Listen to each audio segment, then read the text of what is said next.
Chapter 28, Duels and Downtime. Welcome to the final dueling match between Hogwarts School of Witchcraft and Wizardry and Durmstrang Institute of Magic. The last month had passed with little fanfare in regards to the tournaments for the new Marauders. Victor and Harry were photographed shaking hands with each other the day after the Quidditch final at the trophy presentation. Both had rather goofy grins on their faces. After the shake between the two seekers, both teams got up and congratulated each other in the photo. Rita Skeeter for once wrote a rather flattering article for the teams. Well, half an article. The other half contained various shots at Dumbledore for failing to catch the culprit of her harpy prank. Harry was in the stands with his friends as well as Alastor, Xavier, Evelyn, Belladonna, and Neville's Gran. Neville's Gran was sitting next to Alastor with her vulture hat sitting like she was holding court with among the other parents, and generally glaring at Karkaroff and Snape. Harry struggled not to laugh as Neville rolled his eyes at his grandmother's attitude. She had yet to accept Severus or Belladonna, but Neville usually just disregarded what his grandmother said. Luckily, though, since he was picked to represent Hogwarts on the dueling team, she had toned it down. But he was likely to get another ear full when she saw he wasn't using his father's wand. Now please welcome the Durmstrang Institute duelers. Kevin Vornis, the current dueling champion of North America. They brought him for today's competition.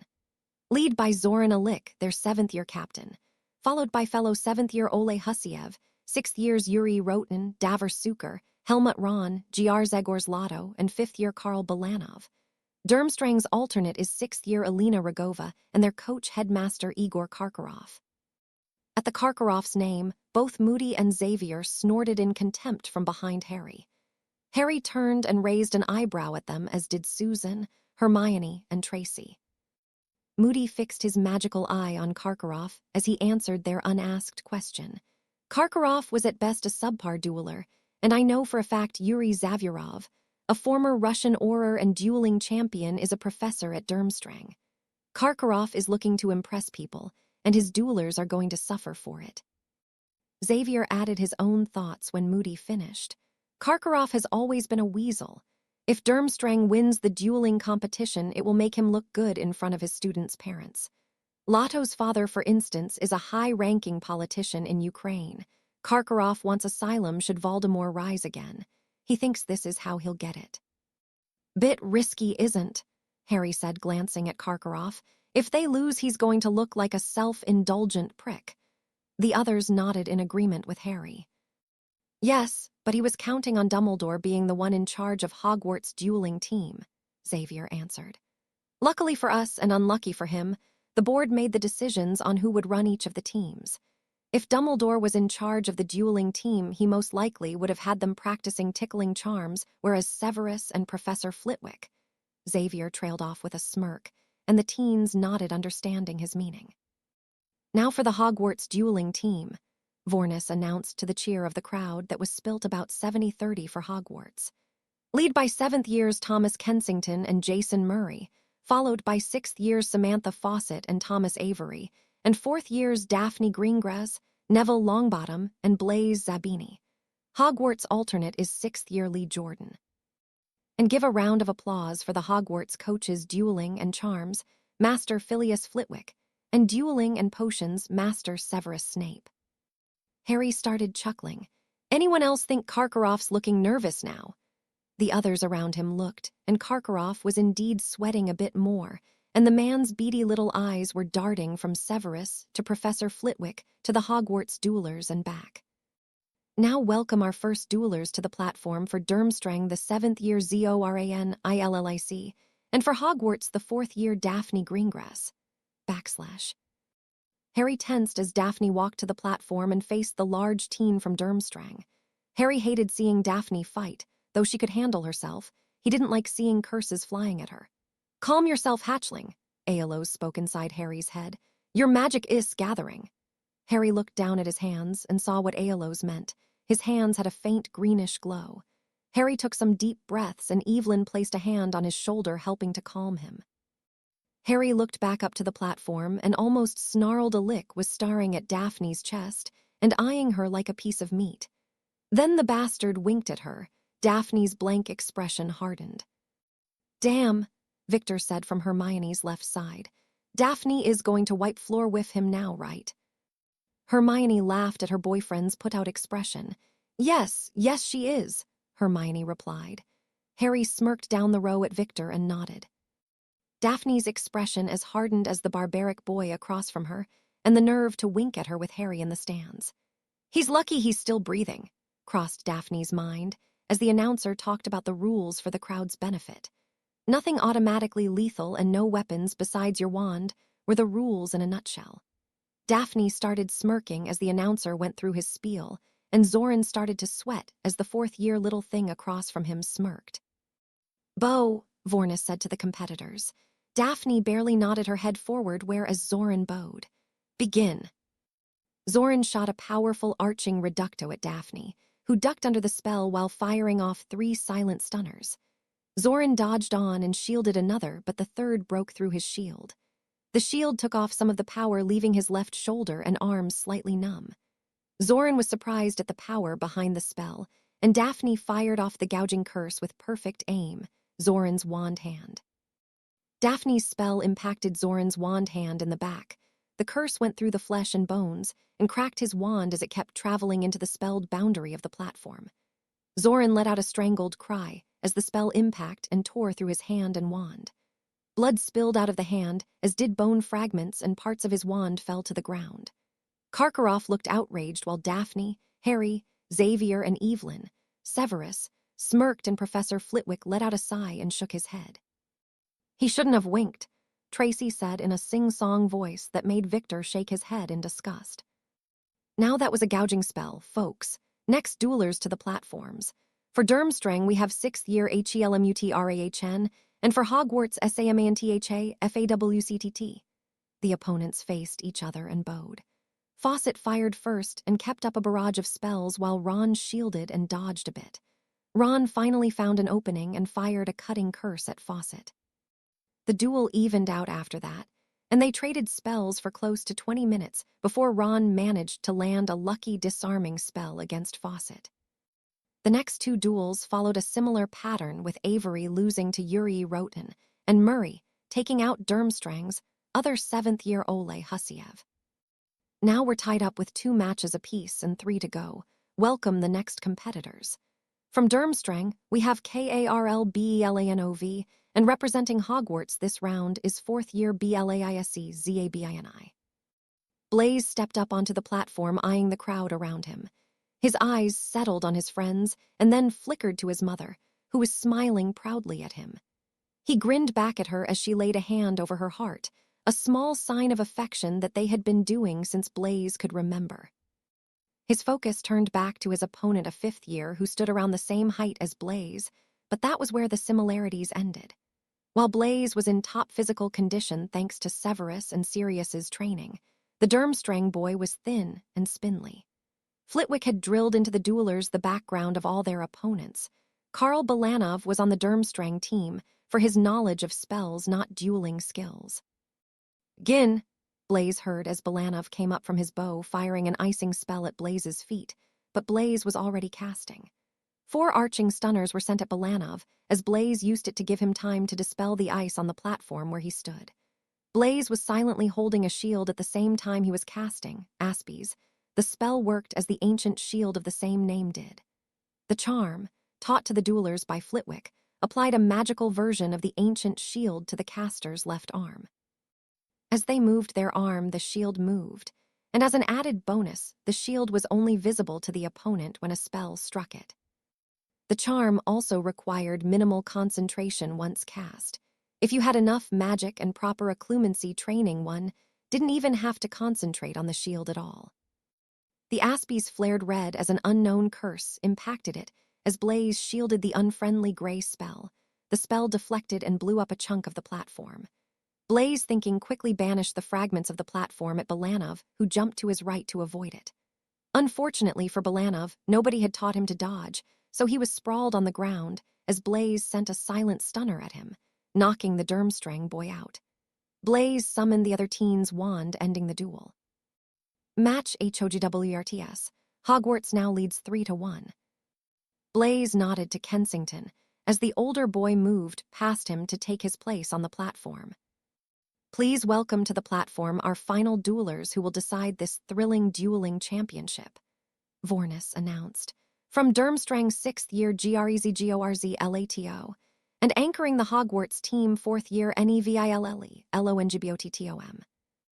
Neville moved to take his spot on the platform, not even sparing a glance for the crowd, but focused on his task. Severus had chosen him to anchor the team, and he was going to make the stern professor proud. As he turned and faced his opponent, Neville was calm and collected, the small, nervous, pudgy boy from first year long-forgotten memory. The older boy across from him smirked at Neville, who simply blinked in return, irking Lotto a bit. Lotto bowed in a sarcastic manner, showing Neville exactly what he thought of facing a 4th year, cocky. As Neville leaned back from his slight bow, Vornis hesitated, leaving the crowd in suspense before shouting, "Begin." Lotto lazily fired off a disarming charm at Neville, who just as lazily flicked his wand, sending the spell wide. Lotto snapped his wrist a bit more, showing his anger at Neville's silent deflection, as he sent a stunner at Neville this time. Neville again lazily sent the stunner off to the side. Lotto's jaw clenched and fired 3 more stunning spells in quick succession. Neville once again deflected 2 of the spells, and to Lotto's ever-growing anger simply stepped aside from the last stunner. Neville now stood slightly to the left of his previous position and did something that caused Lotto to yell in fury. He smirked at the older boy and imitated Lotto's earlier bow. Lotto began throwing cutting curses, gouging hexes, reductos, and stunners one right after another non-stop for a good 2 minutes. Neville easily dodged or parried his spells to the side. Finally, Lotto stopped out of breath and red in the face. Neville struck. Neville snapped his wand up and sent a silent Bombarda curse at the 6th year. The light orange spell raced at the Durmstrang boy, who tried to summon a shield, but the curse was too fast and slammed into the Durmstrang boy, sending him flying back 10 feet into the shield around the dueling platform. The boy flopped down to the ground unconscious as Neville summoned his wand. Match, HOGWRTS wins. "You were brilliant out there," Harry quietly muttered to Daphne. They were currently sprawled out on a couch in front of a fireplace in the Slytherin common room. The common room was currently empty as everyone was either asleep or passed out, the party having ended a few hours ago at 1. Daphne leaned her head back on Harry's chest, so she was looking up at him and flashed him smile. He had it coming. I mean, really, who blatantly checks out their dueling opponent? Harry grinned down at her lopsided and kissed her sweetly and slowly once before pulling back a little and still grinning before deepening the kiss. Their tongues tangled, and Harry pulled her tighter to him for a few minutes before releasing her from the kiss.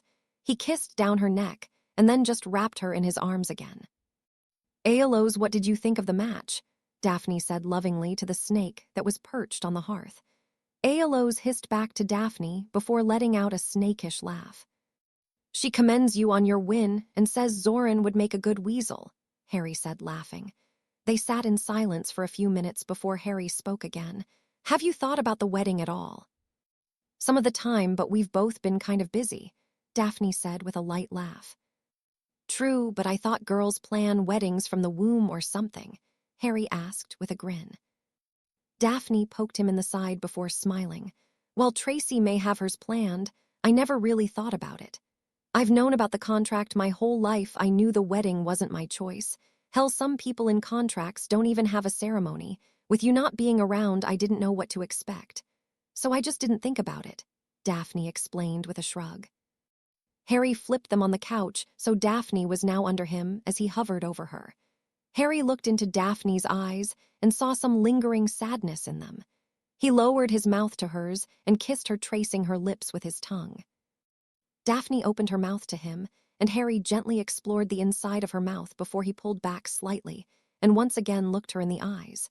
"Well, I'm here now, and you can have any wedding you want this summer, be it one fit for Queen or trip to Vegas to have Elvis marry us.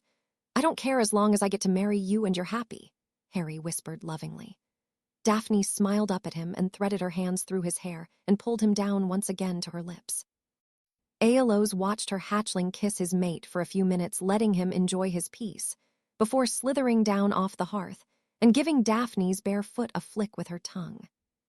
"Eek," Daphne shrieked as something cold and wet hit her foot.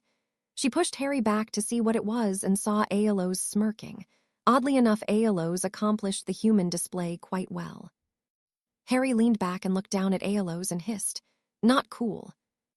"Well, ass much fun ass USS seemed to be having it is called the common room for a Rias San. I don't think Daphne will appreciate an audience," Aeolus hissed back calmly. Harry mockingly huffed. "Fine," he hissed, and then turned to Daphne and spoke in English. Aeolus pointed out we're still in the common room. Daphne blushed bright red as the realization hit her that anyone could have seen them snogging on the couch. Harry grinned down at her as she blushed, so Daphne did as any good girlfriend would and pushed him off the couch. He landed with an humph, followed by Aeolus' laughing hiss. "Prat," Daphne muttered. Harry grinned in reply and helped her stand. "Sometimes, but always yours," he commented, and gave her one more quick kiss before she turned and entered the hallway to the girls' dorms. 10 galleons on Hogwarts," Harry said, smiling slyly at Victor and Fleur, who were sitting with him and the new marauders. Today was finally the academic challenge, and Hermione was a basket case, well on the inside. You could practically see her thoughts running over everything she, Tracy, and the rest of the Hogwarts team learned for today. The new marauders minus Tracy and Hermione, but with Theo and Draco, were in the stands waiting for the challenge to get underway. And Harry decided it had been too long since he parted someone from their money. "Done," Fleur spoke right away. Victor, though, hesitated and eyed his girlfriend at the Hogwarts team's table. "That is the expression." He thought for a moment and then announced, "Ah, no dice. Myoni on her own would beat Durmstrang with how hard she studied." The group chuckled at that, while Fleur just raised an eyebrow and said, "Almost all of Z Beauxbaton's team is like Hermione when it comes to studying." Jaws dropped around Fleur at her statement, but Draco managed to speak. "I don't think I could handle more than one Granger. I mean, she already has us studying for finals, and we have 2 months. The schedule's not even out yet." Blaise nodded along with him, only for both of them to regret that as they were smacked upside the back of their head by Susan and Daphne, respectively. "Shut up, it's about to start," Daphne said before muttering, "It's too bad the Grangers can't be here." Harry wrapped an arm around Daphne's shoulders and pointed out the Davis parents who were sitting in the front row with camcorder. "When did you buy a camcorder?" "I had Sirius pick up a catalog and then circled the one to get and sent him to the store with the catalog. Then I wrote step-by-step instructions for how to work it. See the paper Marius is holding. Instead of idiot proof, it's wizard proof." Daphne started laughing so hard she snorted, making Harry chuckle. "Have you thought any about the wedding?" Daphne nodded. "Small, that's it so far." "Small is good," Harry replied and gave Daphne's neck a quick nip. "Welcome to the academic challenge," Ludo Bagman announced from his spot on the stage that had been set up in the Great Hall. "Does anyone else find Bagman ludicrously underqualified for this?" Blaise asked. Everyone in the vicinity laughed, causing Bagman to falter in his speech as the laughter rang out. "Yes, well," Bagman stuttered as the crowd quieted down again. "Today's competition is between all 3 schools. For Beauxbaton's Academy, we have Amelie Lyle, Marie Robert, Constance Desmarais, Cecile Desmarais, Anton Ocean, and Thierry Evra."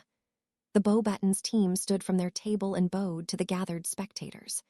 "The Durmstrang contestants are Olaf Bayer, Axel Kluge, Grigory Dolohov, Reina Jakov, Sonia Chinka, and Viviana Radu." Once again, the students rose from their seats and bowed to the crowd.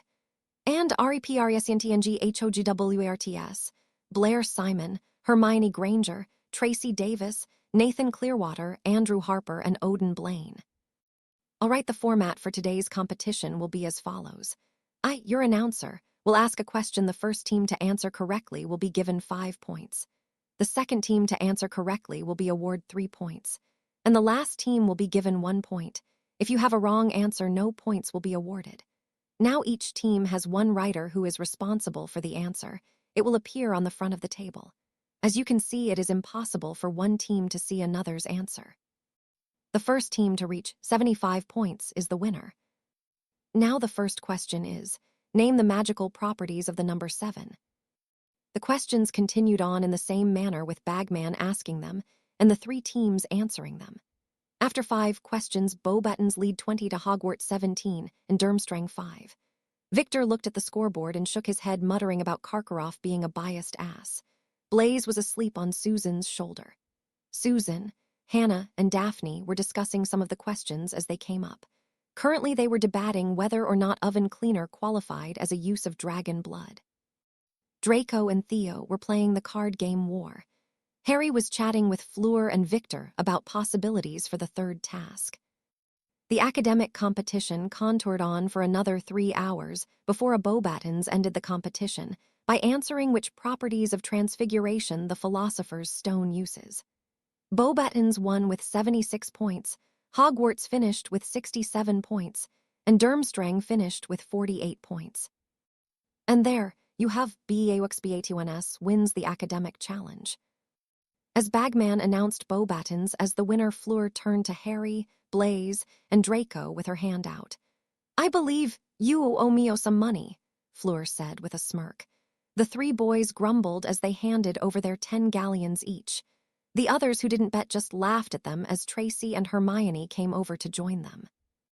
"Well, at least they cared enough to bet on us. Even Blaise was asleep through the whole thing," Tracy commented sarcastically to Hermione and shot Blaise a look. Blaise just shrugged and Hermione laughed. "Well, I'm just happy people actually showed up. In primary school, when there were competitions like this, the only ones to show were parents. Today you're going to brew the antidote to a Mortentia," Severus lectured quietly to the silent class of 4th years, most of which were taking notes. Well, the Slytherins, for some unknown reason the Gryffindors, still had yet to learn the art of note-taking in potions class. Severus internally sighed as he envisioned cauldrons blowing up. "A Mortentia is the strongest love potion to have been invented. If brewed properly, it can turn you into a blubbering idiot faster than a full-blooded Vila. Now begin. Nev, get the fluxweed, hellebore, and cinnamon sticks. I'll get the essence of myrtlap, ginkgo leaves, and the puffer fish." Harry and Neville went to the potions cabinet to get their ingredients. Harry took the myrtlap and ginkgo leaves back to their station before putting on his dragon hide gloves and going to a tank filled with pufferfish and pulling one out. As he made his way back to the table with the fish under a stasis charm, he heard Severus yell out, "WASLY, put your gloves on before you pick up a puffer fish. Impudent whelp." Harry just shook his head at Neville and tried to hold in his laughter. He really tried to pick up a poisonous fish without gloves. Neville nodded. He was about an inch away from the puffer too. Neville took the ginkgo leaves and began to detach them from the stems. He had already finished with the hellebore. "Nice job, Nev. All right, you need to crush the cinnamon sticks with the marble mortar and pistol. You can watch at the same time as I clean the puffer fish. Normally, you can just get the part you need already clean, but Professor Snape wants us to know how to do this. The quills are used in other potions." Harry turned to the cauldron and added the essence of myrtalp to the cauldron. They needed to heat it until it turned red. He then started on the puffer fish. He needed to clean it and add only the liver to the potion. Harry carefully went about cleaning the puffer, taking the quills off and then separating the parts with the silver knife. "Just so you are all aware, I will be testing one antidote on a student," Severus spoke in a sharp voice. "Though, as you should no doubt realize, due to the ingredients you're working with, if brewed incorrectly, the antidote functions as a poison." Half the students gulped while the others went pale. Harry smirked, well used to Severus's scare tactics. Harry finished with his fish and put the pieces to the side as the potion turned red. "Nev, add the ginkgo leaves one at a time as I stir." The leaf had to dissolve before they could add another. One by one, the leaves dissolved and the potion turned a dark blue. Neville then took the ground cinnamon sticks and added it to the potion. As Harry added the hellebore, the potion turned bright blue after 5 minutes of stirring 5 clockwise and then 1 counterclockwise stir. "All right, now, we need to wait 2.5 minutes before adding the diced puffer liver." Neville counted down the time, and Harry added the liver. Harry started stirring every minute. They need to add a counterclockwise stir for 3 minutes. Finally, Harry turned off the heat and let the potion cool, now clear in color. After it cooled, they bottled it. It made 3 bottles. Severus called for time about 10 minutes after Harry and Neville had finished. Harry took a look around and noticed only 3 other groups with the correct finished product: Blaze and Daphne, Tracy and Millicent, and Draco and Theo. WESLY, FINNEGAN, don't even touch your cauldron, just leave it there. Same for you, Crabble, Goyle, Severus bit out as he moved to their stations in the back of the room and placed a spell around the 2 stations. Harry thought it looked like someone had spread tar over both stations. Pansy Parkinson and Parvati Paddle's potion was light blue, Harry guessed, that would garner an acceptable from Severus. Dean Thomas and Lavender Brown's potion was an angry red color. Congratulations, Mr. Thomas. Miss Brown, you've managed to make a poison, not an antidote, Severus said scathingly as he eyed their potion. Then Severus smirked. Any volunteers for testing Mr. Malfoy and Mr. Knott's potion? No, well then I'll just have to pick. WESLEY, front and center. Close your eyes, Weasley. Severus pulled a potion out of his pocket that had a pearl shine to it, a Mortentia. Severus walked around the classroom and stopped by Crabble. He pricked Crabble's finger with a small needle and let a drop of blood into the Amortentia. The prick healed on Crabble's finger, and Severus moved back to Weasley, who was at the front of the class shaking and pale with his eyes closed. Drink up, Mr. Weasley. Severus gave him the Amortentia, and Weasley relaxed, opening his eyes and focusing on the burly 4th-year Slytherin in the back. Weasley's mouth opened slightly and he looked dazed. He waved to Crabble shyly before Severus gave him the antidote Draco and Theo brewed. Weasley snapped out of it and immediately blushed bright red. Whether it was from anger or not, Harry didn't know. Class dismissed, Severus said with a smirk. Harry and the new marauders were outside and spread out in front of the Black Lake, enjoying the good weather brought with the 1st of May. Blaze was currently snogging off to the side and ignoring his potions essay with his current flavor of the week, 5th-year Ravenclaw Nola Johnston. Cho and her annoying band of followers are going to irritate us even more after this, Daphne commented, looking up from her Ancient Runes essay. At least you don't have to live in the same house as them, Hermione said with a scowl. Nola's horrible. You'd think being in Ravenclaw and knowing Blaze has gone through 3 other girls. Since Padma and him split, she'd realize Blaze isn't serious. But no, she simpers all around the common room, claiming she's in love. Really? Susan asked a bit skeptically. Johnston was one of the top students in 5th year. MMHMM. Last night she crowed to Cho about winning her own Slytherin. Hermione's voice held no small amount of disgust. Wait, what's this about winning a Slytherin? Tracy asked, looking up from her arithmancy textbook with a curious look. We're no longer pariahs. Susan and Hermione shared a look before Susan spoke. Well, you probably wouldn't have heard, since the older years in your house are the only ones who have been willing to date outside the house. Since the teams for the tournament started, the older girls from Ravenclaw, Hufflepuff, and Gryffindor have started adding the Slytherin males to the eligible bachelor list. Harry's at the top and Blaze is damn near close to it after the dueling tournament. Daphne's look turned possessive at that comment, and Harry, who was trying to steadily ignore the conversation at Daphne's side, pressed a calming kiss to the back of Daphne's neck. Relax, Daph. They can take their list and shove it for all I care. Besides, I won't even qualify for bachelor after this summer. I'll be yours in every way, Harry whispered into her ear. Daphne relaxed and gave him a quick kiss before returning to her work and the conversation. Neville, who was across from them and working on potions, snickered at Harry. Harry smirked in reply and asked aloud, So where's Neville of this list? Susan caught on fast and answered, Well, since the beginning of the year and his minor growth spurt, he moved up to about 13th on the list. But after his impressive dueling showing, I believe he's up to 5th on everyone's list. Neville blushed as Susan finished and turned even redder as she added, Hannah's hexed a few of the older puffs with some interesting results. So Harry, any word on the 3rd task yet? Hermione asked, changing the subject, earning a look of thanks from the still red Neville. Yeah, we got a letter earlier today, saying Bagman wants to meet with us next week. That's it. Yep, I'm getting rather sick of the whole thing, Harry said before turning to Neville. Done. Yep, you. Harry nodded, and they switched essays, so Neville could look over his herbology essay on Astragalus, and Harry could look over Neville's potions easy on a Mortentia. Harry, I'm trying to read. Daphne managed to gasp out as Harry kissed down her neck.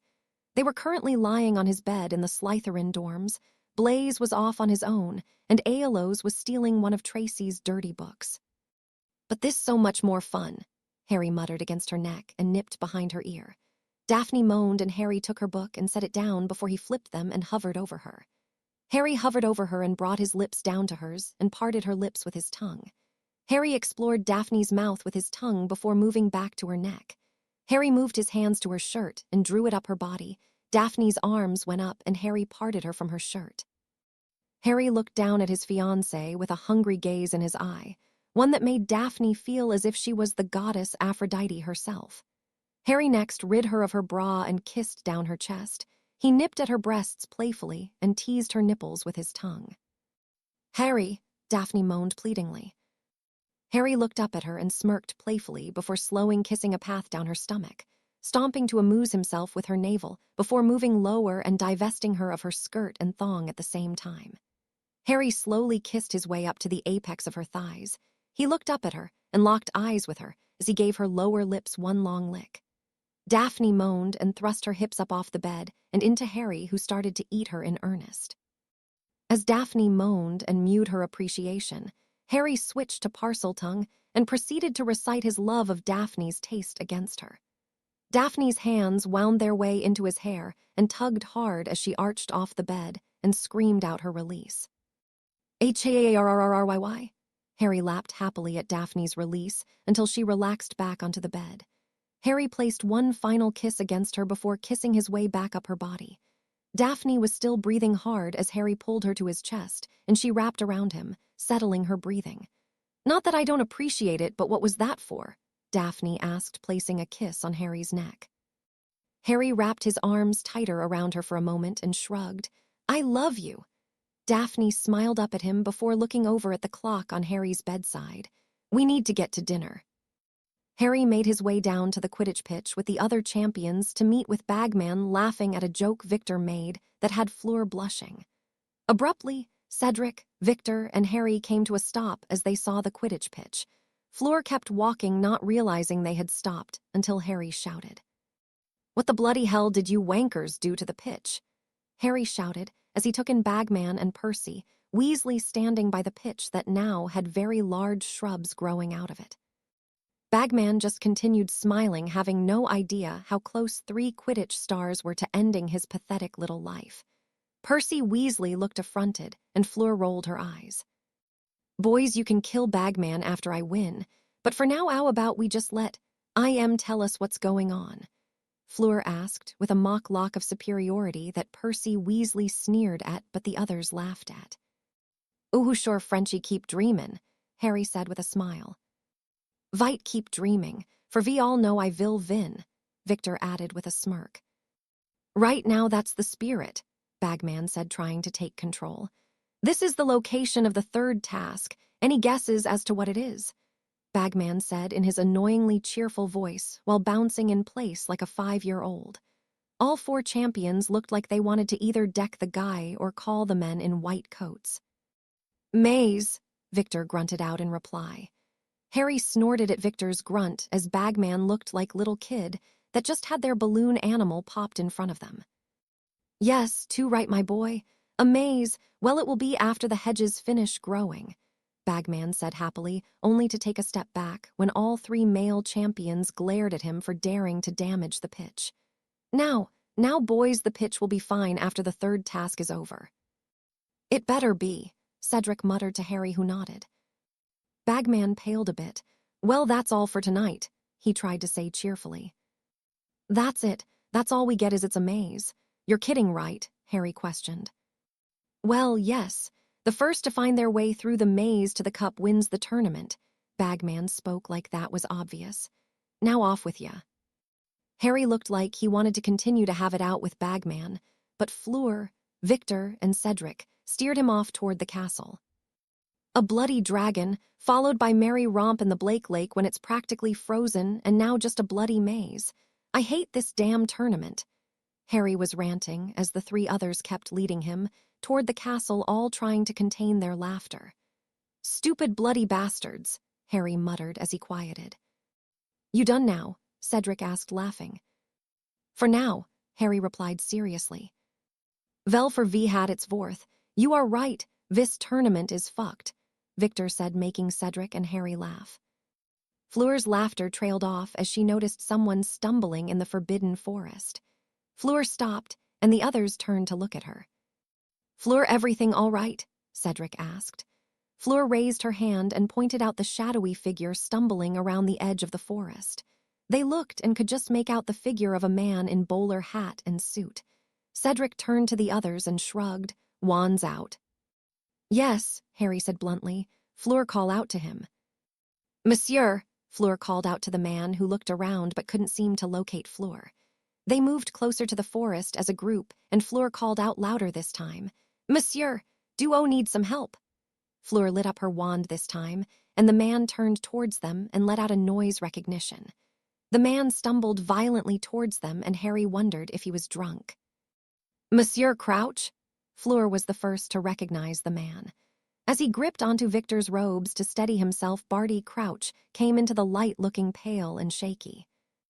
We need to get him to the hospital wing now, Cedric said urgently. They nodded, and as they did, a spell came racing towards them. Harry had a shield up and ready, guarding all of them as the gray spell hit. Victor, start helping him towards the hospital wing. Fleur, shield them, Harry snapped out. Both Victor and Fleur immediately obeyed and started helping Crouch toward the castle, Fleur with a shield up. Aeolus, go after the caster. Harry hissed out as Aeolus rose out of tattoo form and shot off towards the forest. Luminos Maxima, Cedric shouted the spell, and it lit up the forest. They saw Aeolus moving into the forest, but so did the caster, who apparently didn't like snakes, as he yelped and took off running. Harry pulled out the mirror in his pocket and called into it. Padfoot. He waited for about 20 seconds before Sirius's smiling face showed up in the mirror. Padfoot, I need you and Amelia in full Auror mode at Hogwarts now. Bring help if you can but get here now. Sirius's face turned worried, but he nodded. I'll put up red sparks so you know where we are. Sirius left the mirror shouting for Amelia. Harry put his mirror away. Come on, carefully, Harry said to Cedric, who nodded and was moving forward rather like a trained Auror, with his wand up and his arm steadying it further. Nice, who trained you? Harry asked. My uncle was an Auror in the First War. Any ideas as to who we're after? Yes, unfortunately, but we're stopping by the edge of the forest. Amelia will kill me if I rush in there with only one other person. She says I let my inner Gryffindor out too much in fights sometimes, Harry said, grinning over to Cedric. They stopped at the edge of the forest with their wands ready. About a minute later, the mirror in Harry's pocket started heating up. Periculum, Harry said with his wand pointed in the air. Soon after, the red sparks shot up. Sirius, Amelia, Tonks, Professor Moody, and Kingsley Shacklebolt appeared. Damn, Cedric said. You really called in the cavalry with this one. Harry raised an eyebrow in surprise at Sirius. Sirius shrugged. I didn't like the look on your face. Now what's going on? We were coming back from finding out about the third task. Cedric snorted, interrupting Harry, who tried to look innocent as he continued. Fleur spotted a man stumbling around the edge of the forest. We called out to him. After the second time, he heard us and stumbled towards us. Thought he was drunk, Cedric piped in. Same here, but then he got into the light and he was pale and shaky. It was Barty Crouch. He had to grab onto Victor to stand. He was mumbling and not making sense and looked pretty freaked out. Cedric said he needed the hospital wing, and right after that a spell shot out at us. I shielded the group and had Fleur and Victor take him to the hospital wing and had Aeolus go after the caster. Cedric lit up the forest so we could see whoever it was shouted and took off upon spotting Aeolus coming for him. Harry paused and looked at Sirius with a hard look. It looked like Pettigrew. The rest sucked in a breath at that, but I was too far away to see for certain. Damn it, Sirius barked out. Right, well, Amelia started. Sirius, come with me to the hospital wing. Moody, Tonks, Shacklebolt sweep the forest where they spotted him for any clues. Cedric, Harry, stay here and help. Amelia looked appraisingly at Cedric. I'm giving you both clearance to act should you spot Pettigrew still in the forest, but do not do anything stupid, clear? Harry nodded. Got it. Yes, ma'am, Cedric said with his own nod. Amelia and Sirius turned and walked away from them. "Where'd you see I am lads?" Moody questioned. They walked into the forest a ways and pointed out the area. As the Aurors looked around the site casting spells here and there, Harry and Cedric kept their wands up ready for anything. As Harry looked around, he called out to the Aurors. "Professor, Aelos's track is over here. It leads deeper in." "Rig, Cedric. Tonks, go back to the castle and see what's going on. Kingsley, Hadrian with me. Aelos's tracks lead only a few feet deeper into the forest before going to the right." They followed, and around 5 to 10 minutes later they found themselves outside the forest and out of the wards where a very angry Aelos was waiting. "Aelos," Harry questioned his familiar with worry. "I'm not hurt, hatchling," she replied. "It was the rat. I'm SSS sorry he escaped me." Harry held his arm down to Aelos, who slithered up and draped herself over his shoulders. "It's okay. We SS saw the SS spell damage along the way. Are you SS sure you are unharmed?" "Yes, hatchling." Harry turned to Moody and Kingsley, who was avoiding looking at Aelos. Aelos confirmed it was Pettigrew. She wasn't able to catch him. He must have apparated once he reached the clearing. "You all right there, Kingsley?" Harry asked with a smirk. "Fine, Hadrian, just don't want to be on the wrong side of an angry king cobra," Kingsley said in his deep voice. Harry chuckled at the Auror. "All right, let's get back. The apparition trail will have died out by now." Chapter 29. The third task and a death. Harry arrived in the hospital wing with Shacklebolt, and Moody, noticing to his displeasure Dummels, was here as well as the two other heads of the visiting schools. "Thank you for your time, Bartimus. A healer from St. Mungo's will be here shortly." Amelia finished and turned without even glancing at Dumbledore to Madame Pomfrey. "Nobody, and I mean absolutely nobody, is allowed access to Mr. Crouch besides yourself until he is taken to St. Mungo's." Amelia cast a glare at Dumbledore as she spoke. "Surely, Amelia, I may be of some assistance here." Dumbledore spoke a bit too eagerly. "Besides, he was found on school grounds. I should be allowed access to him." Amelia turned to Sirius, who nodded to her before she answered Dumbledore. "Wards have been erected around Bartimus's bed. If there is any attempt to interfere with said wards, I will have the perpetrator arrested and thrown in Azkaban for obstruction of justice." Amelia spoke in hard voice, reminding everyone in the room of her position. The Aurors, including Sirius and Moody, straightened their stance even more. "And make no mistake, Headmaster," Amelia practically spat the word out, "I will have even you thrown in Azkaban, as you should have surely put together by now. I know damn well why you were that glove. And even though goblins have jurisdiction in that matter, I will take any chance presented to me to avenge my godson." With that, Amelia spun on her heel and led the Aurors and champions out of the hospital wing. Harry, on the way out, paused and turned back to Mr. Crouch's bed. "Harry," Sirius called out to his godson. "Aelos, guard Mr. Crouch until the healers take him to SSSD. Mungus, you have my permission to defend him how you see fit," Harry hissed to Aelos, who was still around his shoulders. Aelos nodded and slithered off Harry's shoulder and curled up on Crouch's bed in a defensive position. Harry answered the unasked question by those in the room. "Extra protection. I've given Aelos orders to defend Mr. Crouch as she see fits. After all, we wouldn't want someone like Pettigrew to slip back in and silence Mr. Crouch for good." Harry cast a hard glance at Dumbledore and then Karkaroff. Harry turned and left the room with others before anyone could protest. "Thank you for your help, Fleur, Victor. I hope you weren't attacked on the way to the hospital wing," Amelia told the two visiting champions. "None after Arise shield went up we weren't attacked," Fleur said. "He seemed to be." Victor hesitated, searching for the words in English. "Only part aware of himself." "Yes, unfortunately he will be quiet out of it for some time," Amelia spoke. "Madame Pomfrey has diagnosed him with long-term exposure to the Imperious Curse. If he ever gains back his mind in full, it will be a miracle." They had reached the main doors to the castle by now, and Fleur and Victor nodded their goodbyes as they left for the Beauxbaton carriage and Durmstrang ship. "Cedric, you handled yourself rather well out there," Amelia said, eyeing the young man with approval. "Any thoughts on what you want to do for a career? I'd be happy to have you in as an Auror." "Thank you, ma'am, I'd like that very much, but right now I just want to survive this tournament," Cedric said. "Night, Harry." He nodded to the others and left for the Hufflepuff dorms. "Well, you're dismissed. Write up your reports when you get back to the office," Amelia said, nodding to Tonks and Shacklebolt. They saluted before leaving down the path to the gates of Hogwarts. "We should inform Severus. Alistair, are you coming with us?" "Nah, I'm going to keep an eye on Crouch," Moody growled out. Amelia nodded to him, and the four separated Moody, leaving for the hospital wing, and Sirius, Amelia, and Harry for Severus's office.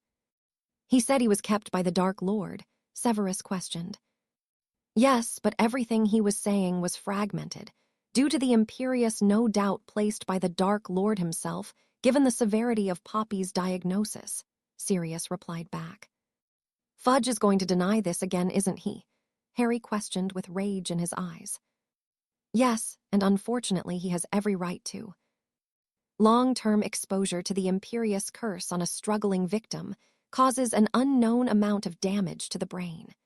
Bartimus is currently very much insane in the eyes of the magical world. "This isn't good." Crouch was one of the highest-placed officials during the First War with the Dark Lord, and even though he had his fall from grace, he was still privy to many secrets of the Ministry. "The Dark Lord has had him since at least the Yule Ball. Who knows what he was able to get out of him," Severus said, as if thinking aloud. Sirius and Amelia nodded in agreement. They sat there in silence for a few minutes, everyone thinking over the potential amount of secrets Crouch unwillingly spilt. "One thing for certain is that Valdi is planning something for the third task," Sirius said, breaking the silence. Crouch babbled about that more than anything else in reference to him. "Hadrian, you must be on your guard for anything out of the ordinary in the maze. Keep your mirror with you during the task. If anything goes wrong, warn Daphne and she can port-key you out." Harry nodded to his godfather and then turned to Severus. "Sir, since the other events ended, I've had more time. I've been working on ways to remove your dark mark. I think I have a way to remove it." Severus and the others leaned forward in their seats to stare intently at Harry as he pulled out a notebook that had his notes on the Protean charm, the tattoo portkey, and the dark mark. "I think if we suppress your magic, the link can be severed. Since I have a residual magical connection to him, it should allow me to remove it if your magic isn't there to anchor it." "But the only way that will work is death in Severus's case," Sirius answered. "The kind of magical suppression you're talking about won't be enough for any known methods, like the aura suppression cuffs we use on suspects when we escort them to Azkaban. Convention methods, yes, but you forget I'm a potions prodigy," Harry said with a smirk to Severus, who had look of understanding dawn on his face. "Draft of the living death," Severus muttered. "Yeah, you'll see from my notes that I tested why Draft of the Living Death fools so many magical healers and medi-wizards. The wormhood, when combined with the Valyrian root, suppresses the magical signature. Full-on intents and purposes, it turns you into a squib while you're asleep. It also does put you near death, as you're hardly breathing, and your heartbeat is so low it doesn't show up on magical medical scans. The dark mark is almost a living entity with the way it's connected to Valdi. If you're near death and your magic is suppressed, it will not want to be connected to you, making it severable," Harry explained. "How did you test the draft of the living dead, and why didn't you ask for help?" Severus asked, giving Hadrian a hard stare, upset that he had done risky research on his own. Hadrian looked a bit sheepish as he answered the first question. "Well, I brewed the draft on my own, and might have tested it on Mrs. Norris's to see how it affected the magic. And then Aeolus volunteered for me to mark her with my own mark, and then to test if I could sever the link and destroy the mark. Aeolus said she didn't even feel a thing as the mark was removed because of the potion." Harry got excited as he spoke, but then quieted and looked down. He didn't look back up as he spoke. "I didn't tell anyone because I didn't think it work. I didn't want to get anyone's hopes up." Severus glanced at the Sirius and Amelia and put his finger to his lips for them to remain silent. Severus rose from his seat and moved to kneel at Hadrian's side and put an arm around the teen's shoulders. Severus whispered in his ear, "Hadrian, you don't have to hide anything you do from us. Whether you ultimately fail or triumph, we will help you along the way and support you. Do you understand?" Hadrian looked over to his mentor's face and searched it for any sign of a lie, and then at Amelia and Sirius. In all three he found support, understanding, and what he hoped was love. "Yes," Hadrian spoke after a lengthy silence, his voice cracking a little. "Good," Severus said simply and gave Hadrian a hug. "Now I want to look over your notes, and then we can set up a time to remove the blasted thing." Severus stood and moved back to his desk, taking his seat. Amelia and Sirius both stood and moved over to Hadrian and placed a hand on his shoulder, each giving it a squeeze and giving Hadrian a reassuring smile. Harry looked up at them with a sheepish smile. "Sorry," Harry said quietly. "Hadrian, never be sorry about your feelings," Sirius spoke. "We know it takes time." "It's actually good in a way that you're all here," Severus said, giving Harry a mild cheering potion to drink. "I found out a possible location of a Horcrux. I found the home of the Dark Lord's mother, his grandfather and uncle. He visited his family home twice, once during school and once not long after. The first visit occurred at the same time as the Dark Lord's Muggle father, grandfather, and grandmother were killed. Morfin Gaunt, the Dark Lord's uncle, was thrown into Azkaban for the crimes. The Dark Lord likes taking trophies of his victims and leaving them in places that have meaning to him. It was always one of the more disturbing things to witness as a Death Eater. I believe he only ever visited his ancestral home twice. The first, he was the one who must likely killed his family, framing his uncle. Narcissa managed to procure the Malfoy family diaries the day we trapped the manor. Abraxas speaks of the Dark Lord in them. That's how I know he went back once. Abraxas was with him. He spoke in the diary that the Dark Lord entered what Abraxas thought was a pathetic shack and came out after some time. Abraxas commented that the magic flowing off the shack was like nothing he had ever experienced.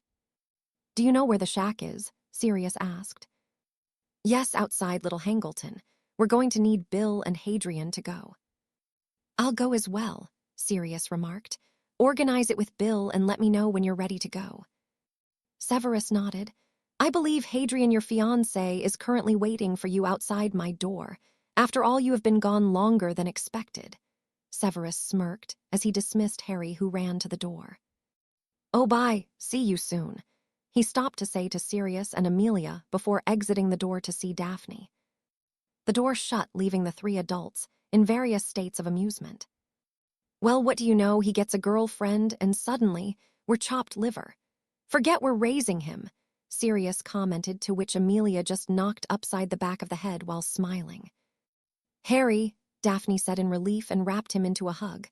"What took so long?" "Let's get the others, they need to hear too," Harry said, and Daphne nodded, sending off her patroness to meet at the unused classroom they usually met. "There was a complication at the revealing of the third task," Harry said as he took Daphne's hand in his, and they started towards the unused classroom. Harry and Daphne got to the room first, it being closest to Severus' office, and took a seat on one of the old couches Severus had added to the room. Harry sat and pulled Daphne down onto his lap and wrapped his arms around her and ran his hands over her waist, settling them there. "What's wrong, Harry?" Daphne said, leaning back into his chest, placing her hands over his. "He wants me for something other than to kill me. Otherwise, he would have just had Crouch Jr. Take me to him as soon as he got a chance." Harry spoke quietly but with fierceness. "I wouldn't help that sociopath to anything. I'd rather die." Daphne pulled his face down to look at her. "I won't let that happen, I promise." She sealed her promise with a soft but passionate kiss that made Harry feel that he could take on 1,000 Dementors without flinching. "Please tell me you didn't bring us here just to watch you snog," Blaise snarked as he walked into the room with Tracy. Tracy smacked him. "They were having a moment, arse. Besides, we have to watch you snog with whatever skank you're with." Harry and Daphne watched amused as they bickered back and forth. Finally, Susan's entry a few minutes later broke it up. Susan cocked an eyebrow at the two and smirked along with Harry and Daphne. Tracy huffed as she sat down on the opposite side of the room from Blaise, who muttered something that sounded like crazy woman. Finally, Neville and Hermione arrived at the room and took seats. "So I take it this is about the third task?" Hermione asked, getting right to the point as always. "Sort of," Harry started. "We did find out the third task is going to be the traditional maze, and unfortunately they've completely ruined the pitch for the damn thing." "Harry, love, I'm sure the pitch will be fine. Move on, Daphne said, rolling her eyes a little. That's beside the point. It doesn't even look like the pitch. What if we wanted to have a practice? Harry, came shouts from Hermione, Susan, Tracy, and Daphne. All right, fine. Well, we were on our way back when Fleur spotted somebody stumbling along the forest edge. It was Mr. Crouch. He was pale, shaky, and taking chaotically. Well, when he got to us, somebody shot a spell off at us. I shielded and had Fleur and Victor take Crouch to the hospital wing. I set Aeolus on after the caster in the forest, and Cedric lit up the forest so we could see. The caster took off as soon as he spotted Aeolus coming after him. I called for Amelia and Sirius, who brought Tonks, Kingsley, and Professor Moody to help. Amelia and Sirius went to see Crouch, while Cedric, Tonks, Moody, and Kingsley went to check out the forest. Anyways, Aeolus chased down the caster, who turned out to be Pettigrew. Harry growled out the name. The little rat got away. And Crouch, Neville asked, was interviewed by Amelia and is going to be transferred to St. Mungo's long-term ward for spell damage. He was exposed to the Imperious Curse. Amelia and Sirius think by Valdi himself due to the extensive trauma. Unfortunately, they seem to think that nothing can be done for his mind. His words and thoughts are jumbled, but they manage to piece together that Valdi has something planned for the third task. They're also worried about what state secrets Valdi may have gotten from Crouch while he was under the Imperious this whole time. Why can nothing be done? Hermione asked hotly. Why not bring in a psychiatrist to help Mr. Crouch? A what? Came the response from all but Tracy and Harry. Hermione, Tracy spoke up. The wizarding world doesn't have psychologists, and they don't even acknowledge mental illness. Most who have an illness are shunned from their families like squibs, or the family just ignores anything is wrong. For those like Mr. Crouch who have had their mind broken by trauma, they're made comfortable at St. Mungo's, but nothing else is really done. That's horrible, Hermione gasped, and Harry's eyes darkened. Yes, it is, but most spells don't even show things like CT scans or MRIs, Tracy added. The only reason I know is because of my mum. She figured out my aunt suffered from bipolar disorder and got her help in the Muggle world. Well, something needs to be done about that, Hermione said, a determined glint formed in her eyes. So what are you going to do about the third task? Neville asked. Train and make sure you all have your mirrors on you during the task, especially you, Daph, Harry said. If they heat up in warning, I need you to use the portkey tattoo to get me out of there and to you. So why are we meeting in the room of requirement?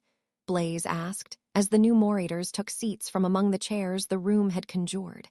In front of them stood Severus, and off to the side were some potions, bandages, and a couple books. We're meeting here today because the room will allow you to apparate, Severus stated before waving his wand at the conjured blackboard and having writing appear. Destination, determination, and deliberation appeared on the board in front of them. These are the key things to remember when learning how to apparate. With the rise in Death Eater activity and the Dark Lord's planning, I thought it prudent to begin teaching you. I want you all to master this spell by the end of the semester, Severus said, giving them a long look that told them failure was not an option with this spell. There are several reasons why. 1, nobody will be expecting you to know how to apparate. It makes traveling easier, and if you master it sufficiently, you can use it in a duel. Hermione raised her hand, and Severus nodded for her to speak. I've never heard of it being used in a duel before, sir. Yes, and that fact has saved my life on occasion. If you learn to do it fast enough, you can apparate around spells or behind your opponent. And it is a little-known fact that apparation is possible if anti-apparation wards are in place. The anti-apparation wards keep you from apparating into or out of a location. They do nothing to stop you apparating around the inside the ward. Now to begin with, I want you each to stand 5 feet away from one of the hoops on the floor. Apparation is a nonverbal spell. The incantation is appareo. Now apparition is similar to the animagus transformation, as it takes a great deal of willpower and concentration. You must focus on your destination and will yourself to appear there. Once you have the destination firmly in your mind, turn on your heels saying the incantation in your head. Remember to focus. You must keep in mind splinching is a very real possibility. You can leave behind limbs, fingers, nails, hair, and wound yourself by partial splinching when something doesn't completely detach. That is why focus is so important. Your destination must be in your mind as well as yourself fully intact. Now try apparating into the hoops in front of you. Severus observed them from his vantage point as they tried it out. So far he guessed Harry, Blaise, and Hermione would be the first to apparate and do it successfully. They had currently not attempted it, but rather were concentrating. Severus could feel Harry's magic from the other side of the room. Harry suddenly spun on his heel, and with a pop equivalent to a Muggle bottle rocket appeared in the hoop across from him. He looked slightly pale, and if Severus had to guess, he was close to throwing up. "Well done, Hadrian," Severus said proudly, and then smirked. "Now do it faster and quieter." Harry sighed and just hoped the nausea went away before he ralphed one of his friends. Bang Harry and Hermione and Severus all flinched and made to duck before they remembered guns weren't around Hogwarts. Blaise just stood in his hoop with a shit-eating grin. Severus growled, "Do it quieter." Severus spun quickly as another pop went off somewhere in between the gunshot and bottle rocket sound to see Neville standing in his hoop. Severus moved quickly over to the boy as he folded in on himself, holding his arm. Severus sat Neville down in a chair the room conjured and pulled out a bottle from his robes. "Let me have your arm, Longbottom," Severus spoke quietly. Severus vanished Neville's shirt sleeve and saw a deep laceration near his shoulder. "Now this is going to sting, but it heals apparition wounds like this the fastest. Essence of Dittany," Severus explained as he dropped some of the liquid onto Neville's arm. Neville winced in pain, but kept silent as the Dittany slowly closed the wound. "Sit for a while." Severus then spoke to the rest of them. "Bring a picture of yourself at your destination into your mind before you apparated. It's important to focus on details when attempting it for the first few attempts." By the end of the 4-hour-long practice, Hadrian could apparate all around the room with relative quiet and ease, although he still seemed pale every time. Blaise was a bit louder than Harry but could apparate successfully, and Hermione apparated, but was still fairly loud, which would work unless you wanted to quietly make an entrance. Daphne and Susan managed to successfully apparate 3 times over the period without incident.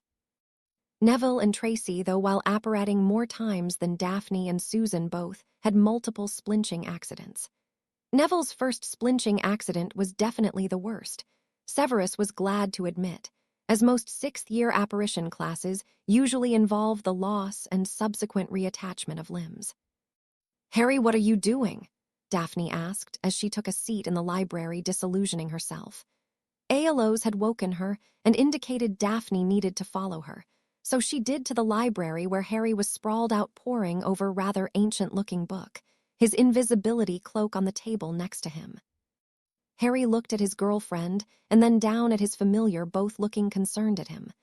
"I'm trying to find a different way of traveling," Harry muttered as Daphne took a seat next to him.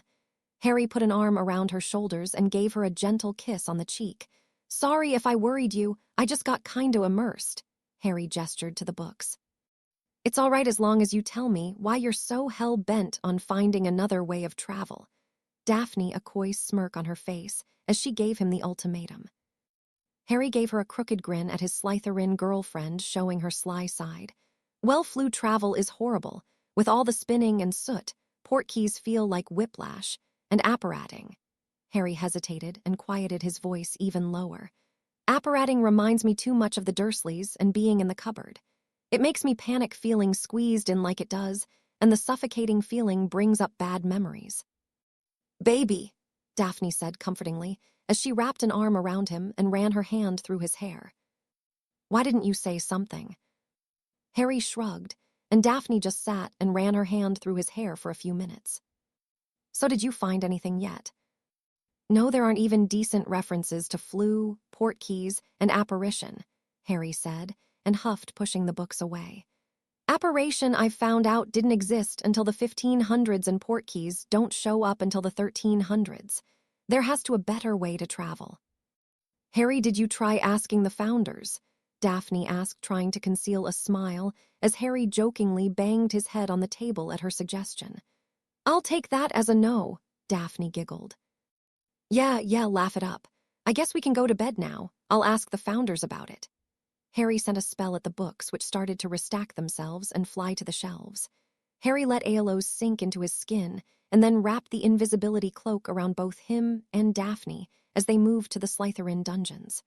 As they arrived in the common room, Harry wrapped his arms around Daphne, engulfing her in a hug.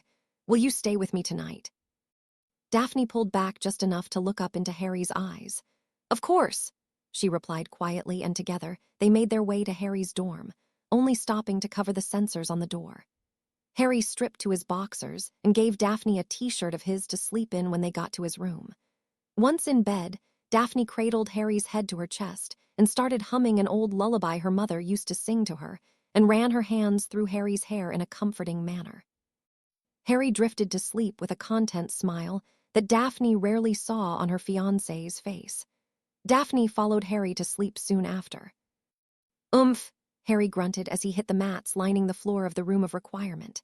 He was sprawling with Blaise and Neville. He was so focused on his standing opponent, Blaise, which he forgot about Neville, who had been sprawled out on the ground from roundhouse to the chest. Neville took a shot when he saw it and swept Harry's legs from under him, and Blaise locked him in a hold.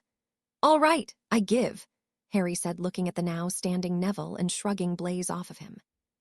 "Well, that's enough of that for today. I got to meet Hannah for a picnic," Neville said as he made his way to the shower room that was just added. Blaise looked at Harry. "One more round?" "No, we've got that transfiguration project, remember," Harry said as he went to his own shower the room provided. "Ah, damn, I forgot. McGonagall would be the one to give us a massive project the week before the final task," Blaise complained as he went to get ready. After they were changed, the three boys left the room of requirements and headed down to the lower levels of the castle. Before turning the corner out of a passageway and into the corridor with the library, they were met with a rather unfortunate sight. Well, unfortunate for the Weasel King, that is. Ronald Weasley, Dean Thomas, and Seamus Finnegan had Ginny Weasley pinned into the wall while her boyfriend, Michael Corner. Ginny was bravely standing up to her brother, who seemed to have got her wand. Thomas and Finnegan were acting as lookouts, with Finnegan keeping a boot on Michael's chest, and Thomas smirking at Ginny in a way that made Harry want castrate the little bastard. "You good-for-nothing little bitch. First you betray the family, and now you're whoring around like all the other slutty snakes." The red-faced weasel reared his hand back, and Harry shot out. "Fracta," Harry said, snapping his wand up. The bone-breaking curse hit with perfect aim Ronald Weasley's moving arm. Harry registered 2 spells shoot past him right after he fired.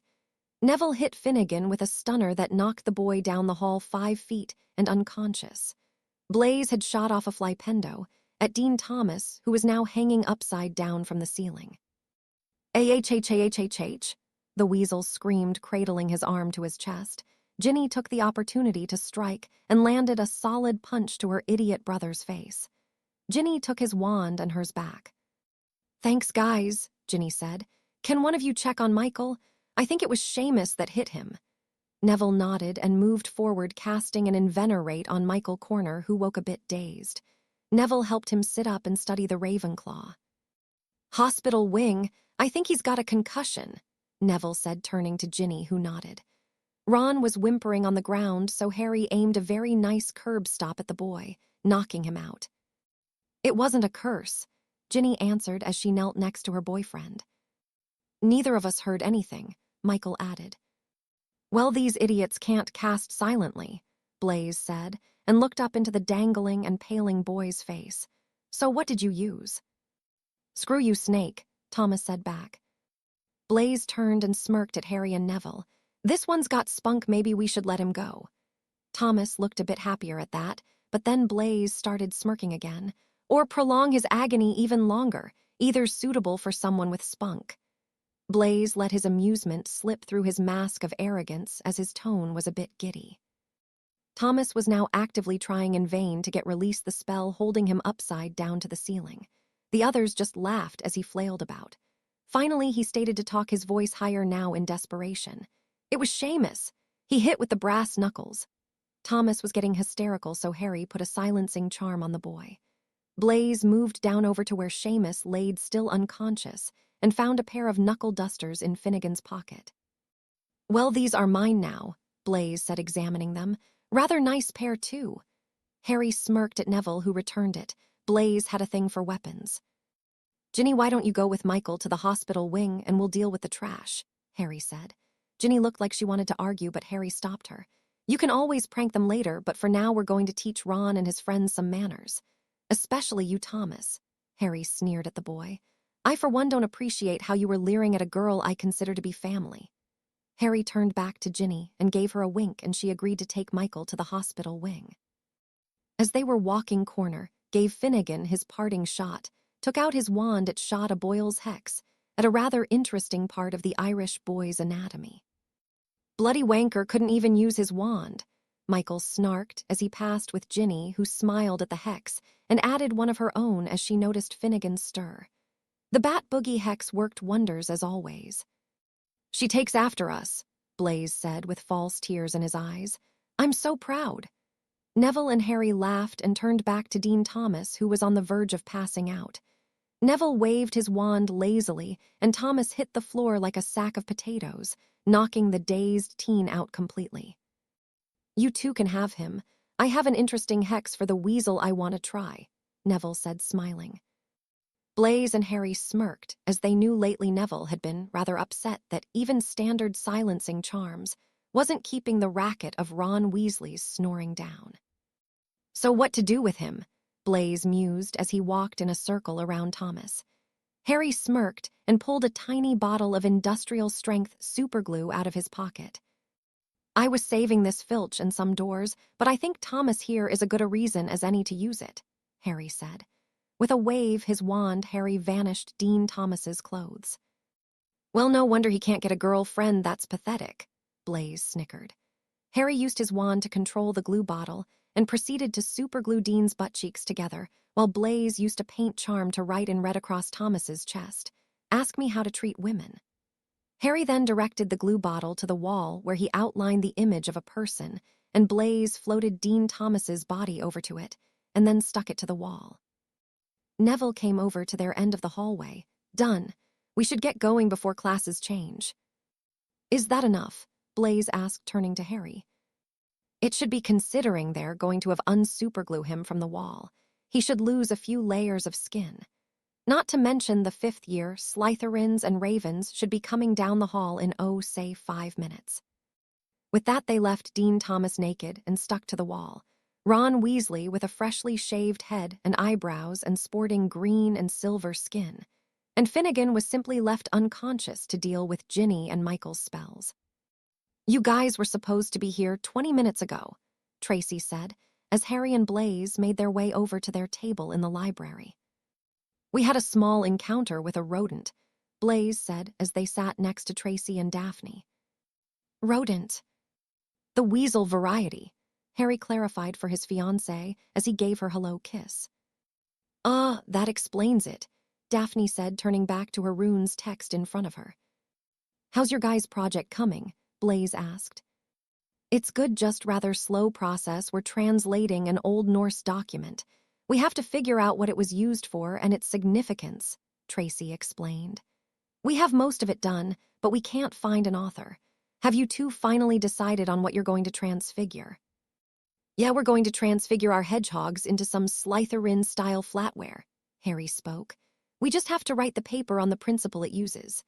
They went back to working on their projects for an hour or so before Hermione and Victor joined them to work on some homework as well. They spent the rest of time until dinner chatting about their homework and the task coming up tomorrow. Some announcements before breakfast, Dumbledore said, standing in front of his throne at the head table. This morning will be the last exams of the year, as you all know. Dumbledore's grandfather persona smiled as the students Hogwarts, Beauxbatons, and Durmstrang all gave a cheer. After that, you will all have the day free until the third and final task tonight, starting at 6 o'clock. The stadium will open at 5 o'clock for seating. Now for our champions, we have a small surprise for you after lunch. Have a lovely day. Dumbledore finished and sat a little unsteadily into his chair. Is it just me, or does Dumbledore seem high? Blaise asked, with a weary smile to his friends around him at Slytherin table. No, it's not just you, Hermione answered with her brow furrowed. He seems like some of my parents' patients who get a little too much of the laughing gas. He has seemed rather more off-kilter lately, but I haven't really paid attention since whatever it is has kept his focus off of us," Harry said, and shrugged his shoulders, going back to his meal. "So what do you think Binns is going to test us on today, more goblin rebellions, or will he actually pick a relevant topic?" Tracy asked, getting a look from all of them that said, "What do you think?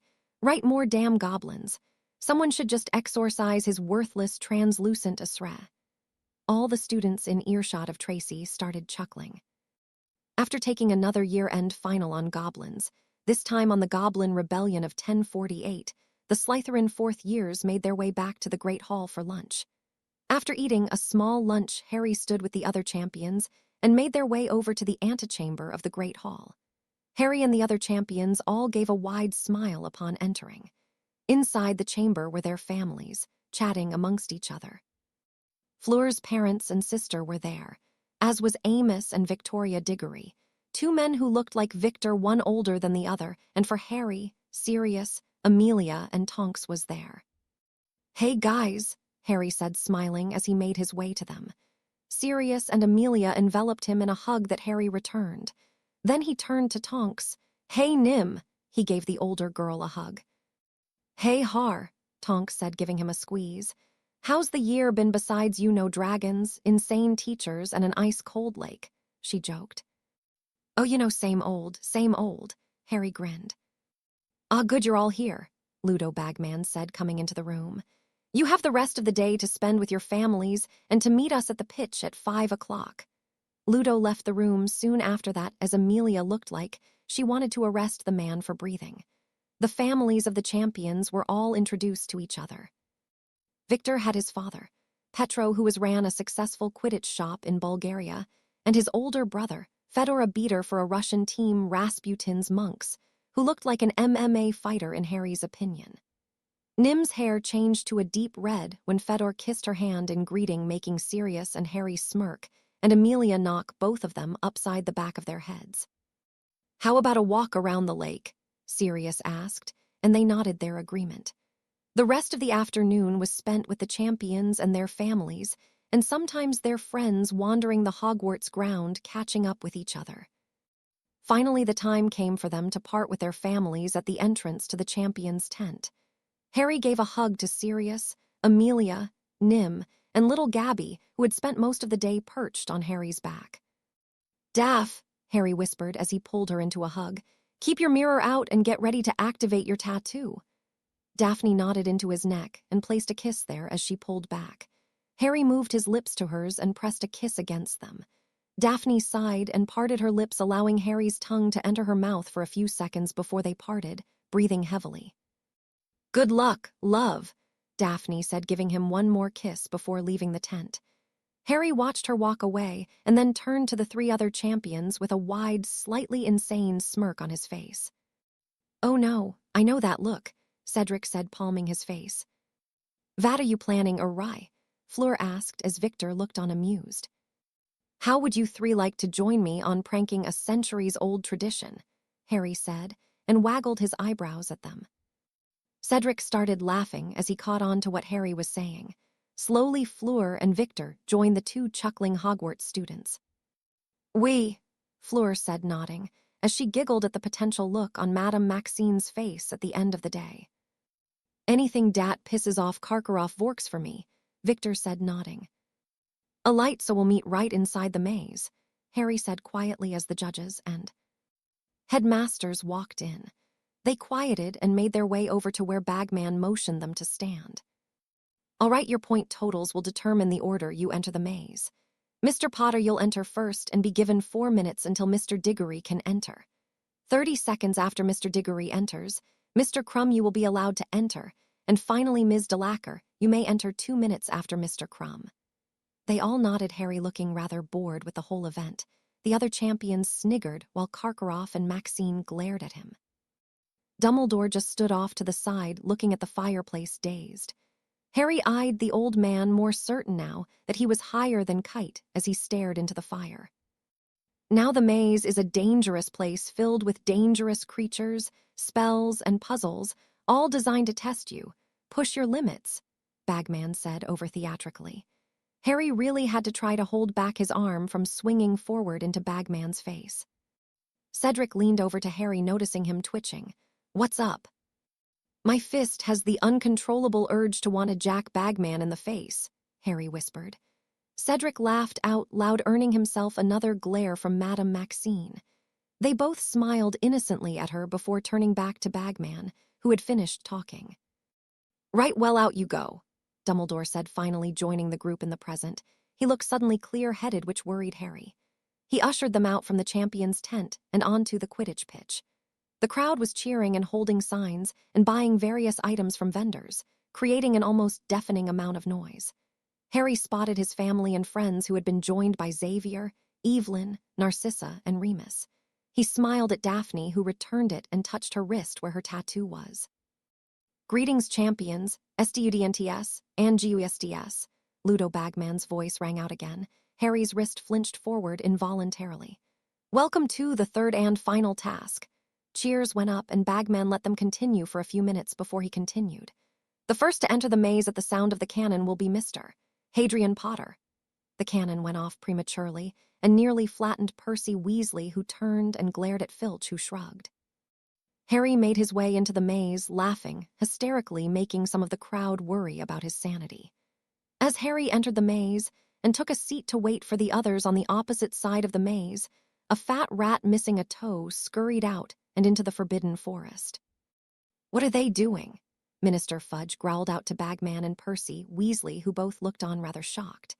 The champions were sitting on the ground in the very entrance of the maze, playing cards as they waited for Fleur's penalty time to be counted down. Fleur herself was fighting not to laugh as the crowd looking on at the jumbo screens were murmuring amongst themselves, confused. Finally, the cannon rang out for Fleur to enter, and the boys vanished their deck of cards, this time Victor taking the pot of winnings. "Hello, boys, ready?" Fleur asked as she came in sight of them. "Yep, how are the sheep?" Harry asked with a nod back towards the now closed entrance of the maze. "Stunned stupid," Fleur deadpanned. They laughed, and Victor used his wand and shot the point me spell off. A red arrow pointed to the left tunnel of bushes, so they moved forward. They walked in the eerily quiet maze for a few minutes before a fog descended down onto them. It wasn't bad or had any effect other than to annoy them. The fog wouldn't vanish, so they kept walking forward. Suddenly, they found themselves dangling upside down, hanging into the sky. Cedric was the first to figure it out. "Keep walking, it's a charm, and it'll reverse itself." They continued moving, and sure enough, it reversed itself, leaving them all a bit woozy. They took a right turn, and Harry, who was in the lead, dove out of the way. "Duck!" Harry yelled as he dove forward into a roll. The other three dodged a massive fireball let off by a fully grown blast-ended Scroot. The champions scattered, with Fleur and Cedric off to the right and Victor, and Harry off to the left. The escort decided to charge Victor and Harry, who shot off spells, but were forced to duck to the side, as neither spell had an effect. The escort's stinger nailed Victor in the side as it veered for the older teen. Fleur and Cedric shot off their own spells, which only served to piss it off as it turned on them. Victor was on his feet again, as was Harry, as the escort nailed Cedric with its tail. Fleur jumped the still swinging tail. "Its stomach, we have to get hit its stomach," Harry shouted to his friends. "It's the only part unprotected." Victor nodded, while he and Fleur squared off against the irate escort. It charged again, but this time blasted fire back towards Harry, who was behind him. "Ignis Flamma," Harry cast as the spells impacted him.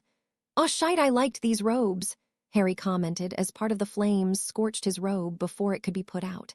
Cedric off to the side shot a bombarda at the escort's legs. It sent the escort off course, missing Fleur and Victor. Harry, thinking quickly, iced the ground underneath the escort. Victor shot forward and slid on the ground underneath the stumbling escort legs, and sliding on the ice shot off an impedimenta. The curse stuck the escort in its underbelly. Victor continued forward on the ice to be stopped and pulled up, standing by Harry. The escort fall immobile off to the side, and the champions gathered over to the side. "Vat vas that?" Fleur asked, her accent flaring. "That my dear French Ami," was a blast-ended esquort courtesy of the one, and only Hagrid, you're the friendly half-giant who sometimes forgets the rest of the world does not have giant skin, Harry said. Hadrian, you're his favorite, Cedric said, speaking in a lightly high voice. Tell him he's not allowed to experiment anymore, all right. Sure. I just hope he hasn't started another one yet, Harry said. The esquort twitched and Victor fired off an overpowered stunning spell at the animal, thing. Harry hit it with another one for good measure. Let's just move on before Et wakes up. They used the point me spell this time. It sent them to a tunnel heading toward the right. They moved down some twisting passages for about 5 minutes without any attacks. They came to another split in the passageways, and each looked them over. Suddenly Fleur screamed. The boys rushed to her position to see what appeared to be Gabriella dead on the ground in front of them with a merman over her. Harry jerked the stunned Fleur out of the way. Unfortunately for them, the image changed. Now in front of them stood a Dementor. The Dementor reared up towards them and focused on Harry and Fleur, who both started to lose their grasp on their wands. Ridiculous, came a shout from Cedric, who pushed Fleur and Harry to the ground.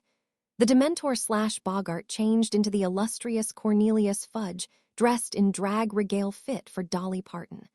Cedric and Victor started laughing at the sight, as did Harry and Fleur when they looked up. The Dolly Fudge in front of them then broke out into the song 9 to 5, causing them to laugh harder and the Boggart to vanish. I really hate Boggarts, Harry said after it was gone, and they moved forward. He had an arm wrapped around Fleur, as did Victor, giving some comfort to their French friend, while Cedric led them down another pass. I have never seen one before. I wish I could still say that, Victor said. After a few minutes, Fleur seemed to pull herself together as they walked. I've been dreaming of that since the second task, horrid tournament, Fleur whispered to them, and they nodded in understanding. SHH, Cedric called back to them.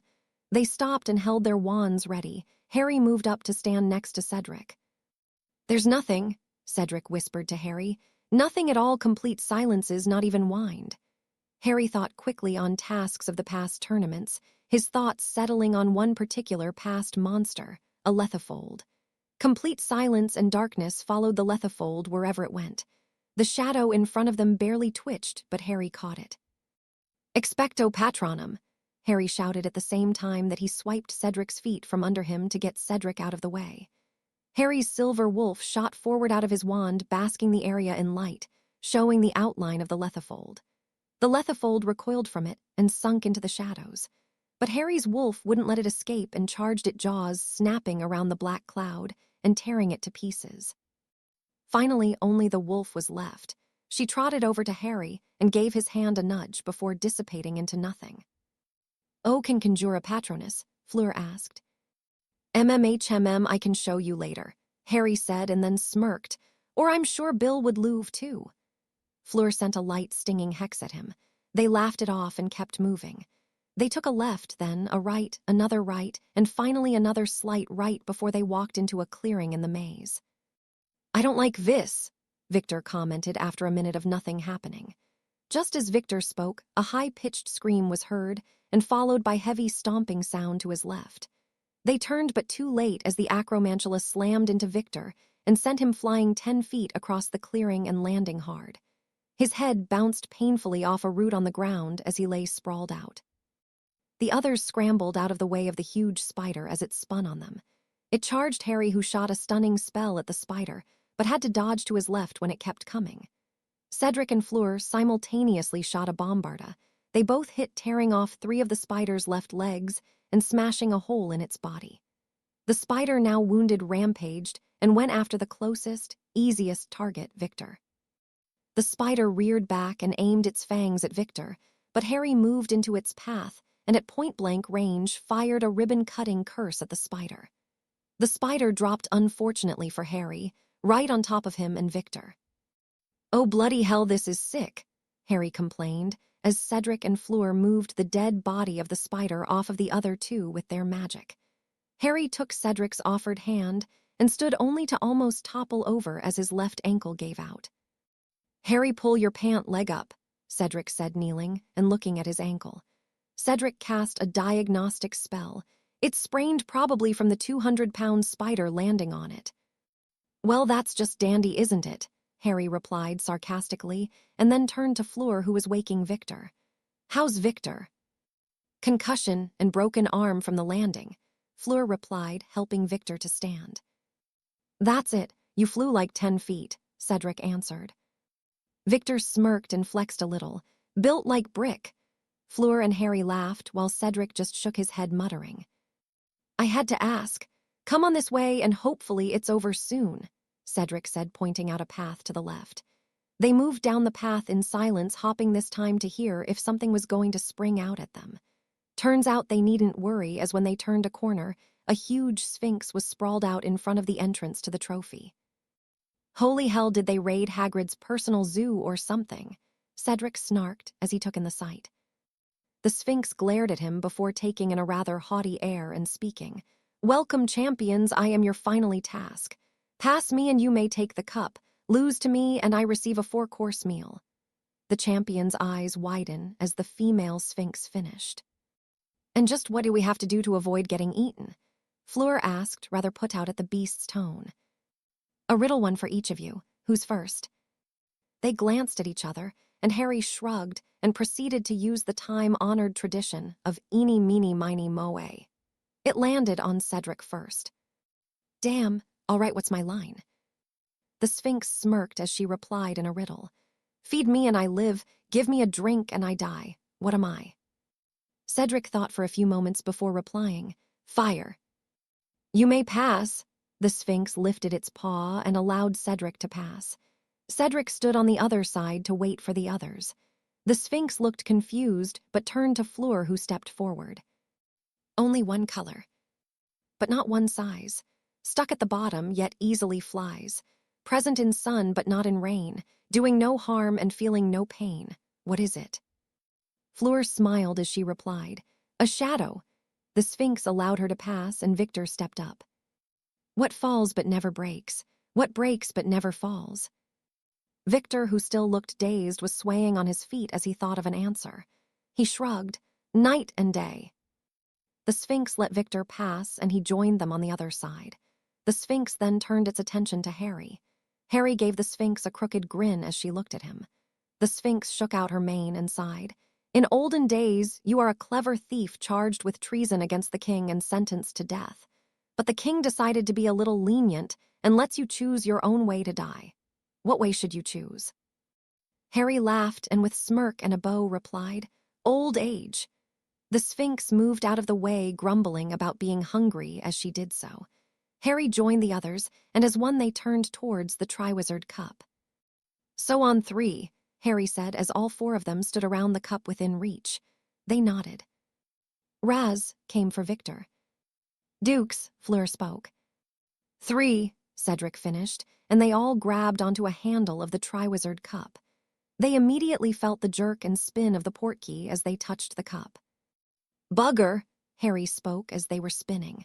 They slammed hard into the ground after a few minutes of spinning. As Harry entered the maze in front of them, the crowd was cheering and going wild with chants of Potter, until he sat down and pulled out his deck of cards and started shuffling them. As the crowd settled into shock, Daphne slowly started giggling, and by the time Cedric joined him, she was outright laughing, holding her sides and wiping tears from her eyes. Sirius and the others looked at Daphne in shock, so she tried to explain. He's gasp, pranking, giggle the tournament. She lost it again and started laughing. The adults looked up at the screen, which now showed Victor, Cedric, and Harry in a friendly poker match, and their eyes widened. Sirius and Remus, though, looked on with pride, and surprisingly there were tears in Sirius's eyes. Sirius, Amelia prompted, a bit worried that maybe he had bet some ungodly amount of money on Harry. Prongs would be so proud, Sirius said, wiping his eyes. The teens laughed out loud while Amelia just shook her head. They heard shouting off to their left and turned to look only to see Fudge waving his arms and yelling at Bagman and Percy, Weasley, while the toad-looking woman looked on at the screen in anger. The foreign dignitaries seemed to be torn between laughing and shock. As the champions defeated the tasks together, the crowd largely forgot that the champions weren't competing against each other. They were enthralled with their battles with the monsters in the maze. After their fight with the Dementor/Boggart, the crowd was gasping for air and wiping tears from their eyes, while Fudge finally shut up and just sat there quietly turning red. The toad next to him, however, looked like she was going to explode in anger. Dumbledore looked slightly amused, but his eyes had a sharpness to them that worried Amelia. Finally, they got to where the champions grabbed hold of the Triwizard Cup.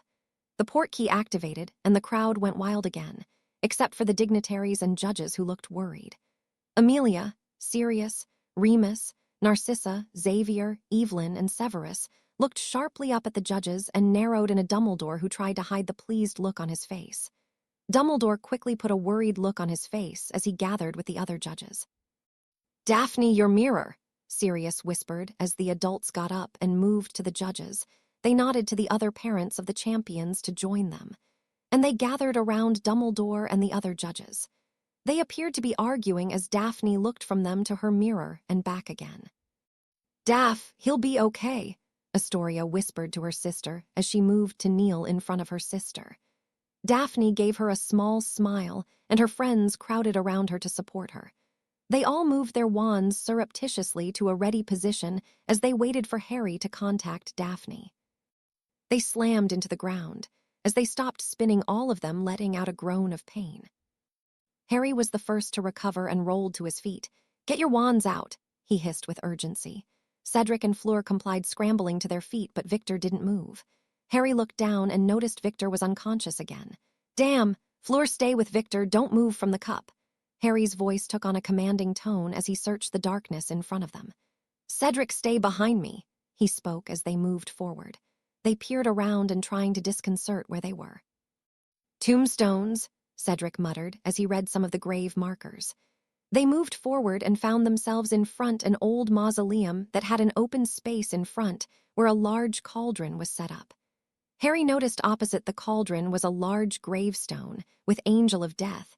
He stopped suddenly in front of it. "We need to leave now," Harry hissed out. Cedric nodded and moved back toward Fleur and Victor, who were on the ground next to the cup, Fleur kneeling over Victor. Cedric moved with his back towards them. Suddenly the cauldron flared. "4 for the price of 1. A shrouded, snakish hiss of a voice rang out as a figure moved into the light of the cauldron. Hatred flared in Harry as he recognized the figure as Peter Pettigrew. "Pettigrew," Harry hissed. A cold laughter rang from the bundle Pettigrew was holding. "Kill the spares," it hissed. Pettigrew snapped the wand in his hand up, but Harry was faster. "Ignis Exploder," Harry shouted the spell and directed it towards the already flaming cauldron. The cauldron flared and engulfed Pettigrew's side. He dropped the wand and the bundle that looked like a deformed baby. The killing curse struck wide of Cedric, who rolled out of the way towards Fleur and Victor. He put one hand on the cup and the other on Fleur, who was holding Victor. They disappeared in the swirl of the portkey. The bundle of Voldemort caught on fire with the spell Harry cast and rolled around, letting out a screaming hiss. Pettigrew was fumbling, trying to find a wand and put out the fire that was currently ravishing the side of his body. Harry pulled his mirror out of his pocket as he heard the hissing voice of a snake. "Master," Nagini hissed as she flew forward and smothered the flames on the sick, disfigured bundle. "SS, stop the boy," it hissed. "Daphne," Harry called out into the mirror. Harry dodged left. "Defindo!" He fired at the large snake as the portkey tattoo activated. Harry landed with a thud on his feet in front of Daphne, who was now standing in the opening of the pitch to the maze with the other champions. Victor was being treated by Madame Pomfrey. Harry turned to Severus, who had grabbed onto his shoulder. It was Voldemort and Pettigrew. Harry got out before the pitch was swarmed with fans. Aside from his friends and family, the only others to hear Harry was Dumbledore, the judges, and a few dignitaries, including Fudge and his undersecretary.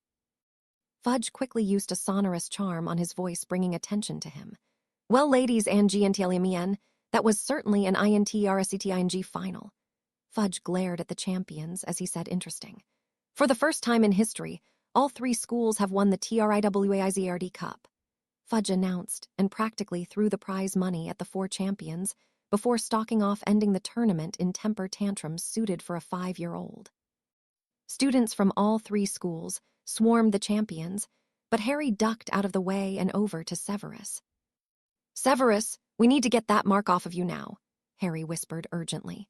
His head was splitting with pain as he knew Voldemort seethed in anger.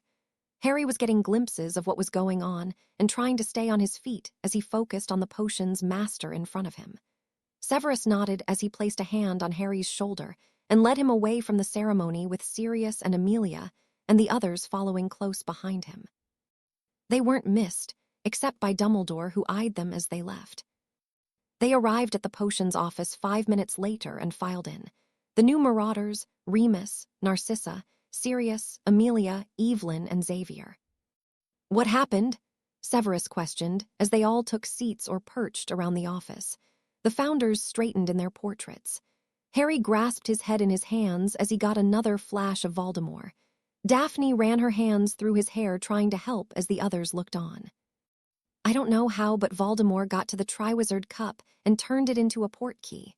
It took us to that graveyard from the beginning of the year in the first vision.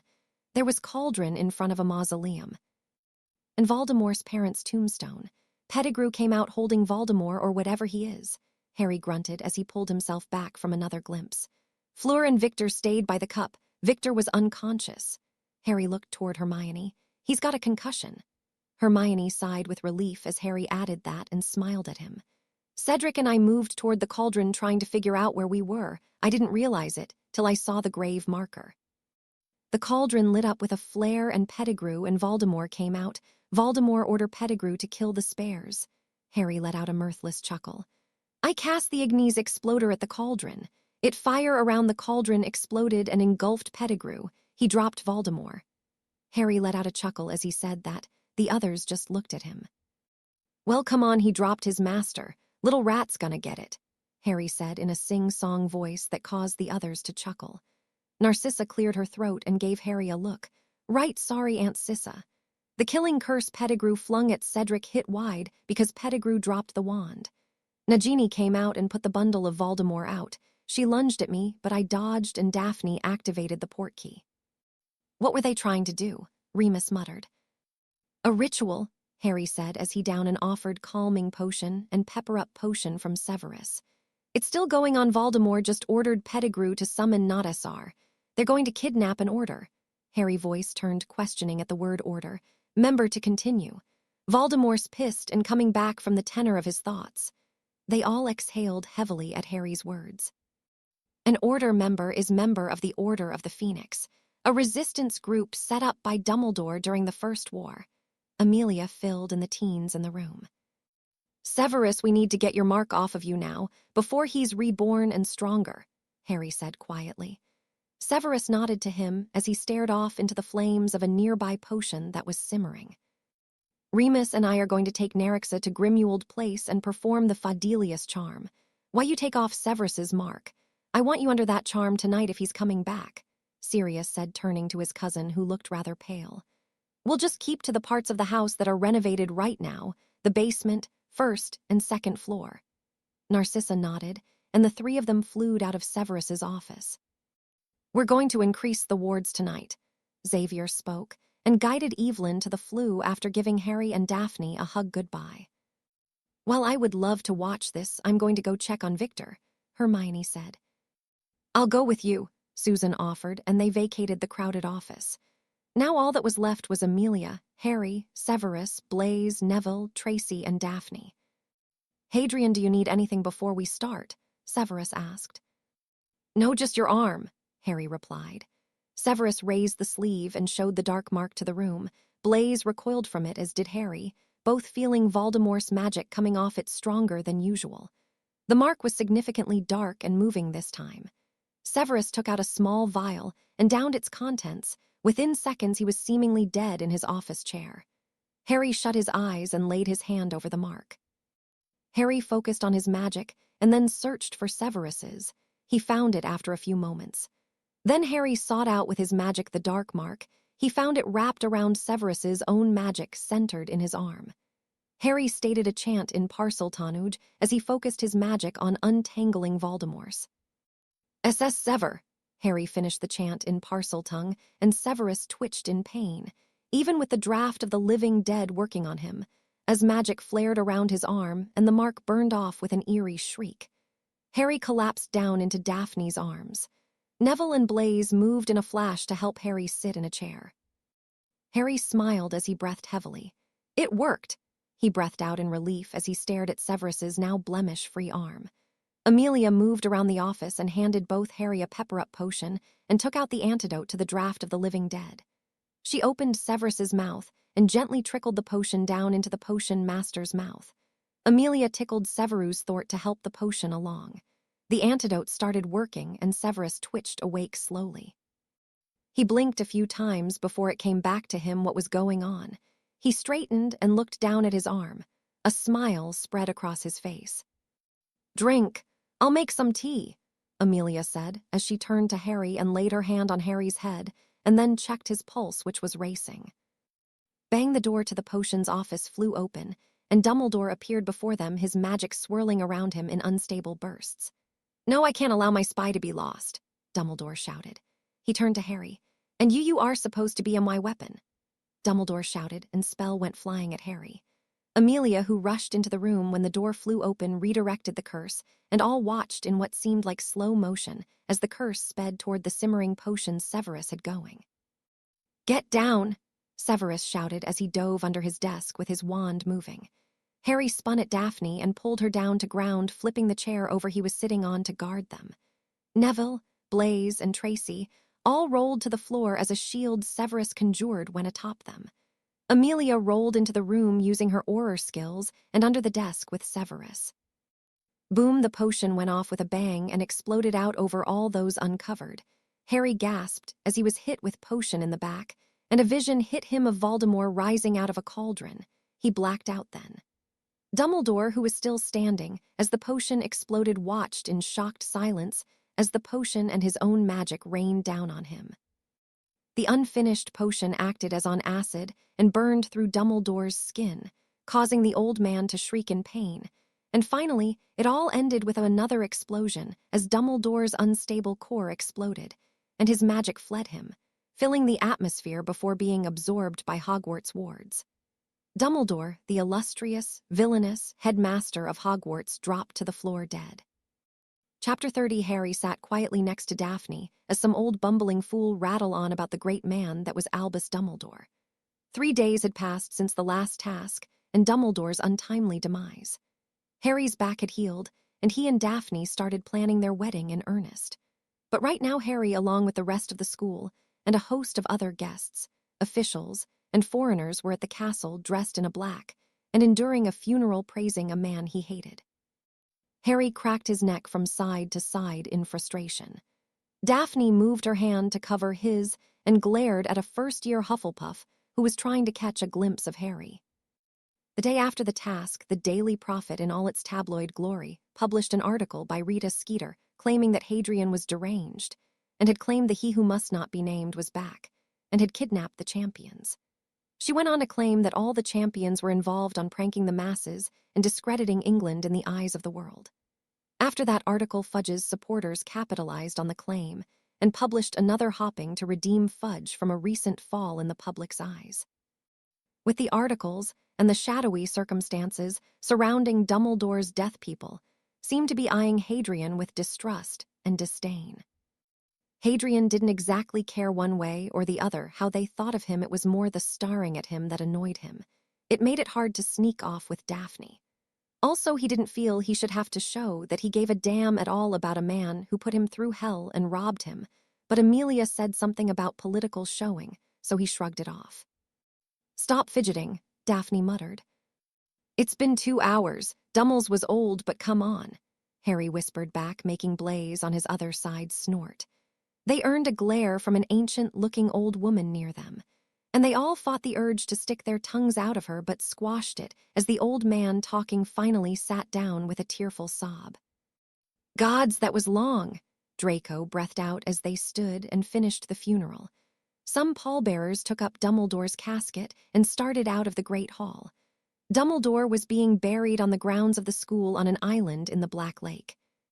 "Tomorrow can't come fast enough," Tracy said, as they made their way down to the Slytherin common room and collapsed onto the couches. "So did you have nice goodbye with Victor?" Tracy asked in a teasing voice as Hermione joined them in their compartment for the ride home. Hermione blushed. "Yes, thank you for asking. I'm going to visit him in July." Susan, Tracy, and Daphne let out shrieks that were only audible to small furry mammals and other teenage girls, as exhibited by Hannah, who just joined the compartment with Neville. Neville looked bewildered, but Hannah just sat right down and got right into the girls' conversation. "Don't ask," Harry said in response to Neville's look. The boys decided to play Exploding Snap while the girls chatted for a while. "I'm gonna take a walk," Harry declared, standing and stretching his arms above his head. They had about 2 hours still left before the train would be at the station. Daphne stood and came over to him. "I'll join you." They left the compartment with Daphne tucking herself into Harry's side and smiling up at him contently. Harry wrapped an arm around her shoulders as they walked. Harry kissed the side of her head as they walked. "Sirius and Amelia are gathering everyone at the house tonight to talk about what happened," Harry said quietly. "Are you okay with that?" Daphne replied. Harry nodded. They walked a little further and came upon the Weasley twins selling some of their joke products. "Step right up. Purchase Wonderfully Woe. Inducing Weasley's Wizard Wheezes products. Frighten, disgust, entertain." Fred and George traded off as they sold their products. Harry and Daphne watched amused as everyone from first years to exiting 7th years bought out Fred and George's supply. When the crowd finally dispersed, after buying out Fred and George, they greeted Harry and Daphne. "Ah, the future Potters. Welcome to our humble compartment." Harry and Daphne laughed. "Gred Forge, anything new?" "Funny you should ask. They're not yet finished, but we're working on our skiving snack boxes. Guaranteed to get you out of class." George finished with a flourish, presenting a box of seemingly harmless sweets. "Wow, these are actually pretty ingenious," Daphne said as she looked through the box, and Fred explained some of them to her. Harry got a calculating look on his face as he thought for a minute. "Gred Forge, how would you two like to do this for a living?" Harry asked with a smirk. Fred and George looked rather excited before they calmed a bit. "We would. Love to. But we need capital and investors. Nobody takes us seriously, though." "Well, meet your first serious investor," Harry said, and pulled out his money pouch that held his share of the winnings from the Triwizard Tournament. He handed it to the protesting twins. "It's not charity, guys. It's an investment. I think you two could probably run Zonkos into the ground if you let your twisted little minds run wild. Zonkos hasn't even come out with any new products in years. The only thing you have to promise to do is keep my name out of it deal," Harry asked. Fred and George shared a glance and looked like they still wanted to protest, but Daphne spoke up. "If it makes you feel better, we can have Andromeda Tonks write up a contract." Finally, Fred and George nodded. "All right, we accept, but Mum will kill us if she finds out." "That's all right, set up a time with Bill, and we can meet with Andromeda, but for now, here you go," Harry said, giving them the money.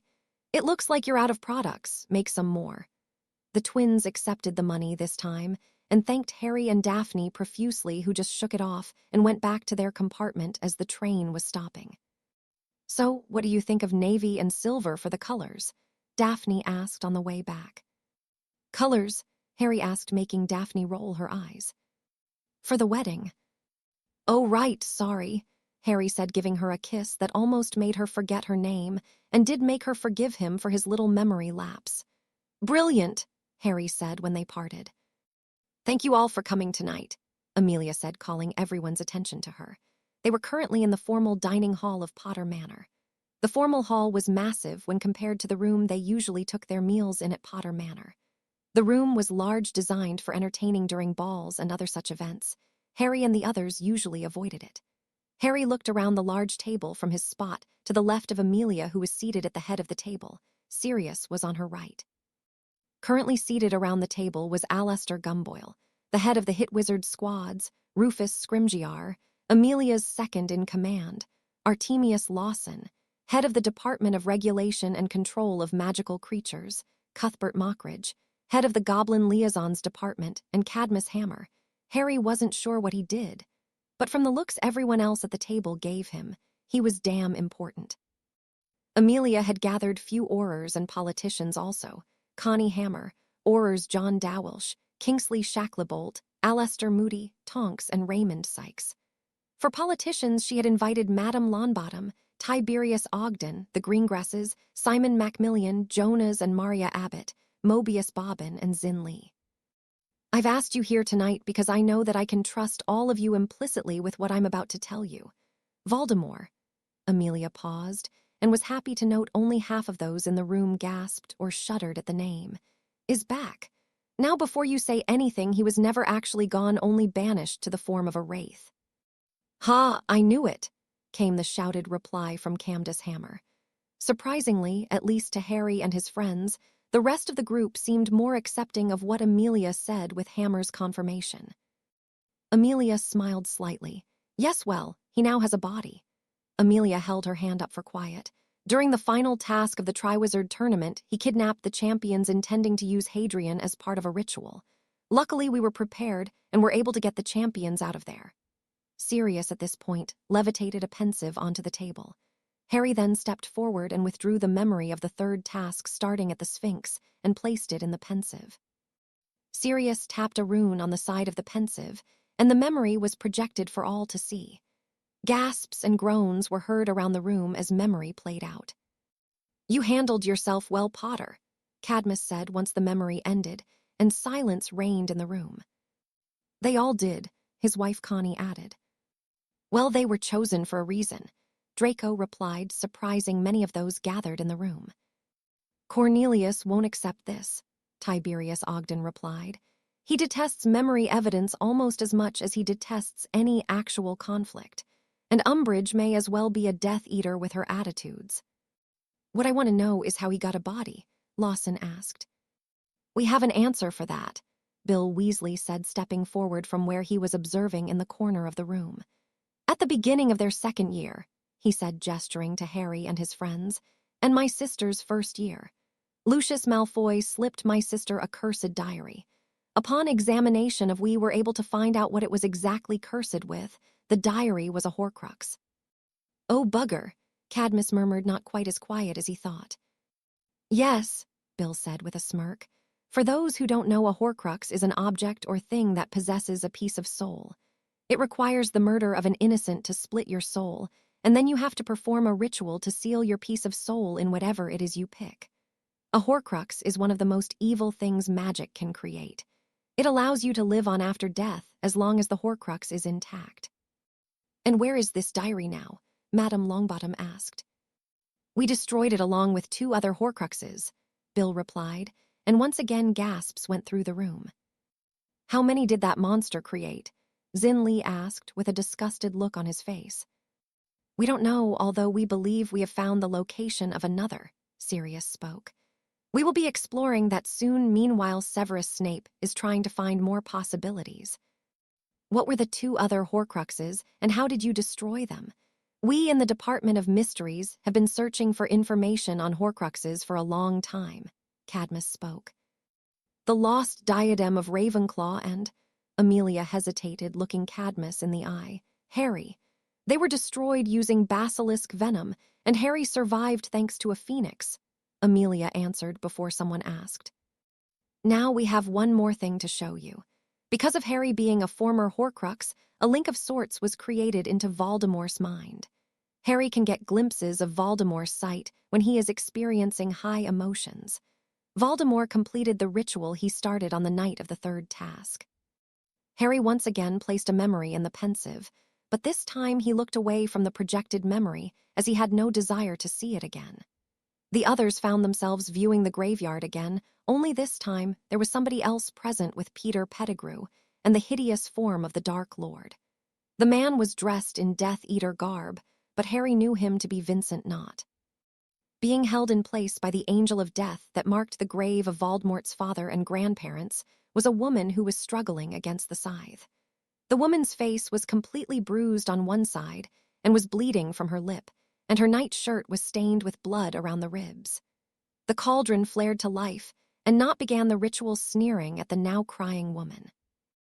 Bone of the father unknowingly given, you will renew your son. Not pointed his wand at the ground, and a bone shot up through the dirt, and he levitated it over to the cauldron and dropped it in.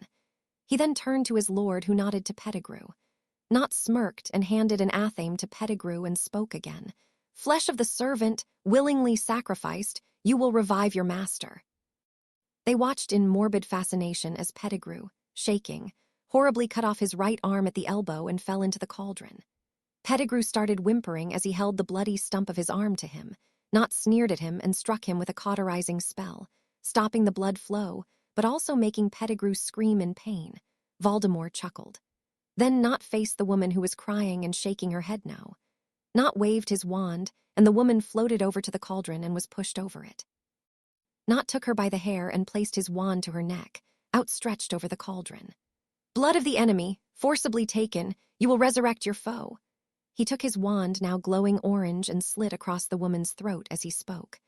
Blood poured into the cauldron, and the woman gurgled on more that poured from her mouth, and slowly they watched as the life left her eyes, and Not dropped the woman unceremoniously to the ground. He moved over to where Voldemort's hideously disfigured baby-like form was perched with Nagini wrapped around it. Not bowed and then lifted Voldemort into the air and dropped him into the cauldron. The cauldron was consumed by the flames underneath it, and soon melted into nothing as the fire consumed Voldemort's form. It grew and twisted, and then black smoke surrounded the whole memory. When it faded, a tall, pale, skeleton-like figure stood there. The thing's face almost glowed in the dark of the graveyard. It was bone-white and looked to have skin stretched thinly across the skull.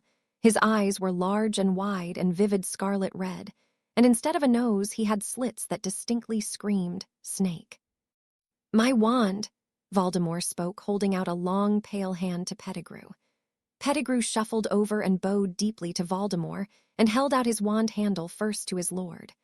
Voldemort's scaly hands enveloped the wand, and with a simple wave he was cloaked in a black hooded robe, and the memory faded to black as Harry lost consciousness at that point. Immediately after the memory ended, Daphne, Hermione, Tracy, Susan, Evelyn, Tonks, and Mockridge all raced out of the room and threw up. The rest of those who remained in the room paled significantly, though Cadmus, Harry, Amelia, Dawlish, and Shacklebolt all looked determined and angry at the same time. "That was Madame McKinnon," Madame Longbottom spoke. "She was the only one of that family to survive the First War." By now the others had returned, and Amelia looked at them with a steely look. "I need you all to begin gathering allies and start training your family members. A second war is coming, and fast." Amelia, I need to show you something," Hermione said once everyone had left. Except from the new marauders, Sirius, Amelia, Madame Longbottom, and the Greengrasses. Amelia looked at the girl with one eyebrow raised. "Why do you sound guilty?" "Well, you see, I found out how Rita Skeeter gets all her information." Hermione started only to be interrupted by Amelia. "Hermione, that's wonderful. Do you know how many state secrets she's given away? But she's been protected under certain laws. But if you have her sources, we can actually do something." "Well, then may I present you with Rita Skeeter," Hermione said with a flourish and took out a jar with a beetle in it. "In her unregistered animagus form." "How on earth did you figure out she was an animagus?" Amelia asked, taking the jar, holding the beetle. "She revealed one too many of Victor's and my private conversations. Thanks to her, I get hate mail from angry fangirls. I went over our conversations and realized this beetle was in every one that ended up in print. So I set her up," Hermione explained. Amelia started laughing that turned into full-blown laughter. "You really are the smartest witch of your age. Why don't we just keep her this way for now?" Sirius, Draco, Xavier, and Harry were currently safely ensconced in the game room of Potter Manor, currently hiding under about 5 layers of wards put up by Sirius and Xavier. In the 2 weeks they had been back from Hogwarts, their time was either spent training or preparing for the wedding. Although they had settled on a small wedding, it seemed to Harry that there was always something needing to be done for it, and more often than not his opinion was ignored. Harry pointed that out to his lovable dogfather. Sirius responded by laughing for 10 minutes, and then told Harry welcome to married life. Currently, Harry was trying to figure out where he was going to take Daphne for their honeymoon. Sirius and Xavier were shooting pool, while Harry and Draco were looking over a list of Potter properties he had gotten from Ragnarok. Draco turned out to be most helpful, but then he's known Daphne since they were in nappies. You should take her to either Potter Hideaway or the summer house in the French Riviera, Draco suggested. Daphne's always loved the beach. She told me once when we were little she wanted to be a mermaid like in the ones in fairy tales. Harry tapped the names of the properties and was given a picture and description of each. The summer home was a typical mansion on the coast of France, like the one they went to the year before. The Hideaway, though, Harry decided was perfect. It was a bungalow situated on isolated part of Bora Bora. The bungalow sat on stilts above the water, and for 2 miles in any direction was warded with muggle-repelling charms, notice-me-not charms, and it was unplottable. It was only accessible to Potters and Potter house elves. "I'm going with the Hideaway," Harry announced and called Nips. "Nips." "Yes, sir," Nips said when he popped in. "I've decided on taking Daphne to the Hideaway for our honeymoon. Can you make sure it's ready for a week-long stay? We'll be leaving the night of the wedding." "Of course, sir. Nips, get it ready for you," Nips said with a bow and popped out of the room. Draco and Harry joined Sirius and Xavier over at the pool table. "How about me, Harry, versus you and Draco?"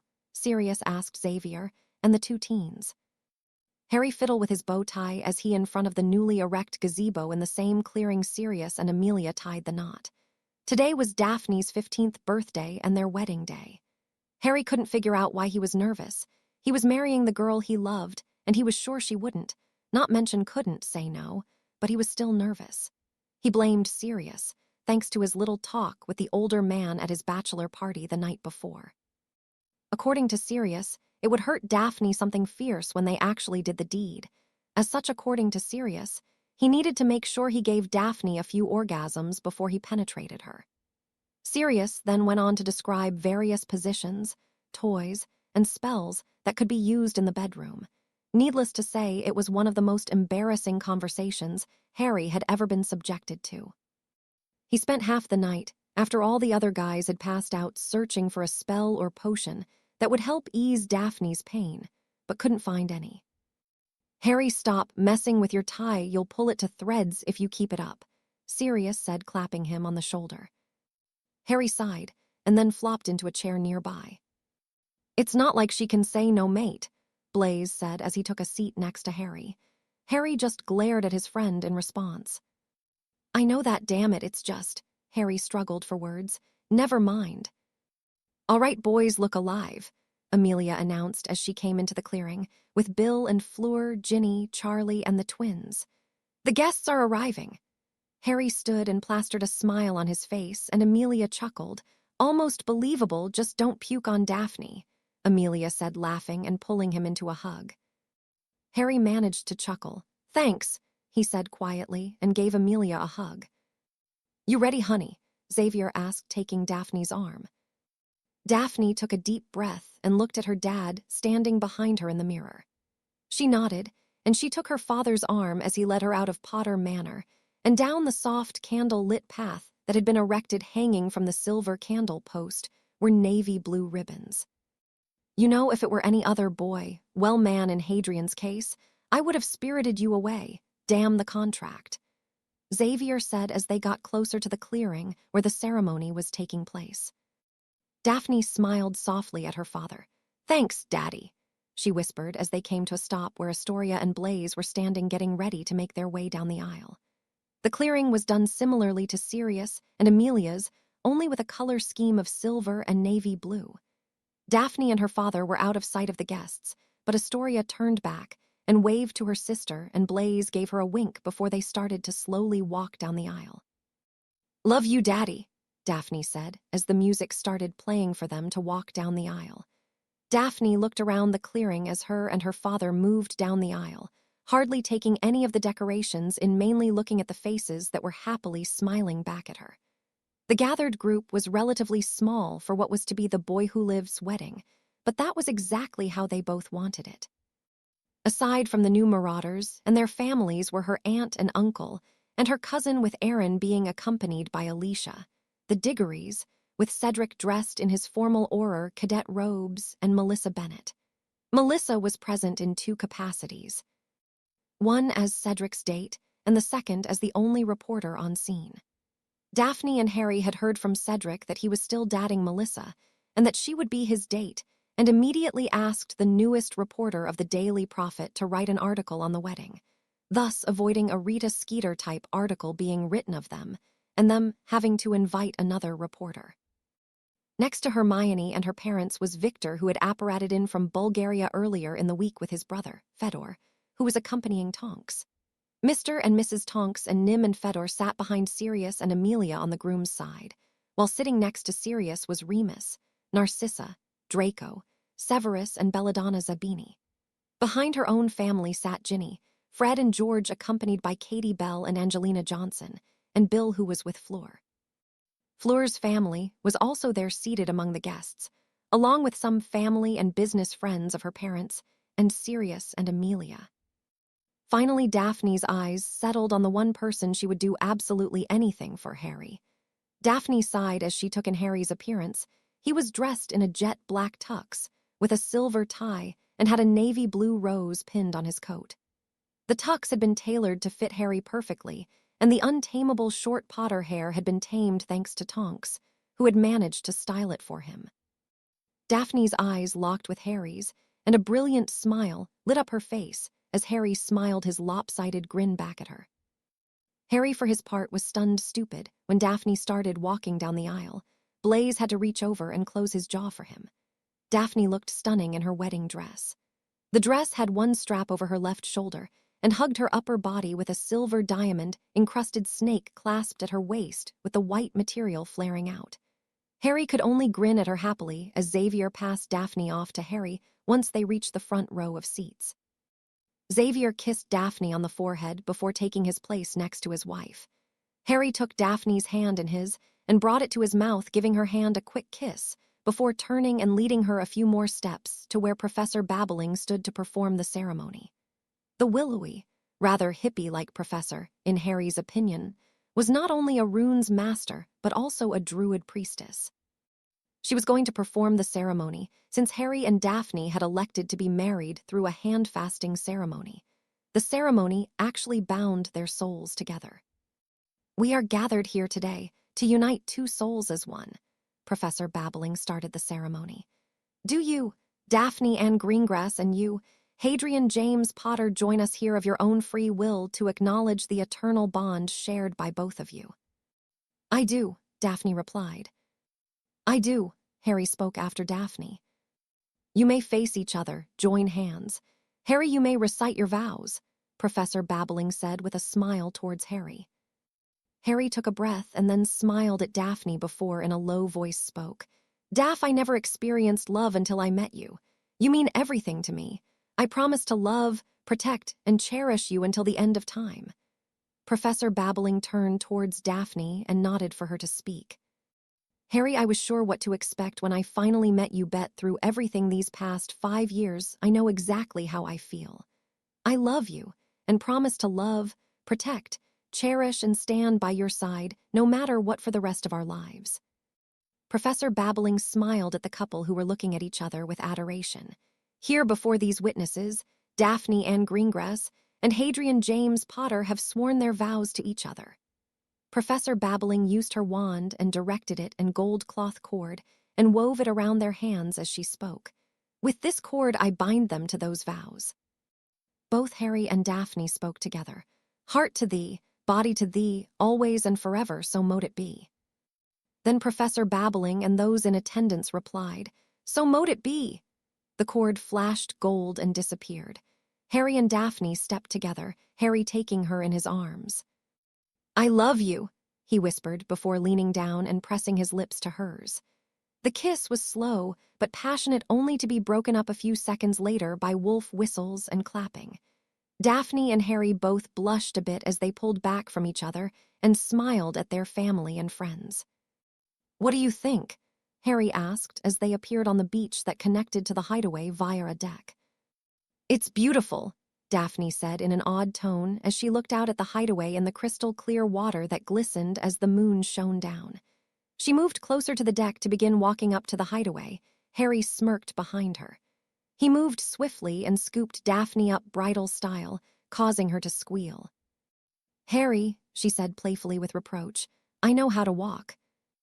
"Yes, but Muggle tradition states I need to carry my blushing bride over the threshold," Harry said playfully, as he smiled down at her. He absent-mindedly waved his hand, and their bags floated behind them as they walked up the deck into the bungalow. As they crossed the threshold, Harry leaned down and gently placed his lips to hers. He slowly deepened the kiss as Daphne moved her hands up to his hair. She skillfully maneuvered herself in his arms to wrap her legs around her waist and ground into her hip. Harry groaned and moved to kiss her down her neck. He pulled back to look at Daphne as he moved them into the bedroom. "Harry," Daphne breathed, "make me yours completely." Harry nodded and gently placed Daphne on her feet and leaned in, cupping her face. He gently kissed her. The kiss turned passionate quickly as Daphne's tongue traced his lips and parted them as she tangled her hands in his hair. Harry moved his hands to the zipper of her dress and slowly lowered it down her back, pushing the dress off her shoulders. Daphne stepped back from Harry and let her dress fall to the ground. "You're going to kill me," Harry groaned out. Daphne was topless but had on a sheer blue thong that had a garter belt attached to sheer stockings. Daphne smirked triumphantly and sashayed toward him, but stopped when Harry's own lopsided grin appeared along with devilish look glint in his eyes. Harry's grin grew as he closed the distance between them and took her chin in his hand, claiming her lips for his own. Harry moved Daphne back until her legs hit the bed and then pushed her back. Daphne fell against the bed, pulling Harry with her and down on top of her. Daphne moaned as Harry moved down her body, placing kisses wherever he could place his lips. He lowered his lips down to where her thong sat beneath her hips. Harry breathed in Daphne's scent as he ran his nose along her hips. Daphne's breath came out shakily as she tried not to giggle. "Harry, that tickles," she breathed out. Harry smiled against her skin and nipped at her skin. Daphne let out a small squeak and then moaned as Harry lathed the spot with his tongue before he snapped the garter and disrobed her of the rest of her garments. Harry kissed up her leg and slowly parted her thighs and gave her glistening pussy a long lick. "Hurry," she half moaned, half whimpered in a plea for him to continue. Harry swirled his tongue around her clit and around her entrance. Harry focused his darkening eyes on her and pushed a finger into her entrance. Daphne moaned and gripped the sheets while Harry worked her over with his tongue and fingers as he inserted another.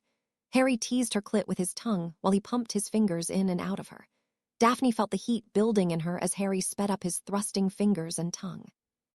Harry could tell Daphne was close as she was mewling and had closed her eyes as she lifted off the bed. He gently nipped at her clit at the same time he curled his fingers up into her G-spot. "Harryyyy," Daphne screamed out. Harry quickly replaced his fingers with his mouth and lapped gently at her as she came. Daphne panted and her body quivered as Harry lapped at the remains of her orgasm. Harry's tongue kept her on edge as she threaded her hands through his hair and tugged. Harry allowed himself to be pulled up, and when he was even with her face, he smirked at her wild expression. Daphne forced her tongue into his mouth and ran her tongue over every surface of his mouth. Harry moaned as Daphne's tongue explored his mouth and caressed his own tongue. Harry ran his hands over her body, keeping her stimulated as she kissed him. When they were running short on air, Daphne moved her kiss to his neck and up to his ear where she nibbled on his ear before saying, "Harry, I want you. Enter me already."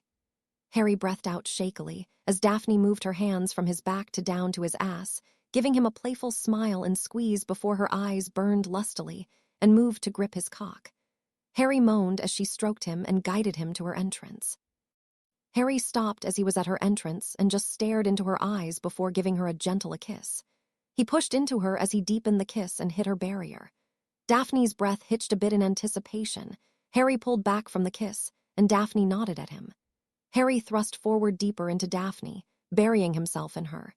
Harry and Daphne both took deep breaths at the intrusion, Daphne for the pain, and Harry because of the feelings he was experiencing. To him, it was better than anything he had ever experienced. Being in her tight, hot pussy made him never want to leave, but at the same time, Harry battled feelings of guilt for the pain he just caused his beloved new bride. Daphne breathed out trembling. It was painful, but she had been in worse pain. Harry nuzzled her neck and kissed down her chest to the top of her breasts. He took one nipple into his mouth and lathed it with his tongue and gently nipped around to her other breast. "Harry, you can move now," Daphne said, rolling her hips into his. The pain was ebbing away, being replaced by pleasure. Harry groaned when she rolled her hips up into his and started thrusting in and out of her. The first few thrusts were awkward as they tried to find a rhythm. Soon they were both crying out, and Harry lathed attention on neck. "Daph, I'm not gonna last much longer," Harry panted out as he thrust into her. He was overcome by her heat and picked up his pace, his hips working like a piston into her as he kissed her greedily. "Oh God, just a little more," Daphne moaned as Harry moved his kisses to her neck and then down to her breasts. Harry moved his lips back up her neck where he nipped at the skin and whispered in her ear, Come for me, Daph." "F-U-C-C-K, Harry," Daphne screamed as she came. "Oh God, Daph, fuck, I'm," Harry groaned and struggled to keep pumping as she shook and clenched around him orgasm. Harry followed her within 2 thrusts and slowly they both came down. Harry pumped into once more as Daphne rolled her hips into him as she came down.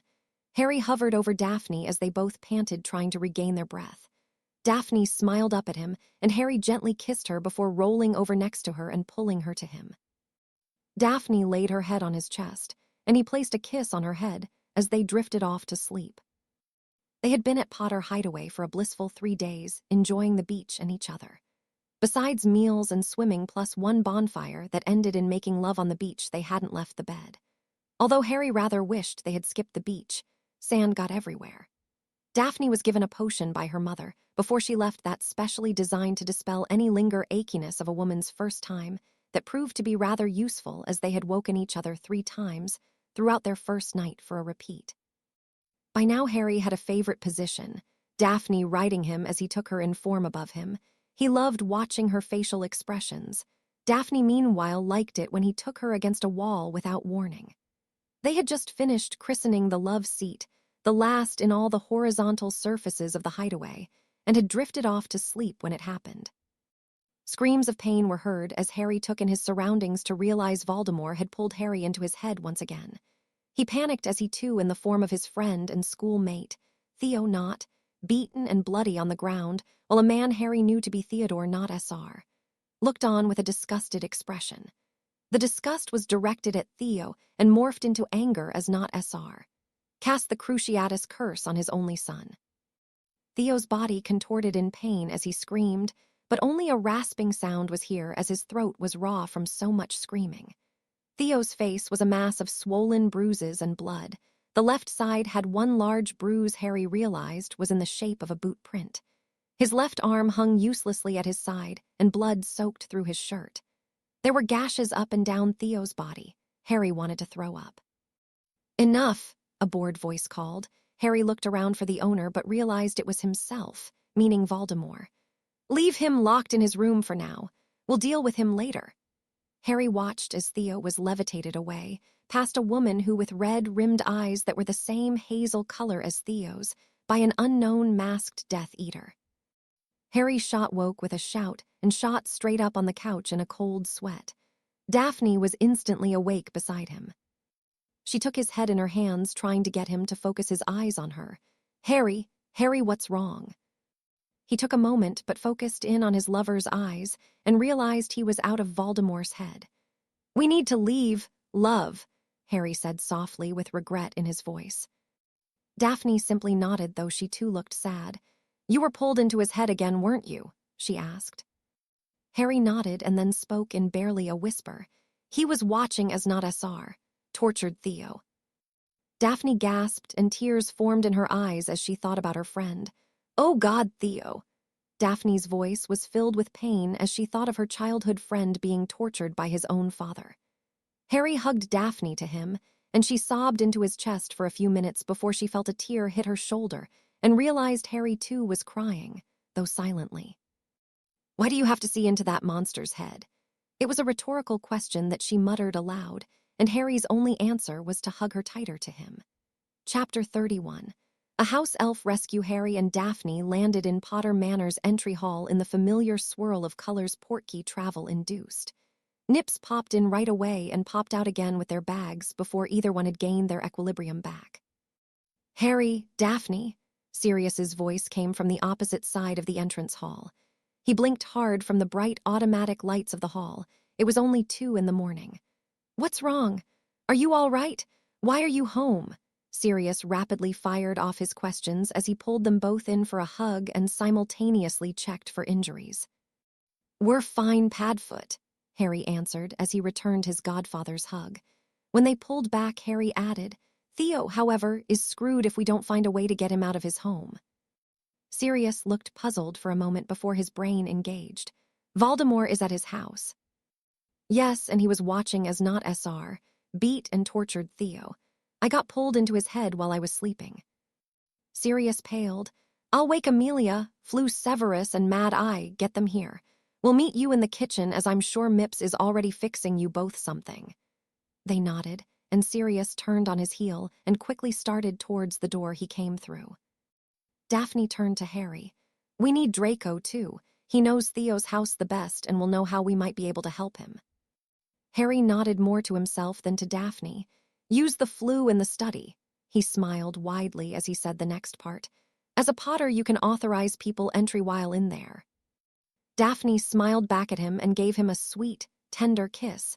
Meet you in the kitchen. Harry smiled for a moment as he watched her walk away, but his look quickly turned serious as he went over to the Flu in the wall next to him. Prince Court, Harry called into the Flu to be met with the appearance of a house elf. Is Severus available? Master Snape being at Mistress Zabini's residence, the dutiful house elf answered. Thank you, Jeeves, Harry replied with a small grin that always managed to make its way onto his face at the house elf's name. Harry ended the call, tossed some more Flu powder in and called, Zabini Penthouse, London.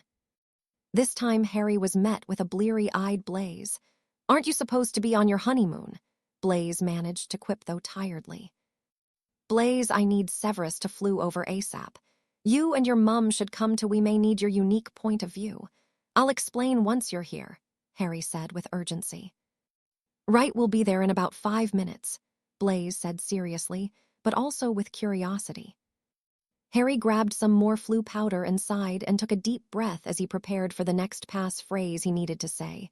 Mad-Eye Moody's improved fortress, red, star, fox, pineapple, screw, constant vigilance. Harry shook his head. Moody's paranoia was starting to reach epic proportions. Speak! The incredibly alert at 2:15 in the morning Alastair Moody barked at Harry. Moody, we have an emergency and need your help, Harry replied. Right, move, Moody said. Harry scrambled back as Alastair stepped through the Flu to Potter Manor. Do you even sleep? Harry asked, taking in Moody's appearance. Alastair was clothed in his usual attire and even had his leather trench coat on. Constant vigilance. Right, well, I need to wait for Severus and the Zabinis. The others should be in the kitchen by now. Harry said without even flinching at Moody's yell. Alastair nodded and made his way to the kitchen. Oh, shite, Blaise muttered as he tripped coming out of the Flu bowling into Harry, sending both boys sprawling on the floor. Sorry, mate, too early for the Flu, Blaise said with a groan. Severus snorted and Belladonna rolled her eyes as the two got up. Come on there in the kitchen, Harry said, and gave Blaise a small shove in retaliation. This turned into a mini shove war that ended when Severus pulled them into the kitchen by their ears. Behave, children, Severus said in his most condescending voice. Harry and Blaise moved to their seats grumbling as the others laughed. Nice babe, Daphne laughed and gave Harry a kiss on the cheek as he sat next to her. As Mips handed the newcomers tea, Mad Eye spoke gruffly. So why are we here, laddie? Harry sighed before speaking in a quiet voice. I had another vision.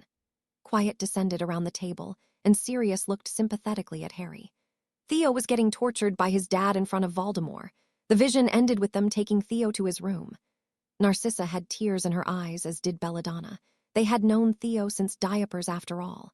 The others looked pissed. Draco was turning red with anger, and Severus looked rather like Remus during a full moon. I'm fairly certain they intend to do it again, or possibly killed him. Voldemort was livid but calculating. We need to get him out now. When he's like that, it means he suspects betrayal. He will kill Mr. Knott if he refuses to help him, Severus spoke. With him there, the wards will be tougher than Buckingham Palace to bypass, Amelia added. Severus, Alastair, and Sirius all nodded in agreement. Knott's place was hard enough to get into before, Alastair growled out. Took a team 20 minutes to bring him down at the end of the First War. The teens around the table looked defiant at Alastair's words. Mips popped in to refill the tea and Daphne smiled suddenly. What about a house elf? They go in and out of wards all the time and they can bring people with them. Draco smiled as well. Theo's mum has a personal house elf who only answers to her. She'll help as long as we can protect him, I think. I agree with Draco. Shannon will help her son, but she'll never leave herself. Narcissa spoke, her voice lowering as she did. Aunt Cissa, will you write a letter to his mother? See if you can convince her to allow her elf to get Theo out. I'll send Dips to her if she doesn't agree. Dips will have no problem pissing Voldemort off. He hates him for the death of my grandparents and parents. Harry asked, his tone turning icy as he spoke. Narcissa nodded and summoned a quill, parchment, and ink. Severus and Belladonna moved over to help her with the letter. They each added their own advice as to what would get Shannon not to concede to their out for her son. Dips, Harry called, and the old stern house elf of the stables appeared with a slight nod of his head to Harry and Daphne. Dips, I need you to take a letter to Shannon Knott, and it's imperative that no one else is around. If after reading the letter she doesn't give any instructions to you or to her personal house elf, I want you to do whatever you have to get Theo out of his room and here. Voldemort wants him dead. Make it look like Theo ran away on his own. Dips took on a look that assured everyone present that Theo would one way or another be at Potter Manor by sunrise. With the letter finished, Dips popped away, and Severus snapped into action. Hadrian, Daphne, Draco, and come with me to the brewery. We need to get potions prepared for Mr. Knott's arrival. Harry and Daphne stood and made to join him, but Amelia spoke, stopping them momentarily. We'll get a room ready for him down the hall in the family wing. Alastair, go to the ministry and get in touch with a few trusted associates. We'll need to stall Knott until the start of term in 4 days. Everybody is still scrambling since Dumbledore's death, so it shouldn't be too hard. Sirius Flew sent Mungo's and asked for healer Cillian. He should be just ending his shift. Harry, he'll need to come over. I'll add him and Theo to the wards, Harry said as he, Daphne, Draco, Severus, and Belladonna left for the potions lab, while Narcissa, Amelia, and Susan left to make up a room for Theo and get some minor healing supplies ready. Blaze, come on, we'll fill in Cillian while the science geeks do their thing, Sirius said, lightening the situation for Blaze. Blaze chuckled, and they made their way to the flue. The next day, Theo sat surrounded by friends while healer Cillian, a trauma specialist and friend of Amelia's from her school days, checked him over and once more administered an anti-cruciatus potion. Severus, Belladonna, Draco, Daphne, Harry, and eventually Narcissa, after seeing how bad Theo really was, brewed all the way into the afternoon. They brewed anti-cruciatus restoratives, blood-replenishing potions, pain-numbing potions, bruise paste, anti-inflaming paste, hydration potions, and low-level stomach-soothing potions to help with combination of major potions. Theo arrived unconscious only moments after Cillian had been briefed on the situation. Dips took Harry off to the side, informing him that Shannon Knott cooperated, and the letter had been burned, and a few precious items along with Theo's broom, and Owl were brought with him and his window left open. Harry nodded and was rewarded with a smile from the small, stubborn old elf. Healer Cillian snapped straight to work, ordering Severus and Susan around the room, grabbing potions, and setting Susan to work on some of Theo's more minor cuts and fractures once he realized her skill with healing magic.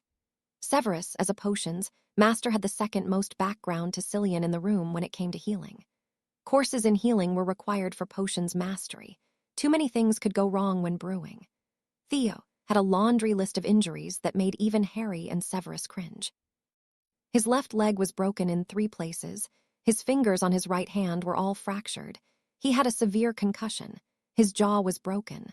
The ribs on his right side were all fractured and bruised on the left side. He had 3 lacerations on his right arm, 2 of which went down to the bone. The other was an inch deep. His face was one massive bruise, and he was shaking intermediately from the Cruciatus curse. Theo was able to sit up by dinner, but he couldn't talk yet. Cillian had used a spell to lock his jaw into place, while a bone-knitting potion went to work on it. Theo was writing on a pad his thanks to his friends. Half his face was covered in a pink bruise paste that made the others snicker, and Severus raised an eyebrow at Harry, who just grinned innocently. What happened? The burning question was finally asked by Amelia. Draco read off what his friend wrote down in rather messy scrawl, rather understandable given he was a righty. Spying on father and the others, got caught. Asked if I wanted to join, and in a moment of Gryffindor stupidity told him to F off. Draco censored himself as he was next to his mother. Those gathered chuckled while Sirius gaffed loudly. Draco spoke as Theo once again began writing. He is after something in the Department of Mysteries, won't do anything openly, till he has it, or at least that's what I got out of what I heard. All right, that's enough until he heals up more, Cillian said, interrupting any further conversation on the topic. Rest until term begins. You're going to be apparating there, and it will take a lot out of you. Adults outside, please, final orders and such, the Irishman spoke jovially. Later that evening, Severus arrived at Potter Manor looking grim, not at all unusual. He met the others in the training room where they were practicing dodging as well as a few new curses, and some like Harry and Hermione were working out on the sports equipment. The first curse was one Sirius used frequently in fights, nullum visus. It blinded your opponent. The amount of power put behind the spell would determine for how long the blindness lasted. The next spell Harry found in the Potter library, Fulgur, sent a constant bolt of lightning from the caster's wand. It could feel similar to getting hit with a taser or Cruciatus curse, depending on how long it was held. The last spell they were using was the Maxima. When applied to any spell, it increased the effect about 10 times, however. It took a lot out of the caster when done. Severus, what's wrong? Harry greeted his mentor. Harry was one of the few that could tell the difference between the potion's professor's sullen looks. I've come to the decision that we need to move on the possible location of the Horcrux. Since we know he's at the Not home and not anywhere near the little Hangleton, it's the safest time possible to investigate. Sue, send your aunt a Patronus. She wanted to go with us on this one, Sirius said, and Susan sent her panda Patronus off. Hadrian, collect some potions and the emergency port keys.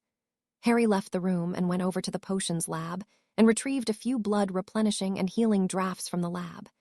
Harry summoned his leather jacket as he, Severus, Blaise, and Sirius walked to the entrance hall in order to apparate out.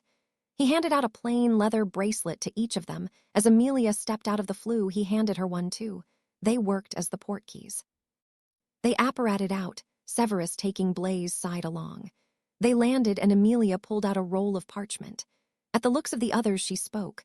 Search warrant, this is own property after all. Sirius fought off a laugh at Voldemort trying to take them to court for breaking and entering. Amelia, Sirius, and Severus approached the house with their wands out casting. Blaise and Harry followed slowly with their wands out in front but checking around them. The house shack was in a deserted area of Little Hangleton and was almost covered by overgrown weeds and vines. They waited while Severus, Amelia, and Sirius worked through the wards surrounding the shack. When they finished, both Amelia and Sirius were looking rather pale while Severus looked resigned. Sirius, Amelia, you guys okay? Harry asked with Blaise at his side, wand up and ready to cast at a moment's notice. Just some unpleasant wards, pup, Sirius said. I'm glad I had access to your family library. Some of those wards I've only seen in books. I suspect there will be no alarms or other wards on the place, as he would feel his wards were enough precisely because of what Sirius just said, Severus said. They entered the shack cautiously with their wands ready. The shack seemed to suck in light while remaining dark inside. Do you think Luminos is safe to use? Yes. They all activated the spell, lighting up the small shack. You think they ever heard of a duster? Blaise quipped as they took in the few inches of dust that covered everything in sight. The shack was divided into 3 rooms, a kitchen area, living area, and bedroom. There was no bathroom in sight. Can either of you feel it? Sirius asked. Blaze shook his head. There's been too much dark magic used in here, I can't differentiate any of it. I can feel it, Harry answered. He moved into the living room and knelt in one area before standing again. Harry cast a silent reducto at the floorboards, causing the old wood to disintegrate. Underneath, there was a small gold box that he levitated out. Severus cast a spell over the box and found no spells on it. Waving the lid open, they found a ring. The ring had a simple gold band with a black princess cut stone. The stone had some odd scratches on it that seemed to be a deliberate but pointless. That's it, the ring is it, Harry said.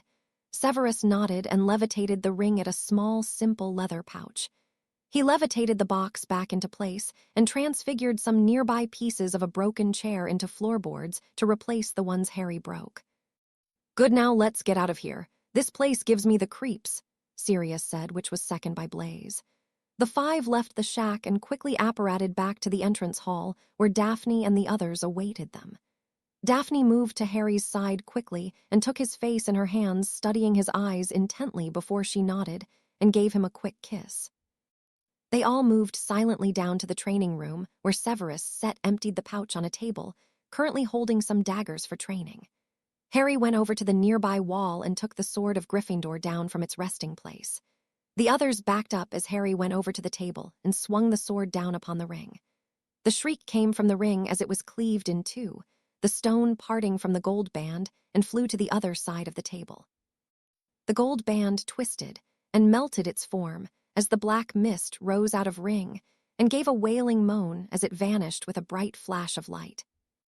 The next day, the teens of Potter Manor plus the new Marauders, Ginny and Astoria, were sitting around the game room in various states of relaxation. Theo had been allowed to be levitated downstairs and was now propped up against a mass of pillows on one of the couches, currently embattled against Ginny in a game of chess. Draco and Astoria were watching the chess match, giving welcomed and unwelcomed advice at times. Neville and Blaze were shooting pool, discussing what sort of insane creature Hagrid would find this year. Susan, Tracy, and Daphne were near the CD player, listening quietly to a Johnny Cash album and chatting about the upcoming year. Hermione was sitting with them, alternating between the conversation and a book that Harry had lent her, Wand Lore by Gerhard Ollivander. It dated to the 12th century, but was still considered one of the best books on wand lore. Harry, himself, was seated on the floor in between Daphne's legs sketching. Pop Asterisk Mips appeared in front of Daphne and Harry. Sirs, misses, an owl be dropping these off for yous, Mips said, handing the two their Hogwarts letters. Aren't these a little late? Questioned Harry. We only got ours last week. They finally decided on a new headmaster. Professor Flitwick was chosen. Professor McGonagall elected to stay as head of Gryffindor and deputy headmistress, which delayed the process, Hermione replied. Must have been the unplottable charms on the island, Daphne muttered as she opened her letter, and a prefect badge slid into her hand along with the supply list. Oh, thank Merlin, Tracy breathed a sigh of relief at Daphne's badge. Pansy as a prefect would have been horrible, and Millicent was an unknown. The girl was mostly neutral towards them, but with Voldemort back, they weren't sure how Millicent would behave towards them. The Bulstrodes were rumored to be Death Eaters, though never charged, and her uncle on her mother's side was in Azkaban for being a Death Eater. You didn't honestly think they would give Pansy a prefect badge, Daphne said with a raised eyebrow. She's a twit. Hey, stranger things have happened at deal old Hoggy Warts, Tracy defended herself. Besides, we don't know about Millicent. Dad's an eater, don't know about her mum, Theo quipped without looking up from the board. Aside from a lingering soreness and a still rather bruised leg, he was feeling almost normal. Harry, after 5 years, still managed to be odd at magic. Whenever he looked at Theo's healed face, he'd still be a mass of deep black and blue in the Muggle world. Damn, Tracy replied. That means I'm rooming with 2 junior Death Eaters. We'll ward your bed, Harry said as he slit the envelope he was holding open. All of us will need 2. With the attack on Maione last year, we know there are eaters in every house. He slid his supply list out, and a nice, shiny prefect badge landed in his hand, too. At least with you 2 as prefects, we'll have some more insurance in our house, Draco said. They're all going to start coming out of the woodwork now. Silence reigned for a few moments before Neville spoke. Not just Harry and Daphne are insurance. Myoni, Hannah, and I all got prefect badges.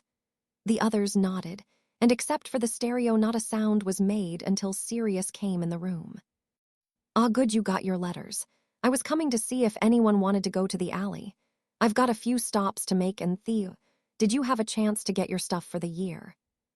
No, I wasn't really allowed out of the house for the last month or so. I was getting paranoid. All right, so who's joining me? Sirius asked cheerfully. Harry sometimes wondered if his dogfather was hit with a permanent cheering charm. Harry and Daphne stood up, as did Susan and Hermione. Susan had waited for them to get her supplies, and Hermione just wanted to look at some more books. The others elected to stay at the manor. Harry, Daphne, Hermione, and Susan stepped out into the alley and waved to Sirius, who headed off to Gringotts. They were to meet with him at the Leaky Cauldron at 4 o'clock. So where to first? Harry asked. Apothecary? Susan suggested. They walked through the streets, garnering some attention when the people realized it was Harry and Daphne. Some merely stared, braver ones pointed, and still braver ones tried coming up to them, but the group of 4 ignored them and continued into the store. You ask for autograph in my store, and I'll throw ya out on your arse. The old apothecary Raymond Jiggers snarled at some gawking 12-year-olds who wanted the boy who lived in Triwizard Champion's signature. Looks like they finally got over Dumbledore's death, Daphne muttered to her friends while smiling at old clerk behind the counter. They hadn't seen him before, thank you. We need to restock our potions kit for 5th year, and we need one for our friend, also a 5th year, Daphne said, gesturing to herself, Susan, and Harry, who was wandering about the shop. Harry purchased some linden root, interested in experimenting with it and its calming abilities. The old pro gathered the supplies from around the store quickly and efficiently for the 3 5th-year kits. Ah, Mr. Potter, I've heard of your potions skill.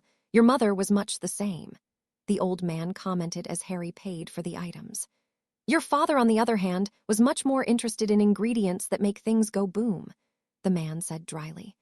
Harry smiled, one of his rare true smiles that lit up his whole face, and Daphne at his side smiled and tipped the man a little extra before they left the shop. The 4 teens left the shop and headed for Scribulus and Quality Quidditch supplies. The girls went into the former while Harry went into the latter. Harry picked up a new broom polishing kit before meeting the girls next door. They all need new quills, and Daphne picked up new stationery that had been ordered with her new initials embossed on it. They quickly moved to Flourish and Blots and picked up their textbooks and Theo's. What is this shite?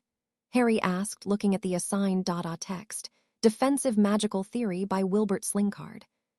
What's wrong? Daphne and Susan asked, while Hermione replied, It is dreadfully boring, before wandering off again. Daphne and Susan looked more closely at the book. It isn't in the Potter library or ours, Daphne said, taking the book out of her husband's hands and looking it over. It's not in the library at home, because it does nothing but regurgitate theory in such complexity that by the time you're done reading a chapter, you don't your own arse from your elbow, let alone defense theory. It was one of the books I picked up my first trip to the alley, but I thought theory would be a good place to start, but this was a complete waste of time. The chapter on counter curses and jinxes was one big spiel about how they're actually just as morally reprehensible as the actual spell cast at you. Harry finished passionately, while looking at the book, hoping it would burst into flames just from his glare. Susan looked a bit worried, while Daphne was more amused by the book and simply replied, I take it Slinkard was a pacifist. Harry gave her a look, and Susan chuckled before she asked, What are we going to do about our OWLS? Harry sighed. Between your aunt, Sirius, and Severus lessons, we probably could have passed our newts by now. But the rest of our year mates? Susan asked, and got a shrug in reply. Harry, come here for a second, Hermione called from another row. The 3 of them moved off to find Hermione, who was down an aisle labeled miscellaneous. Look at this one. Hermione held up a book. It's written by Hephaestus Care. I didn't know he wrote a book, Harry said, looking over the thick tome Hermione was holding titled simply Crafting. Harry flipped through the book, reading over a few pages. "I've been trying to find something this thorough since I got my wand." "Well, then you buy it. I'll borrow it when you're done if you don't mind." Harry barely heard Hermione's reply, already absorbed by the introduction to the book. Daphne rolled her eyes. "Come on, this way," she muttered, pulling her husband by the sleeve so he wouldn't run into anything. The three girls led Harry through the alley to the 3 broomsticks to use the flue back to Potter Manor. Later that night, Harry, Daphne, Amelia, Sirius, Susan, Theo, Draco, Narcissa, and Remus sat down to dinner at Potter Manor. Harry had been forced at wand point by Daphne to put his book down and join, much to the amusement of Portrait of the Founders, Draco, Susan, and Theo. "Sirius, you control the wards of Grimmauld Place, correct?" Narcissa asked from her seat. "Yes, and before you asked, I've tried. The damn thing won't come off the wall," Sirius replied with an exasperated sigh. Draco and Remus snickered as Sirius explained further. "I've tried everything, even paint thinner." "Mind filling the rest of us in?" Susan prompted. "The crazy old bat, also known as Walburga Black, my mother, used a permanent sticking charm to stick her portrait to the wall," Sirius replied venomously. Amelia, Remus, Draco, and Harry smirked, while Susan, Daphne, and Theo looked a bit confused at the description of his mother.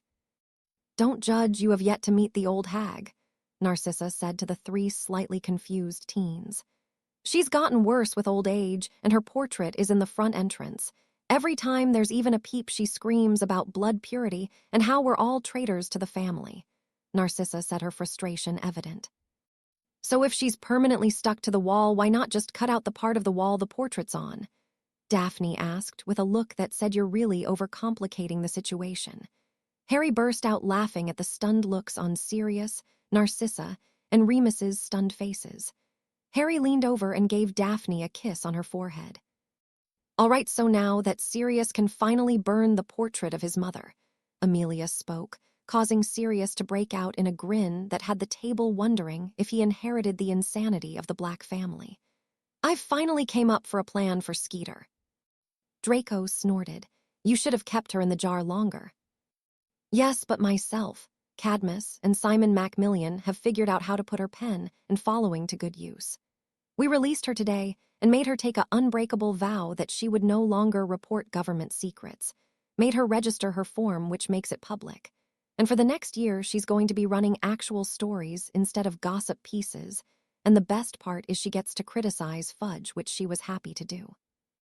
Her stories are going to feature the Dark Mark becoming active, the disappearances starting with Madame McKinnon, and any other strange accounts that we may tip her off to. The hope is that people will recognize the signs and prepare. As the articles become more frequent, we can start to push in the Wizen maggot, but until then, Fudge has too much power." The others looked intrigued, although Draco, Harry, and Remus wouldn't have minded if they left her in the jar for the rest of eternity, or stepped on the annoying beetle. "Now, Theo, tomorrow Bill Weasley's going to come over early in the morning and flew you to his house in Hogsmeade. From there, you, under Harry's invisibility cloak, and Bill are going to take the passage in the Shrieking Shack to Hogwarts. Once you're on the grounds, your father can't order you to be turned over to him. The Hogwarts bylaws prevent it. Unfortunately, that means you'll probably be restricted during Hogsmeade weekends." Everyone looked sympathetically towards the teen, understanding Hogsmeade weekends were a nice break away during the school year, especially during Owls and Newts. Theo just shrugged. "I'll get over it." So far, his father had filed a runaway report, and Amelia assigned 2 first-year Aurors to the case, one being Tonks, so the case was hitting dead ends and fabricated leads. He understood if his father got a hold of him again, he wouldn't survive long. Harry laid in bed later that night, still fully engrossed by his new book on wand crafting, as Daphne finished whatever it was she was doing in their en-suite master bath. They had moved into the master suite since getting back from their honeymoon. Daphne moved about the room, making rather loud noises, but Harry never even moved eyes away from the book. Daphne sighed, and then went over to the dresser where her wand was, moving back in front of the king-size bed, and waved it with an aggravated motion. The book Harry was reading zoomed across the room and hit the wall with a thud. Harry watched the book and looked incredulous as it fell to the floor. He turned to face Daphne, intending on asking what she did that, for when his jaw dropped open. Daphne stood at the end of the bed with her hip cocked to the side, one hand on her hip with the other twirling her wand. She was dressed in a sheer blue teddy and nothing else. "You husbandly have some duties to attend to," Daphne said imperiously, her head high in the air with all the haughtiness of pureblood princess. But she turned towards him with a searing look and devilish smirk.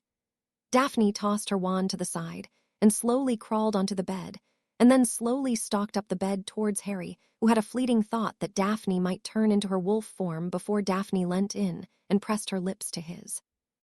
Harry deepened the kiss, tracing her lips with his tongue before pushing his tongue inside her mouth. Daphne moaned as Harry's tongue worked wonders in her mouth. Harry ran his hands down her sides, and then he brought his hands under her teddy and traced patterns lightly on her skin, making her shiver. Harry brought his hands to the hem of her teddy and brought it up. They parted slowly so he could remove it, and he threw it across the room. Harry flipped them so Daphne was under him. Harry held himself above her and stared at her with love shining in his eyes before kissing her again. Harry moved his kisses to her neck, making Daphne groan as his hot tongue worked its way down her neck to her chest. Harry took a nipple into his mouth and lathed it with his tongue as his hand worked the other. Daphne moaned and arched into Harry.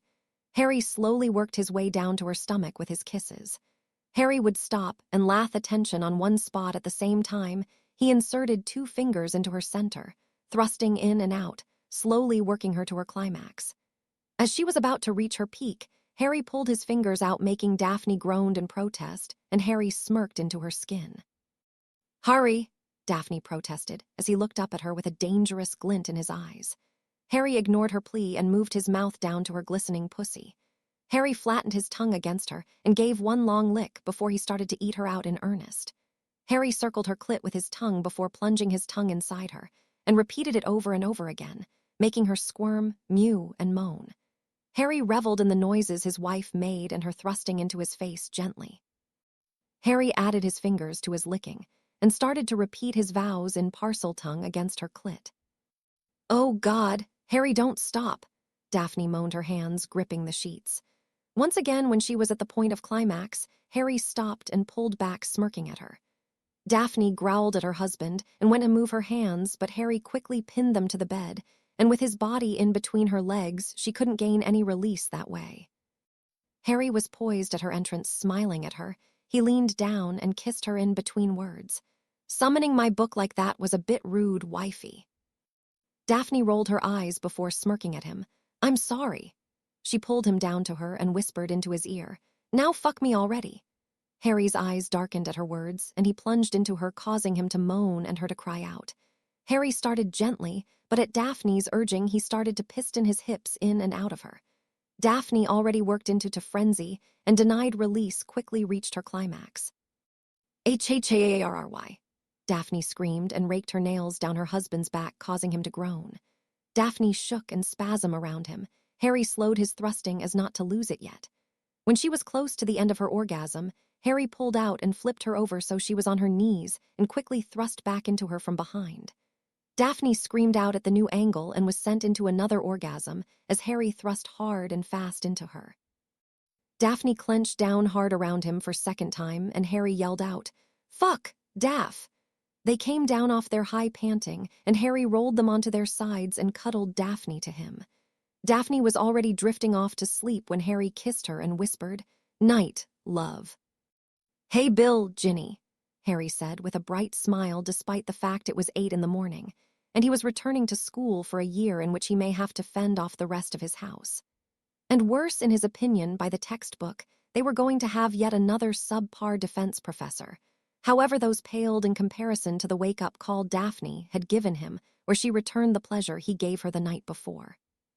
Severus had yet to find out the identity of the professor, as there were apparently sweeping changes going on at the school that Flitwick wanted kept secret until the students arrived. He was also working on a new potion tirelessly with Saslazar's help, but they had yet to share with the rest what it was about. "Harry, Theo," Bill replied with a nod to the 2 boys at the kitchen table. Ginny glared at him, causing Harry to laugh, and her to give a small growl as she took a seat next to Theo, who silently passed her the tea. "Where are the others?" Bill asked as he poured himself some tea, chuckling at Theo and Ginny. "Amelia had to go in early. Sirius is still in front of the mirror," Harry said, smirking, causing the others to laugh, and Sirius himself to knock him upside his head as Sirius walked in. "Susan and Daphne are checking to see if they left anything." "Nope, nothing," Susan said as they walked in their arms linked, and giggling, making Harry cock an eyebrow at them. "All right, let's head out," Sirius announced, and they all headed to Potter Entrance Hall, saying bye to Mips. Harry handed over his invisibility cloak to who took it, reverently, having never been close to one before and knowing how much it meant to Harry. Bill threw flue powder into the fire and he and Theo stepped in. With a hand on Theo's shoulder and announced, "The Bay Organ." They disappeared in a swirl of green flames. As the flue died, Sirius apparated Susan and Ginny, while Daphne and Harry apparated themselves to platform 9¾ to start their next year at Hogwarts. Chapter 32, Umbridge's First Day. "Hey guys," Blaise said, coming up to Susan, Harry, Daphne, and Ginny, who had just met up with the Astoria and the Greengrass parents. Belladonna joined Sirius, Xavier, and Evelyn in their conversation. All of them were alert and watching the comings and goings on the platform. They were waiting for the Grangers to show up. Hermione, being a prominent Muggle-born, was now a top target to Death Eaters. They were waiting between the platform flue and the entrance to Muggle London. Draco and Neville joined the group, soon after Blaise, coming in from the flue. "Hey, duh," Astoria called, getting her father's attention. "We're going to get a compartment." She pointed to herself, Ginny, and Draco. Her father nodded, and Xavier and Evelyn gave her a hug before wishing them well for the year. "We'll save you guys a compartment," Astoria called back to the others, who nodded. At 10:30, Hermione and her parents coming through the entrance. Goodbyes were shared, and the teens boarded the train while the Greengrass parents, Sirius, and Belladonna left the platform with the Grangers. The fifth years found the compartment Astoria, and the other two saved for the new Marauders in the third car opposite their own. "We'll see you in a little bit, prefect meeting," Hermione said after the group got their trunks stored. Harry, Daphne, and Hermione made their way to the first car where the prefect meeting was. "Hey, Daph, Harry, Hermione," Aaron Vasey, Slytherin's sixth-year male prefect, spoke in greeting. "How was the honeymoon?" Aaron asked, waggling his eyebrows. Daphne pulled back from hugging him and gave him a shove while Harry grinned. Aaron's counterpart from Slytherin, Artie Varma, glared at them. The two seventh-year prefects from Slytherin were on opposite sides of the room. One of them, Thomas Avery, was next to Varma, while Marissa Covington came and stood near them. "All right, everyone, gather round," Roger Davies, the head boy for the year, called out to those gathered. Next to Roger stood Rose Zeller, a Hufflepuff seventh year and the head girl for this year. "Now, first off, we know there has been speculation in the papers as well as denial, and with Dumbledore gone, people have become somewhat paranoid," Rose spoke, looking at them all. "Our first duty is to keep everyone, especially the first-year Muggle-born, and raised calm and help them adjust to their new world. Now for the fifth years," Roger picked up. "You can give detentions and take points, but they will be reviewed by the student's head of house. You're also responsible for patrolling the hallways at night. Fifth years get the first shift, and then seventh years the second, and sixth years get the final shift before the professors take over. You're also responsible for showing the new first years to the common room tonight. If you are found abusing your power as prefect, you can be stripped of position." Rose finished the speech and dismissed them. The new Marauder prefects returned to their compartment with Hannah, who promptly sat in Neville's lap, making him blush a bit. They were almost to Hogwarts when they had an unfortunate visit by the pug-faced bitch, also known as Pansy Parkinson. Crabble threw open the door to their compartment, and Pansy stood there sneering at all of them. "Well, if it isn't the jumped-up half-blood and his merry band of mudbloods and blood traitors," Parkinson said in her high-pitched, nauseating voice. Neville, Harry, and Blaise clutched their wands a bit tighter, while Hermione and Susan glared at the offensive girl. Tracy smirked at the girl, and Daphne rolled her eyes and replied in an off-handed manner, "Well, if it isn't the pug and her bulldogs, aren't you due at the kennel now?" In the true spoiled little princess way, Pansy glared and stomped her foot, pulling and tried to pull her wand, while his voice raised even higher. "You and yours are going to learn your place this year." As she spoke, and finally freed her wand from her robes, she found herself facing the 7 wands of the new marauders. The pug and her 2 goons paled at the sight but stood their ground at least, until the compartment door behind them opened.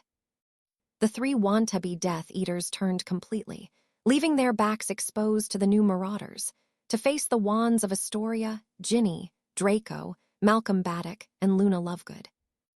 Harry smirked at each of his friends, started casting some time-release prank spells on the 3 idiot Slytherins. Finally, Pansy turned back to face the new marauders. Harry stepped forward out of his friends and stared at Pansy, Crabble and Goyle each in turn, until they broke eye contact with him. Harry stepped closer to them, and in sharp, low tones with his eyes like ice spoke. "You know as well as I know that the rumors are true. That depraved, sad excuse for a master of yours is back. The only one that's going to get what's coming to them is him.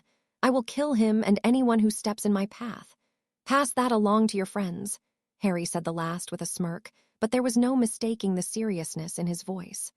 Pansy looked like she was going to wet herself as she, Crabble, and Goyle made a hasty retreat. The rest of the ride passed peacefully, though a bit more somber. As they changed into their over-robes for Hogwarts, Hermione gave a surprised gasp. "Oh, I forgot." Hermione reached up into her book bag and pulled out a smaller bag. She opened it and handed out small canisters to each of the girls. The guys were in the other compartment changing. Harry pouted that he wouldn't be with his wife, but Neville just pushed him into the other compartment. "These are from my dad. He wanted all of us girls to have one. It's pocket-sized pepper spray. When you can't reach your wand, or for a nasty surprise, you spray it in your attacker's eyes," Hermione explained to her friends. "Oh, this is awesome," Tracy, who knew what pepper spray was from her mother. "I can't wait to try this out on a Death Eater." She was almost giddy as the boys joined them. As the large group went to separate to get in the carriages, Daphne, who was talking to Tracy and walking around the front of the carriage, bumped into, well, something, and fell straight into Harry's waiting arms. "Daph, your eyes okay?" Harry quipped sarcastically as he helped his wife up, giving her a kiss on the neck.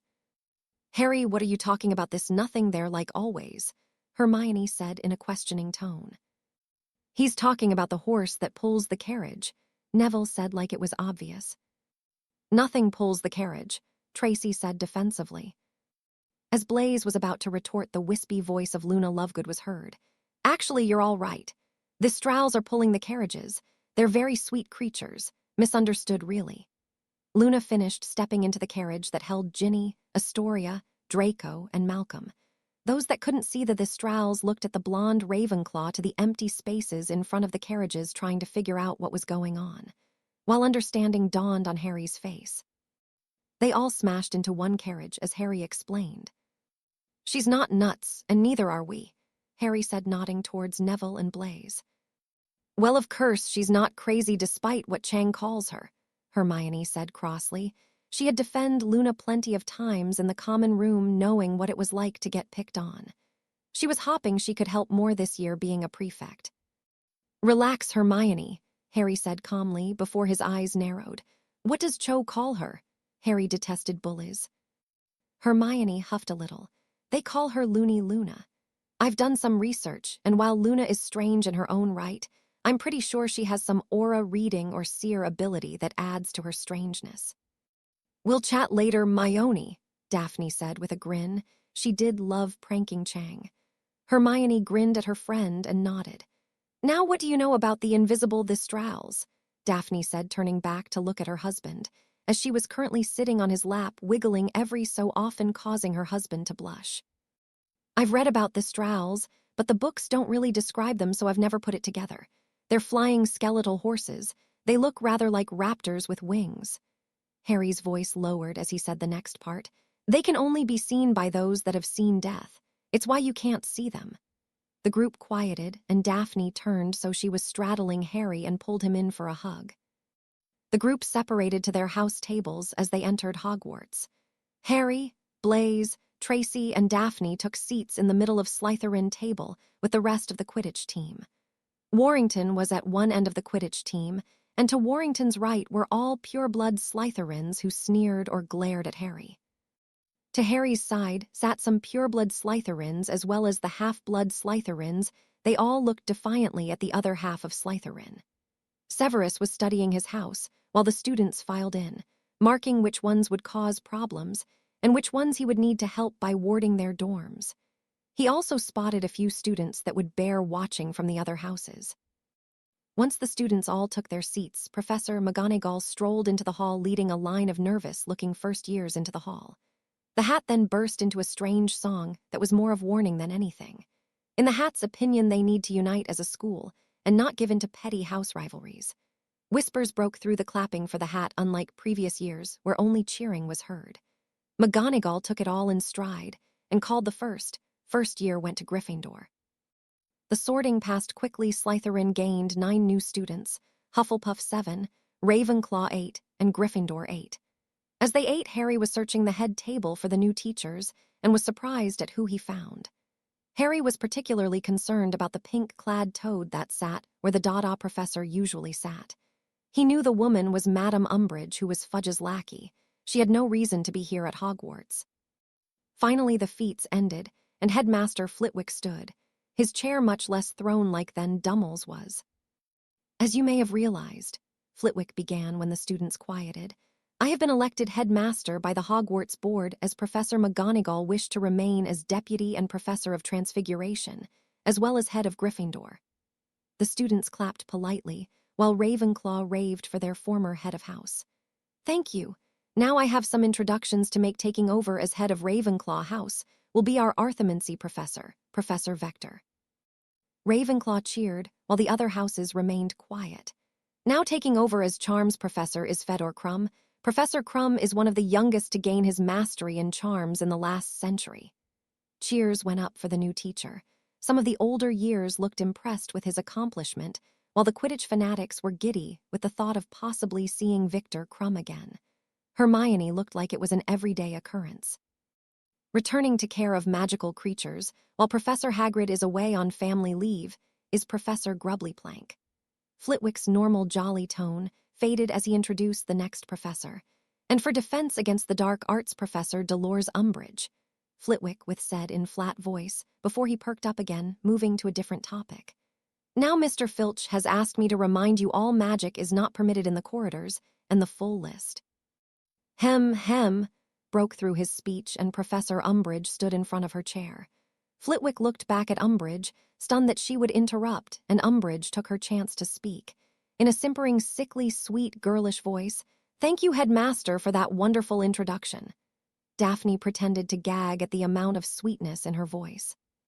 "It is wonderful to be back at Hogwarts and see so many smiling faces back at me," Umbridge said to many snickers, as the students looked around and realized hardly anyone was actually paying attention to the offensive woman. She then lost the girlish tone in her voice and turned serious, but still in a high-pitched tone that had every dog in Hogsmeade howling. She blathered on about the ministry valuing education. As she was dithering on about progress for the sake of progress being detrimental to society, she was interrupted by a scream from Pansy Parkinson, who was staring at what was Crabble. From beside Pansy, Crabble had been transformed into a green fury creature that Muggle-borns recognized as the Dr. Seuss character the Grinch. Goyle had been turned into a bright neon yellow squirrel, who was currently twitching. Suddenly, Mrs. Norris caught sight of the squirrel, and with a loud, vicious meow took off out of Mr. Filch's arms and ran after the yellow squirrel. Goyle turned squirrel, let a squeak, and scurried up Pansy body and nested in her hair, which was channeling Don King at the moment. Pansy herself was giving a very convincing performance as Jamie Lee Curtis being chased by Michael Myers as she stared at Crabble/Grinch screaming. Her skin was also flashing through all the colors of the rainbows as she started running out of the all-squirrel Goyle, hanging on with all his might as Mrs. Norris chased after them. Crabble, meanwhile, ignored his now furry green hands and kept stuffing his mouth. The rest of the hall was roaring with laughter. Even some of the professors were trying to hold back smiles. New marauders were looking at each other in wonder, and off finally Blaze summed up their feelings when he asked quietly, "Well, I guess that's what happens when you cast silently unplanned." Tracy and Daphne just nodded, while Susan over at the Hufflepuff table finally lost it and started laughing.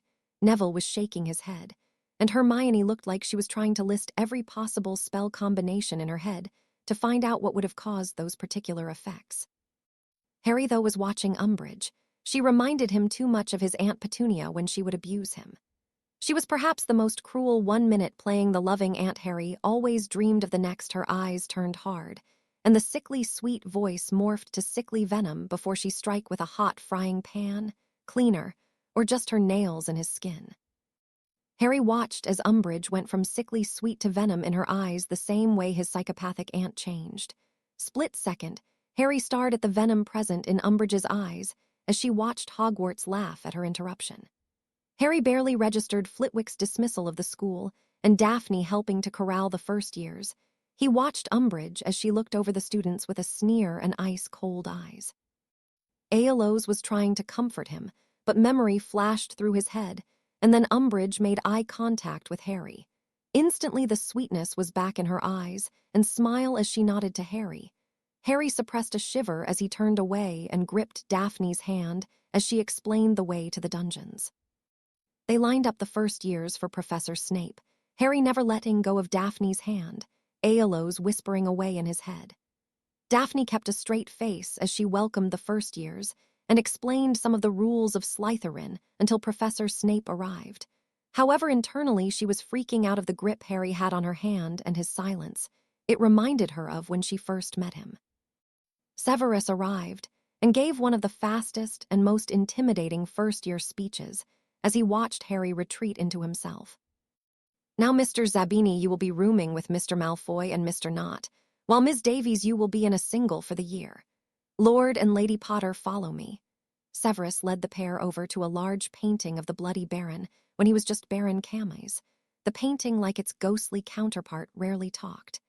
Severus nodded to the painting, and it opened, revealing a passageway that went about 10 feet before they met a wall with a snake carved in it.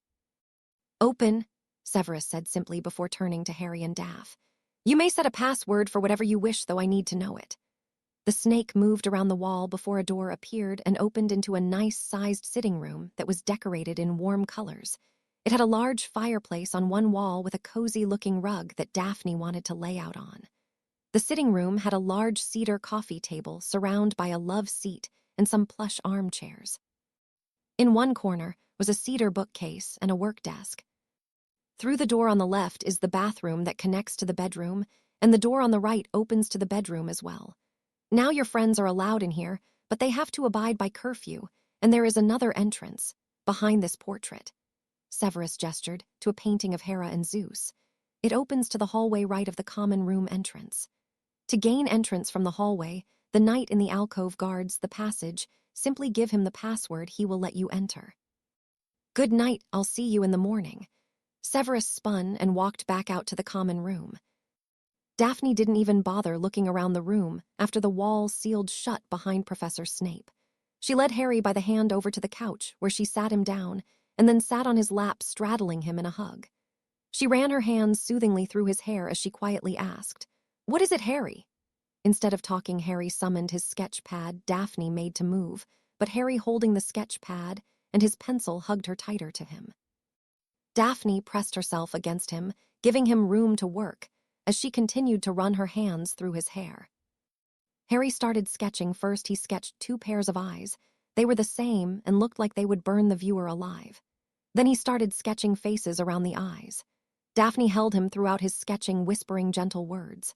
Finally, he dropped the pencil and shifted Daphne so she could see the sketches he drew. Daphne gasped as she took in the faces, one of his aunt. She had only seen a picture of the woman once, but it was her, and the other of Professor Umbridge. She shouldn't be around kids, Harry mumbled as he hugged Daphne to him. Daphne held him for a while, just rocking back and forth.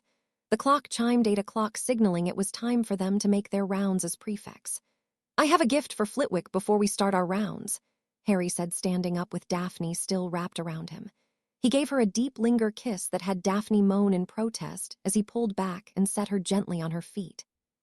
Thank you, Harry said, looking deeply into her eyes, and gave her a sweet, gentle kiss on her forehead. Whatever, whenever, Daphne replied quietly. Harry smiled and summoned Flitwick's gift before they set off. As they made their way to the headmaster's office, they passed Ernie and Hannah, who were assigned to the dungeons and ground floor. Hermione and Anthony Goldstein had the first, second, and third floors. Parvati, Patil, and Neville had the 4th and 5th floors, leaving Harry and Daphne with the 6th and 7th floors. For their first week, they were paired together as houses, but according to Rose and Roger, there would be weeks they were paired with a prefect from another house. They took shortcuts up to the 7th floor and stop in front of the gargoyle that guarded the headmaster's office. "Can you see if Headmaster Flitwick is available?" Harry asked the statue, something he learned from the founders. You didn't need a password to get into the headmaster's office. About a minute later, the gargoyle moved aside and the stairs up to the office appeared. Harry and Daphne climbed the stairs and knocked on the door to the office, receiving a "Come in" Flitwick's squeaky voice. Hadrian, Daphne, I was going to speak with you tomorrow," Flitwick announced with a smile. "I hope we're not in trouble," Daphne quipped with a smile. No. Although I suspect we have you to thank for cutting Professor Umbridge off," Flitwick said with a smirk worthy of a Slytherin. Harry and Daphne smirked in reply as they took a seat, Harry pulling the package out from behind him. "I have a gift for you," Harry said, and handed over the package. "I thought at least one copy should belong here in the headmaster's office." Flitwick untied the ribbon and took the packaging off, displaying a painting of the 4 founders in various poses. Flitwick looked appreciatively at it and then let out a gasp as the 4 founders started to move around the painting and chatting with each other, and then Flitwick passed out right after Rowena turned to him and said, "Oh, hello," followed by Salazar saying, "So Harry finally gave you the painting." Godric then spoke, drawing Harry and Daphne's attention away from their unconscious headmaster. "That went well, don't you think?" Harry chuckled when Helga hit Godric in the back of his head. Flitwick woke up to see Salazar laughing at Godric and Rowena returning the favor of hitting Salazar in the head, followed by Godric very maturely sticking his tongue out at Salazar. Flitwick once again lost it, only with laughter this time. Harry and Daphne didn't know whether to laugh at their headmaster's squeaky laugh or be concerned that he hadn't stopped yet. Finally, after a few minutes, Headmaster Flitwick got a hold of himself. "I know just where to put this." Flitwick stood up and levitated a picture of a stunned Albus Dumbledore, who was actually moving his lips, but no noise came from the portrait. Flitwick levitated Dumbledore to the back of the office and placed it on the wall in a dark corner that was barely visible. He then levitated the painting of the founders up onto the wall to the side of his desk, where he could comfortably chat with them. When Flitwick turned back to the Potters, Harry, with a questioning look, motioned to the portrait of Dumbledore. I'm fairly certain Albus had completely lost control of his mental facilities by the time he died," Flitwick explained. "He hasn't stopped spouting off how you, Hadrian, need to be controlled and slowly eased into the need for you to die by you-know-whose hand for him to be defeated. I silenced him. He was giving me a migraine on top of the one I had thanks to all the paperwork Dumbledore has largely ignored for the last 5 years. Now, if you don't mind me asking, how did you get the spell to work for all 4 founders?" "Well, we had to tweak the spell you came up with. For Sal and Godric, we used your spell, but for Ro and Helga, Daphne came up with a rune scheme for them to work," Harry said proudly as he smiled at his wife. "Really well. Daphne, I'm sure if you showed your work to Professor Babbling that she would give you some extra credit. You may even be able to gain an honorary OWL or NEWT. Now, if I'm not mistaken, you two have rounds to make." "Yes, sir, thank you," Daphne replied with a bright smile. "Sir, you might find out that the founders have some interesting advice on how to deal with our new defense professor." Flitwick gained a devious glint in his eyes as he nodded. "Oh, one more thing, here are the rules for married students." Flitwick handed them a bound set of parchment that was discolored, it was so old. At their looks, he added, "We've had engaged students, but it's been at least 50 years since we had a married couple at school." They took the rules and left the office to make their rounds. Unsurprisingly, there were no students out on the first night pushing the rules of Hogwarts. Instead, they were catching up in the dorms. "Thank Merlin, that's done. I mean, come on, history of magic first thing on a Monday, it's cruel and unusual punishment," Susan complained as they walked to their abandoned classroom. The Slytherins, now including Theo and Draco, plus Susan, flopped heavily onto the couches set up in the room. Hermione and Neville joined the group about 5 minutes later, coming in from herbology. "So what did Professor Binns go over?" Hermione asked, entirely too brightly in the opinion of the others who glared at their friend. All right, I'll start. You'll be happy to know Professor Sprout starts something new with only a reminder that it is our OWL year. Although she did assign a 24-inch essay on the properties and uses of fanged geraniums, evil little plant that was, Hermione said as she sat down. Not another man-eating plant, Draco mumbled, causing Neville to laugh. We haven't had any man-eating plants yet. You just pissed off your mandrake, Neville said, still laughing. Some of us aren't gardeners, Draco replied sullenly. Right, you're delicate like pansy, Neville said, causing the others to laugh. Oi, Draco exclaimed through a pillow at Neville, hitting him square in the head, but he didn't stop laughing. After a few minutes, they had calmed down, and Harry looked piercingly at Neville. What's going to happen between you and Hannah? Neville and a few of the others looked blindsided by Harry's question, but Daphne, Theo, and Susan looked at him with understanding. What do you mean? Neville asked, his shyness returning a bit. Harry realized his question caught them off guard and explained. Depending upon how serious you are, she may or may not be at the forefront of Voldemort's most wanted. It's well known you're one of my closest friends. Your parents were prominent supporters against him. You could have been the baby in the prophecy, and you're the last of a powerful light family. All of those factors put you at the top of his list, meaning those you care about a fair game. If you're serious about Hannah, we need to bring her into our training. Neville nodded, thinking about the others. Victor is a Durmstrang grad and knows his shite. Blaise is a certifiable playboy. Susan and Tracy have yet to be in a serious relationship. Daphne has Harry. And Theo and Draco are both showing serious signs of falling hard for the littlest Weasley and Greengrass, respectively. Both Ginny and Astoria excelled at defense and practiced with Bill and Evelyn.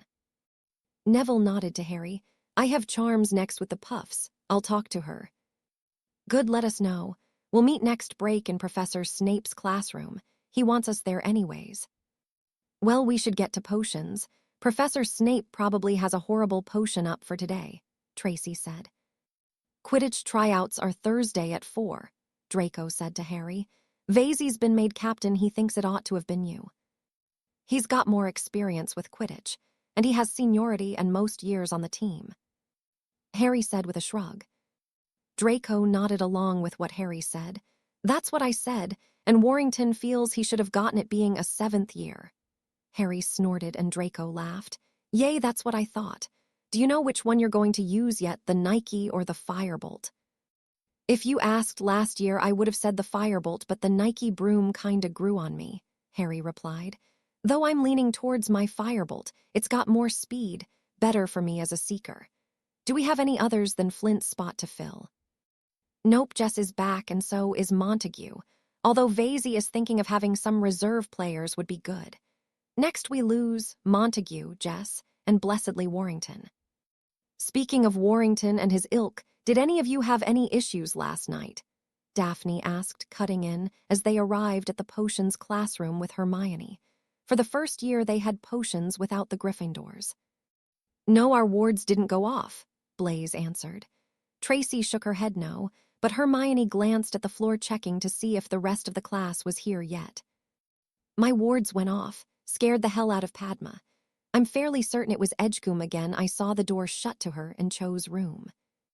Well, she needs to be taught another lesson then, Harry muttered as the rest of the Slytherins showed up, followed shortly by the Ravens, who looked rather flustered already. Anthony Goldstein was already clutching a book on man-eating plants. The door opened, and the class filed in and took their seats out calmly, and for once there were no glares exchanged between the two houses. Professor Snape came out of his office, and immediately the class silenced themselves and turned towards the front of the classroom. Before we begin, I will remind you that in June you will be taking an exam that can determine your career. I expect even the most moronic of my potion students to gain an acceptable. Another excellent side effect of the exam is it will weed out the idiots, as I only take the best of my brewers into my NEWT classes. Severus seemed rather gleeful after that as he smirked, looking over a few such as Crabble, Goyle, Terry Boot, Mandy Brocklehurst, Pansy, and Kevin Erntwistle, all who paled at the look. Now, as you have noticed, Headmaster Flitwick has blessedly chosen to separate the Slytherin and Gryffindor potion lessons. As such, any cauldron blown up or melted will earn you 3 detentions automatically. Severus actually smiled at this, scarring about half the class permanently. Today you will brew a potion that commonly appears on OWL exams, the Draft of Peace. Be warned that if you are too heavy-handed with the ingredients, you can place the drinker in an irreversible sleep. You have an hour and a half. Begin, Severus said, and with a wave of his wand, the instructions appeared on the board. Harry knew the potion. He had used it before when caught in a flashback of the Dursleys. Severus was actually doing the students a favor by assigning this particular potion. If they brewed it correctly, they would be able to use it if they an anxiety attack later on in the year. Harry looked around and noticed only Hermione and Sue Lee seemed to realize this as they grabbed a few extra vials for their potions. Harry expertly portioned out and prepared his ingredients first, as the potion required precise timing and the temperature had to be checked throughout. When Severus called for time, Harry had brewed a perfect potion, as had Daphne, Hermione, Sue Lee, Draco, and Theo. The rest had either almost perfect ones or acceptable potions, except for Crabble, who lit his robes on fire when his potion vial broke, and Goyle had the contents of his cauldron vanished when it congealed into what looked rather like concrete. Harry bottled a couple extra vials with doses of the Draft of Peace. The new marauders stayed behind while the others filed out as fast as they could, eager to put space between themselves and their potions professor. About 5 minutes later, Susan, Hannah, and Neville arrived, Neville with a smile on his face and Hannah with a determined look, though she did look apprehensive at Professor Snape, who, let's face it, gave future first years nightmares. Susan pulled her friend into a seat with a smile. "Professor," Hannah said with a nod towards Professor Snape. "Hannah's going to be joining us in our training sessions." Harry took the lead, speaking with a smile sent towards Hannah, who looked a little relieved as she realized she was among the top students at Hogwarts. Severus nodded. "Miss Abbott, do you know occlumency?" Hannah nodded. "My dad has had my brother learning it since I can remember. His grandfather was a master at it." "We'll be meeting Saturday for the majority of the afternoon," Severus said calmly. "I'll evaluate your skills then. Mr. Longbottom work with Miss Abbott on some of the easier spells I've taught you before then. Now, I asked you here because of Dolores Umbridge, our new Dada teacher." Severus sneered the name out. "She was not a choice for any professorship, but we had no Dada teacher as of a week before term, and there were no applicants for the job. The rumors of the curse on the position are apparently alive and well. Her application came in, and unfortunately Flitwick had to accept her. Be extremely careful around her. She is Fudge's right hand and could prime material for a Death Eater. She's bigoted, a pure-blood supremacist, and vicious. I want you all to stay out of trouble in her class, no matter how she baits you, and she will." With the articles Skeeter's writing, Fudge and his lackeys are scrambling. They need something to reassure the masses. Harry, as the boy who lived, is able to do that. Be on your guard around her. Now some of you have a class to get to, as do I. Severus finished, dismissing them to their own thoughts and classes. Later that afternoon, Harry and the Slytherins filed into the horrifyingly redecorated defense classroom. The walls had been turned pink. "It looks like Pepto-Bismol threw up in here," Harry muttered, causing a few chuckles among the Muggle-born and half-blood Hufflepuffs and Slytherins. As they settled into their seats, Professor Umbridge walked in, fake smile plastered on her toad-like face and her rather hideous handbag, according to Daphne, on her arm. "Good afternoon, class," she said in the same sickly sweet voice she used at the feast. In return, she got a few scattered replies of good afternoons. "Oh my, no, that won't do," Professor Umbridge continued. "Now as a class you return the greeting. Good afternoon, class." The Hufflepuff students returned the greeting, while the Slytherin students looked at Umbridge like she was off her rocker and resolutely stared back at her without talking. Like they were ever going to cheerfully say hello to a professor. They were Slytherins. They had a reputation to protect. Umbridge looked startled before it cleared, and in her sugary voice said, "Well now, wands away, please." Her voice squeaked higher as she said the word please. The class grudgingly put their wands in their bags, except those with holsters, who placed them on their wrist. They took out quills, ink, and parchment, as Umbridge stabbed her dinky little wand at the board, causing defense against the dark arts, a return to the basics, to appear. The class audibly groaned. "Tut, tut. None of that now," Umbridge said. "You all have been woefully taught in this subject throughout the years. Your instruction in the subject has been fragmented with the change in teaching each year. Your previous instructors have strayed, or at times completely disregarded any ministry-approved curriculum, leaving you all thoroughly unprepared for your OWLs. You'll be happy to know we've fixed that problem this year. You'll be learning from a ministry-approved curriculum." With that, Professor Umbridge stabbed the board again, and writing appeared on the board. Course aims: understanding the principles underlying defensive magic. Learning to recognize situations in which defensive magic can legally be used. Placing the use of defensive magic in context for practical use. Harry looked at the board in disgust as he quickly realized there was nothing about actually using magic, which, combined with her Order of Wands away, made him realize she was not even going to attempt teaching them practically. He didn't even bother writing them down. Now turn to page 5 and read chapter 1. There will be no need for talking. Umbridge spoke with sharpness in her still sugary sweet voice. Harry, Daphne, Tracy, and Susan sat with their books close, having already read the book in its entirety. Harry looked around and noticed Blaise sleeping with his head turned down towards the book. Theo and Draco were playing paper football, and Pansy was doing her nails, as was Megan Jones. Hannah looked like she was trying to read, but her head kept nodding, fighting sleep. Ernie Macmillan and Justin Finch-Fletchley were playing tic-tac-toe. Zacharias Smith was even trying. He just put his head down, sleeping, as did Crabble and Goyle. Harry decided to occupy his time with his wife. He smirked. Harry placed his hand on top of Daphne's, which was resting on her thigh. Daphne showed no notice, just continued to doodle on her parchment. After all, Harry held her hand all the time. Harry began lightly running his fingers over Daphne's skin, making her shiver and look over at him. Harry, though, was facing the front with no expression on his face. Daphne went back to doodling. Harry gently placed his hand under hers. Daphne sighed. She always relaxed when Harry's hands were on her. Slowly, Harry started tracing patterns on her thigh. He would slowly go up and down her leg, her skirt rising slightly. Harry's hand reached higher, making Daphne blush and stare at Harry, who smirked as his hand went further up. Suddenly, Goyle let out a loud snore, waking half the class, and made Umbridge finally look up at the class.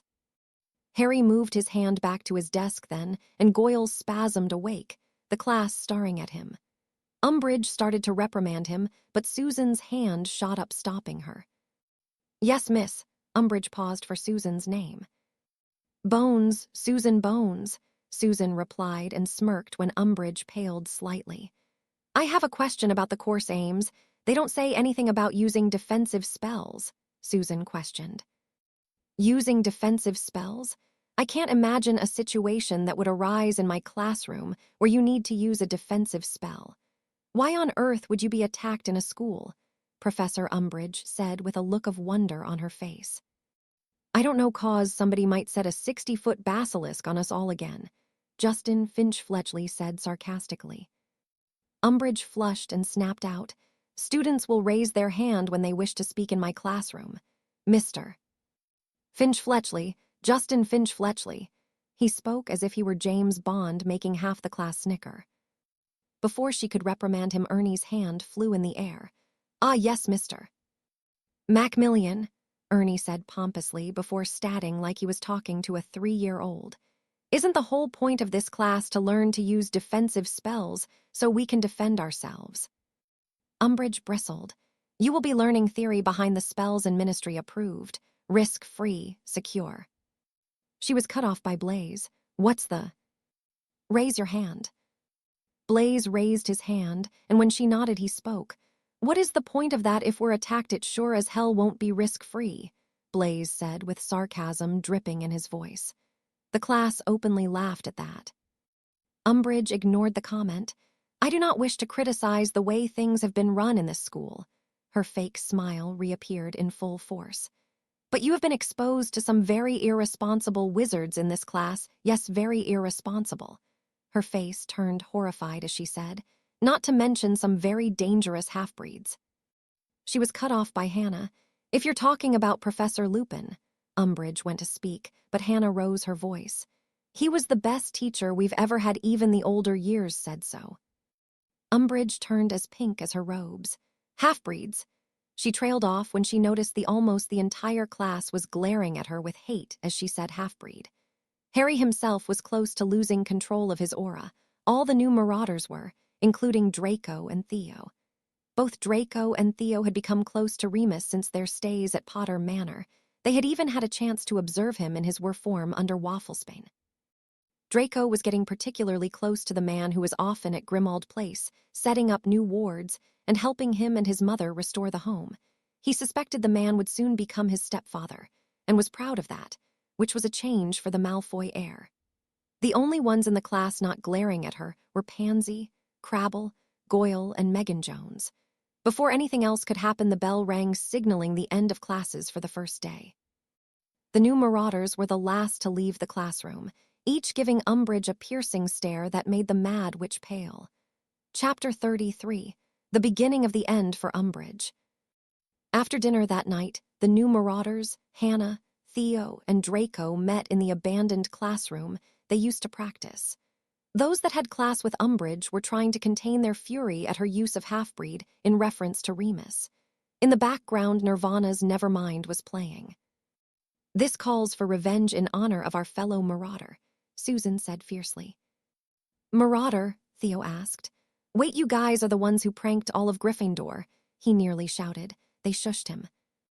"Yes, oh, by the way, you three need to find your animagus forms, Marauder tradition." Surprisingly, it was Hermione who spoke. "We can whip up the potion for you," she nodded to Daphne and Harry, including herself. Draco looked a little sheepish. You only need to make 2 doses of it." "You're an animagus?" Theo asked his best friend in surprise.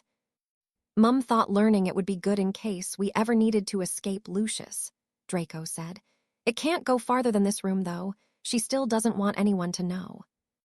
Harry and the others nodded in understanding. "Same here. What's your form?" Draco transformed into a small gerfalcon, almost pure white gerfalcon. There were spots of gray flecked throughout his plumage. Draco flew around the room before he landed again. "Now what are we going to name him?" Tracy asked. How about Rex, Latin for king?" "Falcons were considered royal birds all the way back to the Egyptians," Hermione suggested. "In honor of the Marauders, I dubbed thee Rex," Harry said in pompous voice before oddly turning serious to announce, "We need a prank for Umbridge." "Prank," Draco snorted. "We should tar and feather Toady Bitch." That garnered laughter from the group and a twisted smirk from Harry. Hermione saw the look and shot Harry a glare. "Harry, we're not tarring and feathering a professor." "I know that, it just gave me an idea," Harry said with a roll of his eyes. "You remember that crappy movie Sirius had us watch? He rented it after the full moon that one time. What was it?" Harry thinking out loud. "Oh, the crappy werewolf one, right," Daphne said. "Teen Wolf," Tracy answered with an eye roll. "And if you two had done something besides snog during it, you might remember it. It was rather horrible, though, wasn't?" "It's about a werewolf?" Theo asked with his head cocked and a questioning look on his face. He had only seen a few movies while at Potter Manor, but none dealt with magic. "Not an actual werewolf, and in the movie it looked more like the ape man than a werewolf. Just lots of hair and howling," Hermione said with a smile. "However, it would be perfect for Umbridge." "All right, so potion or spells for this one?" Daphne asked. "I think we'll need a combination this time," Hermione spoke, and Harry nodded along with her. "Potion for the physical changes and spells for the howling," Harry suggested. Hermione nodded. "Daphne, Draco, Neville, and I can come up with the potion," Harry said. "What do you think for the spell, compulsion charm?" "3 of us should hit her with some overcharged ones," Hermione replied. "You, Theo, Susan, and I are the strongest at charms, though with Professor Snape's warning to you, you shouldn't be casting at Professor Umbridge directly." Harry looked at her strangely, causing Tracy to laugh. "Honestly, Harry, sometimes I wonder how you got into Slytherin. If there's any hint of the spell on your wand when she finally gets dispelled and tries to figure out who didn't, she can use that against you." Right, I knew that, Harry said, causing some chuckles and Tracy to roll her eyes at Daphne, who simply smiled and shrugged, giving Harry a kiss on the cheek. All right, so we'll do the spell. You guys work on coming up with a potion, Theo said. Harry, do you have the map? Tracy asked. MMHMM, he handed over the map. We need to trace her movements while you come up with your potion. When you figure out if the potion is going to end up as skin-based or if she has to ingest it, we'll, she nodded to herself and Hannah, have the best way to get her set and ready. From the painting Harry had hung this morning, it was of the founders, and like the one he gave Flitwick fully active. Godric appeared in the painting. This painting was of the founders at a poker table. Ah, good you're all here. Headmaster Flitwick just had a rather interesting conversation with Professor Umbridge. Rowena came into the painting and hit Godric in the head. Godric cleared his throat. Right, I mean Umbridge. The headmaster gave me permission to share with you the gist of the conversation. Basically, he told Umbridge in no uncertain terms that she had 2 weeks to resign her job as undersecretary or as a Hogwarts professor. She cannot be both. Why 2 weeks? Harry asked, a bit upset. There are still no applicants for the job, and the headmaster is trounced in paperwork and school issues now that classes are in session. He also gives his full permission to you all to help her decision along. Godric finished with a smirk. Make sure you tell the twins, as well as Ginny's familiar. Thanks, Godric. Can you ask Sal to come over? Harry replied, and Godric nodded, leaving the painting to track down Sal. So let's get this potion done. Hopefully, she'll be the same as Lockhart and Hideaway for the length of the potion, Harry said, turning to his friends. Tracy, send a patroness to the twins, and Ginny, get them here. Tracy sent off her patroness, which was a familiar-looking snake, which made Blaze shoot a look that she promptly ignored. Hadrian, what can I help with? Salazar Slytherin asked. Maybe a potion to stop that young lass from fainting. He pointed towards Hannah, who was pale, very pale. Oh, shite. Neville, did you explain to your lovely girlfriend about the founders? Daphne asked. I knew I left something out. Neville laughed nervously. Hannah, are you okay? Here, Hannah, drink, Hermione said, handing Hannah a glass of Coke. She had quietly asked for Dobby and asked him to please get her a Coke. It's Coke. Sugar helps prevent people from going into shock. Thanks, Hannah muttered quietly as Neville rubbed her back before she nodded for him to go over where Harry, Draco, and Daphne were gathered by the portrait and their potion supplies. So the founders. Right, well, second year, remember the Chamber of Secrets and the Basilisk, Tracy explained. While Harry wasn't the heir of Slytherin who set the basilisk loose, he is an heir of Slytherin. She paused. And Gryffindor. Hannah looked a bit stunned as she looked over at Harry.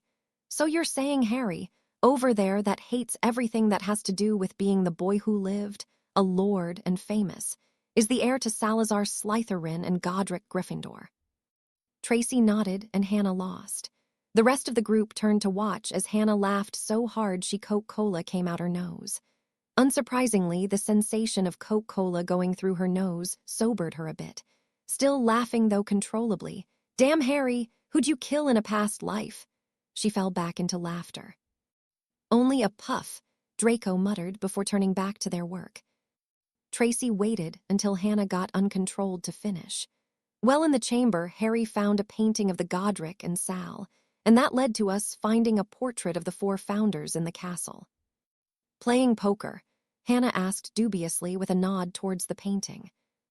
Well, that was Harry, of course, Tracy said, and Hannah nodded, knowing Harry's love for hustling purebloods out of their money at poker. So what is this map we're going to use to track Umbridge? Hannah asked, laughing. It does fit, doesn't? She asked, referring to her slip of the tongue. Tracy laughed. That it is. It's the Marauders map. Harry's dad and his friends made it while they were here. She picked up the map and tapped it with her wand. I solemnly swear that I am up to no good. With that, the lines of Hogwarts and the dots indicating persons in the castle appeared. Wow, Hannah looked amazed over the map. Yeah, we added to it. Umbridge is on her way back from the headmaster's office, Tracy commented as a knock rang on the door. Tracy moved to open it and came face to face with the Weasley twins, Ginny, Astoria, and Aoife. Hey guys, come on in, Tracy welcomed them. The others all looked over at the new entries. Hermione and Susan came over to join them all. "All right, so here's the deal." Tracy started, then looked at the three younger teens. "You had Umbridge today." They nodded with disgusted looks on their faces. "And you two will learn soon enough how much of a bitch she really is. Flitwick has given us and you permission to make Umbridge's life hell for the next 2 weeks in hopes that she quits. You see, she still holds the position of undersecretary at the ministry. You can't hold a ministry position and work as a Hogwarts professor. So therefore, it's our duty to help her choose between her jobs." Tracy finished with a very Slytherin smirk that was mirrored by the twins. "Hey, Gred, Forge, which one of you deals with your potions?" Harry called out. "That be me Harrikins," Fred said, getting up and coming over to the group huddle around the potion supplies. They were deep in conversation with Sal, and Fred jumped right in. They watched Umbridge she was packing in her office. "We need to get ears in her office," George said. "Find out what she really hates."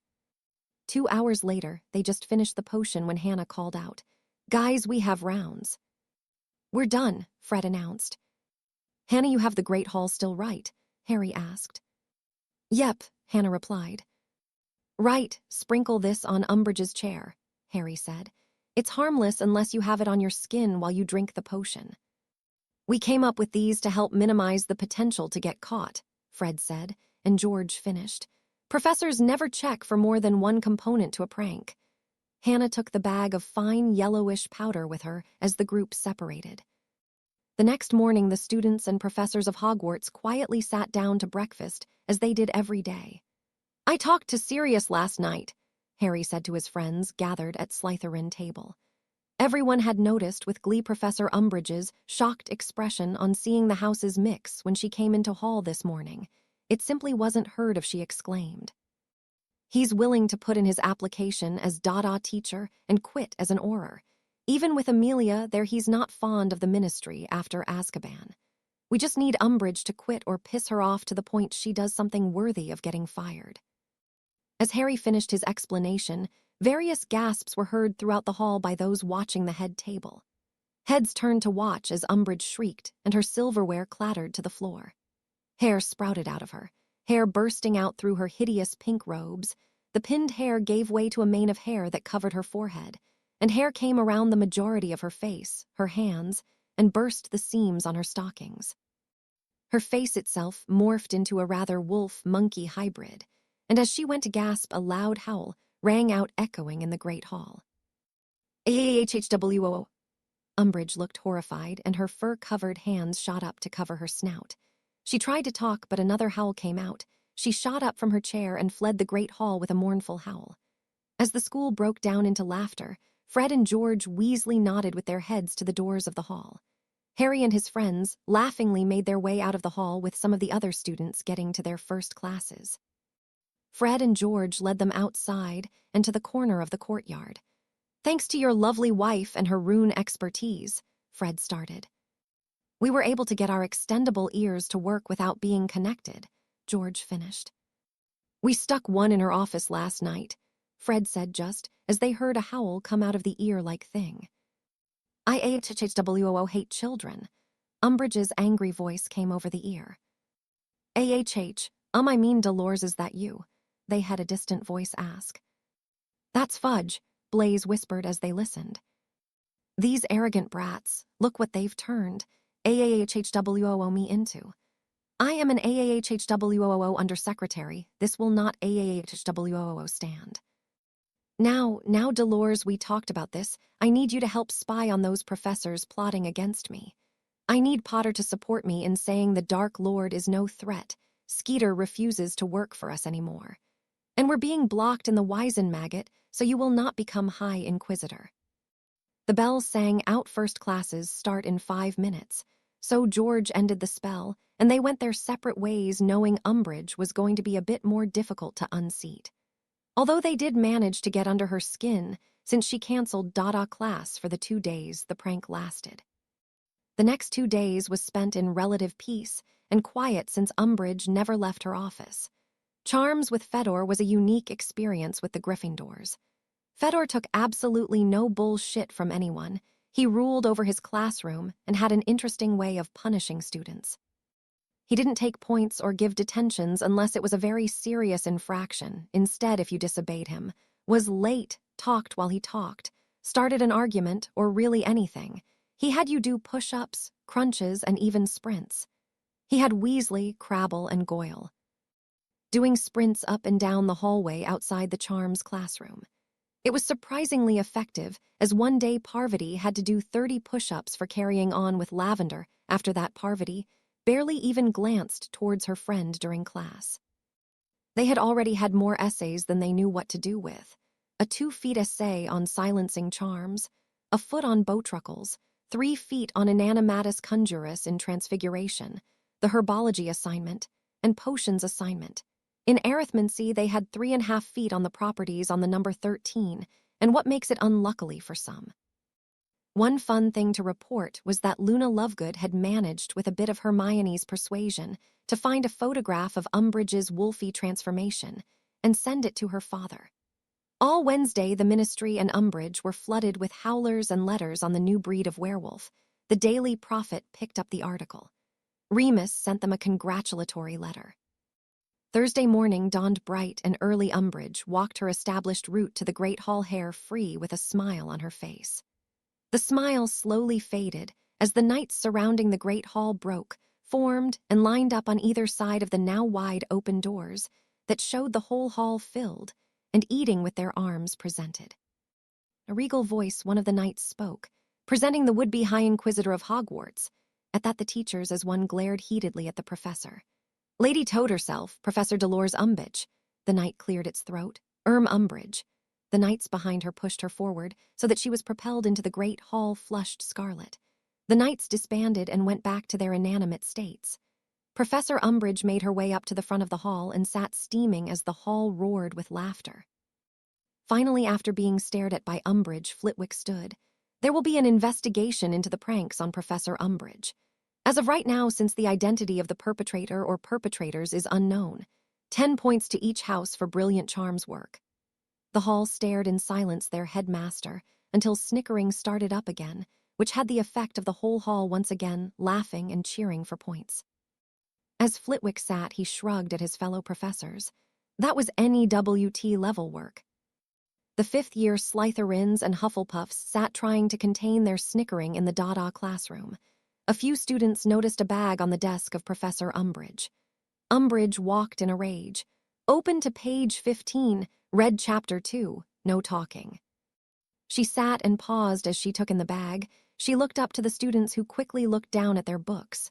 "What is this?" she asked shrilly. Some students looked up, but the rest ignored her, knowing full well whatever was in the bag was probably a prank. "What is this?" she repeated louder. Megan Jones put her hand in the air. "Ma'am, it was there when we got here." Umbridge nodded and opened the bag, and out flew several chocolate flies. Umbridge shrieked and banished all of the flies, much to the laughter of the class. "Quite! Silence for the rest of class!" The class snickered on and off throughout the rest of class, much to Umbridge's annoyance. It didn't let up, as after the fifth-year class, she had seventh-year Gryffindor and Slytherin. The two groups sent hexes and curses back and forth the whole class period, causing Umbridge to summon all their wands and place them outside the door.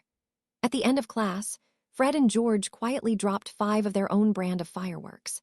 Umbridge tried every spell she could to put the exploding fireworks out, only to make the explosions worse. At the end of the break between classes, a thoroughly singed Professor Umbridge opened the door to the first years. Her pink robes were tinged with soot, as was her face. Her hair was burned off on the left side. Her right eyebrow was missing, and sparks were shooting out of her shoe. The first years looked at her with wide eyes, letting out small squeaks of fright. When Umbridge tried to smile her reptilian smile, a first-year girl let out a scream and ran off down the hall. The week passed with Umbridge becoming more and more agitated and frayed. The only upside of the week was Ginny making chaser. She had been in and out of her office taking small objects and hiding them. Her teacups were a favorite of She's. Umbridge jumped at any loud noise and struck out with a stunning spell at a poor bird that flew to close to the window she was sitting at. The next day, a flock of birds appeared over the ceiling of the Great Hall, and then, much to the surprise of everyone, proceeded to take a shit over Umbridge's head, resulting in her pink robes being stained white. She wasn't seen for the rest of Saturday. As the next week came, Umbridge got vicious. She handed out detentions left and right for even smiling in classes. She handed out trolls on all assignments, and any conversation that involved the Ministry or Voldemort's questionable return was met with a lecture, detention, and demented looks that had many of the students questioning her sanity. Harry or his friends had yet to receive a detention from her. Neither had any pure-blood student. She was loath to do it according to Hermione, but gave Weasel a detention for saying Dumbledore believed Voldemort was coming back. Weasel served his detention with Filch. Harry and his friends had more than one encounter with the Toad, though. She tried to act friendly, but came off as a simpering fool, causing Daphne to sneer at the Toad openly. So far, the new marauders had turned Umbridge into a werewolf, a Carney, Fred and George, a mule, and a bottle of Pepto-Bismol. It was Friday night, and Harry was on rounds with Parvati Patil of Gryffindor. They were assigned to the 7th and 6th floors. They were currently near the Gryffindor common room. It was about a hallway over. "So you don't mind me asking, why did you and Daphne tie the knot so early?" Parvati asked, trying to make conversation with the intimidating Slytherin that was Harry. Harry stared at her intently, wondering if she honestly wanted to know or if she wanted gossip. After a minute, he answered, "Our parents made a contract when we were born, along with the compatibility spell. We're soulmates." Harry finished with a small smile as he said soulmates. "My father wanted to contract Padma and I," Parvati replied, "without using the spell. Our aunt said our mother nearly shot him, she was so brassed off. Apparently our dog, Rover, had some company for 2 weeks before he relented." Parvati finished with a laugh. Harry was smirking as he asked, "What made him so insistent?" "He's from India. He settled here because he owns a shipping business. Marriage contracts are very much still the norm in the area he's from." "So no contracts at all?" "Nope, he gave up on that after that one." Parvati laughed a little. They walked the hallways looking for students misbehaving. As they turned left down an unused corridor, they heard sniffling. Harry's wand shot out of its holster and into his hand. Parvati was looking for the sound. They found it in the form of a Gryffindor first year hiding behind a statue. Parvati knelt down, wanting to comfort the boy, but he turned away from her. Harry knelt down and pulled the boy to him. "Ewan, what's wrong?" Harry's voice commanded as the boy tried to wipe tears from his eyes so no one would see him crying. He shook his head. "Nothing," Ewan replied, his voice wavering, covering his hand. Harry lowered his voice. "Ewan, men are hurt all the time. Crying is not a weakness." Harry's voice broke no opposition, and Ewan slowly showed Harry his hand. Carved into the skin was "I will not tell lies." Harry saw red but controlled his tone. "Who did this to you?" Ewan felt almost compelled to answer. Harry's voice reminded him of military general. "I," he sniffled. "I had detention with Professor Umbridge. My aunt works at the Ministry. She disappeared. My grandis says it's just like last time. I said that in class. She gave me detention and made me write with this quill. It had no ink in my hand." Ewan trailed off at that and shuddered. His hand stung so much. He started sniffling but otherwise remained silent. Harry growled out, "Blood quill." Harry scooped up the small first year into his arms and placed him on his back. "Hold on, we're going to take some shortcuts. Sound good?" Ewan smiled. "Yeah." "Parvati, go to the headmaster's office, ask the gargoyle for him, tell it it's an emergency. Meet us in the hospital wing," Harry said in his forceful voice. Harry turned without waiting for a reply and immediately turned to a secret passageway and started to the hospital wing. He arrived in record time and called out, "Madame Pomfrey, we need some essence of dittany now." Madame Pomfrey bustled out of her office with a bottle in hand as Harry flipped the first year off his back and onto the bed, making said first year giggle. "Hadrian, what happened?" Madame Pomfrey asked, coming over to the two students. "Umbridge used a blood quill on Ewan here." Madame Pomfrey looked as outraged as Harry felt. "Headmaster Flitwick should be here soon. I'll be back in a moment." Harry spun on his heel and was out of the hospital wing before anyone could say anything. Harry made his way to the Defense Against the Dark Arts professor's office and threw open the door. "Why, I never," Umbridge said. Harry quickly took in the office. A student was sitting writing lines with the blood quill. "Stuart, hospital wing now," Harry barked out. The second-year Raven shot up and out of the office quicker than lightning, not even bothering with his bag. Harry immediately summoned the quill to him and pocketed it. Umbridge opened her mouth, but Harry cut her off. "You will be silent." Harry's aura flared out around him, the green blazing eerily close to the killing curse. Umbridge shut her mouth with an audible click. "You are nothing more than a foul, evil toad," Harry snapped out. "As Lord of the ancient and noble House of Potter, I declare a formal investigation of Dolores Umbridge for torture." Magic accepted the declaration with a flash of green. At the Wisenmaggot and Auror office miles away in London, the investigation wrote itself into the docket. Harry transfigured Umbridge into a toad, taking her wand and tossing it into the fireplace. Harry entered the hospital wing where Ewan and Stewart were being treated, and Professors Vector and McGonagall and Headmaster Flitwick were conferring. Parvati was helping to entertain the two boys. "Headmaster, professors," Harry said with a nod to them as he came in levitating a toad. Flitwick raised an eyebrow. "Hadrian, I wasn't aware you kept a toad." "I don't. This is Professor Umbridge." Harry's voice was dripping with sarcasm as he said professor. "As Lord of an ancient and noble house, I declared a formal investigation into her activities. Magic accepted it." The professors looked impressed, and Flitwick's smile almost split his face wide open. "We've already talked to Ewan and Stewart. They've told us what happened that, combined with the evidence of their hands, enables me to cancel Dolores Umbridge's contract. Please transfigure her back, Hadrian." "Before I do, you might want this." Harry pulled the blood quill from his pocket and handed it over to his headmaster. "Stewart was in the process of writing lines with it when I walked in on them." "Yes," Flitwick took it with anger in his eyes. "I would like to fire her now, though." Flitwick nodded to the toad that was trying to run away even though Hadrian had it spelled. The toad looked like it was treading water in the air.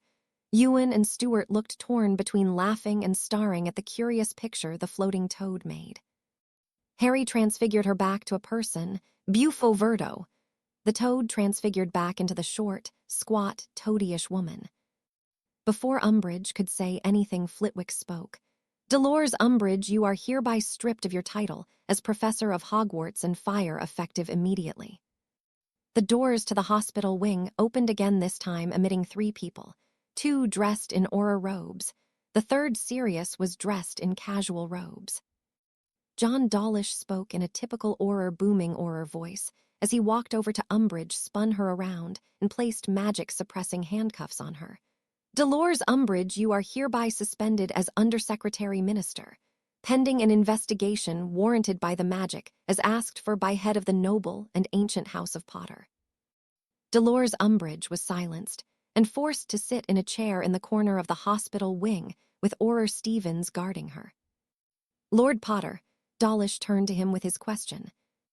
"Dolores Umbridge has tortured for sure 2 students by use of blood quill, possibly more." Harry answered with a nod towards Ewan and Stewart. "Parvati and I were on rounds when we found Ewan. At first he refused to tell us what was wrong. He relented after a minute and showed us his hand, which has, I will tell, lies carved into it. I asked how it happened. He replied that he was given detention by Umbridge for saying Voldemort was back." Harry was surprised that Dawlish stood tall without flinching at the name. He used to.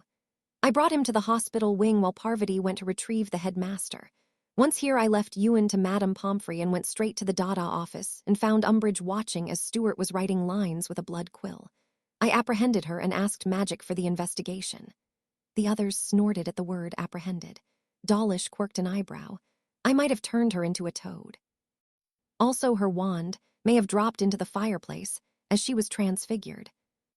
Dawlish laughed as he turned and interviewed the others, taking the blood quill from Flitwick, took pictures of the boys' hands, and took their statements with their head of house's permission.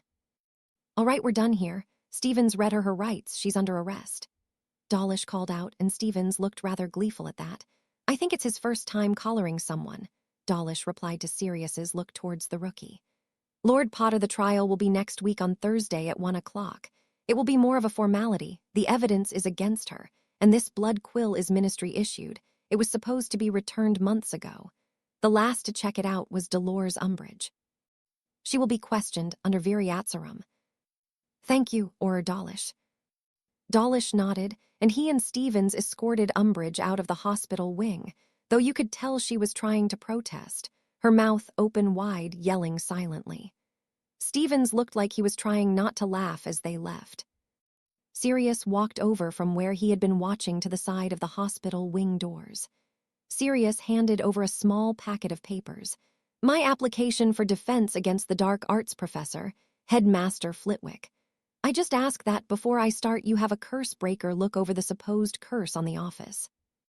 "Done, and welcome back to Hogwarts, Mr. Black," Professor McGonagall groaned. "Let's move this discussion to my office, shall we?" Flitwick asked jovially before turning to the two boys still waiting to be released from the hospital wing. "I am very sorry either of you had to go through that. Punishments of that sort are absolutely against policy at Hogwarts." The boys nodded, not really knowing what to say. "You two are free to go, but I want to see you tomorrow morning before breakfast, yes?" Madame Pomfrey spoke in a no-nonsense tone. Both boys nodded quickly, eager to leave the hospital wing. "Right, Mr. Potter, will you escort Mr. Ackerley back to his common room? And Miss Paddle, please take Mr. Abercrombie back to the Gryffindor common room." Harry made it back to the Slytherin common room an hour after he was due back. He made his way over to his friends, who were occasionally glancing at the door to the common room. Daphne was the first to spot him and smiled to him in relief. Harry walked with his one eye on Daphne and the other on the left half of the common room, where the Pure Blood and Death Eater supporters gathered. The Slytherin common room these days was as tense as any political debate between die-hard liberals and die-hard conservatives could get. Everyone watched the other side, waiting for a spell to come at them. Harry sat down next to Daphne and pulled her into a kiss that made him sigh in relief. Daphne was alarmed, knowing something was wrong. The kiss had a sense of urgency to it that normally wasn't present. Once he pulled back, Daphne took his hand in hers and rubbed comforting circles on Harry's hand. "Umbridge was arrested tonight. I ordered an investigation into her as Lord Potter." Harry's words brought silence to those around him in hearing range, including Blaise, Tracy, Daphne, Theo, Draco, Aaron, Malcolm Baddock, Ginny, Aoife, Astoria, and Jess Urquhart. She was forcing those she had in detention to write lines with a blood quill. "I found Ewan Abercrombie while on rounds. His hand had 'I will not tell lies' carved into it. When I went to the Dada office, she had Stuart Ackerley writing with the quill. I turned her into a toad," Harry deadpanned. Those around him laughed at that before quieting as he started talking again. "Her trial is Thursday at 1. I have to attend. If you all will excuse me, I have some essays to work on." Harry left the common room without another word.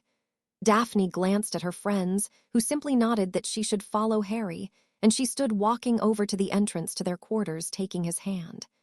As they entered their own sitting room, Harry flopped into a chair. "I could have killed her, I wanted to," Harry said quietly. Daphne sighed and dropped gracefully into his lap, pulling his head up so he was looking at her. "You didn't. You controlled yourself and your temper, and even had the presence of mind to ask Magic for a trial." "Yes, but," Harry trailed off, looking down. Daphne once again brought his face up to hers, and seeing tears in his eyes, hugged him to her. We're going to have to kill. This will be a war, people on both sides will die, but I want to kill them. But I don't want to be like them." "Harry, yes, you want to kill them, but as with Umbridge, just because you want to doesn't mean you will. You are not them, Harry, and I promise you I will not let you become like them. Just as long as you promise you will let me become like them either," Daphne said with conviction. "Always," Harry replied back with a fire in eyes. "Good, now you have a history and transfiguration essay still to do," Daphne said, before teasingly wiggling on his lap, before getting up and moving over to the couch. Harry groaned before grudgingly getting up to get his supplies. "Giant wars, oh boy," Harry sarcastically replied. "How long do you think we're gonna spend on them? We only spent 4 years on Goblin Wars." Daphne chuckled as Harry muttered to himself about Binns and his fascination with creature wars. Daphne summoned the picture of Dorian Gray to her and flipped the stereo on low so that Sublime's 40 Oz to Freedom came on. Harry worked on his essay diligently for another hour and a half before Daphne got bored and decided that was enough for tonight. She slinked over to him and wrapped her arms around his neck, moving her hands down his chest. She leaned over him, started nibbling on his ear. She slowly moved her lips to his neck. She kissed, nibbled, and lathed attention on his pulse point. "Daph, baby," Harry moaned. "Transfiguration essay still to do." Daphne ignored him, moving to his lips. As she leaned over him, she undid the buttons on his shirt and splayed it open. She slipped her tongue into his mouth as she ran her nails over his chest, occasionally hitting one of his nipples, causing Harry to shiver and moan. Daphne slowly undid his belt and pants as she continued to kiss him. She slid her hand into his pants and slowly stroked him above his boxers. All thoughts of an essay disappeared from Harry's mind. Actually, all thoughts besides. "Feels good," left his mind. Daphne broke the kiss and slowly spun Harry's chair so that he was now facing her. She smiled coyly at him and worked his pants and boxers down. Harry's cock bobbed as she released it from his boxers. Daphne looked hungrily at him and took him in her hands and slowly started stroking him. She would stroked him slowly twice and then added a fast stroke that had Harry moaning. Daphne, after a few minutes, replaced her hands with her mouth. She sucked around the head before running her tongue down the shaft. Daphne moaned around him. She loved tasting him. The moan sent vibrations around him, causing him to moan out. "Oh," pant. "God," moan. "Daph, don't stop." She started to mimic her hand movements of earlier with her mouth. Harry was moaning with his head thrown back over the chair.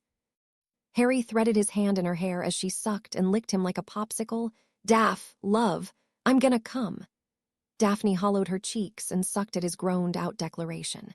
Harry felt himself tighten, and then sweet bliss took over his mind as he shot into Daphne's mouth. When he stopped cumming, Daphne gave him another long lick and suck.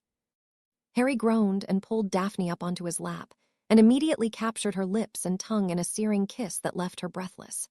Harry broke the steamy kiss when his need for oxygen became too great. He moved down to Daphne's neck. Daphne was breathing hard, left dizzy by it. Harry wasted no time and ripped Daphne's blouse off. He moved his kiss down to her chest as Daphne undid her bra and tossed it somewhere in the room. She didn't care where as Harry started to play with her nipples. Harry sucked and twirled her right nipple with his tongue as before pulling back, blowing on it lightly, and turning to the other nipple, he gave it the same attention. Harry kicked off his pants as he moved his adept seeker hands down and under her skirt. He vanished her thong and let his fingers entertain Daphne. Daphne moaned as Harry's hands worked her body in ways only he could.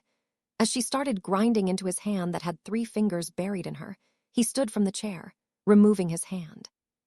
She wrapped her legs around his waist as he carried her to their bedroom, once again claiming her lips. Harry started to hiss in parcel tongue as their lips clashed, making Daphne moan aloud. As they made their way into the bedroom, Harry's cock rubbed up against her pussy, working her up just as his hand had. Harry reached the bedroom as keeping his lips firmly attached to Daphne's as his tongue flickered with parsley tongue at inhuman speed. He knelt on the bed as he laid Daphne down on it. He separated from Daphne and stared down at her. She looked like the picture-perfect succubus as she lay sprawled out beneath him, clad only in her skirt, which was bunched up around her waist, leaving her bare. Her hair was clad around her like a halo, and she was panting heavily as Harry took her in. "Damn it, Harry, fuck me, please," she begged breathlessly. Harry had worked her almost to orgasm twice. She wanted, need release. Harry grinned and quickly sheathed himself in Daphne to the hilt, causing them both to moan. Harry buried his lips in Daphne's neck and with her breasts as he thrust in and out. Daphne's walls started to clench around him and he sped up faster. "Oh, hurry, harder," Daphne moaned. Harry obliged his begging wife, pounding into her with abandon. "Fuck," Harry groaned as she seized around him in a powerful vice grip. She started to clench around him in orgasm. She screamed out and raked her nails down his back, and Harry gasped as an intense orgasm overtook him, and he shot his seed into Daphne. They slowed their thrusts, and Harry slowly pulled out of Daphne. Harry kissed her lovingly around her neck, her lips, and then finally claimed her lips in a slow but passionate kiss. He turned over on his back, laying next to Daphne. He pulled her to him, and she turned on her side, spooned up to him with her head resting on his chest. "I love you," Harry whispered. Daphne turned her head and pressed a kiss to his chest right above his heart. "I love you too," she responded quietly as they both drifted off to sleep, exhausted in the best way. Harry walked into the great hall and let go of Daphne's hand as she made her way over to the Hufflepuff table, where Hannah asked them to sit today. Harry went over to the Gryffindor table, while his friends took their seats at the Puff table. Harry walked over to Ewan, who sat near the end of the table with the other first years. Harry came up behind Ewan and bent down next to him. "How's your hand, Ewan?" The other Gryffindors looked either oddly or suspiciously at the Slytherin prefect at their table, except for Parvati and her friends, the Chasers, and the Weasley twins. Ewan and his friends, though, looked at Harry with awe and gratefulness. "Good, it doesn't even hurt anymore, and you can't see the words anymore," Ewan exclaimed happily. "Madame Pomfrey said after another day of treatment, the scar will fade to just a line." Some around the boy looked startled at the exclamation, and whispers broke out. Harry chuckled at Ewan's happy expression that he'd have a scar, just not the words. "Good story, right?" Harry asked, laughing. Ewan nodded happily. "All right, just wanted to make sure you're okay. If you need anything, let me know." Ewan nodded, going back to his food.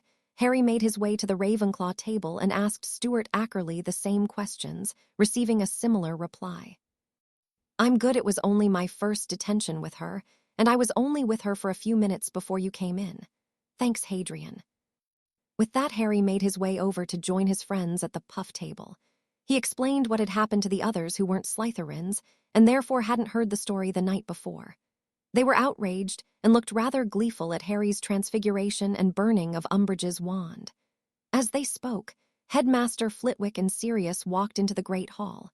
Flitwick came to his seat and called for silence. "I have a few announcements to make before you all finish breakfast and go off to your activities for this Saturday." The school turned their attention to their headmaster, anxious to know if the rumors were true and Umbridge was gone. Last night, Professor Umbridge was fired from her post as defense against the dark arts professor. In a show of how hated she was, the school let out with unanimous cheers.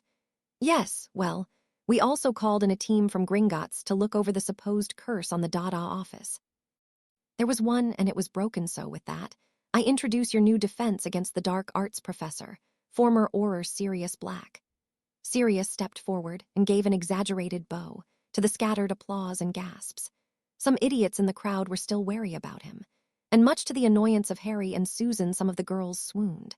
Professor McGonagall could be seen conjuring a bottle of scotch, downing a shot before swearing in her native Gaelic as Sirius smiled out at the crowd. Chapter 34. The DA.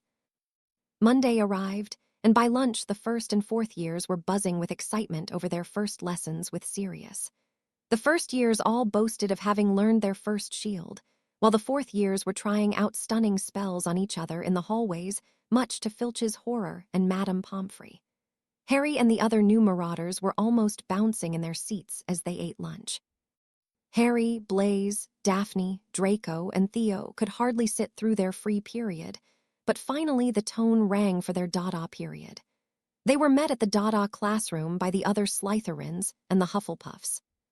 They filed into the classroom and took their usual seats, though at each seat a new textbook was sitting, Compendium of Common Curses and Their Counteractions. Sirius came in through his office, which everyone was happy to see was not pink and had not one kitten in sight.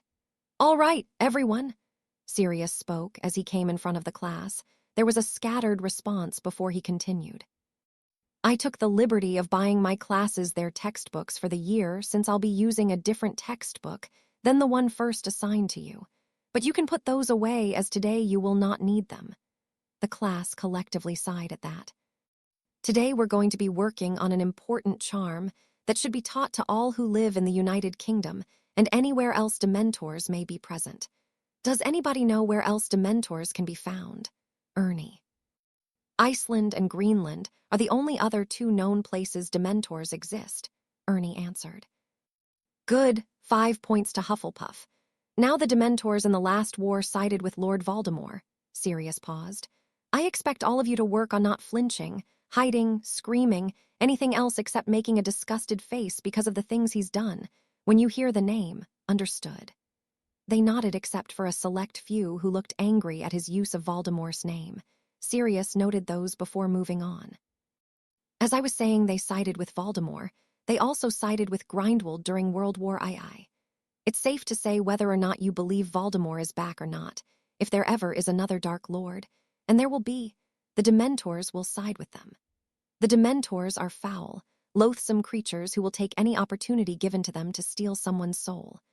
Now, I'm not telling you this to scare you, but you need to be aware of the real need for mastery of the Patronus charm. Now everybody stand. He waved his wand, and the desks cleared to the sides of the room. Give yourself some space. The incantation is Expect Patronum. Now, in order for the charm to work, you must fill yourself with your happiest memory. Question Miss Parkinson. Adults can't master this, how are we supposed to? She asked in her most snobbish tone. Some of the class looked startled by her revelation. Sirius sighed. Well, Miss Parkinson, even if you don't have the magic to master it, some will. Sirius smirked after all. He was still a marauder. He wasn't going to let some little wannabe Death Eater tell his class they couldn't do it. Besides, even producing the white mist can save you from being kissed. Now, just to prove a fifth year can do this, Harry, Daphne, Susan, Blaze, Tracy, Draco, Theo, you have the floor. Sirius waved his arm for them to go ahead. Expecto Patronum. Simultaneously, the seven shouted or said the spell. From Harry's wand came a female wolf that immediately took its place next the large male wolf Daphne had conjured. From Susan's wand came a small songbird, her mother's animagus according to Amelia. Tracy's familiar snake was slithering around, and Aeolo's appeared out of Harry's robes and slithered around with the silver mist snake, much to their amusement. Blaze had a large wild cat that looked familiar to the new marauders. He quickly dispelled it and glared at Sirius when the man laughed. Draco was able to produce a slivery form of his gerfalcon, though he looked to be struggling to hold it. Theo produced a rather wide silvery mist dome around him. He had been trying to learn it since third year, but had only gotten so far. Good 5 points for each of you. Now I'm going to walk around as are they to help the rest of you with Patronus. If you're having trouble with the spell, do your best to not become frustrated, as that will make your attempts worse. From around him, shouts of Expecto Patronum were heard, but so far no one produced anything. Harry moved over to help Theo first, while the others spread out to help. How long have you been able to do the mist shield? Harry asked. Theo sighed. It took me until fourth year to get the shield and hold it for any length of time. I can hold for like an hour now. I can't get past it, though. I'm picturing the memory and everything. Right when you picture the memory, try and remember the feelings that went with. I have to fill my mind with the feeling, not necessarily the memory. Once you have that, try casting again. Theo was quiet for a few minutes as he closed his eyes, trying to bring up the feelings that went along with his time with his uncle before he died. Expecto Patronum. The white mist gradually started to form. After a few seconds, Harry clapped him on the back. Nice job, mate. Theo opened his eyes, and staring at him was Slivery Pixie. Theo titled his head as he stared at it. The pixie winked before fatting back out of existence. Holy shite, Theo whispered to himself. Harry laughed as he moved to help Justin. Justin was barely getting any light from his wand. Justin, Harry nodded. Justin sort of grimaced a smile in greeting. If you don't mind me asking, what are you using for your memory? I was using the memory of getting my letter, Justin said. Try using a memory that really means something to you. A memory where you can perfectly recall the smell, the weather, the date, everything about that event. Justin nodded and closed his eyes, trying to think of a memory. He smiled slightly without realizing it as he pictured holding his baby brother for the first time last year. Expect Patronum. Justin opened his eyes as he cast, and out of his wand came a sliver capuchin monkey. The monkey crawled up Justin and sat on his shoulder for a minute before dissipating. As the new marauders walked around, Sirius came up next to Harry. You sure you don't want to teach pup? You could put us all out of job. Everyone you helped has gotten the charm. Harry just shrugged like it was nothing. Sirius clapped him on the back, chuckling. Sometimes his godson amazed him. All right, that's enough for today. Now I want you all to practice your Patronus whenever you get the time. Work it so it's second nature to you. I'll be testing you on it at some point. Now for next class, I want you to have read through the first 3 chapters and wear clothes you can move in for next class. The bell toned as he finished speaking, and the class walked out raving about their lesson. Lords and ladies of the Maggot, we've been called together today to bring to justice Madame Dolores Umbridge, who has had charges leveled against her by Lord Hadrian James Potter, head of the ancient and noble House of Potter. The newly elected chief warlock, Lord Tiberius Ogden, boomed. Madame Umbridge has been accused of torture of 6 minors, as well as fraud and tampering with secure ministry files. Enough evidence has been acquired to use Veritaserum on Madame Umbridge. As such, we will hear the evidence before we bring in Madame Umbridge for questioning. The parents or head of house for each minor have given permission for Veritaserum to be used during questioning. Madame Gentian, you may begin. Madame Gentian was a ministry lawyer who had absolutely no love for Dolores Umbridge. Her brother was werewolf, having been turned when he was just out of Hogwarts. Umbridge and her laws had made his life harder than it needed to be. Madame Gentian began first questing Harry about why he called for the investigation and what happened when he apprehended Umbridge.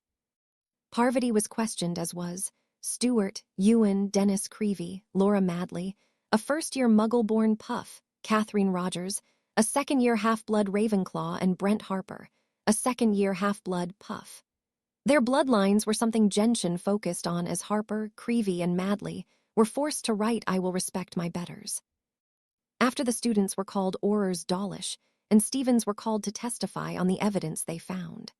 The fraud and tampering charges were being brought against her, as she falsified the documents stating she returned the blood quill. The ministry had 5 on hand that were only to be used in certain contracts. The laws were explicit in that. Following the Aurors' findings, they looked into other ministry matters that directly involved Umbridge. They found in her office documented records of instances where she knowingly authorized the capture and killing of innocent werewolves by hit wizards. They also found a ledger with bribes given to her and fudge from first Lucius Malfoy, and then someone with the initials TLN. Seems she got smarter as time went on. After questioning the Aurors, Dolores Umbridge was brought in. Her pink clothes were wrinkled and out of place, her hair flat around her head, and she had deep dark circles under her eyes. She was in handcuffs and leg restraints. She looked defiantly at the court, and she sneered at the Hogwarts student she had tortured. Ogden spoke once more as Umbridge was forced to sit and was chained up by Dawlish and Stevens. In accordance of the protocol for a Lord's trial, enough hard evidence has been found to warrant the use of Veritaserum, whether you comply or not. Ogden glared at Umbridge. Aurors administer the Veritaserum. Umbridge tried to struggle and would not open her mouth. Stevens gleefully pinched Umbridge's nose, forcing her to open her mouth or pass out. Dawlish tipped the vial and tapped out 3 drops into Umbridge's mouth. Umbridge's eyes glazed over. Gentian immediately started with the testing question. State your name. Dolores Jane Umbridge, she stated in a dull voice. For what purpose did you check out a blood quill? To use it on those little mudblood brats. I hate children. Umbridge spoke, joyfully gaining glares from the Maggot. Did you falsify the records on the blood quills? Yes. Did you use the blood quill on any students? Yes, I finally got to use it during detentions on 6 mudblood bastards. Finally. Those little bastards turned me into a bloody half-breed. Now, Dolores, it was just a little prank. Surely a grown woman can handle that. Gentian asked condescendingly as Umbridge got more and more angry. Now, did you or did you not take bribes from Lucius Malfoy and an as of yet an unknown TLN? Yes, we took bribes gladly. Why shouldn't we take more of their money after? Were the reason they escaped Azkaban. What were the bribes for? Furthering the pureblood agenda, putting mudbloods in their place, and helping to keep their muggle hunting activities from the filthy mudblood prime minister. After all, Lucius and Not have the right idea about dealing with undesirables, death. Not Theodore Notasar is TLN. Yes. Who else took bribes from them? Minister Fudge. Stupefy! The 7 Aurors in the courtroom voices rang out together as they stunned the minister for magic with glee. Fudge wasn't very popular in the Department of Magical Law Enforcement, given the enormous budget cuts he made to their department. One of the Aurors present slapped handcuffs on Fudge and levitated the minister out of the courtroom and into a holding cell. He may have bumped his head on the way into the cell once or twice. The ministry rests its case. Gentian spoke clearly once the commotion was over. Please escort the defendant and witnesses out while we come to a verdict, Tiberius spoke, and nodded to Dawlish and Stevens, who took Umbridge out, who was once again struggling. Lord Potter, as the accuser, you will need to leave also. Harry nodded and left with the students and Professor Flitwick. Not 10 minutes later, they were called back in. The Wizen Maggot has found the accused Dolores Umbridge guilty on 6 counts of child abuse, 3 counts of fraud, and 50 counts of bribery. You are hereby sentenced to 40 years in Azkaban. You may also face further charges pending the now open investigation into Minister Cornelius Fudge. As Ogden finished, Umbridge was once again escorted out by the Aurors, who were forced to stun her while being portkeyed to Azkaban. Now, in light of today's proceedings, Minister Fudge will be suspended from his duties. As such, we, the members of the Wizen Maggot, must nominate an interim minister. Nominations, Tiberius Ogden called. I nominate Pious Thickness, Lord Timon Parkinson called immediately. He was seconded by Lord Samson Jones. I nominate Amelia Bones, Lady Augusta Longbottom called. She was seconded by Lord Amos Diggory. I nominate Mariana Edgecombe, Lord Walden McNair called, and was seconded by Lord Nathaniel King. Harry smiled at the 2 Death Eater candidates. They waited for a few minutes, but no one else was called. Votes for Madam Bones, Ogden called, and 68 wands were lit and tallied. For Madam Edgecombe, this time 33 wands were lit and counted. Votes for Thickness, the remaining 27 wands lit up. The interim Minister of Magic is Madam Amelia Bones. The trial passed, and with Rita Skeeter covering it for the Daily Prophet, the country was properly outraged and called for Fudge's head. Skeeter was pleased that she finally got to really tear someone's reputation to shreds and eviscerated Umbridge in the press.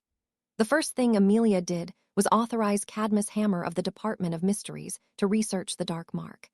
Hammer chose to use Rodlufus Lestrange to experiment on. His smile would have given the goblins chills had they seen it. She also immediately gave the Auror Corps an increased budget, and she, along with Rufus Scrimgeour, set up a system to streamline Auror Corps training into a year rather than 3.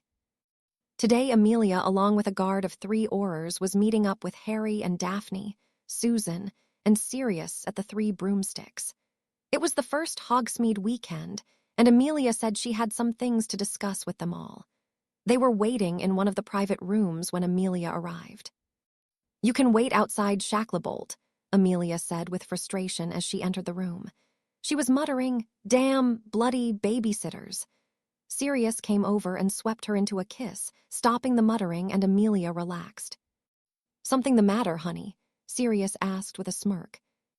Sush you, this job is going to drive me insane, Amelia said before sitting down at the table that had lunch lain out on it.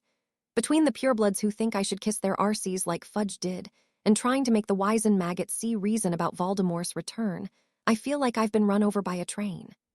Harry snickered and poured Amelia a large goblet of wine. Amelia smiled appreciatively but shook her head. That's part of what I need to talk to you all about. Susan and Daphne gasped, while Harry and Sirius looked on stupidly. I won't be running for minister once the election is over, and the new minister is sworn, and I'll be back to only being the head of the DMLE, Amelia said with a small smile at the girls. But you've worked for this your whole life, Sirius said in concern for his wife. She wanted to be minister for a while and was planning on running when Fudge's term ended. Yes, but with the war coming, I'm going to have another responsibility, one that takes precedent over becoming minister, especially during a time of war, Amelia said, hinting, but Sirius still didn't get it. Harry, though, had the proverbial light bulb go off over his head and snickered, smirked, and handed the still full goblet of wine to Sirius. Here, Padfoot, I think you're going to need this. Daphne swatted Harry but grinned at him, while Susan snickered at her uncle-in-law. Will someone please fill me the bloody hell in? Sirius said, noticing everyone laughing at him. Honestly, how you even got through Hogwarts amazes me sometimes, Amelia mumbled. I'm pregnant, Sirius. Thud. Sirius hit the ground. The teens laughed at the man, while Susan looked at him oddly. He sure faints a lot for a Gryffindor. That brought a snort from Amelia and more laughter from Harry and Daphne. Sirius looked up from the floor at Amelia, who raised an eyebrow at him. He scrambled up from the floor down the wine and sat heavily for a minute. Finally, a wide grin split across his face. "I'm gonna be a father." Sirius got up and danced a jig before pulling Amelia in for kiss. He waltzed around the room with a grinning Amelia while saying, "I'm a father." Once they sat back down, Daphne, Susan, and Harry all got up and gave them hugs, congratulating them. "So how far along are you?" Susan asked happily. 8 weeks. Harry, I also wanted to take you to the Department of Mysteries today and retrieve that damned prophecy. Maybe Voldemort will make a move, then I'm sick of waiting for it to happen. But enough of that. How's the year gone so far now that Umbridge is gone? They cheerfully filled her in on the pranks, Sirius's teaching, and weeding out those students who followed Voldemort. "Welcome to the first meeting of the Defense Association," Sirius announced, standing on the platform provided by the Room of Requirement. "For those of you who think this is just school club, you are sorely mistaken." Sirius was oddly serious for once. "Professor Flitwick has given me permission to discipline you as I see fit while you are participating. I will not just be teaching you how to duel. I will be teaching you how to survive in a fight for your life. I expect you to work your arse off in here. If you have problem with this, then I suggest you leave now." Sirius spoke in a deadly tone, and that, combined with Severus glaring at the assembled group, made more than a few students leave. Severus stepped forth next. "Now, as you no doubt read in the Daily Prophet this morning, Voldemort is alive and well. I, Severus Tobias Snape, swear on my magic that what I am about to tell you is the truth." Magic sealed his vow with a flash of silvery gray that matched his aura. The students gasped as the oath was made. If he lied at all, his magic would be forfeit. "Most of you have heard by now that I was a spy during the Dark Lord's first reign, though before the oath I doubt most of you believed it. As a spy, I took the Dark Lord's mark, and until last year, when a way was finally found to remove it, it was present on my arm. The mark, as the Department of Mysteries found out, was tied to the Dark Lord's magic. Had he died on All Hallows' Eve in 1981, the mark would have vanished with him. Throughout the years, the mark has been documented as growing darker, until it returned to its vibrancy at the end of last year, marking the Dark Lord's return. Now we don't know why he hasn't struck yet, but we will use this lull to prepare our world so it will not come to such harm as during the First War. Now, given Professor Black's warning and my own statements here today, I want those of you here to think very hard about joining this group. The time will come when those in this group may be called to fight. If you still want to join, come back next week. Oh, and Levicorpes," Severus said, pointing his wand at Sirius upending him. "Oh, very funny. Severus let me down," Sirius complained as he hung upside down by one foot. The tension in the room was broken, and the students left, some laughing, others still looking thoughtful. The next week began the first meeting of the Defense Association in earnest. Sirius and Severus were at the helm and worked surprisingly well together. Sirius's expertise was light-sided spells, and offset Severus's dark-sided expertise, while their personalities offset each other. Some responded to Sirius's easygoing nature, while others, like Harry, responded to being pushed hard by Severus. The turnout was for the Defense Association was above what they expected and encompassed students from all houses and from 3rd year and up. From Slytherin House, they had Aoife, Astoria, Ginny, Malcolm Baddock, Graham Pritchard, Aaron, Jess, Beau, 2 4th-years Selene Corvin and Gwenth Radin, and a 5th-year Matthijs Westmore. Gryffindor had the largest turnout, with the majority of each year 4th year, and up turned out, and out of the Gryffindors left only a few would bear watching. Hufflepuff and Ravenclaw each out a decent turnout. "Weasley, if you don't moor your arse, I'm going to move it for you," Severus growled out as he noticed the youngest male barely moving in the dodging exercise. The weasel made the mistake of rolling his eyes. "That's it," murmured with sharpness, before flicking his wand, producing an echoing booming noise that made half the class duck and cover. Everyone turned silently to Severus, whose glare was worthy of Medusa. Severus spoke in a deadly but velvet tone that all the Slytherins in the room flinched at. Someone was in trouble. "As Professor Black and I have stated many times, the purpose of the stinging hex in this exercise is to represent 2 of the Death Eater's favorite curses, the Cruciatus Curse and the Killing Curse, both of which are unblockable, so dodging is imperative. Mr. Ronald Weasley here feels that dodging is above him, We will prove him wrong." Whispers rang out through the class, most wondering if Snape was going to use the unforgivables. Ron himself was starting to sweat and was trying to subtly moving out of the dodging circle he was in. Unfortunately for him, the dodging circles prevented his leaving. The dodging circles were drawn rather like runes and were tied to the caster. Once inside the circle, the dodger and any spells fired into the circle were locked in by a ward. The only one able to dispel the ward was the caster in this case, Severus or Sirius. Ronald had no choice but to stay in the circle. Severus walked over to the watching group and stopped in front of Harry and whispered into his ear. Harry smirked and then winked at the weasel. Severus moved back over in front of Ron's circle as the students around Harry gasped as Aeolus rose up out of his skin and then slithered out of his shirt and down onto the floor. Parvati stifled a scream as the Aeolus grew to her full size before moving over to coil near Severus. She hissed in a menacing way, but Harry fought laughter at what she actually said. Laughing would have ruined Severus' plan. "Considering the Cruciatus and the killing curse are illegal, we'll have to use a substitute to give Mr. Weasley the proper motivation. For those of you who don't know, the king cobra can strike at 3 meters per second, Severus said with a look towards Aeolus, meaning she can cover 10 feet in a 1 second, faster than any curse flung at you. King cobras also have one of deadliest bites known to man. 1 bite can kill a grown elephant." Aeolus hissed again, rising up to look Ron in the eyes. Harry snickered and leaned over to Daphne. She said, "Stop, you're making me blush. The show off." Daphne turned into her husband's chest to cover her laughter. Some of those gathered thought she was distraught at Harry's familiar being used in such a way. Those new marauders in the crowd knew better, as Aeolus was known for making snarky comments. Ron looked like he was going to faint as Severus said, "Begin." Aeolus waited a half-second before striking forward at lightning speed. Ron just managed to dodge out of the way of the snake. Aeolus struck out again and again for about a minute until Ron started slowing and stumbled to his left. Aeolus struck out and landed a bite on the boy's right leg. Ron let out a pitiful screech that sounded more like a dying a cat than a 15-year-old boy. "Ahhhhhh, it's," whine, gonna, sob, kill, moan, me. He was moaning and whining, making the others cringed, and some of the smarter students frown in disgust. He lay on the floor whimpering and rolling around on the floor and flailing his limbs around.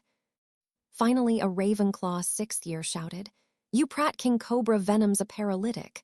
You're not dying. You're not even bleeding that badly, you poofter."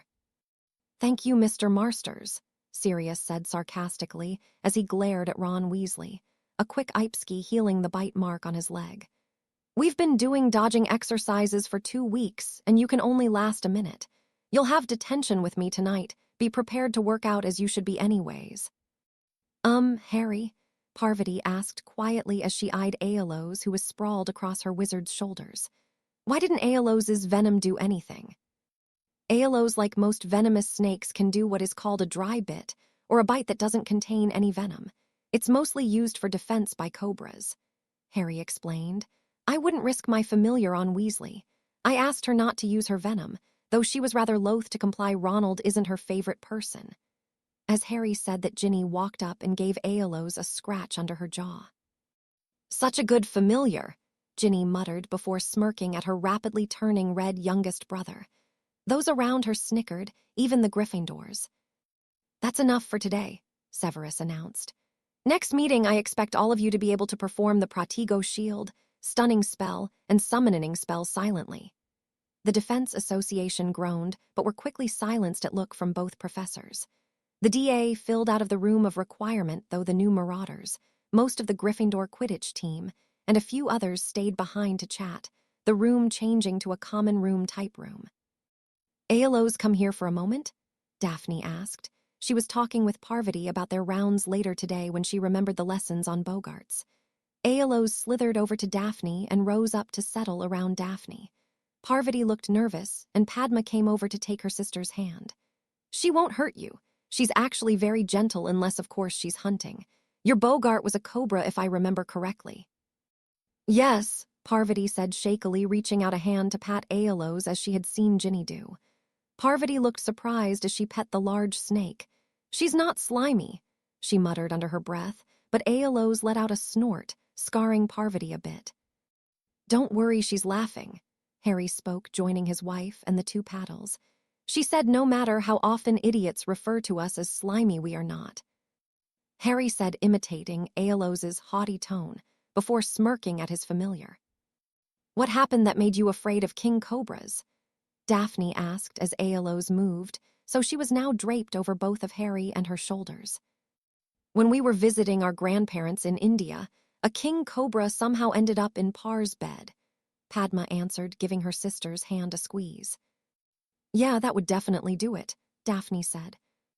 "Welcome HOGWARTS to the first Quidditch match of the season between GRYFFINDOR and SLYTHERIN, Lee Jordan announced in his final year at Hogwarts and as announcer. "A promising match we shall have today, folks, as Gryffindor is led by Angelina Johnson, one of the best-looking girls, right, sorry, Professor, the successor to Oliver Wood." Angelina shot a withering glare at Lee, who merely winked. "And Slytherin being led by Marcus Flint's successor, Aaron Vasey." As they circled the pitch, Aaron commented to Harry, "What my arse doesn't look glorious biased commentators." The Slytherins laughed as they flew. "I would comment, but anyway I do Daphne might kill me," Harry called back. To which Urquhart responded, "Well then allow me." He glanced over to Angelina and then back at his captain. "Nope, she's got you beat there, Cap." Ginny rolled her eyes and flew next to Jess, then hit upside the back of his head. "That's for your girlfriend," she hit him again, "and that was for Angelina." The team snickered. Lee announced then, "Seems like there's trouble in Paradise of the Slytherin Champions, as Ginny Weasley, the first female member of Slytherin Quidditch in 20 years, smacks Urquhart. Weasley is following a long-standing tradition of Weasley Quidditch players. Is she ready to face her unbeatable beater brothers Gred and Forge?" Fred and George preened rather similarly to peacocks as their friend announced their names. "Let's find out." Madam Hooch calls the captains together to shake, and they mount their brooms. The snitch is out between Potter and the new Gryffindor seeker Tina McLagan, younger sister to the new keeper for Gryffindor Cormac McLagan. Tina is a prodigy similar to Potter himself, being given permission to fly as a first year. And the QFFLE's UP. It's won by Johnson. She streaks down the pitch, passes to Bell, Bell to Spinnant back to Johnson, who SHOOTS.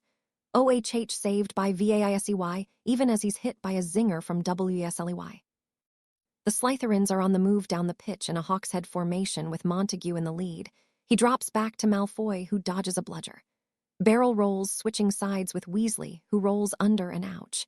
MALFOY is hit, BY both BLUDGER Sput holds on to the QFFEL. But wait, it's a fake WSLEY, fires a rocket at McLagan, who stretches, but no. IT's past his fingertips barely. SLYTHRIN 10 to GRYFFINDOR 0. Harry floated around the pitch on his firebolt. He lent Ginny his Nike broom for the game. He preferred his firebolt. He was more comfortable with his turns and feints on the firebolt. The match seemed to be relatively, even though both McLagans were green played to Slytherin's advantage. Ginny fit in seamlessly with the Slytherins thanks to days spent at Potter Manor. She could also anticipate her brother's attacks from years of watching them play. Tina was good, Harry would give her that, but so far she lacked the ability to break up plays. It didn't help that she was only about 90 pounds and rather short. She was a small player but fast. Harry glanced around and saw no sign of the snitch, but Gryffindor had a breakaway. Harry turned and sped down towards the Gryffindor chaser trio. Dove straight down for Katie Bell, who currently held the quaffle. Katie was so focused on avoiding Draco, who was coming up at her from underneath, she didn't see Harry. Harry shot down and punched the quaffle out of Katie's arms, into Draco's waiting hands. Draco turned with the quaffle coming face to face with Angelina. "Draco!" Ginny called out. She was under him. He dropped the quaffle down to Ginny, who threw Hail Mary down to Montague, who had recovered from the bludger attack that resulted in the Gryffindor breakaway. Montague's got a one-on-one with McLagan thanks to the WEASLEY's Hail Mary down the pitch. Montague shoots. It's a fake. He fires into the right hoop. SLYTHRIN 60 to GRYFFINDOR 40. Harry flew back up over the pitch and kept his search going. Draco and Ginny both scored once more before he spotted the snitch. It was floating above the sand under play. He dove immediately. He swerved in and out of players. almost knocking into George. Unfortunately for George, his brother's bludger aimed for Harry hit him in the nose, breaking it. As Harry twisted back onto his broom proper and raced after the snitch, he felt someone come up on him. He looked back slightly and made out Tina behind him. Harry cursed internally. Tina on a Nimbus 2000 could equal Harry's speed almost thanks to her slight build. Harry pressed himself to his firebolt, mimicking the twists and turns of the snitch, Tina shadowing him almost even with him. The snitch banked right and Harry followed, but Tina had the inside track and pulled ahead. Harry willed his broom as fast as it could go and pulled even with Tina, who was reaching for the snitch, one hand off her broom. As she swiped for it, the snitch pulled left out of her reach, and she pitched off her broom and into the sand, unable to control the broom with one hand through the turn. Harry saw her fall out of the corner of his eye. He smiled inwardly and reached out, closing his fist around the snitch.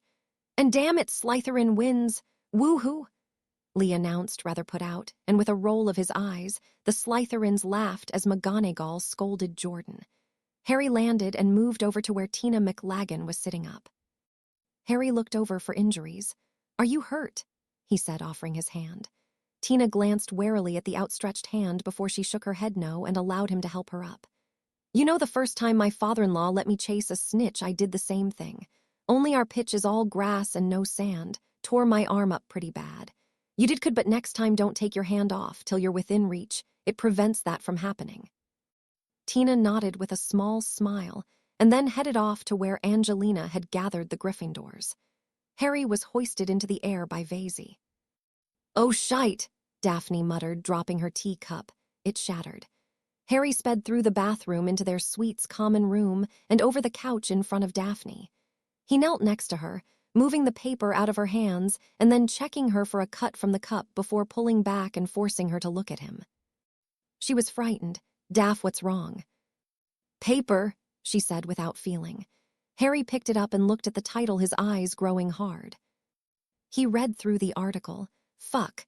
We're going to need to check on Neville, but are you okay?" "I will be. It's just that we were training, but nothing was really happening. Now it's really started. Those were some of the worst criminals in the United Kingdom. After Azkaban, I can't imagine any of them being better now." Harry pulled Daphne into his arms and sat back down on the couch with her wrapped around him. "We will make it through this war, I promise you that. There," he nodded to the paper indicating the escapees, "going to pay especially the Lestranges." Harry rocked her for a few minutes before she calmed down and leaned in, giving him a long, lingering kiss. "Thanks, now we need to see how Neville's doing. Get dressed." Daphne was already in jeans, a t-shirt, and a Slytherin zip-up, as it was the Sunday after yesterday's Quidditch match. Harry gave her one more kiss before moving back to their bathroom to finish shaving. Harry decided to spike his hair in a mohawk to see what Professor McGonagall would have to say. Really, the woman was too serious for her own good sometimes. He threw on a Sex Pistols t-shirt and a pair of black ripped jeans before coming out and strapping his wand holster to his arm. Daphne watched him and licked her lips, then groaned when he looked up at her with his lopsided grin. "You ready? I sent a message over the mirrors to everyone, and we're meeting in the classroom," Harry asked, oblivious to Daphne's thoughts. Daphne sighed. Neville needed his friends right now, and probably a few training dummies to kill. "Fine, let's go." Harry looked at her strangely before he shrugged, and they left for through the Slytherin common room to meet up with their snake friends before leaving. As they greeted each other, Harry discreetly watched the common room. There were grins on some of the students' faces. Finally, they all turned to leave when Harry felt it coming. Harry spun with his wand out and forced Daphne behind him. The spell dissipated against his shield harmlessly, as Daphne moved up next to Harry, but forced Astoria behind her and Draco. Theo doing the same for Ginny and Effie, while Blaze and Tracy moved next to Harry. While they moved, Harry zeroed in Warrington and sent a wasted no time, sending back at the arrogant 7th year a silent bone breaker. Warrington managed to shield, but not enough as Harry's powerful bone breaker passed through the shield. Warrington dropped his wand as his wrist fractured under Harry's well-placed spell. The common room immediately split, with about a third of the house drawing their wands and moving to stand by Harry. Harry was surprised, as more than just those Slytherins and the DA stood with him. A few, but still surprising. The majority of the other 2/3 joined Warrington's side, but a few neutrals moved to the sides of the walls. "Now we'll see who dies, Potter. Your band of merry mudbloods should be on watch," Pansy Parkinson sneered. "Really?" Harry asked. "You might want that wrist checked, Warrington. As for your wand, Daph," Harry asked and tossed Warrington's wand into the air. He had summoned it as the room split like the Red Sea. Daphne grinned and cast Defodio. The gouging hex destroyed the older teen's wand. The purebloods gasped. Destroying someone's wand was unheard of. Even prisoners just had their wands taken and locked up. Warrington started to charge, but was quickly stopped, going stiff as a board before falling over. "That is quite enough." Severus's voice boomed around the common room. Some of the Slytherins jumped and put their wands away, but the new Marauders and some of the fiercest mini-Death Eaters did not. "Whoever has their wands out by the time I count to 3 will lose it. 1. He looked around, and the new Marauders lowered their wands but did not holster them. 2. He glared at the students on the far side of the common room. 3. The idiots knew enough to put their wands away before he said 3, unfortunately. "Warrington, you will be coming with me. Did you really think I would not have monitoring spells in this common room? You cast an organ-dissolving curse at another student. If it were any other student who put up a shield, they'd be dead, and you would have a first-class ticket straight to Azkaban. As it is, Mr. Potter is strong enough that a simple protego will protect him from any of you." Severus was livid as he spoke. His face was turning red, and the wand in his hand kept twitching.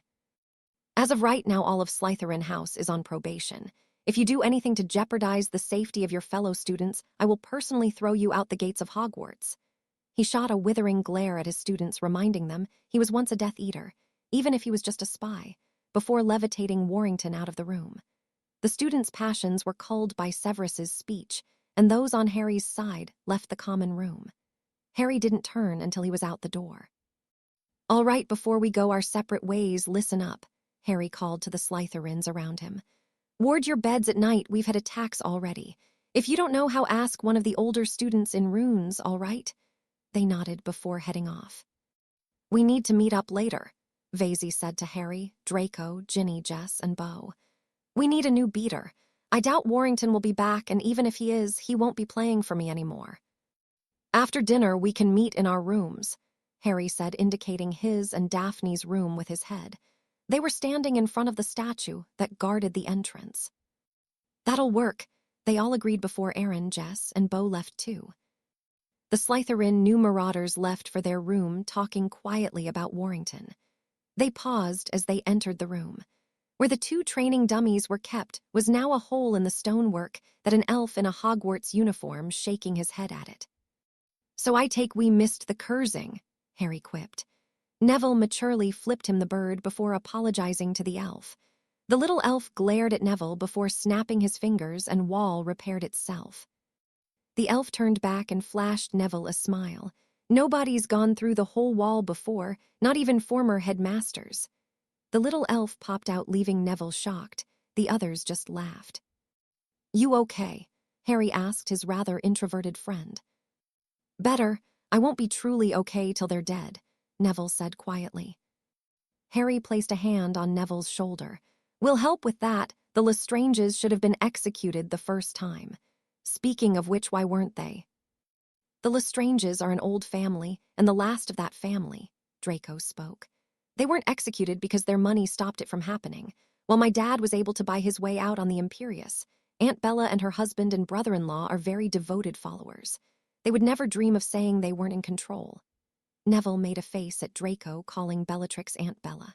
"Sorry, Nev. My mum used to tell me stories of them growing up before Bellatrix went insane." And she did go insane. By that book on the mind Hermione lent me, I would guess schizophrenia. Nobody would have caught it or even admitted to it in the Black family, though. I doubt even my mum would. Neville simply nodded before looking towards Hermione. "Do you think my parents could benefit from a Muggle mind healer?" "What's their diagnosis?" Hermione asked softly. "They don't have one. Physically, there's nothing wrong with them," Neville replied with a shrug. Hermione looked a bit disgusted that the wizarding world didn't have any help for Neville's parents. It wouldn't hurt any, but we would have to try and find a squib or a muggle-born that went into psychology. Mrs. Tonks might know of one, Daphne added before something dawned on her.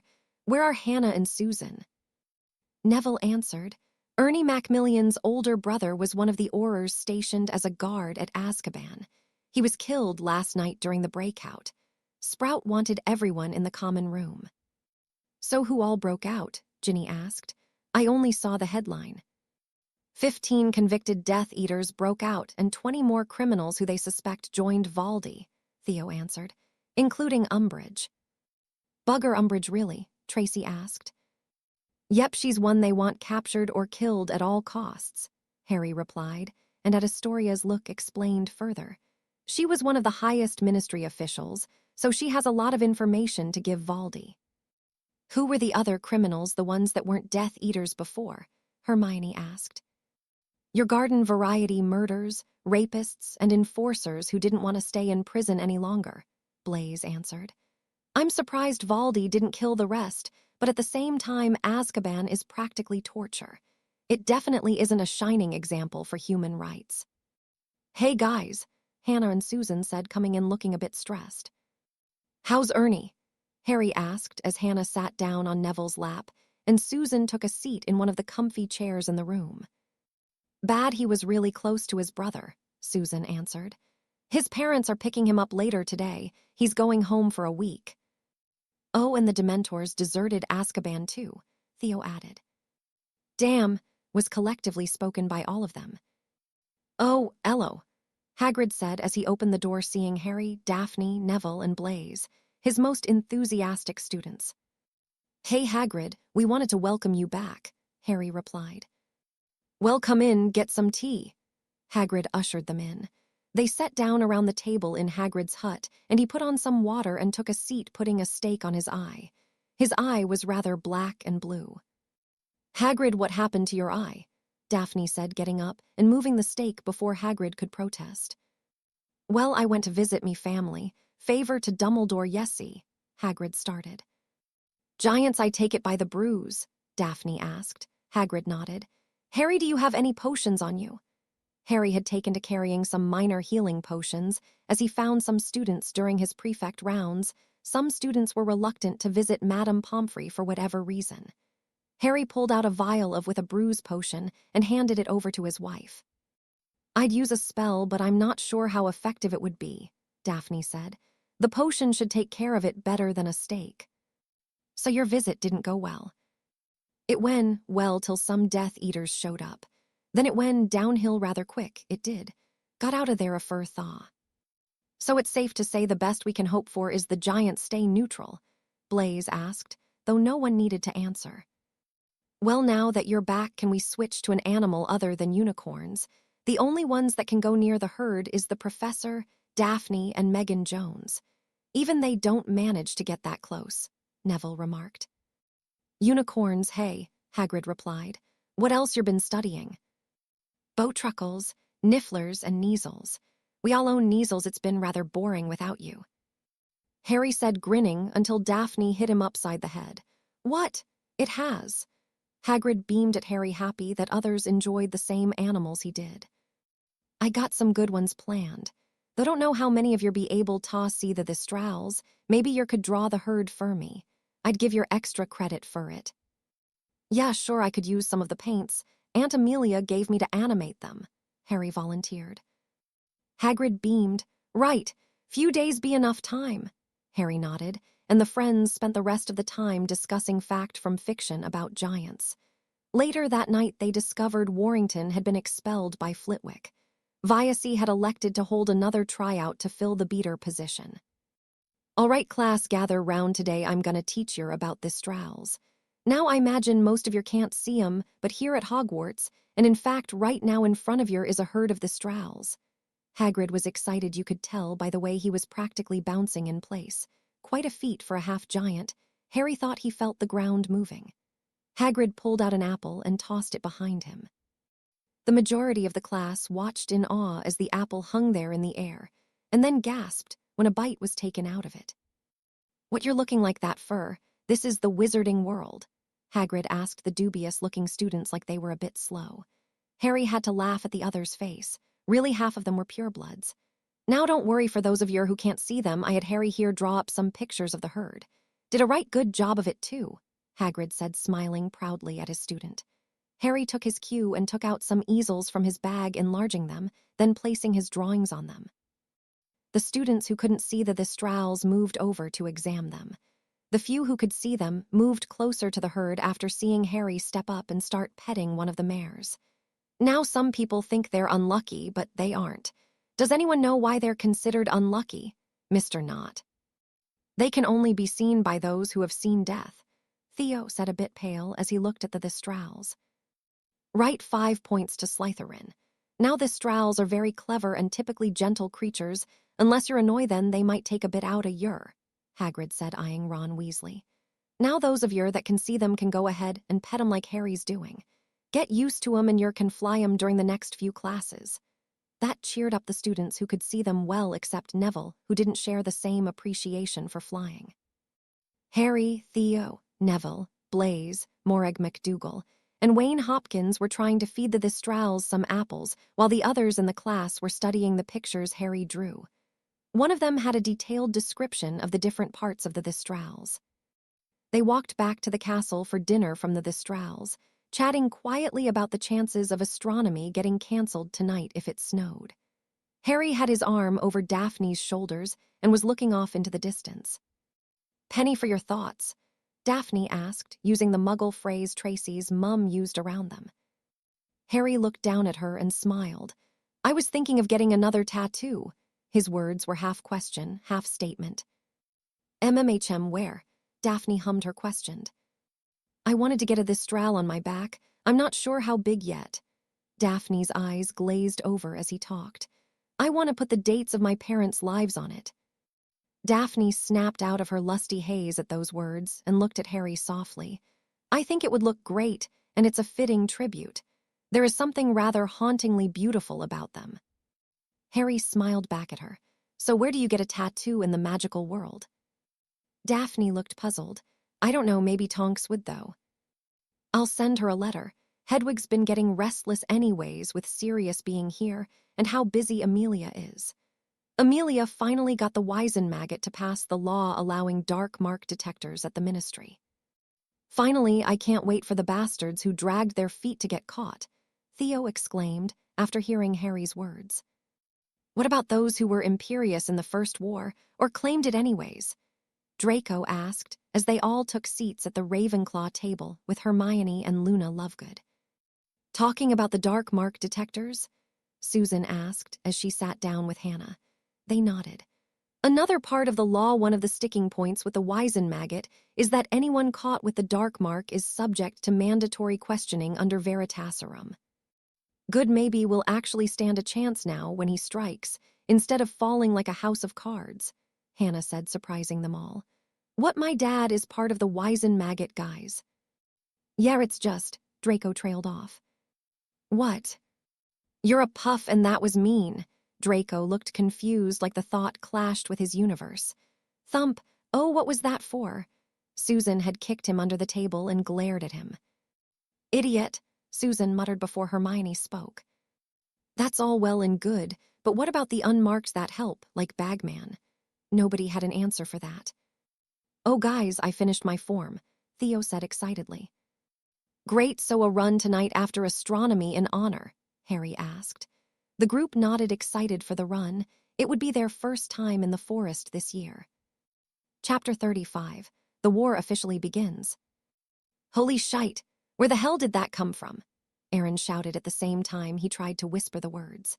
Harry would have laughed, but he just sat there hovering on his broom in shock. They were watching as a second-year tiny little thing completely annihilate every beater challenge Vasey and Urquhart could think of. Catherine Rowell was 12-year-old, born to both a squib father and mother. Her mother was from a prominent pure-blood family from Australia. They met in the United States, where they both moved to early on. "You can close your mouths now," Kat quipped sarcastically. "Kat, where the hell did you learn that?" Ginny asked, and the boys on the team just nodded along. "You know both my parents are squibs, right, and I'm American." They nodded. Well, Dad's favorite sport is baseball. Since I was 5, I've been playing fast-pitch softball, basically the girl equivalent and the better one, she smirked. I saw one of those games on TV, before Dudley changed the channel, that is, Harry said. Yeah, well, the US rocks at it, and we're totally going to take the gold during the Olympics this year. Can you show us a pensive memory of some games, so we know how you got this good? Harry suggested, as most of the team, including himself, were still rather clueless. Sure. All right, tryouts over, Vasey yelled. You got the job. Practices Tuesday, Thursday, Friday, and Saturdays. Sweet, this help with my training, she stated, and at their looks explained. I want to go back and play in college. No offense, but this world really sucks for my parents. They nodded, all knowing how pureblood families react to squibs, especially the Rowell family. How did tryouts go? Daphne asked later that night as they were in their own common room. Daphne was running her hands through Harry's hair as he lay with his head in her lap. She was reading an ancient runes text given to her by Professor Babbling. It was an ancient Egyptian text that showed runes being used at different aspects of farming. Daphne was excited to try and adapt them to her family's greenhouses. Good, cat Rowell is the new beater and insanely good. I think Jess is jealous, Harry snickered. Andromeda wrote back to Neville. She contacted a few clients she knows and found a squib neurologist who's going to take over treatment of Neville's parents. He's going to contact a psychologist he knows also. Neville gave permission in the letter to Andromeda to give his parents' files if she found a doctor. He suspects they may have retreated into their minds from pain among any other problems. That's great, Harry said, sitting up, a smile stretching across his face for his friend. Yes, but Neville's grandmother isn't thrilled with trusting Muggle or squib doctors, Daphne sighed. Neville already okayed it, though, and his parents are being moved to the National Hospital for neurology and neurosurgery already. Apparently Lady Longbottom is less than pleased. She sent a howler to Neville. Susan sent Amelia a letter to try and have her talk to Lady Longbottom. But he's trying to have them helped, Harry started. What the bloody hell could she have to say against that? Lady Longbottom grew up in a time where squibs were supposed to be silent nonentities who accepted their lot in life and worked for the family. Squibs like the neurologist Andromeda found were treated like Andromeda and Sirius, cast out and forbidden contact. Stupid bloody fucking purebloods, Harry said, getting up off the couch and standing with his arm on the mantel of the fireplace. Daphne got up and wrapped her arms around his chest from behind and gave his shirtless back a kiss, before laying her head up against his back. Different generations, babe, Daphne said quietly, same as in the Muggle world. I know, I just don't get how people piss family away. He turned and brought Daphne into his arms. Come on, let's go to bed. They walked to the bedroom with Harry's arm wrapped around Daphne. Aw, how cute, Aeolus hissed sarcastically from where she was curled on the couch. Jealous, Harry hissed back with a smirk. Aeolus sighed. I need to get laid. Hold, Sirius yelled out to the DA, who were fighting in mock duels. Half were fighting, the other half were watching and taking notes. Fighting was exactly the right word for what they were doing too. They were not dueling. Severus and Sirius both had drilled it into them this past semester that Death Eaters didn't bow, take 10 paces, or wait stupidly for their opponent to throw a spell. Who can tell me what Dean here did perfectly and what Michael Corner did wrong? Sirius asked. He was standing next to Dean, who was in the process of getting up off of Michael Corner, who was unconscious on the ground. Perfectly? He cheated, Stephen Cornfoot exclaimed. Sirius just looked at him like he was stupid, as did some of the others in the room. Most were either Muggle-born or half-bloods. The other purebloods looked like they were in agreement with Cornfoot. Harry tried not to laugh as Sirius woke up Corner and healed him. He mostly fainted from the sight of the blood coming out of his nose. Sirius asked him the question, but Michael looked rather outraged himself.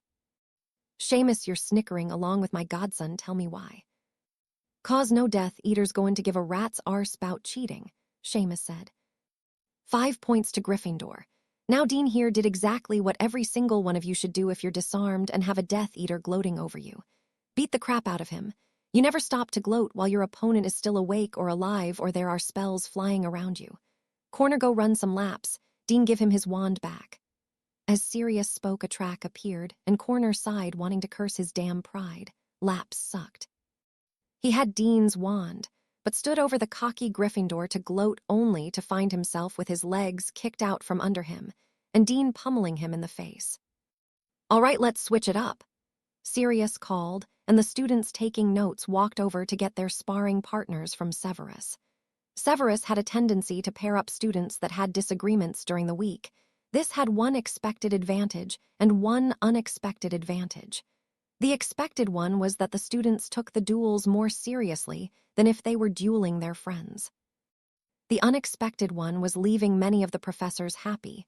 Duels over girls or guys, or just petty disagreements weren't being fought illicitly. Instead, the students waited for the Friday meeting of the DA to duke it out. Severus and Sirius made sure the students understood that all arguments ended after Friday duels. The only students who weren't permitted to duel others were the new marauders. They could only duel amongst themselves separate from the group. Occasionally, Severus and Sirius paired up 2 or 3 of the regular DA students against one of the new marauders. Those duels tended to be a learning experience for the DA and helped the students to realize sometimes it was better to cut and run than keep fighting. So far, the DA had learned to dodge, summon silently, stun silently, and shield silently using Protego, Orbis Protego, and Revenio Protego, which set the curse back at the caster. They had learned only a few offensive spells, ones that were easily cast back-to-back: Confrigo, Defodio, Defindo, Expelliarmus, Impedimenta, Reducto, and Bombarda. They were being taught to get creative with their spells during duels. Using simpler spells that Death Eaters wouldn't bother shielding or even paying attention to once cast, the twins were the best at it, using spells around their opponents that were time release or seemed absurd until the effect took place. Sirius had taken the twins under his wing and was training them outside of DA. "Gather round," Sirius called out to the DA. "Since this is the last meeting before break, we figured you could have some fun. We're going to have a game of capture the flag." With that, the room changed around them. They were standing in a clearing, and either side of them was a forest that reminded them of the Forbidden Forest. In the forest on either side is a cabin. You can put your flag in there and come up with your game plan. "Nominate your captains," Severus said, and immediately voices rang out. "Hadrian or Harry," came from a majority of the voices. "Aaron," came from Harry. Aaron rolled his eyes at Harry, having called out Harry's name. "Angelina," was called by Katie Bell, Alicia, and the majority of Gryffindors. "Roger," was called by some of the Ravens and Puffs that hadn't called Harry's name. "Severus, do you 4 want to be up for captain?" All but Vasey nodded. He wrote the 3 names on a board that appeared and took a vote. "Hadrian and Miss Johnson are captains." They picked their teams, with Angelina going first, and selected Fred. Harry smirked at her. "George, you didn't really think I let you have both of them." Angelina let her anger get the best of her and picked Daphne. Daphne sighed as she joined the side with Fred and Angelina. "Ready to lose, babe," Harry quipped as she walked past him. She stuck her tongue out at him. "Blaze." "Calm down, Angelina," Daphne muttered to her captain. "He's trying to make you angry." They continued on and off until everyone was on a team, Harry choosing more for strategy, while Angelina picked her friends more often than not. "All right, here are your flags." Sirius handed over a white flag to each captain. The flags changed in their hands. Harry's flag turned green and had a king cobra coiled around a lightning bolt. Angelina's changed to gold and had a lion roaring with a wand and broom crossed underneath the lion. "You may only stun your opponents," Severus spoke. "Once stunned, you will have a minute to revive your downed teammate. If they are not revived, I or Professor Black will escort you from play. Your flag must be placed where the other team may retrieve it. You have 20 minutes to plan your strategy." He dismissed them to their sides. Harry led his team quietly through the woods, and about 5 minutes in came to the cabin. It was a simple, 1-story ranch-style cabin that was empty inside save for a fireplace. Harry smirked when he saw it and took the flag, casting a fireproofing charm on it, used to protect jewelry and important documents. Harry placed the flag on the back wall of the fireplace and stood back. "Incendio," Flames roared to life in the fireplace. All right, we're going to split up into 3. One group led by Blaze is going to be on defense of the flag. Blaze, feel free to use your illusions in different rooms in the cabin. I want Rose, Selene, Ernie, and Sue on defense with Blaze. If the flag is taken, cast the caterwauling charm to let everyone know. Go set up. Harry turned to those left and smirked as he led them out of the cabin. The second team is going to be in the woods. The main goal is to take out Angelina's fighters. Aaron, you're in the lead. I want you Alicia, George, Ginny, Astoria, Aof, Gwenth, Luna, Susan, and Terry to man the woods. George, do you have any of your prank stuff on you? He nodded. Good, they said only a stunner can take out the other team, but they didn't say we couldn't get creative with it. I want all of you disillusioned and to set traps for them. Alicia, any tips on how she'll attack? Well, with Daphne and the others knowing on you think, she'll probably focus on attacking in numbers. She'll split between the flag and attacking with more on the attacking side, Alicia replied. That's what I thought. All right, she favors the Hawk's Head formation in Quidditch. She'll probably come in at a V formation now, so set up accordingly. We've got 10 minutes, get to it. They nodded, and Aaron and his crew took off with Aaron, who was giving orders. All right, Draco, Nev, you guys ready to do this? Harry asked as he started leading them through the forest, far right off of the cabin. He was working with the theory that the other team's cabin was directly opposite their own. They walked in silence until they reached a spot near the main clearing, but still in the woods. They could see Angelina's team spread out around their side of the clearing. Harry held up his hand, and the 3 Slytherins stopped and knelt hidden by a cloister of trees and shrubs. My guess is she left the Marauders on her team as defense, so we've got Hermione. Hannah, Theo, Astoria, Tracy, and Daphne at least. Only, I counted the fighters on this side of the V. Put together with the other side leaves only 6 of them guarding the flag. Draco spoke quietly. We've got 2 minutes, Neville said, watching the timer above the trees set by Severus. All right, disillusion charms and silencing charms, Harry whispered. We let them pass, our fighters can take them out. For us, we stay hidden. Once we get the cabin in sight, we'll make a new plan. Only stun someone if you have to, and do it point blank. We don't want the flash to give us away. They nodded, and all 3 cast the spells. They sat disillusioned in the trees, Neville and Draco on either side of Harry. The timer struck 0 and Angelina and her fighters started moving forward slowly. When they all reached the clearing, they paused for a moment, as if wondering why no one fired on them yet. They kept moving, and slowly the fighters passed by the trio, who kept still and silent as the last in the line on their side. Zacharias Smith passed. Harry silently lit the tip of his wand red, and the trio moved forward and into the clearing. They silently moved, and heard a girlish shriek come from behind them. Neville snorted quietly. Lavender. They kept moving swiftly and silently. Had anybody been watching closely, they would have been able to see the strange distortion that came with moving while under the charm. The distortion lessened as they came into the trees on the other side of clearing.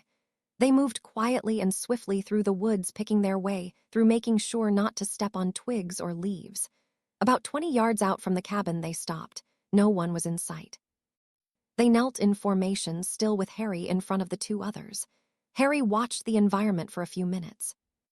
Harry smiled to himself and quietly cast Homnum Revelio on the area. The area around the cabin lit up with 6 red outlines. 2 were up in the trees about 10 yards from the cabin. Shit, lay flat, Harry muttered. He relaxed, though, when he noticed they only circled within 10 yards. The owl landed to the right of the cabin, while a small gerfalcon landed to the left of the cabin. Daphne put up some wards, probably an alarm and a minor protection ward. Both Hermione and Astoria are in the trees, Harry whispered. 10 yards or so, Draco said just as quietly. For the wards. They're staying inside of the trees they land on. We need to find the rune wards she put up, Harry said. My guess is the trees they're on, Neville said. Too easy, think Slytherin Nev, Draco commented. I could send them out, but we need to take out the birds first, Harry smirked. They're gonna kill you for that, Neville chuckled. They are birds at the moment. Try that for a defense, Draco snarked. Whatever, focus, Harry muttered. Harry, do you have your dad's cloak? Neville asked. Yeah. Transform into Bay and we'll stick the cloak to you. Find the runes while we take out the Mout. What about my smell? Bay's a bigger predator than them. I've got a pack of dung bombs, Draco suggested. That'll work. With that, Harry took his dad's cloak out of his pocket and handed it to Neville. He transformed into Bay and they threw the cloak over him and stuck it to him, with his snout barely showing. Bay took off with his nose to the ground, while Draco and Neville moved quickly through the trees. They separated and tossed the dung bombs into the space around the trees. The birds, if possible, made a look of disgust and circled the cabin perimeter, but saw, smelt, and heard nothing, so they went back to the trees they were sitting on. When they landed, twin jets of red light struck each of the birds. Draco gently floated Astoria in her gerfalcon form down to the ground, while Neville scrambled and caught Strix as she floated down. They moved quickly from the trees in case those inside of the cabin saw the light. They moved to the front of the cabin and waited for Harry to do his thing and sent out the wards. A few minutes later, a faint blue shimmer was seen briefly marking the fallen wards. Draco jumped a little as something cold and wet hit the back of his neck. He turned and saw a floating nose. Nice, Harry! They unstuck the cloak, and it fell off, showing the large gray wolf that was Bay with his tongue lolling out of his mouth. Bay lay flat against the ground and transformed back. Harry replaced the disillusion charm and sat by his friends. So kick in the front door, three-prong attack or Santa style? Harry asked with a grin. Santa style, Draco and Neville both asked like he was nuts. The chimney, Harry said in a voice that clearly stated, how did you not get that? I say 2 through the front door and 1 through the back window, Draco said, ignoring Harry. So who wants to go through the window? I'll do it. It'll be spelled, but I can get it open Muggle style without alerting them, Harry volunteered. I say we blow the door Gryffindor style and give Harry a better chance at slipping in, Neville said with a grin. You just want to blow something up, Draco quipped. Neville waggled his eyebrows. Your point. Right, let's use the Deprimo spell. It gives off smoke when it blows. See you inside, Harry said before moving off to the back of the cabin. Draco and Neville slunk next to the ground and took up positions on either side of the door.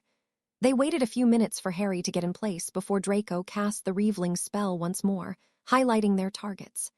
Neville sent the spell at the door and it blew into the cabin. They entered immediately, casting and dropped Tracy and Hannah. Harry used his knife that he always kept on his person and popped the screen off the back window. He used his knife blade to prop up the window enough to slip a wire into it and hook it on the old-fashioned window lock. He heard the blast and snickered as Daphne moved in front of the room's door that was open. The flag was in the room he was currently breaking into. The lock clicked, and he slid it open, all sound masked by the duel now taking place. Harry slipped in and quickly moved behind Daphne. He pressed the tip of his wand to her neck and cast the stunning spell, catching her as she fell. Draco was unconscious, and Harry quickly revived him and cast at Theo's turned back. Incarcerus! The chains shot out of Harry's wand and wrapped around Theo as Neville disarmed him. The look on Theo's face said it all. You guys suck, Theo said as he was stunned by a smirking Draco. The 3 teens moved back into the room that Harry broke into and took the flag. Aw, shite, Neville said as he picked up the flag and a siren blared around them. Harry quickly conjured a copy of Angelina's flag. Neville, give it to Draco, Harry said as they were moving through the cabin. Transform and fly it back. Draco nodded, took the flag, and turned into his own gerfalcon form and took off. Race you back, Harry smirked at Neville. Go, Neville said as he took off running. Hey, I'm the Slytherin. I'm supposed to cheat, you cheater, Harry called after his friend and took off running. About halfway back, they ran into Malcolm, Graham, and Roger. They quickly threw up shields, Harry's a reflecting one. As the spell reflected, Harry silently cast a banishing charm behind it, propelling the curse back at Graham with blinding speed. Harry turned to face Roger while Neville faced off with Malcolm. Neville quickly overpowered Malcolm, while Harry played with Roger, until the scenery faded around them, and Sirius's voice was heard. Freeze, Sirius called, Potter wins. Woody still has the flag, Roger called back, pointing to the flag in Harry's hand. It vanished as he spoke, and Roger turned back to Sirius and the others to see Draco wave his flag at him. Bugger. Very well done. Harry's team lost 7 competitors, while Angelina's lost all but 7 when their flag was taken. Sirius said happily as everybody was revived and gathered together in the room once more. Now for the winners, Sirius said, and gestured for them to listen to Severus.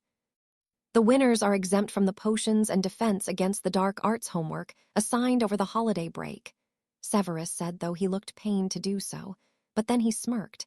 The losing team must write an extra essay on creative uses of spells.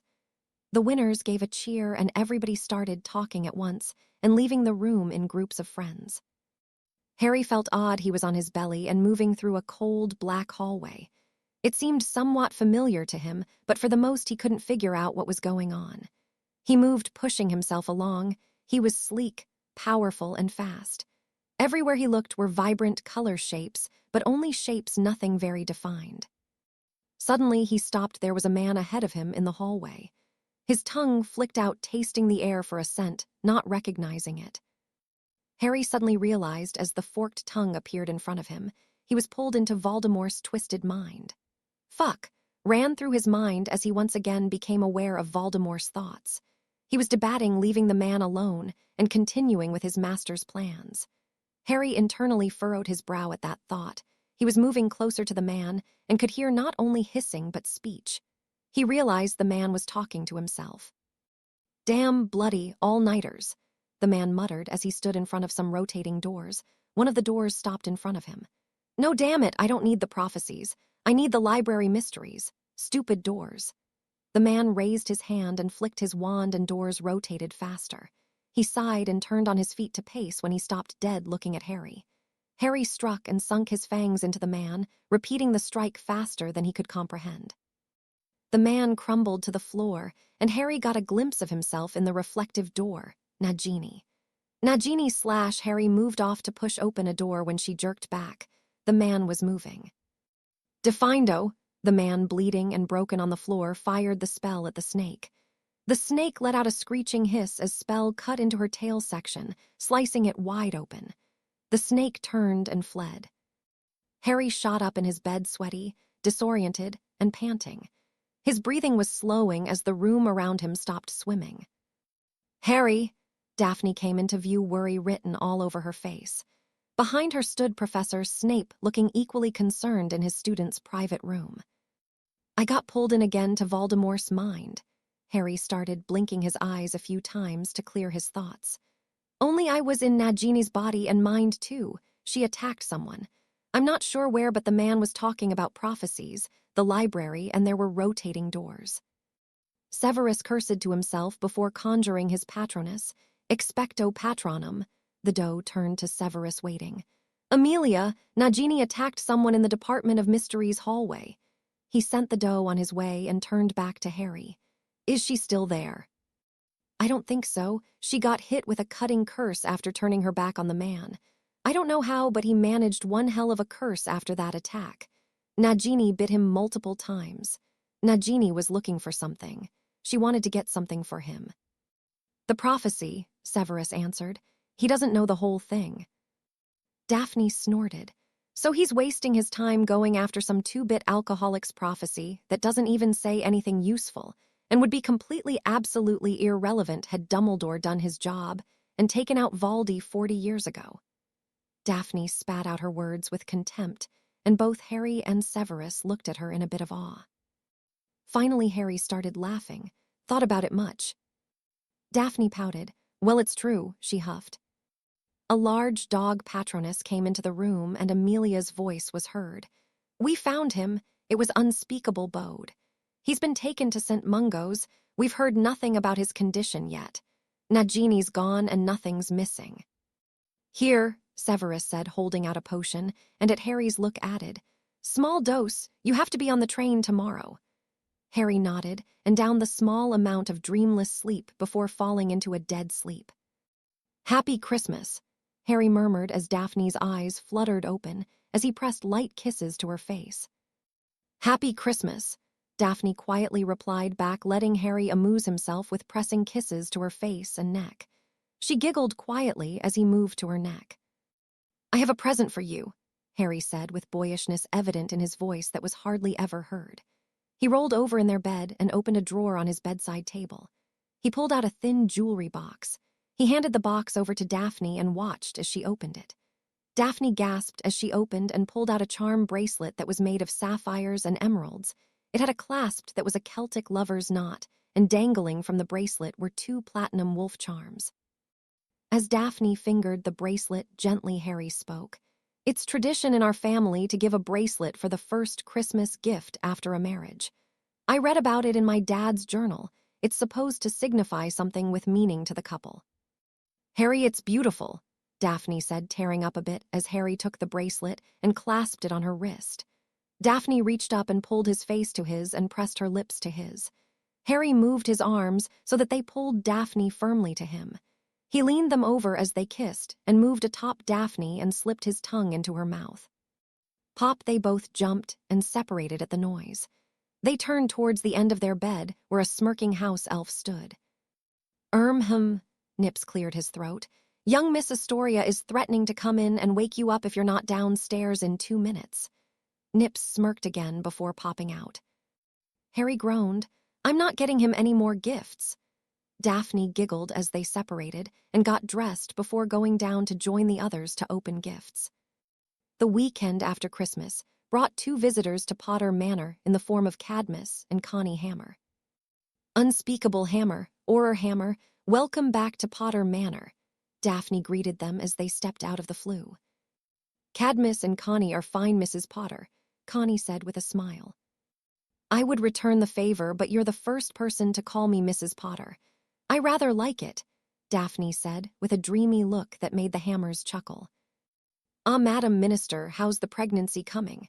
Cadmus said when Amelia walked into the entrance hall. Amelia scowled. "I'll be damn happy when the elections are over and when I stop throwing up every damn morning," she muttered before turning and walking out. Connie snickered at her boss's retreating form. "Told you not to ask." Cadmus blanched a bit and walked ahead of Daphne and Connie. "She's still throwing up." "Not as much, but yeah. Sirius is just happy she stopped throwing up because of his aftershave." Daphne laughed as they joined the others who were gathered in the training room. Only Severus, Blaze, and Belladonna were over, currently the other new marauders spending time with their families. Blaze and Harry were sparring with swords in the middle of the room, with Godric giving pointers, as was Xavier. Evelyn and Belladonna were dueling in one half of the room.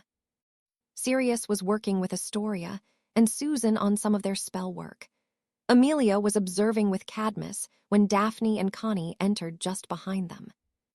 "As much as enjoy your company," Cadmus started loudly enough for them all to hear, "this unfortunately isn't a social call."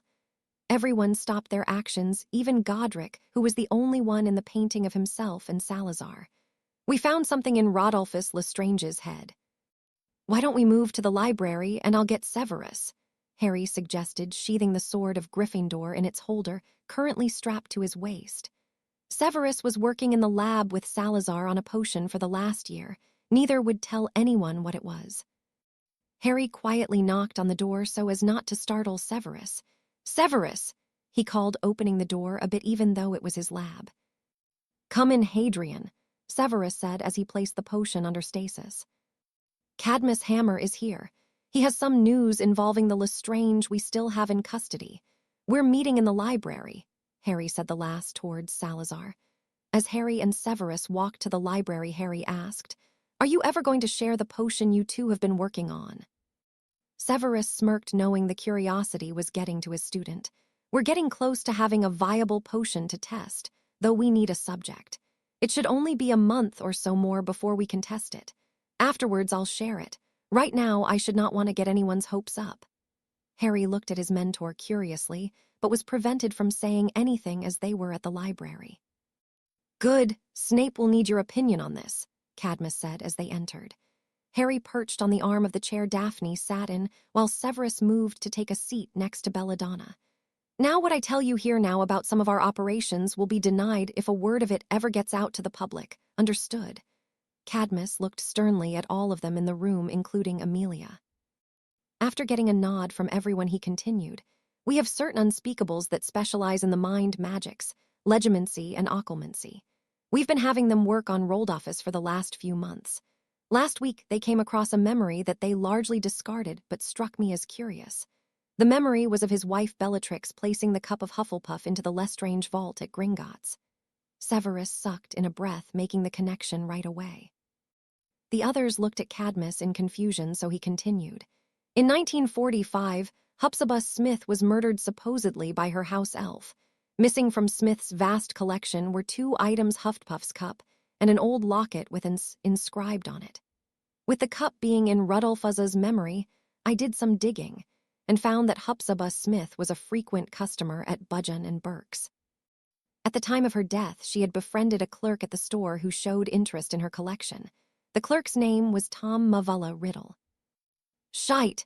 Harry summed up everyone's feelings with that one word as he put it together. Language, Belladonna, Ovlin, and Umala all said at once, to which the teens present rolled their eyes.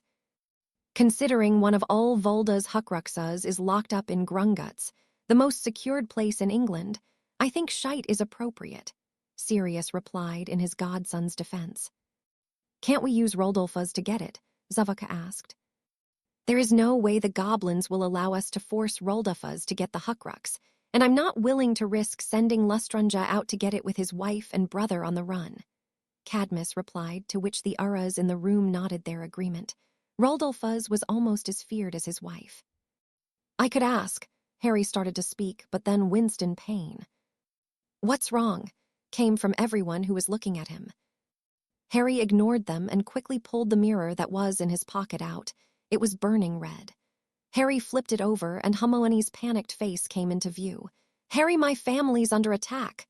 Hermione's voice rang out before she disappeared from the mirror. Ukaha Granger Portkey. Sirius's voice was the next thing heard in the room. Umala jumped up. I'll alert the Urras. The rest of you go. She commanded, already moving out of the library to get to the nearest flaw. The small medallion that served as a portkey for the traveling as a group to the Granger's house flew into the room and into Sirius's hand. This will take us to their backyard, Sirius explained for those who didn't know, as everyone placed a hand on the medallion or someone holding it. Astoria, you're staying here, Zavake spoke and silenced his youngest's protests with a look. Fly to Bill's, alert him, and then stay with Ginny and Tha. Astoria nodded and left the room. Ready? Sirius asked before saying the activation word, Owl. They disappeared in a swirl of colors. Hermione was lounging in the family room of her home while her parents watched a rugby match on the telly. She glanced up every now and then to check the score of one of her father's favorite sports. She didn't care for the sport, but her father went wild for it and was currently yelling at the telly. She glanced at her mother, who rolled her eyes at Hermione before smiling. Hermione smiled as she went back to her book. Suddenly, a loud alarm sounded all around the Granger house. Hermione shot up, and her wand was in her hand, as she moved to the window looking out the front of the house. We have to go now, Hermione shouted to her parents as she ran for Putka Umala, made for their family to travel to Potter Manor. She ran into the living room and grabbed a plain clock off the mantel above their fireplace and came back into the family room and grabbed her parents, as the alarm changed to a chirping sound. Damn, Hermione whispered as she moved the clock hands to Thra, Tun, as her parents put their hands on her shoulders. What? Her father asked urgently. They're on the last layer of wards, Hermione spoke quickly as the Putka flashed red. She paled and started rambling as she spoke. Oh no, they put up their own wards, anti-Putka wards. We can't leave. As Hermione spoke, her father was moving to the front closed he kept locked. He quickly unlocked it and threw it open and grabbed 2 bags out of it. He moved quickly back to the room with his wife and daughter. Luz, he called in a tone he hadn't used since his military days.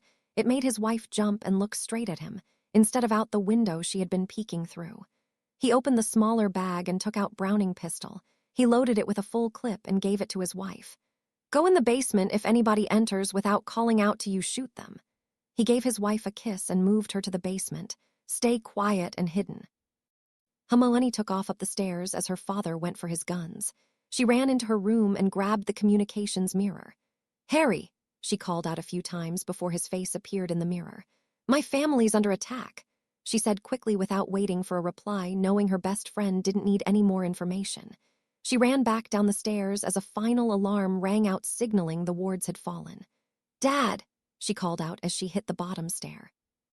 Dining room, her father yelled back. She ran into the room and saw the dining room table flipped and her father behind it with his service rifle up and loaded. Get behind the table, he said just as an explosion rocked the house. Dust and darbies fell from the ceiling. Hermione ducked behind the table. Her father had his rifle aimed at the entrance to the dining room that led in from the front door, so she pointed her wand towards the other entranceway. Crack, a loud crack was heard as the door flew off its hinges and splintered into the hallway. Immediately, someone draped in black entered the doorway, and David Granger opened fire with a small burst. Pop, pop, pop. Hermione heard the short burst of her father's rifle before hearing a thud and someone yell, but she didn't turn to look. Hermione saw part of the cloak flash into view and started casting. She chose the Bumbada curse and fired as soon as the Death Eater came into view. The silent, colorless spell slammed into the Death Eater's chest. A damn mudblood, the Death Eater yelled as he staggered back. Hermione wasted no time and iced over the floor with a quick spell. The Death Eater fell back, his head banging off the floor, and Hermione fired another spell as her father's rifle went off. She sent an overpowered Insundua at the fallen Death Eater, his robes instantly catching fire. The Death Eater started shouting. Another appeared in the doorway behind the fiery Death Eater and made the mistake of tending to his comrade first. Duckaputta! Hermione's spell hit as her father's gun went off again. The Death Eater Hermione it with the ribbon-cutting curse. The Death Eater crumpled to the floor. AHHHH! Hermione heard the scream of frustration, and then a female voice shout, REDUCTOMAXIMUS. The spell crashed into the side of the house like a bomb hit it. The spell threw her father into her as shrapnel flew everywhere. Hermione, dazed with cuts littering the left side of her body, her right side was covered by her father. Dad, Hermione muttered, disoriented, and moved him off her. DAADDDDYYY. Hermione's anguished scream rang out as she looked down at her father. He was unconscious and bleeding from several places, but the most horrifying injury was a piece of metal rebar through her father's left side. Hermione quickly felt for a pulse and almost cried with relief when she found one. Uchwa is the what biddy mudblood's daddy dead, a sickening baby voice said from behind her. Hermione whirled, bringing up her wand, but the voice yelled out, Crussa! Hermione hit the ground screaming. Naughty what mudblood trying to curse her betters. Hermione was panting with tears streaming down her face as painful aftershocks racked her body, but she looked defiantly at Felon. She recognized from the paper and rasped out, Fuck you, bitch. Hermione flinched as she rutted herself to be cursed again, but instead heard a voice that did make her cry in relief. Harry shouted over the din of the spells flying, Ugnuz flagellum. They landed about 20 feet behind Hermione's house in a wooded area that was out of sight of Muggles. Umala had also placed Notice Me Not charms around the area 2 years ago when they added the wards to Hermione's house. As they took in their surroundings, they could see smoke billowing up in the air. Severus was the first to speak. Daphne, Ovlun, Bluz, Susan, take out the Death Eaters setting fire to the other houses. You'll need to do it as quickly as you can. One of them is also their warder. For now, just stun any Muggle that gets in the way. They nodded and moved through the woods to the other backwards, hopping to surprise as many Death Eaters as they could. All right, let's go, be careful, Severus said, and he, Belladonna, Sirius, Zavake, and Harry moved towards the Granger's house. They saw 3 Death Eaters milling about the back door, each shouting about jumped-up mudbloods. As they moved, they heard the rifle going off as well as a fire roaring in the upper right part of the house that looked like it had been it with a Duprama spell. Pick one, Harry said quietly as moved forward. Got yours. Wait for it. They nodded and were only a few yards off of the arguing Death Eaters. Little bitch is flinging spells left and right. How we supposed to get in there? Harry heard one of them asked. Harry rolled his eyes and deadpanned. How about using a shield charm, you pathetic idiots? The Death Eaters turned, but the others were already casting. One fell to Severus's Sectum Sempra curse, his wand hand cut off from his body. Another fell to Belladonna's near-point-blank reducto, hitting him square in the face. The last was a hair quicker than Sirius's ice spike curse. The Death Eater rolled backwards and had shield up while looking at the 5 he faced, grabbed for his emergency portkey. Nothing happened. Sirius smirked. "You 3 go on Xavier and I can handle him." Severus, Belladonna, and Harry nodded, moving on up to the house while the duel started behind them. "You guys go around front, I'll come up through the back," Harry said just as they heard the loud yell of Reducto Maximus. Harry, who was standing closest to the back door, had to steady himself from the spell's shockwave. "Bellatrix," Severus hissed. "Go now," Harry said urgently before moving in through the shattered sliding door. He carefully stepped into the kitchen and took in the 2 down Death Eaters. One of the Death Eaters was missing a head that had rolled over near the stove. His body was surrounded by a pool of blood stemming from his neck, or what was left of it. Harry vanished the blood so he wouldn't step in it and heard Hermione's scream. He moved forward quickly, but had to sidestep the last Death Eater. The Death Eater was lying in a pool of half water, half ice, and was still on fire, his arms contorted and frozen in pain from burning alive. Harry once again vanished the ice as he heard baby talk come from the next room. Harry looked in, still hidden in the hallway, and saw the turned-over table with a hole through the middle of it. His expression hardened as he saw his friend's father unconscious, while she stared defiantly at whoever was cursing her. "Fuck you," he heard Hermione say, and he burst into the room, casting loudly over the din of spells colliding together in from and behind the house. Ignis Flagellum. Harry invoked the Flame Whip curse in a fury and snapped it towards Bellatrix Lestrange with deadly speed. The flaming curse struck Bellatrix in her outstretched wand arm, cutting open a 2-inch deep wound from her shoulder to her elbow. Around the bleeding wound was a 2nd-degree burn. Bellatrix howled in agony and turned on Harry, casting Avada Kedavra. The green spell shot at Harry, who ducked it while casting his own curses. Defodio, Sectum Sempra, Reducto. He sent the 3 curses aimed at different areas, while adding silently to the mix a Bombarda hex aimed at the floor Bellatrix was standing on. Bellatrix was shielding the 3 verbal curses when the Bombarda hit, sending her flying backwards and out the hole in the wall she created. Harry sprinted out after her just as the house flashed red, indicating the warder had been dealt with. Sirius came in as Harry left, and immediately gave Hermione, who was holding her, Dad a portkey to St. Mungo's. Harry followed Bellatrix out, firing silently at the witch getting to her feet. Bellatrix was able to shield or reflected his curses, but was on the defensive. Looking around at the carnage and her fallen or dueling comrades, she grabbed for her emergency portkey while sneering at Harry. Harry, though, was casting again. Sagittò.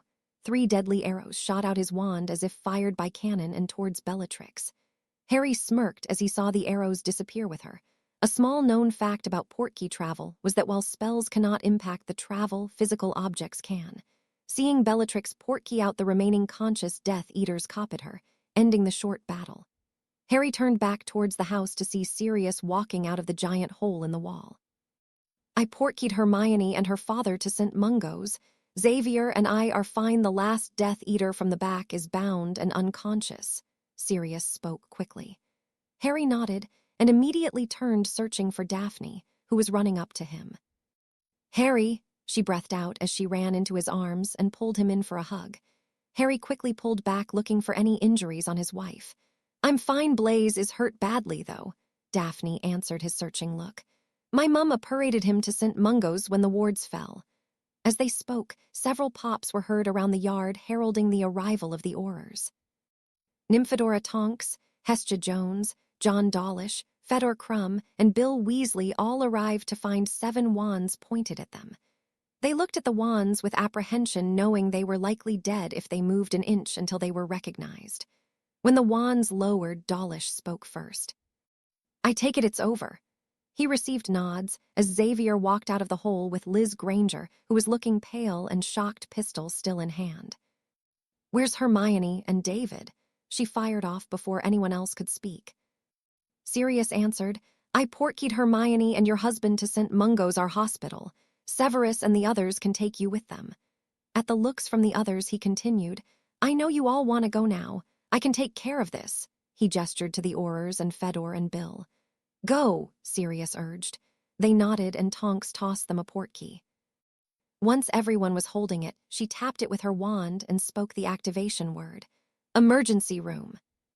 Far away from the battle that took place in the Grangers' normally peaceful neighborhood, 5 Death Eaters landed at the Dark Lord's headquarters. Bellatrix Lestrange was the first to land, and did so with a cry of pain. One arrow fired by the blasted Potter brat was stuck into her already wounded right shoulder, making that arm useless for right now. The second arrow fired was stuck into her right thigh. The third was embedded into the wall behind her. Next to her appeared Rabaston Lestrange, who growled out, "Epsky," as he pointed his wand towards a gaping shoulder wound that was pouring blood out. The Epsky stemmed the bleeding, but that was all. He limped over to his sister-in-law as 3 more Death Eaters appeared. One missing a leg collapsed to the floor. The second Death Eater had a large ice spike penetrating his stomach, the ice turning red with blood. He quickly fell to the floor, gurgling blood. The third and final Death Eater, who was bleeding from wounds on his arms and leg, from the Granger house, started to limp towards his comrade, but was stopped by Rabaston. "Don't bother, he's dying," Rabaston growled as the Death Eater with blood pouring out of his mouth coughed once and then stopped moving. "Diagon Alley had better have gone better," Rabaston left muttering. Chapter 36, Aftermath. The group landed in the triage room of St. Mungo's emergency ward. They landed in a flurry of activity. All around them, healers were rushing to and fro, and patients were bleeding, screaming, whimpering, and crying. "Professor Snape!" a healer shouted from where he was working on a patient bleeding from a gaping shoulder wound above his heart.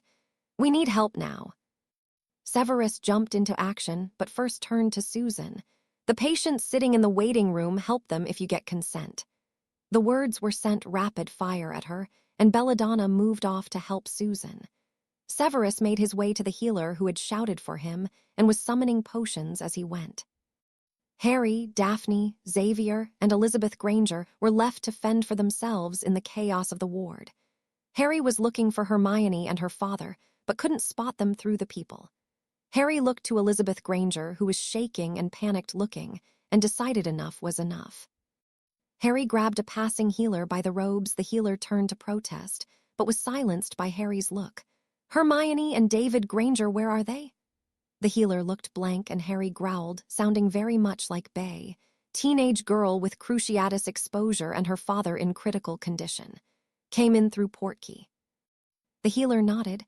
"They're still working on the father. No one but healers allowed in. The girl was healed and moved upstairs, 3rd floor, for treatment of the cruciatus," the healer said rapidly before Harry released him, and he raced off. "Xavier, find Blaise and Evelyn. I'll take Mrs. Granger upstairs." Harry turned to Daphne. "Do you want to stay with your dad or come with me?" Before Daphne could answer, Xavier spoke. "Go with Harry. There's too many people in here." They nodded in agreement, and Daphne took Mrs. Granger's hand and led her to the lift with Harry leading the way. Finally, they got to a lift and took it up to the 3rd floor in silence. The doors opened to the 3rd floor, which was still busy, but not as crazy as the 1st floor. They moved over to the desk in the center where an apprentice healer was stationed. "We're looking for Hermione Granger," Harry spoke and added without being prompted. "Her mother and friends." He gestured to Mrs. Granger and then himself and Daphne. The apprentice nodded and came out from around the desk area. "I'm apprentice healer Clearwater." She was healed downstairs and then brought up for treatment of cruciatus exposure. "Hermione's a muggle-born," Daphne interrupted. "All right, Mrs. Granger." She turned towards Elizabeth Granger as they stopped in front of Hermione's room. "The cruciatus curse is one of the worst curses known to our kind, and is generally called the torture curse. Unfortunately, there is yet to be a potion made specifically to treat the curse. However, we can treat some of its effects, and luckily your daughter had only a very minute exposure. We gave her a potion to treat the after-spasms and a dreamless sleep potion so she can sleep off the effects. We'll also monitor her for the next day after she wakes, but she should have no ill effects from the curse." "Thank you," Elizabeth spoke softly before going into the room and pulling up a chair next to her daughter and holding her hand. Harry and Daphne stayed outside giving her time and turned to the apprentice Clearwater. "What happened?" Daphne asked. Apprentice Clearwater looked shocked. "You mean you didn't come from Diagon Alley?" "No, Hermione's home was attacked by Death Eaters. We don't know anything about the alley." Diagon Alley was attacked by Death Eaters, Fenrir Greyback and his pack, well, the wizards in it, and Dementors. So far 20 are dead and 57 have been kissed, but injured are still coming in. The attack lasted for a half hour. The Aurors arrived 10 minutes into the battle, but not enough came until about 20 minutes in. The most of the Death Eaters portkied out, but Greyback and his pack, the Dementors, and the Carrows and Antonin Dolohov stayed and fought for a while. "You mean to tell me a handful of wizards held off our Auror Corps?" Harry asked, shock written all over his face. "Not exactly. About half of the whole known population of Great Britain's Dementors was present at the alley. Around 200, I think. Most of the Aurors were combating the Dementors. I said 57 kissed, but we have hundreds with exposure luckily. Only a small % of those have bad reactions to the Dementors." A light went off above a room down the hall, a little ways off, causing Apprentice Clearwater to say, "Excuse me, but..." Daphne cut her off with a nod. "Of course, thank you for the information." Daphne turned to look at her husband and saw his clenched jaw and fists. She moved so she was in front of Harry and took his hands in hers and slowly got him to unclench his fists and wrap his arms around her. Harry sighed heavily as he calmed as Daphne ran her hands up and down his back. "What is it?" Daphne asked, "besides the obvious?" "We need to find a way to take out the Dementors more permanently, then the Patronus charm." "Headmaster Flitwick might know where to start," Daphne said. "I think we should have Mrs. Granger and Mr. Granger, if he survives, move into Grimmauld Place or into Potter Manor. She's going to be a target today proved that. Hermione's the only one of our friends that isn't protected at home." "The Weasleys," Daphne pointed out quietly. "Bill's a curse breaker," Harry said, puzzled. "I meant the other Weasleys." Harry stiffened in her arms. "The twins still live at home." "They spend most of their time at Bill's, and they're moving out at the end of the year," Harry growled. "Besides, Bill won't leave his parents unprotected, no matter how far their heads are up their arses." "I wasn't suggesting they move in," Daphne chuckled. "I might kill Weasley matriarch in that case, just making you aware of it. The Weasleys are pureblood but lost their family manor long ago and the protection that went with it. The head journals mention the family wards. The Potters have layers and layers of wards. I'm supposed to add to them." As they were speaking outside Hermione's room, Xavier and Evelyn came up through the lift and on to the floor. Evelyn looked like she had been crying with red-rimmed eyes and pulled both Daphne and Harry into a hug. Xavier looked stone-faced as his wife released them. David Granger didn't make it. Splinters made it into the bloodstream and into his heart. Daphne turned into Harry's chest and started crying into him. Harry just wrapped her in his arms and held her as he buried his head in her neck, calming him. He respected and genuinely liked David Granger and was devastated for Hermione. Mrs. Granger came out a moment later after seeing Xavier and Evelyn. At the looks on Daphne and Harry's faces, she started shaking her head no. "Liz, I'm so sorry, but David, he didn't make it," Evelyn spoke quietly. No, he can't." Liz was sobbing and collapsed into Evelyn's arms. Liz sobbed into Evelyn while Evelyn made comforting noises for a few minutes before she spoke again. "I want to see him." She spoke quietly and looked back to her daughter still sleeping in her own hospital bed. "We'll stay with Maione." Harry choked on the words a bit. Mrs. Granger looked over the two teens in front of her and smiled softly at the looks of caring on their faces. She reached out and squeezed Harry's arm as Evelyn and Xavier led her back towards the lift. Harry and Daphne went into the room and sat quietly next to the bed, Harry with his arm wrapped around Daphne's shoulders as she leaned into him. They were alone for an hour or so before Tonks, Fedor, and Victor arrived outside the door to Hermione's room. Victor was dressed in Quidditch fatigues that were soaked through, and his short hair had flakes of snow in it. Victor moved straight for the other side of Hermione's bed and looked at Harry for a diagnosis. "She has some minor gashes and bruises from debris caused by the explosion to the wall of their house.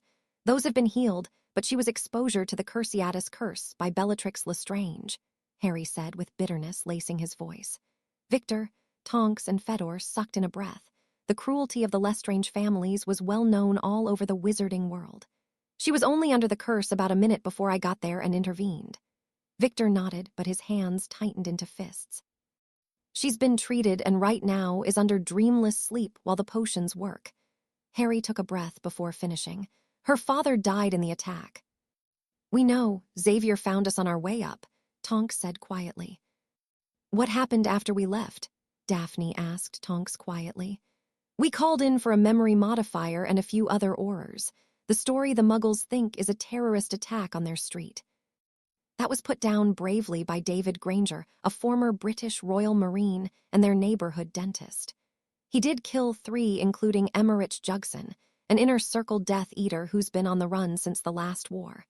There weren't any other notables there, but I suspected Rabastan Lestrange was there given that Bellatrix was there.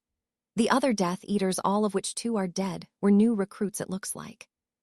The one that Sirius and Xavier captured was Chad Warrington, Tonks said with a look towards Harry, who growled at the name and was about to punch the nearby wall, but Daphne stopped him with a look. The other Death Eater that we captured has been identified as Malachi Edgecombe, who's missing his wand arm, courtesy of Belladonna. They've been taken into custody and are being questioned by the Unspeakables. The Unspeakables, Daphne questioned. Amelia authorized them to be present at interrogations for intimidation, and they have the, according to Cadmus Hammer, the best legimancers in the country. Kind of freaky when you think about the implications of that, Tonks said, shaking her head. Did you bring Edgecombe here? Harry said with a growl. No, Tonks said with a glare towards Harry, knowing where his thoughts were going. We cauterized the wound and took them both straight to the ministry holding cells. As Tonks finished talking, the lift chimed again, and out of the lift came Blaze with a distressed-looking apprentice healer behind him. How's Myoni? Blaze asked immediately while ignoring the apprentice behind him. The left side of his face was bruised. He had only a beater on, and his left arm was in a sling. The upper part of his arm that was showing was black and blue, and there was a large gauze bandage on his upper chest area on the left side. His friends smiled at him as he rolled his eyes at the healer behind him. Mr. Zabini, you need to go back to your bed while the potion works, the apprentice said exasperatedly. Blaze turned with fire in his eyes, making the apprentice healer flinch back. Look, my friend. Blaze stopped and corrected himself. Family just lost her dad and will need her family's support. Have you ever lost a parent? Blaze asked sharply. No, well, I have, so I know. Now go bother someone who actually needs help. The apprentice huffed and turned towards Tonks. Give him this. She shoved a potion at Tonks and then stormed back to the lift. I hate hospitals, Blaze grumbled as he looked at the potion. What the hell am I supposed to do with this? Tonks asked, looking at the potion. Harry held his hand out for the potion, and once he had it, opened it and sniffed. Skin knit potion. Madame Pomfrey's given me this a couple times. Were you awake when they gave you the last dose? Yeah, I was never unconscious, unfortunately, Blaze said, rolling his shoulder a bit. Gave me it about 10 minutes ago. You really do need to sit down, at least it's going to start working, and it must be bad if she wants you to have another dose, Harry said, and nodded towards Hermione's room. She's sleeping, so be quiet, and she doesn't know yet. They all moved back into Hermione's room, Tonks, Fedor, and Blaze taking a seat on couch in the corner of the room. Harry and Daphne moved 2 chairs from Hermione's bed over near the couch, setting them so they could see the whole room but could comfortably talk quietly to the others. What did you get hit with, Blaze? Harry asked, looking his friend over. It was silent, but the healers suggested a reducto or bombarda from the damage pattern. Luckily, I'm a lefty and had my arm up casting, or I might be dead apparently. Blaze sighed before continuing. I was focused on my illusion and the DE in front of me. Bastards snuck up behind me. When do I have to take that nasty shite again, oh potions guru? They all chuckled a bit before Harry answered. You got 40 minutes. The group sat and watched over Hermione until after about an hour Xavier, Evelyn, Susan, and a red swollen-faced Elizabeth entered the room again. Xavier nodded to Harry, indicating he wanted to talk in the hallway. Harry rose and moved his chair over next to Hermione opposite Victor, who had gotten up to give Mrs. Granger a hug. Victor had spent some of the summer with the Grangers. Harry joined Xavier in the hall after smiling sadly at Mrs. Granger. "Hadrian," Xavier started as they moved towards a lobby area on the floor. "I want you to take Daphne, Susan, and Blaise home to your manor." Xavier gave Harry a look that stopped the impending argument. "I want you to pick up Astoria, Ginny, and Wile E and bring them back to the manor also, if you don't mind." Xavier used Theo's marauder nickname as they were in public and Theo was considered a runaway. "We're including Belladonna are going to stay and help Elizabeth make arrangements and hopefully convince her to stay either at our manor, yours, or Grimmauld Place with Narcissa. Preferably Grimmauld Place, which is where Amelia is going to be staying after the election takes place. You can all come back in the morning to visit Hermione and help her through this, but for now she's going to be sleeping, until about noon, the healer said. "Fine," Harry said a bit mutinously. "Hadrian," Xavier said a bit more sternly, grabbing Harry's attention. "You are the only one, with the exception of Blaise, Wile E, and Draco, two of who weren't at the battle, have dealt with turmoil in life. More importantly, you are the only one to have killed someone before. Your friends, including Daphne, will need you tonight once it sinks in. Evelyn already broke down once. Take care of my little girl." Xavier pinned Harry with a piercing look, and Harry's expression of defiance faded, and he nodded at his father-in-law. As they walked back and Harry moved over to Susan, Blaise, and Daphne and spoke quietly. "Guys, we're going home and picking up Astoria, Ginny, and Wile E on the way." As they both looked towards the bed where Hermione slept, he added, "We're coming back first thing tomorrow." Daphne came over, and Harry wrapped her close to him in his arms as they, Susan and Blaise, said their goodbyes to the others. Harry watched from the balcony of the master's suite as Daphne tossed and turned in their bed. Next to him were 2 steaming mugs of hot chocolate with warming charms on them. When they had gotten back to the manor, Susan had broken down not just from their small battle, which in hindsight wasn't that bad for the new marauders and company. Susan had only taken on 1 Death Eater and used a medical spell that was supposed to be used jump a patient's heart. Of course, it could work the opposite way, too. The spell, though, like the killing curse, left no physical marks on the victim. Susan was more effective by helping out in the triage unit of seeing the wounded and the kissed victims. Every one of the teens gathered around the usually tough Hufflepuff and helped her through her tears. The one plus side of the evening for Susan was the head healer of the emergency floor offered her a job as soon as she passed her newts. Daphne woke twisted in her sheets and breathing hard with her hair plastered to her face from sweat. She turned looking for Harry and panicked a bit when she couldn't find him. "Daph, I'm out here," Harry called without looking into the room. Daphne stood and wrapped the sheet around her body as she moved out to the balcony of their suite. Harry opened his arms to her, and Daphne collapsed into them. Daphne sobbed as Harry wrapped her in his arms and rocked her as she cried. "There was so much blood, and Mr. Granger and Blaise," Daphne cried as he rocked with her. SHH, I know," Harry whispered as he held her. "I keep seeing Blaise dead, the spell hitting higher. How are we going to do this?"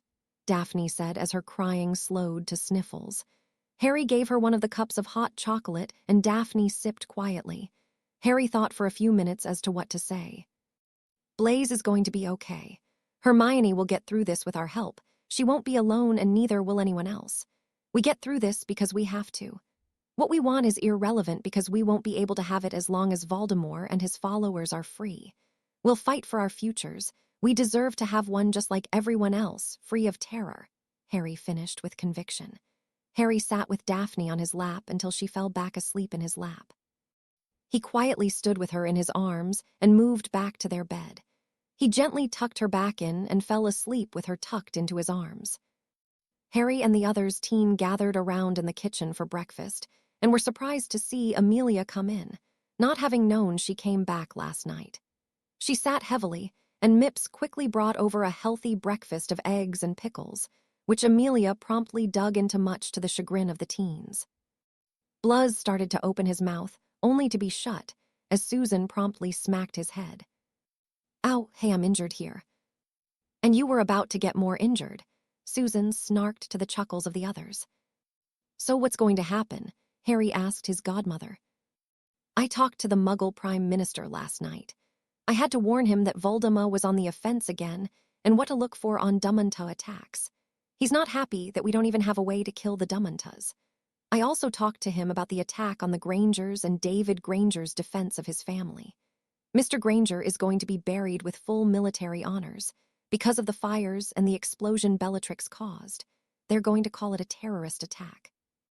As for the attack on the alley, we managed to capture 2 marked Death Eaters, both wizards and members of Funra Grubbik's pack. Unfortunately, they're also foreign, so we know Funra is recruiting overseas, which means so is Voldemort.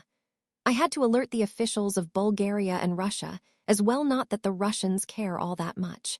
Now are we ready to go to the hospital? The group gathered around a portkey umbrella had that would allow them to bypass the wards and go straight to Hermione's floor. There were some perks to being the minister. Hermione was awake and crying quietly into her mother's arms as Vukta gently rubbed her back. Upon seeing her friends in the door, Hermione got up and was immediately enveloped into a group hug. Elizabeth smiled at the sight. Her daughter had never had so many friends that she knew of. They sat with Hermione throughout the day as her mother worked on the burial arrangements and went back to their house with Zavaka, Ovlan, and Sirius to help pack up their belongings. Elizabeth had decided to temporarily close the practice she and David had. A sabbatical was going to be the excuse, and she was going to move into Potter Manor. With Umala being pregnant and Sirius at Hogwarts, Elizabeth felt like she could be of use at Potter Manor. Hermione was released later in the evening and was able to go back to the Granger home to sort through her belongings as well. There were a few breakdowns as they went through the house, especially in the dining room where David Granger fell. Hermione spent a good 10 minutes crying into her mother's sweater as she knelt in the spot where her father died. Most of the belongings were sent to Grunguts by Zavaki for storage until after the war. The rest went with them to Potter Manor, where all the new Marauders and their families had gathered for a dinner in remembrance of David Granger. The funeral was held 2 days later in David Granger's hometown, where both his parents and Elizabeth's parents still resided. The whole of the small town gathered for the funeral. The only wizards present were the new Marauders and their families, excluding Madame Longbottom and Umala, who both went into the ministry, as to not draw any attention to the hometown of the Grangers, fearing a future attack on Hermione's grandparents might happen. The minister and her bodyguards' presence in a small Muggle town would be noticed by any spies in the ministry. The funeral went off without a hitch, the wizards all easily blending in with the dress and customs of Muggle funerals, which weren't all that different from their own. In fact, they were adapted from magical funerals.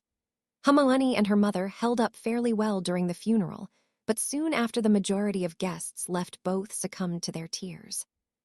With only the weekend left until the first day of the new term began, the new Marauders were gathered in the library of Potter Manor, poring through every book that mentioned Dumbledores. They had books from not only the Potter Library, but also from the Longbottom, Zabuna, Davis, Grungras, Bones, Mulfa, and Black libraries, as well as the Prince Vault. So far, the Davis, Mulfa, and Black books were proving the most in-depth research into Dumbledores. The downside was the Mulfa and Black books, while on Dumbledores focused on what they are and how to possibly control them. They didn't want anyone to be able to control them. The new Marauders wanted to destroy them. After seeing the kissed victims in Sunt, Mungos after the attack, they were all in agreement that the Dumbledores' kiss was thoroughly inhumane and should never be given under any circumstance. Actually, Harry and Hermione were trying to convince their friends Azkaban was inhumane, but were having little success yet. The Geneva Convention hadn't made the same impact in the wizarding world. Davis books explained the history of the Dumbledores in Britain and had some drawings of Dumbledores in them. Tracy was going through the Davis books as some of the information was handwritten and not by any scribe. Tracy was the only one with experience with deciphering Old English writing. Harry, who had the second most experience with old handwriting, thanks to his head of house journals, which had been copied over into modern English by his great-grandfather, studied a Prince book on advanced charms. Harry was deciphering the written Prince book by comparing the Old English head of house journals and his great-grandfather's update of them. "I've got something," Tracy shouted, suddenly startling not only her friends, but Rupna, who was packing in the portrait of the four founders. Rupna was racking her brain for anything helpful on Dumantas while waiting to be of use if they found something. "It's an account from a traveling healer." While passing through a village during an outbreak of the sweat, he heard about a neighboring village that was wiped out by the sweat. Except for a few survivors, only these survivors weren't quite right and were taken in by the village. After asking around, he was shown the survivors and was certain it was a Dumanta attack. He questioned the villagers and found further evidence. The survivors were brought in by a farmer who went to visit his wife's family. The farmer and his wife described feeling uneasy and sickly themselves, so they gathered the last few survivors, set fire to the village, and fled as fast as they could. They were quarantined for a week upon returning to their own village before being allowed back in as they hadn't gotten sick.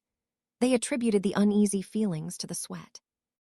After the account, the healer left for the neighboring village as he could cast the Patronas and wanted to drive off the Dumanta or Dumantas if he could. When he got to the village, all he found was a few strange piles of grue ash and specks of black cloaks mixed in. The two ash piles gave off the uneasy feeling attributed to Dumantas. He assumed they must have been killed in the fire, though he never got the opportunity to test his theory. Tracy finished with the entry and looked up at the excited faces of Nuvel, Susan, and Hannah, and the skeptical faces of Daphne, Bluz, Draco, and Tha. "Well, it's better than nothing," she said, directed to the Sluthoans, while the others looked puzzled. Tracy turned to the others. Like any good Sluthoan, they're thinking, why hasn't anyone come up with this before? The other three deflated at that, realizing how implausible it was. Harry interrupted everyone's thoughts when he spoke up, because no wizard can get close enough to cast. He set down the prince book he was reading. "There's a handwritten account on the blank page opposite the Expect Patronus entry in here. It recounts a Dumanta attack on the last dragon reserves that used to be in England. The wizards were either casting the Patronus charm or were incapacitated. The Welsh Greens on the reserve, on the other hand, weren't, and fried the Dumantas when they realized what was going on with their handlers. Now think about, for instance, me passing out and falling from my broom because of Dumantas. Dumantas have the ability to incapacitate us unless we can call up our happy memory in time. You're incapacitated too fast to even try and cast a fire charm. It makes sense Dumantas not only take your memories, but turns everything it comes in contact with turns icy cold," Daphne speculated. "What you need is to somehow alter the Patronus charm to include fire," Rupna said from the painting. "You can alter spells in various ways, one through Uruthmuncy, but to do that you would need the work of the originator of the spell, which we don't have. No one knows who invented the Patronus charm.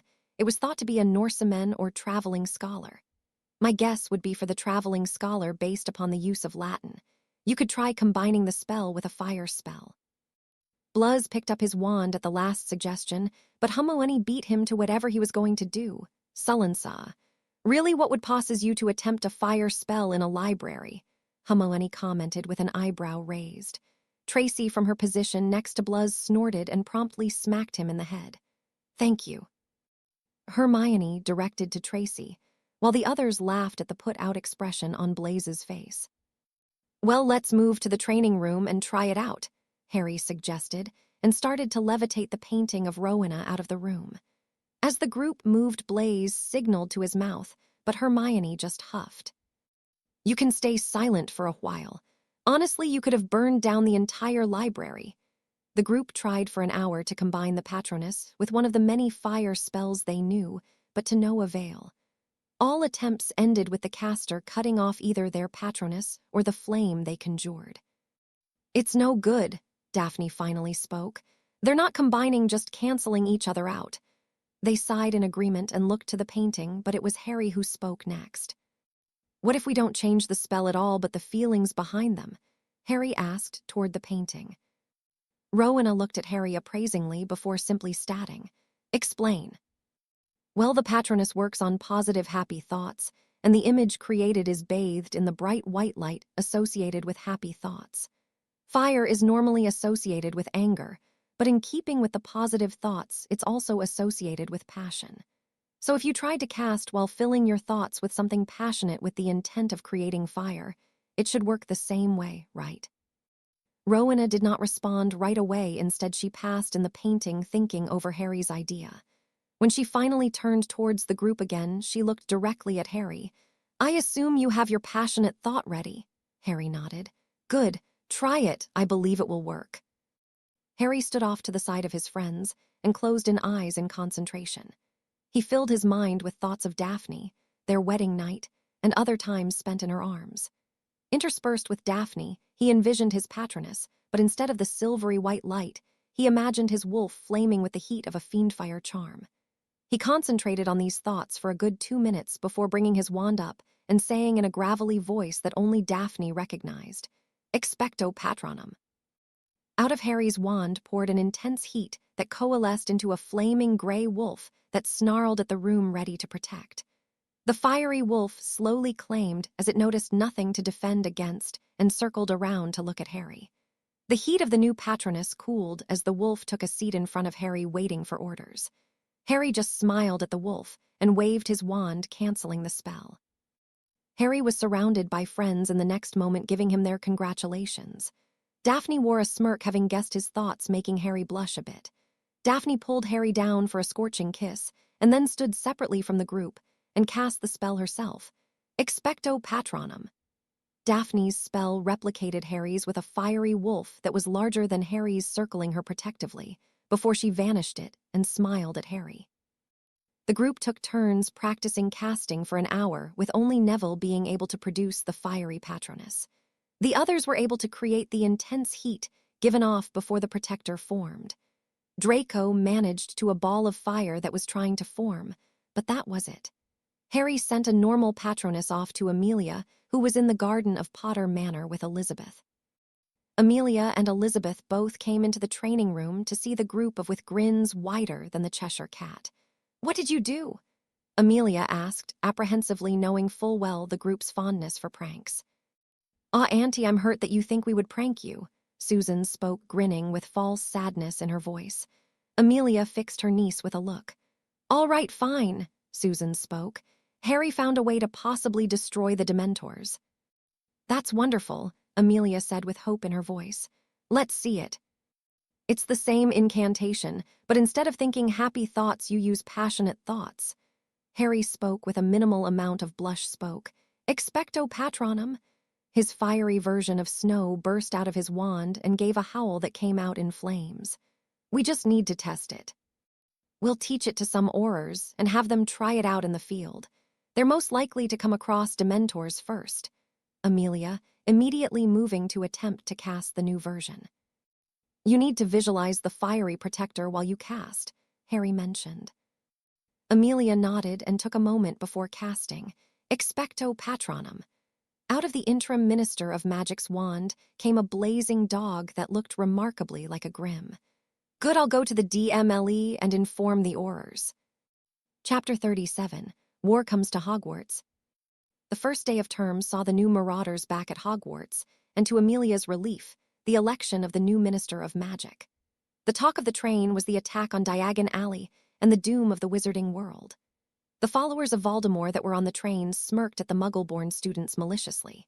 Harry, Daphne, Tracy, Neville, Susan, and Hermione were the only ones in the compartment when Pansy Parkinson, Dumb and Dumber, and surprisingly Marietta Edgecombe stopped by to gloat. Pansy and Marietta were standing in the doorway with Crabble and Goyle behind them. "Did you enjoy being taught your place, you filthy mudblood?" Parkinson sneered, only to be stopped short when she moved her eyes from Hermione to in front of her. She paused, gulped, and then stepped back so she could look them in the face. Both Harry and Neville had shot up and moved towards the door. Harry stood at 58 tall for their age group and had strong, lanky frame that towered over Pansy, while Neville stood at 55. He had the build of a rugby player that outclassed both Crabble and Goyle. Pansy and Marietta gulped at the intimidating pose and stepped back only to take in the whole view of the compartment. Tracy and Daphne had their wands pointed at the offending girls, as did Susan, but she also had an arm wrapped around Hermione, who simply glared at the two girls. Hermione's eyes were watery, but she refused to give them the satisfaction of seeing her cry. Harry's eyes glowed with hate, and his aura seeped out around him, flaring menacingly at the offenders. "Leave now!" The girls tried to scramble out, but Crabble and Goyle both still stood stupidly blocking the way. As they were struggling to leave, Harry smirked and called, "Oh, and Parkinson, we've got a surprise for your master." After that, Daphne sent a silent banishing charm at the four, sending them flying down the hallway of the train. Harry shut the compartment door and silenced it as Hermione sobbed into Susan's arms while Susan rocked her friend. As Susan was comforting Hermione, Hannah appeared at the door with Anthony Goldstein. Harry slid the door open to allow Hannah in while Anthony waited at the door as he was supposed to have rounds with Hermione. Harry and Daphne moved into the hallway with Anthony. "Tony, I'm going to go on rounds with you," Daphne spoke quietly. "Is everything all right with Hermione?" Anthony said, looking worried for his fellow Raven and friend. Mione's house was attacked on the same day as the Diagon Alley.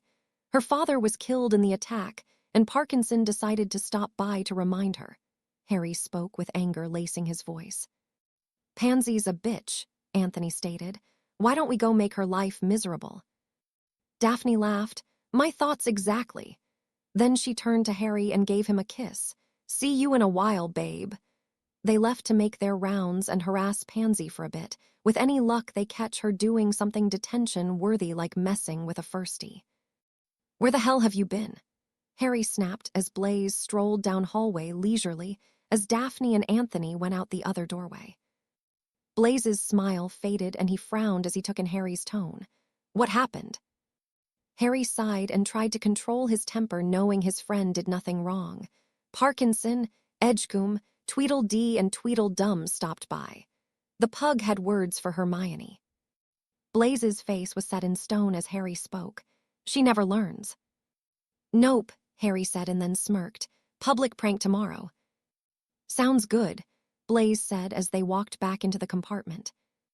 "I think we should wear blinders tomorrow," Blaise snickered as Harry, Draco, Theo, and he weaved a set of trigger-release transfiguration spells on the doors to the Great Hall. They were disillusioned as they worked and had used the muffalato charm around the portraits to ensure they stayed asleep. They had distracted Mrs. Norris with catnip and had caught Filch in a secret passageway. Harry knew from his prefect status when the professors checked the Great Hall, they had 10 minutes. "Well, yeah, but that would be a little obvious," Theo said while he snickered. "Done," Harry commented and Draco nodded he was too. "Let's get back." The 4 Slytherins made their way back to the dungeons, as an ugly rat-looking thing streaked by them with a hiss.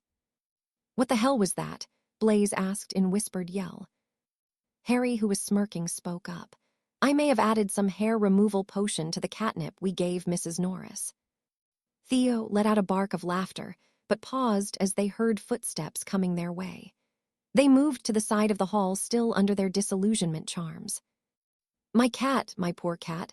Mrs. Norris come back," Filch wailed as he ran past them chasing after the now hairless feline. Harry made it back to his and Daphne's room, barely containing mirth at Filch's wailing. He wore a boyish grin as he walked into his bedroom where Daphne was asleep. His grin quickly turned into a devilish smirk as he took in the sight before him. Daphne was sprawled across the bed with only the sheet covering the bottom half of her body. Her top half was nude, and her lips formed a perfect pout as she slept. Harry's smirk grew as he quickly discarded his clothes and slinked over to their bed. He slowly pulled the sheet down off her body, revealing the rest of her to his eyes. Harry crawled onto the bed and moved so he was kneeling with his legs on either side of hers. Harry lowered his face and gently brushed his nose along her waist a few passes, making Daphne moan in her sleep and brush her legs together. Harry smiled into her skin and kissed down to her hairless mound before giving her one long opened mouth kiss to her slit. Daphne moaned and her eyes fluttered opened. "H, Harry," she whined as she took in what was happening, and he smirked, looking up at her. Harry kissed the inside of both thighs before he began to eat out his wife in earnest. Harry's tongue slipped back and forth over her clit, making her moan, and thrust her hips up into him. Harry put his parcel tongue to good use as he made Daphne wither and moan on the bed. Harry had to wrap his arms around her thighs so he could continue as she was moving wildly. "Ooh, ooh, GAWD," Daphne was moaning nonstop as Harry pleasured her. She could feel the fire building in her as Harry brought her closer to the edge. Harry felt her muscles clench and nipped at her nub, causing her to scream out, "H-H-H-A-R-R-R-Y-Y-Y." Harry lapped at Daphne as she climaxed. Harry quickly moved up her body with kisses and thrust into her at the same time.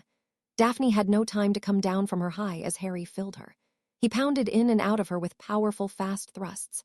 Daphne's mouth fell open in a silent scream as she orgasmed again. Daphne clenched around him tightly, and Harry lost it as he emptied himself into her. Harry slowly pulled himself out of Daphne as he placed soft kisses to Daphne's neck and cheeks. He rolled them so that he was on his back and Daphne was against his chest. He brought her lips to his as he gave her passionate kiss that left her breathless. He pulled back, and Daphne rested her head on his chest. As she calmed, she asked with a smile, "Not that I'm complaining, but what brought that on?" Harry simply smirked at his wife, causing her to laugh tiredly. "You pulled a prank, didn't you?" Harry grinned his rare boyish grin and kissed his wife's head. They drifted off to sleep soon after. At breakfast the morning, Harry sat at the far side of the Slytherin table, chatting with his wife and their friends, when the star attractions walked through the doors to the Great Hall. Laughter and sounds of disgust filled the Great Hall, and some first years started crying. As Pansy, Crabble, and Goyle walked into the hall, their robes and uniforms disappeared, leaving them in their underwear. Said underwear had been transfigured by the spells placed on the door tailored to them. Crabble and Goyle were now sporting pink boxers, with I Heart Gilderoy Lockhart flashing randomly in bright red. Pansy's bra and panties had been turned purple with pink hearts that featured a blue's Dumbledore pictures winking at the hall. Pansy was the first to notice the stares and preened at the attention as she walked further into the hall. When she finally noticed the draft in the hall and glanced down at herself, she let out a screeching scream that had all the familiars in the castle running for safety. Pansy fled the hall to the laughter, as did Crabble and Goyle at the same time, only for them to run smack into Marietta Edgecombe, whose own clothes had been transfigured similarly to Pansy's. They fell in a tangle of limbs that caused first years to cry and older years to lose their breakfast, before mercifully one of the teachers banished them from the hall. As Harry, Daphne, Draco, Theo, Blaise, Neville, and Hannah left for their first class of the day, Care of Magical Creatures, Hermione stopped by with a smile. "Thanks, but I think I lost my breakfast." The 4 Slytherin boys smirked proudly at that. "Really, I could have gone 10 lifetimes without seeing that," Susan said, as she stopped beside them with Tracy. "Although you could start a new diet fad with the way those 4 make you lose your appetite," Tracy quipped.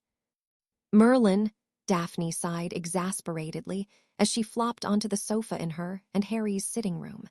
Currently, the original new Marauders were housed in various lounged positions around the room. "They're trying to kill us before Voldemort gets a chance." "You think Sirius would be nicer?" Susan said from her spot, where she was glaring at a stack of Dada books gathered on the coffee table. Harry snorted.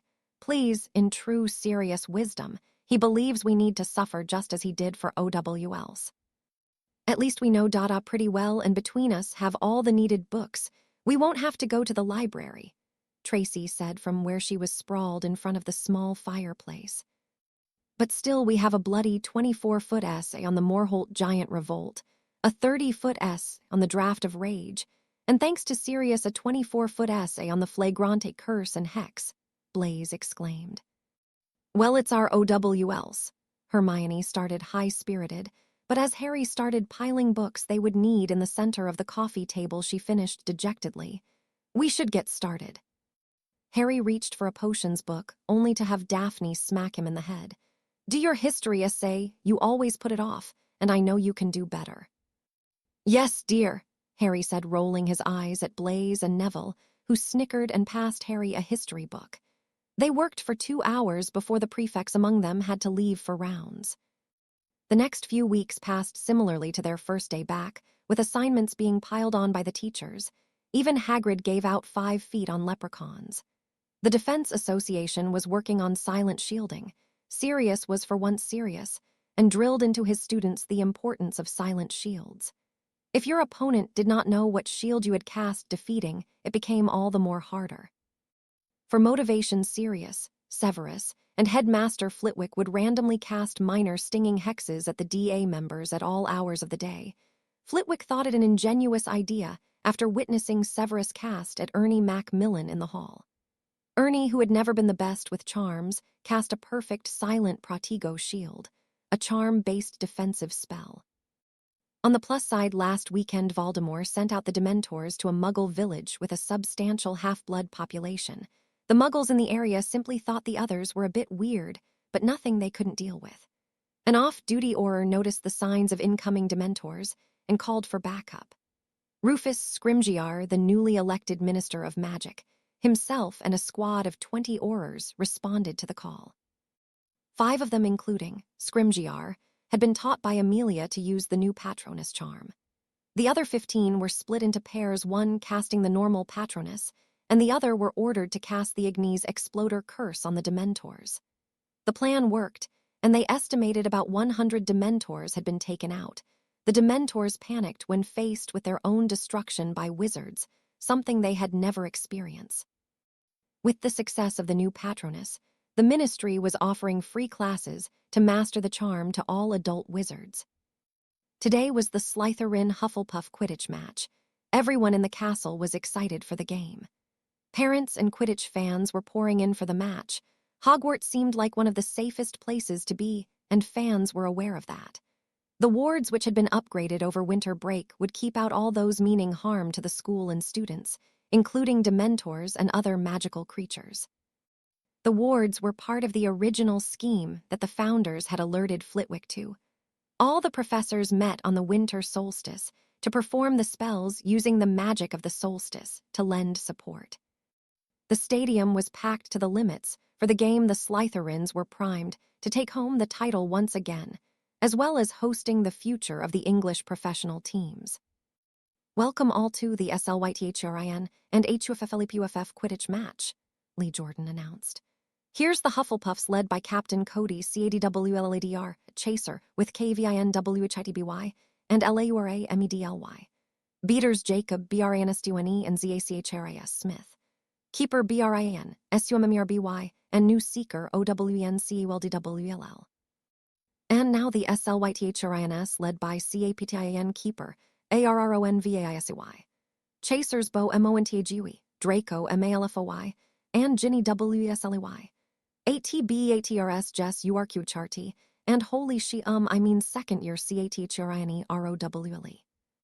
Lee moved away from the mic, but unfortunately not far enough, as whispered to Fred and George next to him. I think Vasey took a header at their tryout, the girl's tiny. The whole stadium heard, including McGonagall, who shouted, Jordan. Wright and Seeker Harry Potter. The crowd gave a roar for the Slytherin team that increased to deafening shouts for Harry. As they warmed up on the field, Lee continued filing in the guests on the two teams. Hufflepuff has a host of new players this year with Whitby, Emidley, Smith, and Caldwell.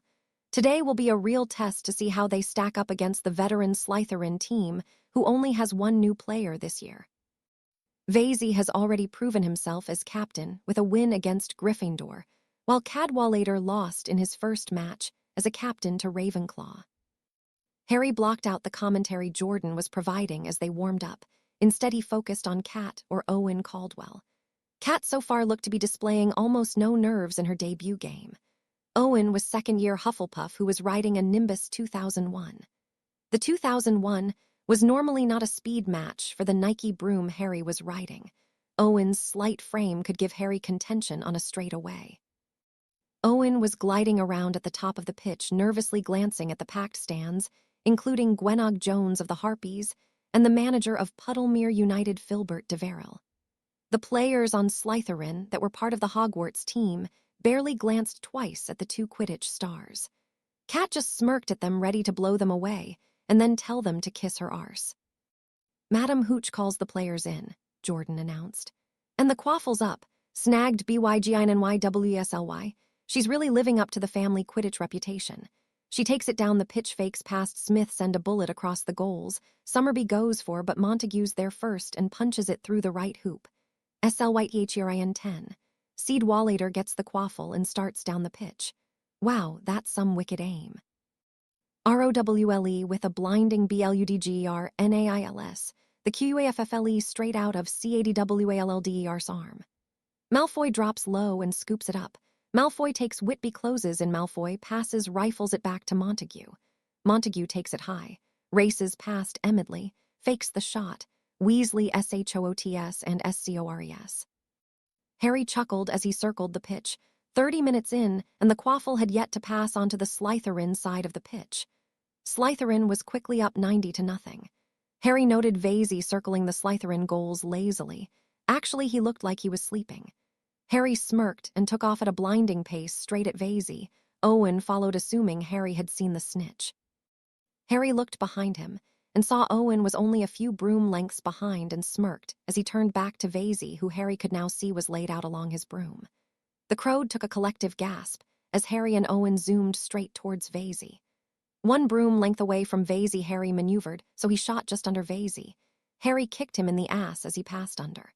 Owen, just seconds later, barely had time to pull up as he did the twigs of his broom tail brushed Vasey faces. Vasey jumped almost off his broom at being awaked by the kick to the ass and the broom to the face. Vasey quickly remembered himself and latched onto his broom. He spotted Harry laughing near the goal post, while Owen looked torn between being angry at Harry for fooling or terrified Vasey would kill him. "Oi, you prat, just because your family docent T mean I won T hurt you," Aaron shouted at Harry, waving his fist. Harry's laughter increased, especially when Aaron added, "When did we get 100? Harry flew over to Vasey. "How about we switch to keep away and give Cat some practice time?" Aaron nodded. "Yeah, that's fine, it's only Hufflepuff. If it was Gryffindor, I'd say keep it up, but they got 3 second years up here, don't want to completely take 'em apart, might not come back. Tell Cat to its open season on Smith, though. Little shit needs to be taken down a peg or two. Just look at the little arsewipe." They both looked to see completely red-faced yelling at Emidly, while a bludger went straight past him. Harry smirked and took off to come up next to Cat. "Cat, we're gonna switch to keep away. Oh, and feel free to make Smith cry," Harry said as he took off to let the chasers know the plan. Cat's smirk was reminiscent of the Cheshire Cat as she eyed Smith. The pompous ass frequently reminded Cat she was the daughter of 2 squibs. "OOHHH, I felt that all the way up here," Lee said as the most of the crowd grimaced as Cat nailed Smith right in the side with a bludger as he yelled at Whitby. This went on for the next 20 minutes before Harry finally decided to take mercy on Smith and ended the game with an easy catch, having spotted the snitch 10 minutes earlier. SLYTHEINWNS 250-0.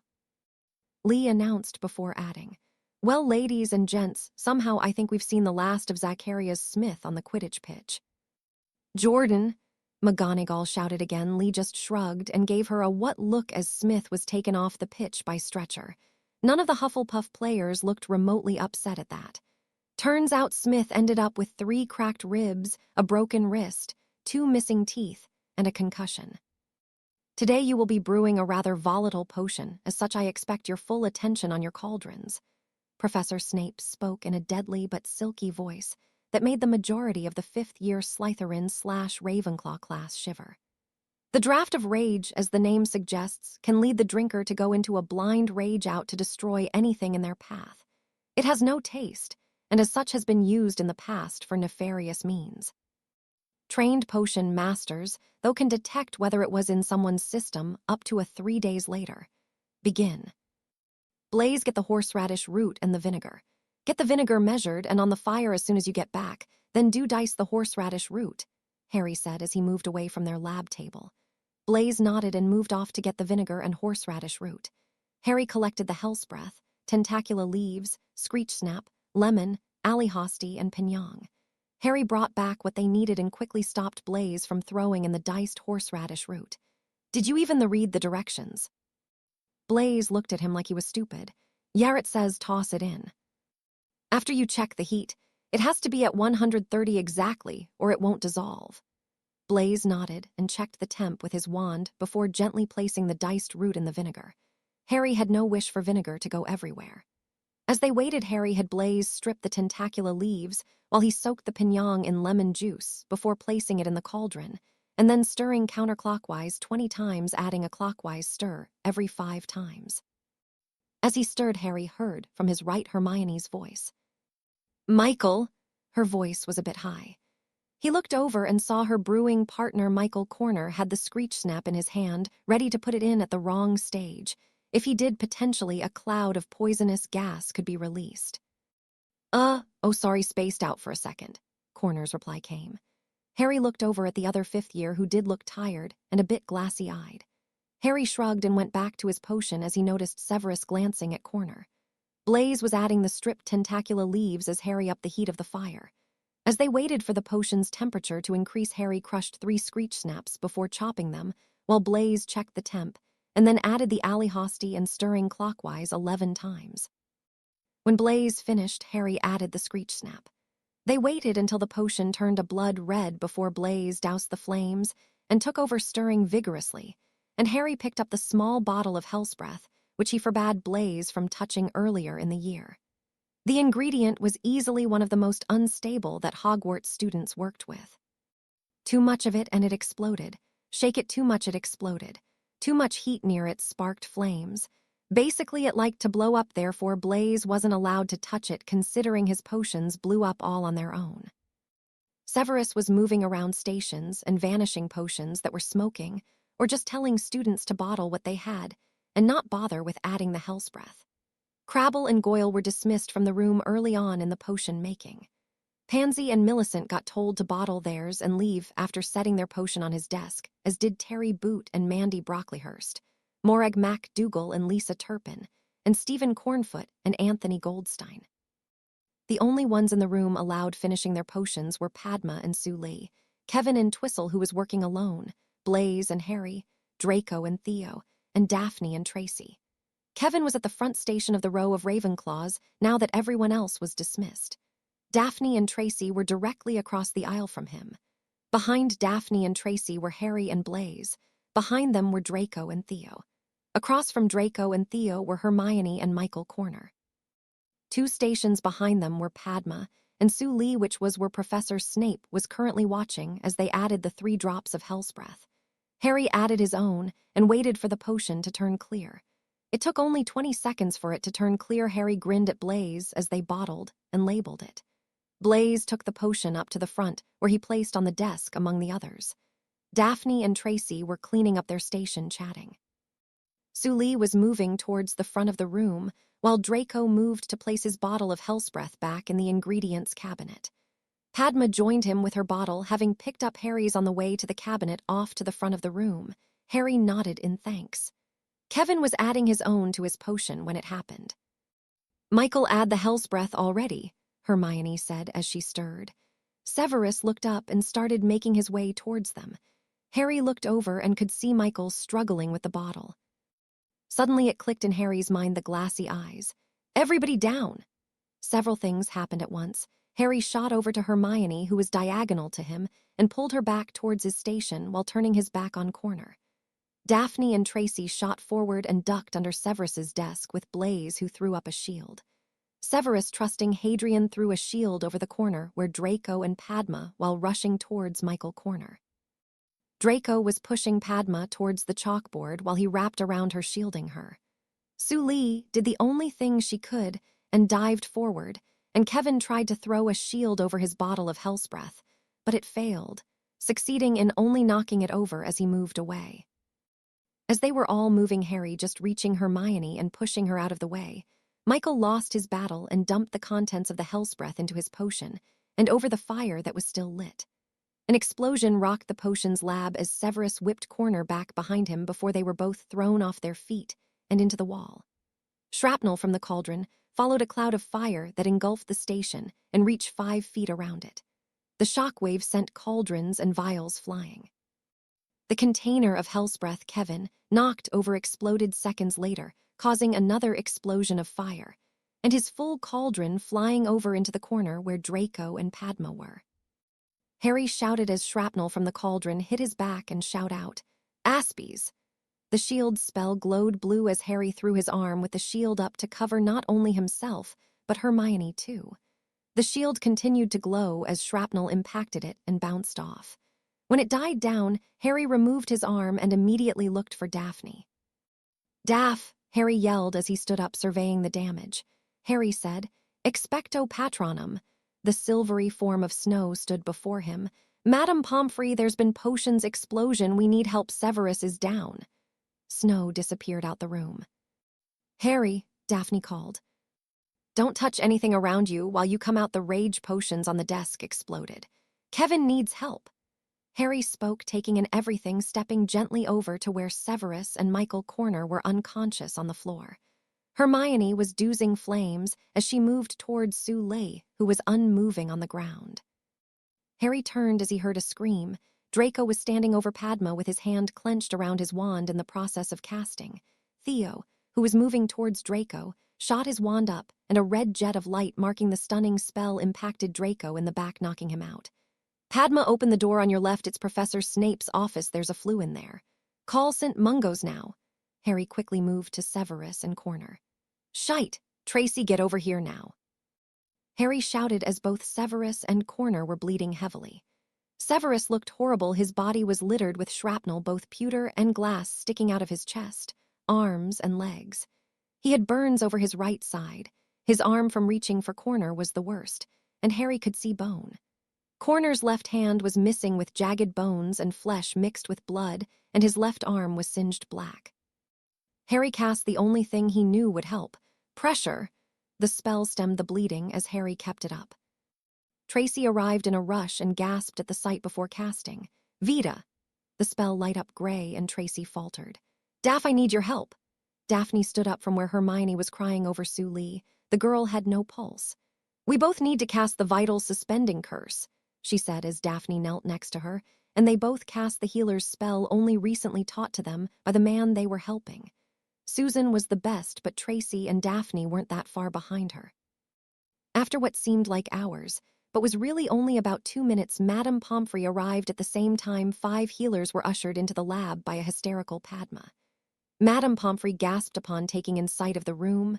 Blood, ash, shrapnel, and spilled potions covered almost every inch.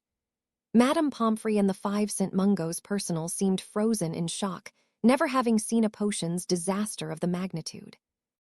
Harry snapped them out by calling out the injuries he knew.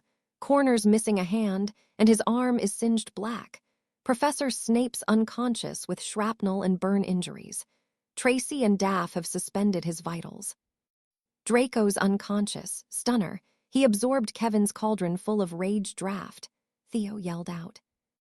Blaise followed with, "Kevin's burned on his left side and unconscious." Blaise, Theo, and Harry's words were fired at a rapid pace that snapped the healers out of their daze.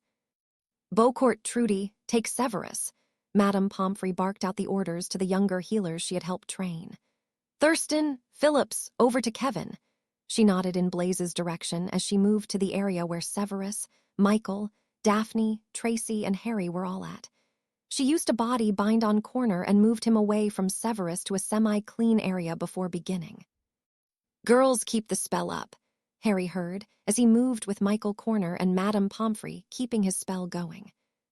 "Keep it up, Hadrian," Madame Pomfrey said as she cast a diagnostic, gasped, and then brought out some vials from her healer robes.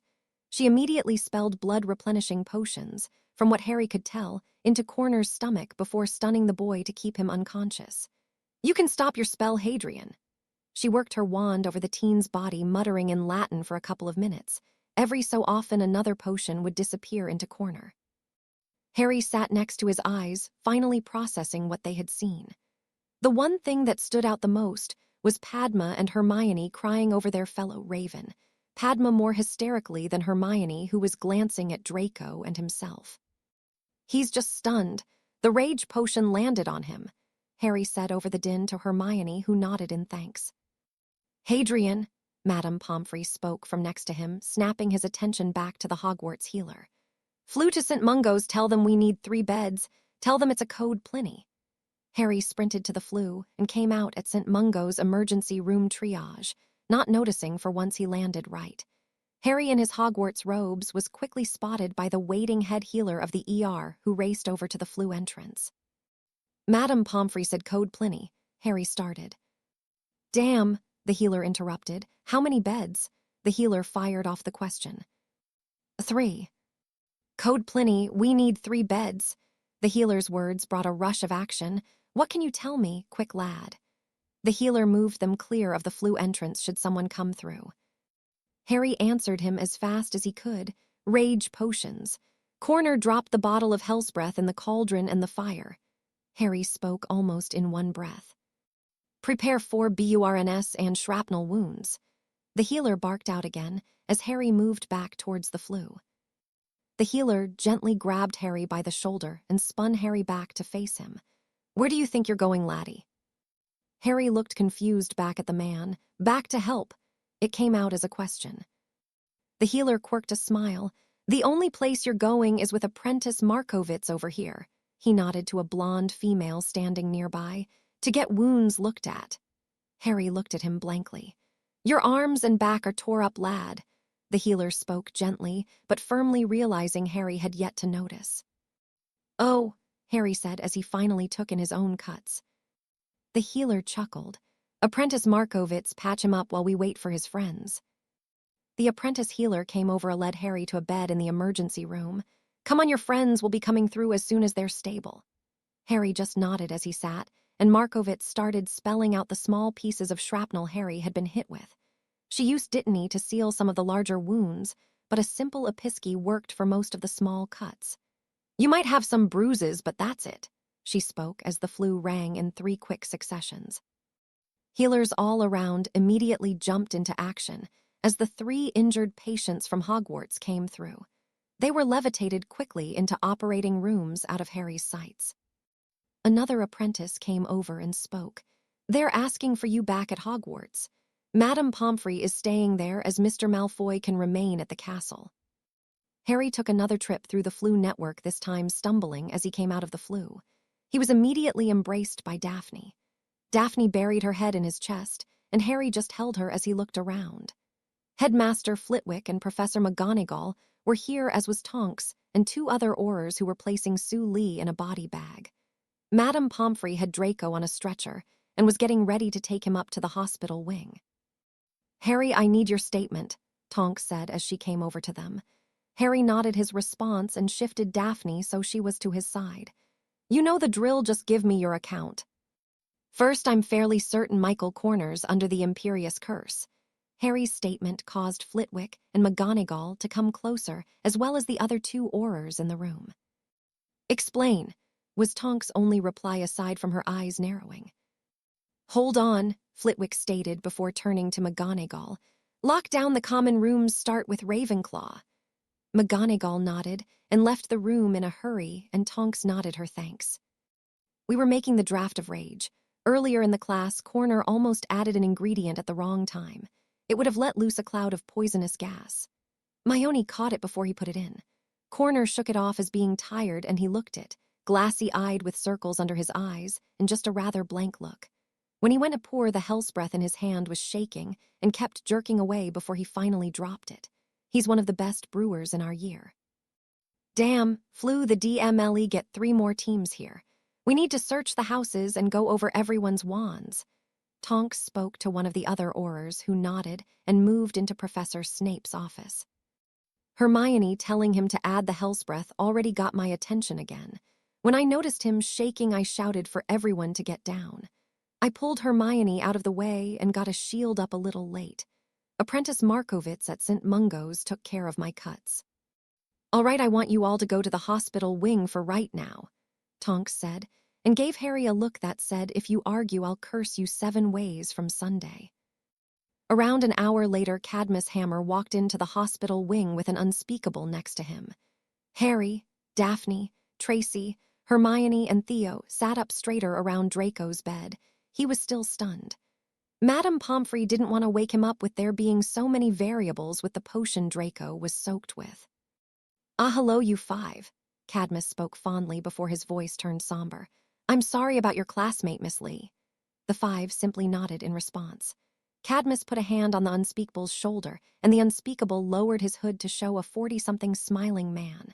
This is Unspeakable Ray's. He's going to check on Draco here to see what can be done, or if we need to just wait it out. They nodded and moved away from Draco so Unspeakable Rays could go to work.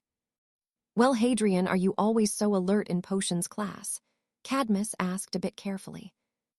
The Slytherins chuckled and Harry answered ruefully. For the past 4 years, we've had potions with the Gryffindors. We have to be alert if we want to turn in anything at all. Harry's voice grew more serious as he added, a couple years ago, the youngest Weasley boy tried throwing a firework in Draco's potion. Had it gone, it would have caused an explosion like today. Cadmus nodded with a thoughtful expression as Sirius entered the room with Tonks. Draco awake yet? Tonks asked as she entered. Or Tonks, Cadmus answered. Unspeakable Rays is looking him over to see if anything can be done to speed the rage draft out of system. I'm going to wake him up, Unspeakable Rays said after applying a body-bind charm and silencing charm to the teen.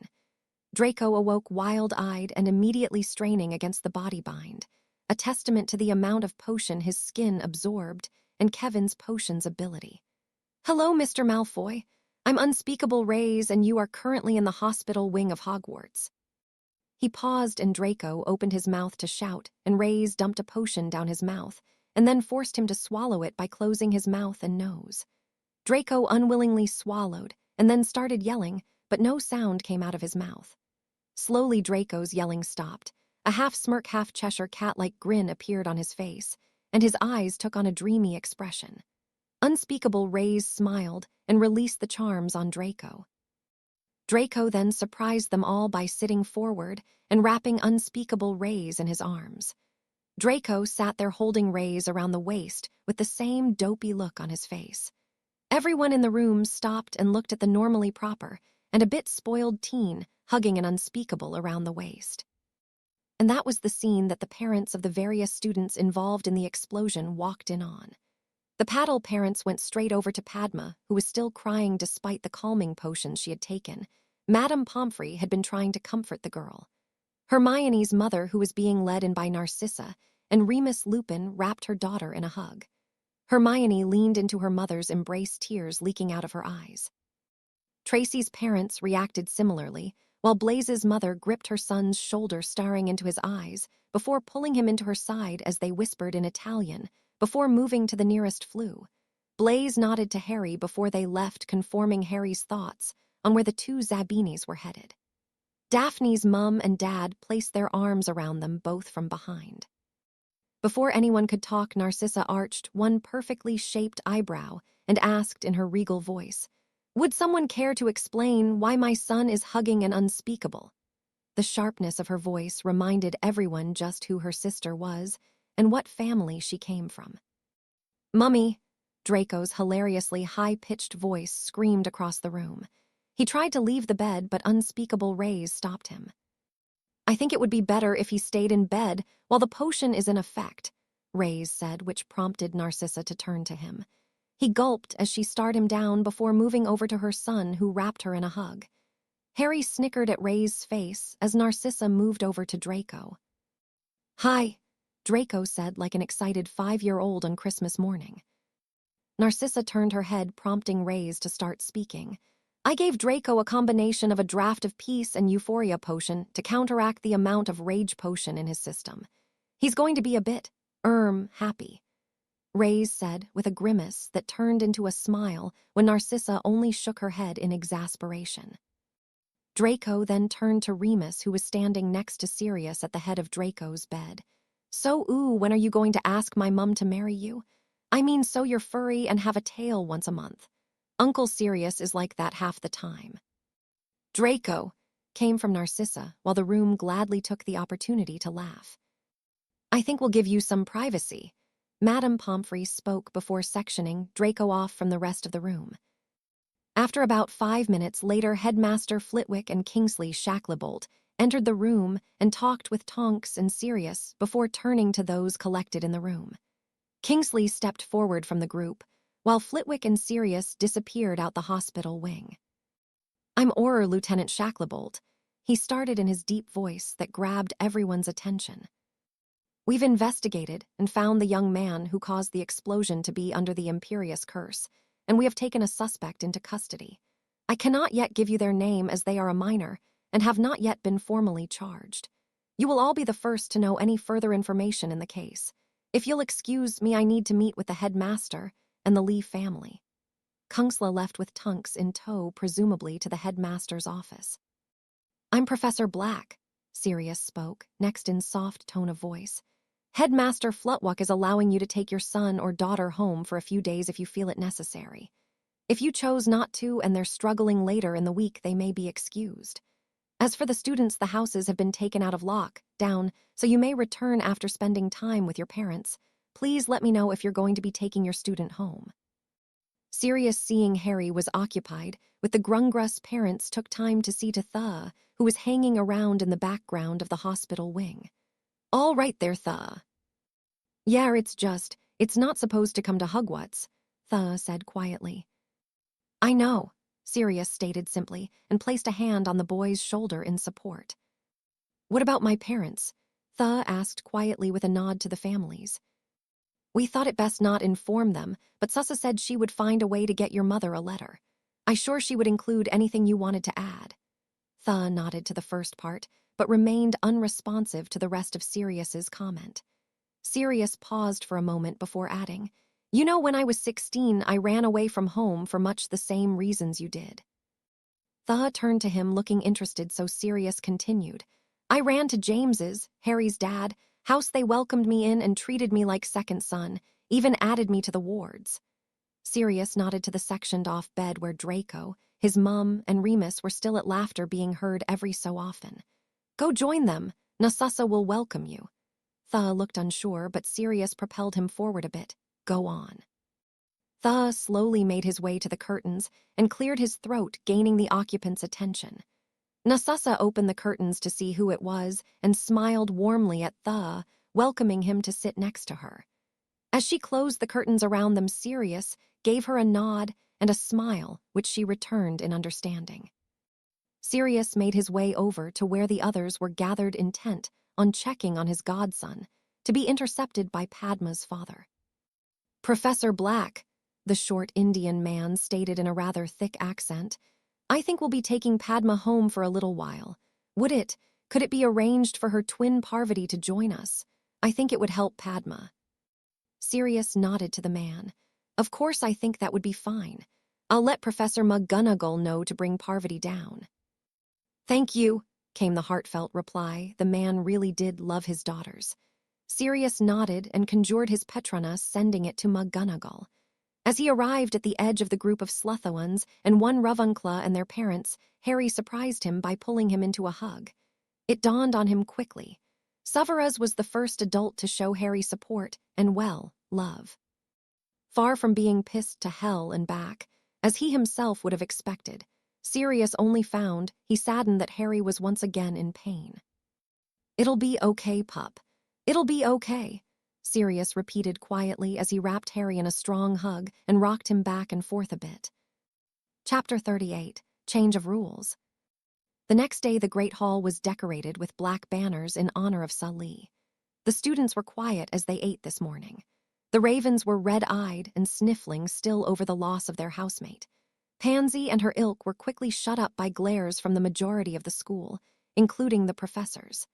After they had been eating for around 10 minutes, Headmaster Flutwuck made his way to the podium that had arisen when he stood.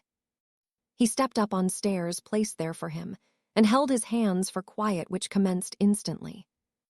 "Yesterday we had the great misfortune of losing a bright and talented young student. Sully will be missed and forever in our memories." Flutwuck paused for a moment of silence before he continued. "Yesterday we had 3 more injuries besides the death of Miss Lee.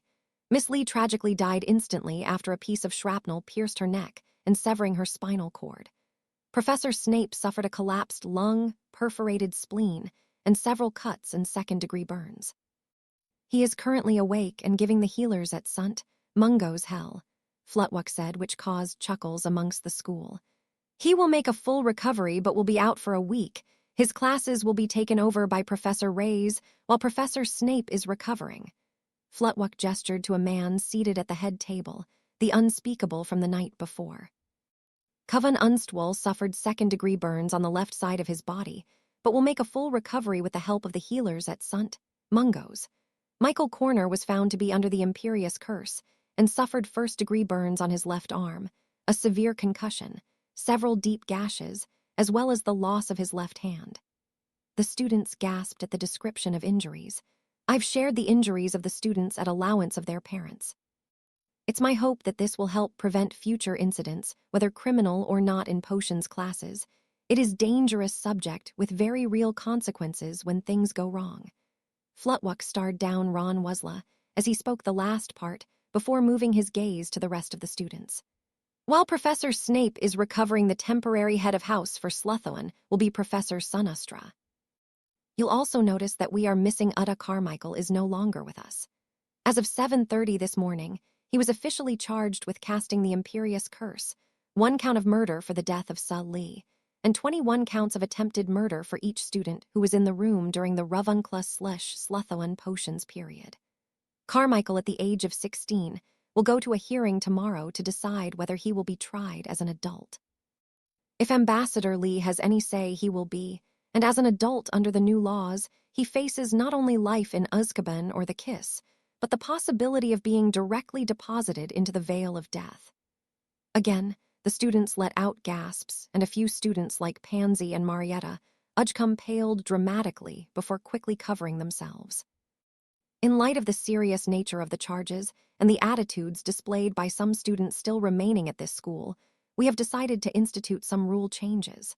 From now on, any student heard using the term mudblood will be given a detention for the first offense. Second offense will be a Saturday session, and a third offense will result in an in-house suspension. Any offense after that will result in the confiscation of the offender's wand except for classes. The normal offenders of this rule gave shouts of disapproval, but a look from the staff quickly silenced them. Also, we're adding harsher penalties to those who violate the rule of no magic in the corridors, especially those found to be fighting. First-time offenders will be given Saturday sessions with Mr. Filch, Professor McGonagall, or myself. Second offense will result in an in-house suspension. Third offenses will result in the automatic suspension and possible expulsion or the student. Flutwick gave a hard look to all the students, silencing some of the more rowdy students. Now, before I dismiss you to your day, Flutwick started, grief counselors will be available in the hospital wing to those who need them, and classes are cancelled excluding Owl and Newt levels. Hey Sue, Bluz said to tell you sorry, but he can't work on the project today for Dada, Thea said, as they met up with the others before heading to their classes. The Slytherins and Neville would separate from the others on the 3rd floor for the Charms classroom. That's understandable. Where is he anyways? He spent all night at the hospital with his mother, Thea answered as they walked. He didn't get in until about 5 this morning. Flutwick is excusing him from classes for today. Did he find anything out about Professor Snape? Neville asked as they waved by to the other side. They had arrived at the Charms classroom and were taking their seats. Most of the class turned to hear Thea's response. Just what Headmaster Flutwick told us. They kept Professor Snape asleep last night and said they would keep him out for most of today. They want to let everything heal up, Thea answered to the class. The jumped-up blood traitor got what he deserved. It's just too bad he didn't die, Pansy sneered out. Before any of the students could respond, the door to the classroom slammed shut, causing them all to jump, and Professor Crumb snapped out with a growl, "Detention, Parkinson. You'd think given the headmaster's warning this morning you'd use your brain, but then that's probably too much to expect from inbred pureblood whose parents are second cousins." The rest of the class snickered at Pansy's outraged look. Let's get one thing straight before we continue on. I'm a half-blood, and I have no problem teaching you lesson on punishment. I did attend Dumstrung after all, Fudda said, as he starred down those that were problems in his classes. Pansy paled as he added, Your detention will be with me, I suggest, wherein something you can exercise in. Be at the Quidditch pitch at 6 a.m. on Saturday. Now today we'll be working on the animation charm. The goal of today is to get your object to walk. The incantation is anima, and the wand movement is as follows. Professor Crumb demonstrated with a motion like one would roll their wrist. End with a sharp twist. The results should look something like this. With a flick of his wrist, Fudda made the Duth Vodka figurine on his desk come to life, complete with light saber sound effects. The tiny Duth Vodk ran, flipped, slashed, blocked, and twirled on the desk for a few minutes before stopping and making the figurine bow. Fudda smirked at some of the looks he was getting from mugged buns. "It's better than Star Truck," he said with a shrug to the laughter of the mugged buns and half-bloods. Daphne gave Harry a look, so Harry replied quietly, "I'll show you over the summer." She nodded, accepting it as Fudda distributed figurines and other toys to the students. Harry got a G.I. Joe, and Daphne, sitting next to him, got a Barbie, which she took with a glare directed at Fudda. Draco was given T-Rex toy, while Tha got King Kong figure. Neville got a Ken doll, while Tracy got a Chucky doll. "All right, nope, not gonna happen," Tracy said. "Psycho-killing doll goes to someone else." She tossed it towards Pansy as a laughing Fudda gave her a Buzz Lightyear toy. Pansy shrieked as she got a look at the doll. "Begin, I'll be around to help," Fudda said once he handed out toys to everyone. Harry pulled up a picture in his head of a soldier marching. Then he rolled his wrist a few times, getting a feel for the movements before he cast. "Anima," Harry opened his eyes as he cast the spell, which swirled blue around the G.I. Joe before disappearing into the G.I. Joe. The G.I. Joe lifted one leg before the other and started marching around the desk in front of him. He smirked at the G.I. Joe but lost it as Fudda clapped him on the back in congratulations. "Damn," he whispered under his breath. "I use your Uckelmunsa to help keep concentration while doing other things," Fudda commented. 5 points to Slytherin. Try more complicated movements." Harry looked around and saw he was the only one to get his figure walking. Some were twitching spastically. He started laughing but received a punch to the shoulder from Daphne. Daphne's Barbie doll had one leg going up and down like a rough-cut doll on steroids.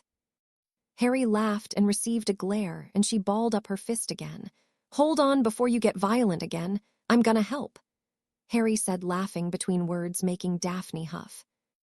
"Arse," she muttered. Harry looked around and, seeing Professor Crumb occupied, gave Daphne a quick kiss on the cheek. "All right, cast it for me," Harry prompted. Daphne sighed, calming herself a bit before casting. "Anima." The spell only swirled around the legs of the Barbie, before once again it started kicking radically. "When you walk, your whole body moves, not just the legs," Harry said. "You're focusing only on moving the legs. You want the whole body to move."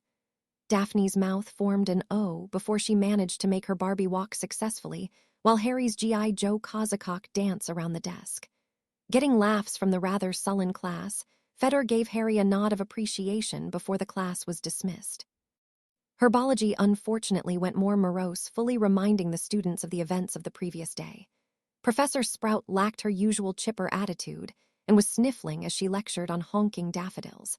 When the class ended, the students filed out the door at record speed, even the Hufflepuffs. Lunch passed rather slowly after that, with the new marauders simply eating without much talking going on around them. Daphne leaned her head on Harry's shoulder the whole time. After lunch, they trekked their way to Double Transfiguration. The Slytherins shared the course with the Ravenclaws. McGonagall was seated at her desk as they filed in and took their seats. McGonagall stood, and those that had been talking quietly stopped as their professor stood looking them over. "Unfortunate times have befallen us all. With a world as small as ours, it will continue to impact all of us while we fight this menace." She paused before seeming to force herself to say, "Voldemort, but one of the easiest ways to defeat him is to continue on living.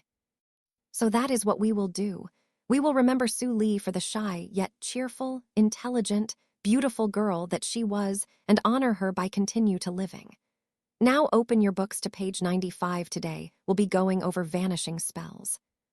By Saturday, Valentine's Day, the majority of students old enough for Hogsmeade were looking forward to enjoying a day to let loose after a week of mourning for their fallen classmate. Wednesday, most of the Ravenclaws were absent from school, as the Lee family had invited them to the Sue's funeral, as well as a few of the other students who were friends with Sue. The students and staff were looking forward to a Hogsmeade weekend, speeding the process to normalcy, though grief counselors were still present for those that felt the need to visit them.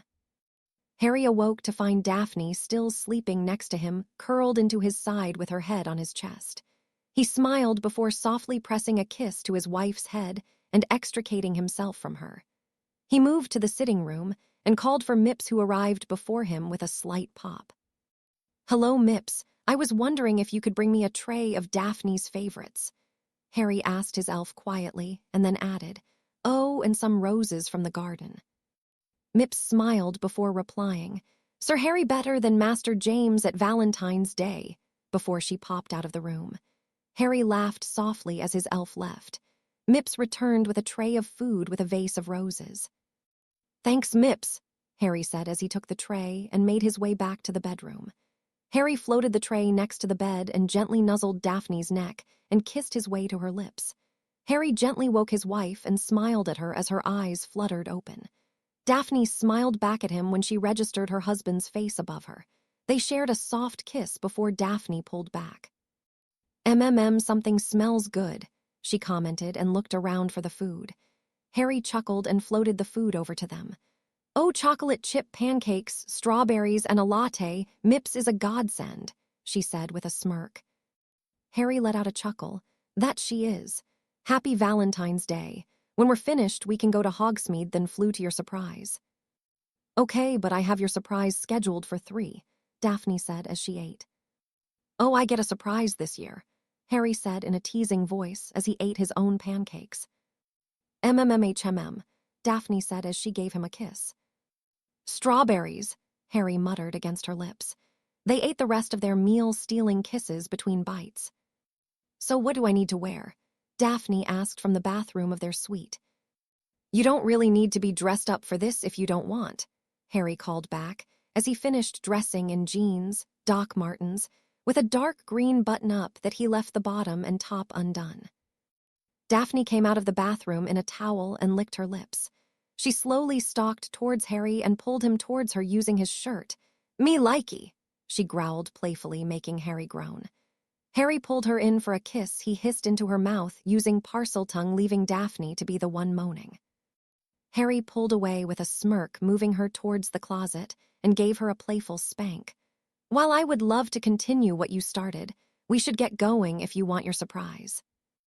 Daphne looked like she was contemplating saying screw the surprise, but huffed. "Fine, I'll be good," Daphne said, then smirked coyly and dropped her towel and turned towards the closet. Harry groaned and forced himself out of the room he shared with his wife. Harry grabbed his leather jacket that was tossed on the back of the couch and waited for his wife to come out. She did about 10 minutes later, dressed in a pair of jeans, black-heeled boots, and a tight blue turtleneck she had over her arm, a long white pea coat. She was wearing one of the necklaces Harry gave her. "You look beautiful," Harry said, and gave her a sweet, lingering kiss. "So I need some ink and Aelos want some ice mice apparently." Harry finished with a roll of his eyes internally at his familiar, who was currently in tattoo form. "She knows they're not real mice?" Daphne asked, a bit confused. "Yeah, it turns out I need to have some words with Blaze about feeding Aelos sweets," Harry replied. Daphne snorted. "Well, I need to pick up some parchment. I'm out from all these essays, but other than that I don't need anything." Harry held open the door to their rooms and held out his arm to Daphne. "To Scrivenshafts we go, m'lady." Daphne giggled and took his arm, and they set off to Hogsmeade. Along the way, they met up with Tracy, who was with Beau Montague. They chatted about their plans for the day. Well, the girls did, while Harry and Beau chatted about the upcoming Ravenclaw/Gryffindor game and how it would affect the standings. "All right, boys, you can talk about Quidditch later," Tracy said as she pulled Beau away to Madame Puddifoot's. "Ah, Lord Potter, it's nice to finally meet you," a middle-aged, brown-haired man said from his position where he was stocking supplies off to the side of the entrance. "I'm the owner, Reginald Scrivenshaft. Your Triwizard performance was inspiring," he said, holding his hand out with a large, kind smile on his face. "I hope you'll play for England for at least one tournament." Harry smiled, happy he was recognized for his own merit, and replied with a simple, "We'll see." The man smiled back, "Let me know if you need any help," and then went back to stocking. Daphne and Harry moved to gather their supplies. Daphne had a ream of parchment, while Harry picked up a few bottles of blue and black ink.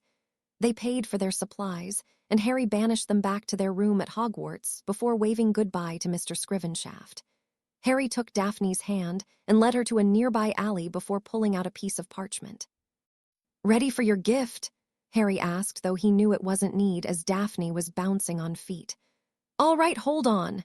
Harry indicated the parchment and tapped it with his wand when she took hold. They were off in a swirl of blue that indicated a portkey. They arrived outside Hever Castle in Kent.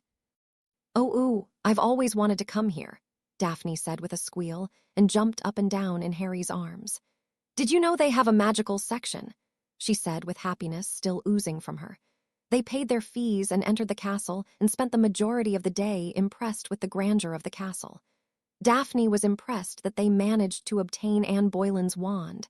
The attendant said that it was saved by her sister Mary. They spent an enjoyable lunch out in the magical section of the Tudor Gardens under warming charms. "Now time for your surprise," Daphne said as they left the castle. "I had Tonks make the portkey for me."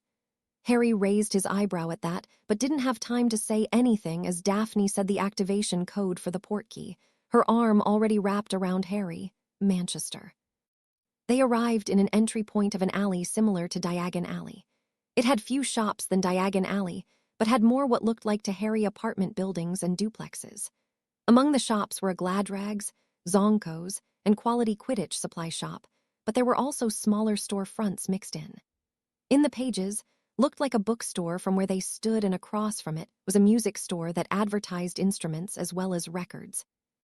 Next to the music store was a cafe bar called the Griffin's Nest. But what drew Harry's eye immediately was the graffiti-style sign of the Body Shop, a magical tattoo and piercing parlor. Underneath the sign, the glass was plastered with pictures from band posters to tribal and Celtic designs. Daphne, seeing where Harry was looking, spoke. "I figured with everything that's happened you would forget to ask Tonks about a tattoo parlor. She helped me schedule your appointment and give the guy a few of your Thistral drawings to work off of." Harry just turned to her with his lopsided grin on his face and started pulling her towards the shop. They entered the shop, and Harry was pleased to see it looked more Muggle than wizard. He had had brief images of torture devices when he thought of a wizarding tattoo. There was a woman who looked to be in her 20s behind the desk with spiky hair that was black, purple, and red. One arm had a sleeve, and the other had a tribal band across her other arm. The area around her left eye, forehead, and down to her cheek were covered in stars. She also had a few facial piercings. In the shop, bent over a few customers, were two guys. One was burly and looked like he could snap the tattoo gun he was holding in half with ease. He had both arms covered in sleeves that stretched onto his back. His neck was tattooed with nautical star. The other guy had a long sleeve shirt on, so they couldn't tell if his arms were inked, but he did have some art on his hands. He was lanky, had long hair pulled back, caged ears, and pierced eyebrows. All in all, they made for an intimidating sight, but Harry's eyes were on the walls, which were plastered with pictures of tattoos the artists had done or could do. One section of the wall was reserved for custom tattoos. "Hi, can I help you?" the girl at the desk asked when they came in. "Yes," Daphne said, while Harry seemingly went deaf as he looked around the room. "Nim Tonks made an appointment for my husband. She dropped off some of his drawings, too." The girl started laughing. "You can get away with using her first name, and damn, I'm impressed. I'm Jamie, and you must be Daphne making him." She nodded towards Harry. "Hadrian, right?" She came around to their side of the desk and held her hand out in greeting. "Yep, Harry," Daphne called, but Harry was staring at some of the custom tats. "Harry," she called a little louder, making Harry turn with a sheepish smile. "Babe, this is Jamie, one of the artists," she said as he came back over to them, took Daphne's hand, and held his other out to Jamie. "Hadrian Potter," he introduced himself. "Jamie, your drawings are pretty amazing and are going to make an awesome tattoo," she said, and moved over to the desk where she picked up a folder that held Harry's drawings. "Come over here," she said, and moved to a sitting area over to one side that had a couple of couches. They moved over, Harry talking a seat next to Jamie, while Daphne sat to his right looking on.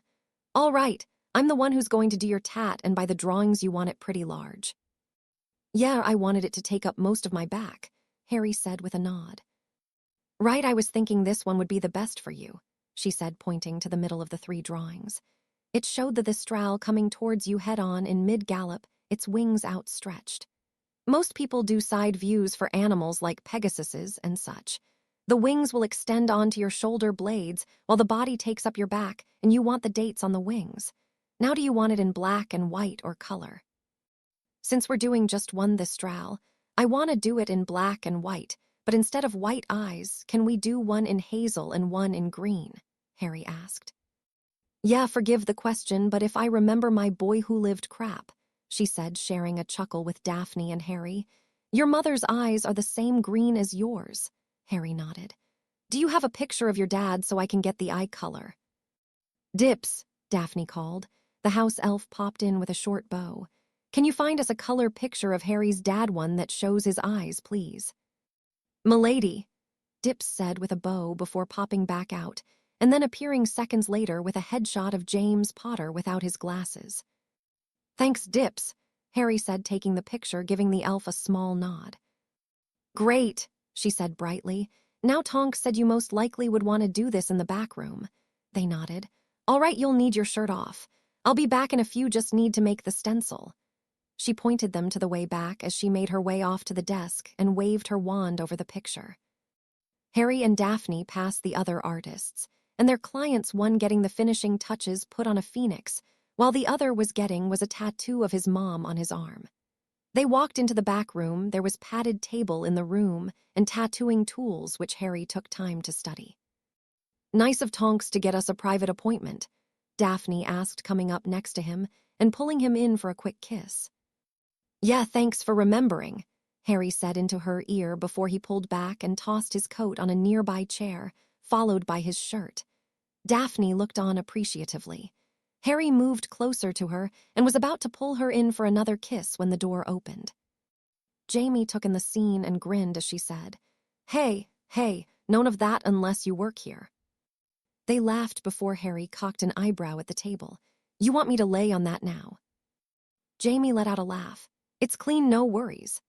As Harry laid face down on the table, Jamie moved over to prep her equipment and ink. When Jamie turned back around, she had enough tact not to make any noise, but Daphne could tell she was shocked at the amount of scarring on Harry's back. She simply nodded to herself as Tonks's request registered in her head and got to work. She spelled the stencil marks she need to make and told him to look in the mirror to see the basic design. All right, I'm gonna get started. You're going to feel some minor pricks, but the majority is painless. The pricks are to remind you not to move mostly. She got started, and to Harry, who had experience with pain, it seemed like nothing more than an itch. What makes these magical tattoos? Harry asked. It seems rather similar to Muggle tattooing. Jamie nodded in agreement, though Harry couldn't see it, and spoke while she worked. It is but a bit more of the olden style. The needle point we use is custom made for the artist. It's actually made with the same properties of our wands, though each one is only capable of one spell. I'll have to switch points for the coloring of the Thestral, and due to the lack of pain and irritation thanks to spells, tattoos go much faster and easier. It didn't look like wood, but I knew it wasn't metal. Daphne spoke from her position, looking on and playing with Harry's hand. It's polished and sanded for hours, then treated with a potion that we don't give away except to our apprentices. The ink also has tiny crystals in it that hold spells. That way we can put movement into the tattoos. Who makes the points for you? Harry asked as there was a pause as she changed tips. A wand crafter out of Nocturne Alley named Hephaestus, Jamie answered. We know him. My family's been buying wands from him for few generations now, and Harry's made a friend out of him. Daphne spoke with a smile. After that, they chatted about random things while Jamie worked everything from piercings, Quidditch, to shoes. Finally, after 5 hours and one break, the tattoo was finished. All right, you're done, Jamie said with a smile. Harry stood and turned so he could see his back in the full-length mirror.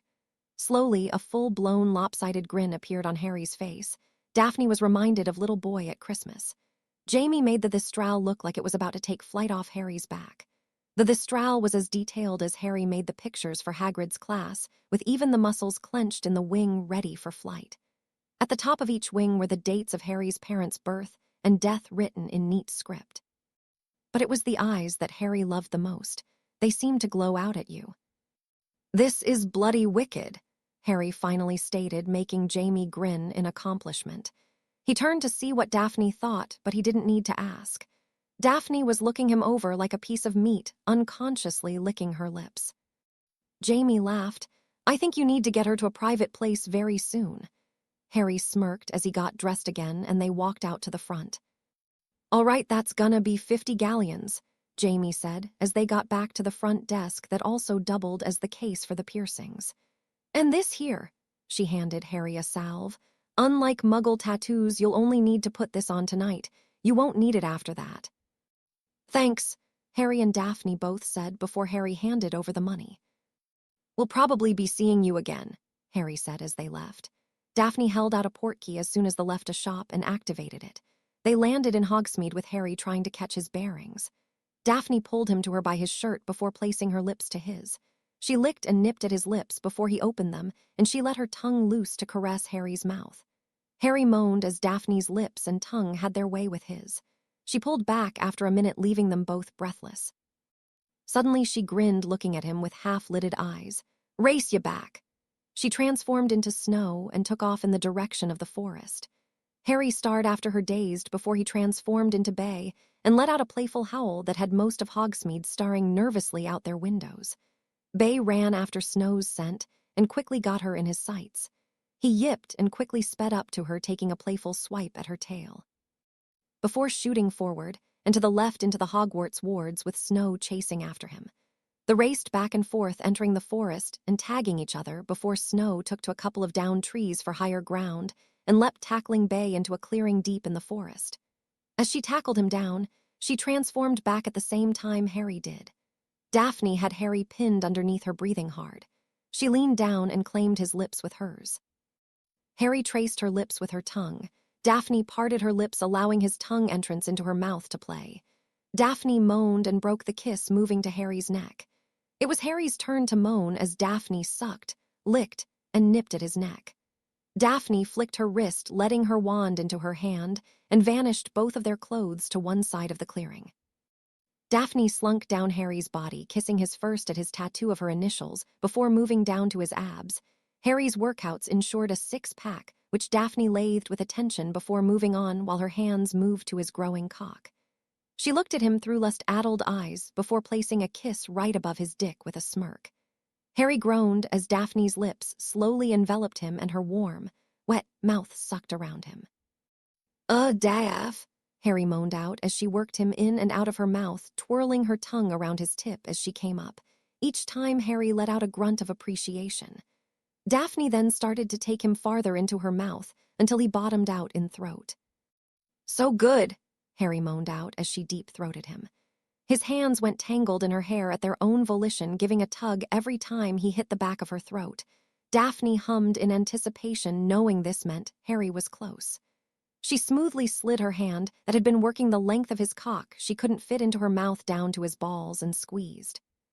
"Oh fuck, Daph," Harry groaned as he shot his load into her throat.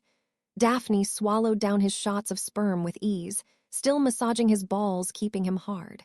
When Harry stopped coming and he was breathing deep, Daphne popped his dick out of her mouth and gave it a kiss on the head, smirking at him. Harry, not one to be outdone, quickly pulled Daphne up his body to his lips, causing her to let out a little squeal of surprise at his speed. He forced his tongue into her mouth, while his one hand traveled down her body, tracing her hips, making her shiver and moan, before he quickly plunged 2 fingers into her dripping core. "Oh, surprised by the rough entrance, Daphne's moan was higher than usual, but she instantly soaked Harry's fingers, showing her approval. He flipped them over so he was on top, and while his fingers still thrusted in and out, powerfully causing Daphne to arch into him. Harry furiously kissed down Daphne's neck, and right underneath her ear nipped harder than usual. "Fuck!" Daphne moaned loudly, panting bellow Harry as he thrust now 3 fingers in and out of her. She was close to coming, she could feel it in every inch of her body. Harry moved from her neck to her breast, first giving attention to the left with his other free hand, and sucking and licking on the right nipple. He switched his hand and lips. Daphne was now rocking her hips into his hand. "Oh, fuck. Harry, I'm gonna come, fuck." Daphne screamed the last in anger as Harry bit down on her left nipple playfully, but at the same time pulled his fingers from her just as she was peeking. Daphne looked at Harry incredulously, but Harry merely smirked and flipped Daphne so she was on her hands and knees, and before she could utter another sound, Harry thrust into her from behind. "Harry!" Daphne's scream reverberated around the forest as she climaxed at Harry's rough thrust. Harry moaned as he entered Daphne. His wife was tight, hot, and deliciously wet, and he was so much deeper this way. Harry continued thrusting in and out as Daphne's slick walls contracted around him as she climaxed. She was making small mewing noises and moaning fuck as Harry continued to thrust into her. Her noises drove him to thrust harder until he was pounding into her, their skins slapping against each other. Daphne was on her way to her third climax when Harry was getting close. Harry sped up even faster, and Daphne screamed out another climax and clenched like a vice grip around Harry's cock, while she arched her back so far that her head rested on Harry's shoulder as he leaned forward as his own climax hit him. Harry grunted and yelled out, "Daphne," as he climaxed. He leaned forward into Daphne's back and had his arms wrapped around her as they both jerked and spasmed from their powerful climaxes.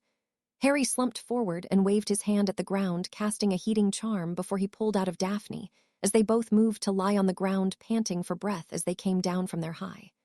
They lay side by side on the ground, collecting themselves. Harry rolled his head to one side and laughed at what he saw.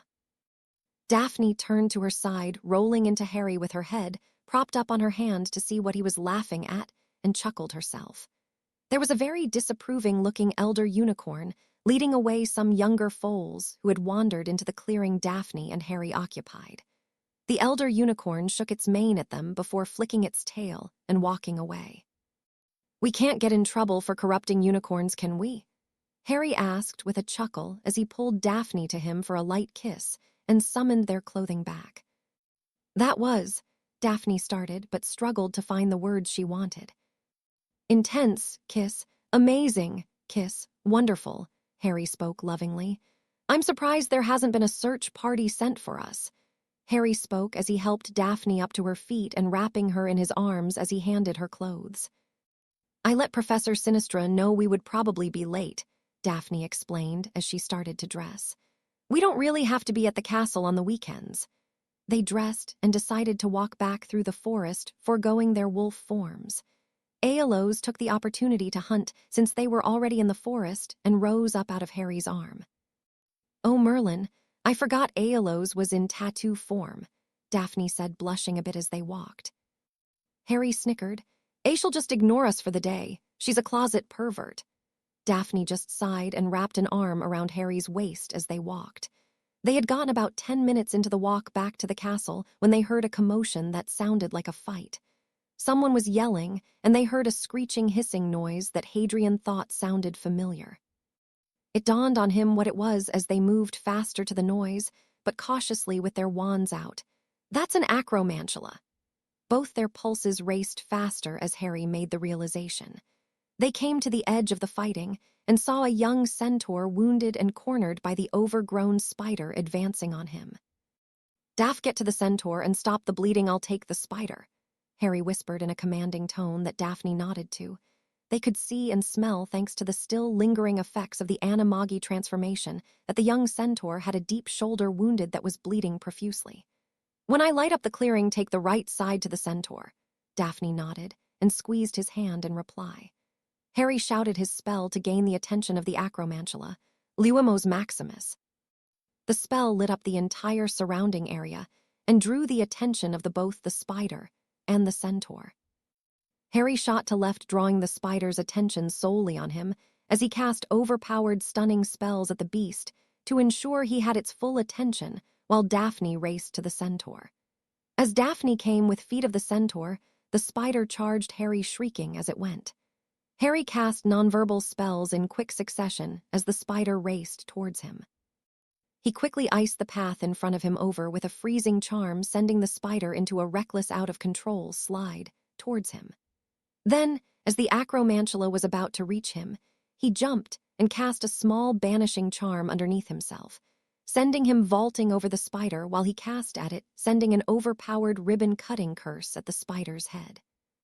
"Decapitaire!" Harry shouted as he spun over the top of the acromantula and safely landed on the other side as he vanished the ice. The spider gave a sickening shriek as the spell hit. It twitched and jerked twice before the stillness of death took over. Harry looked at the scene with disgust. Blood and brain matter from the spider were splayed over some of the trees as well as the forest ground.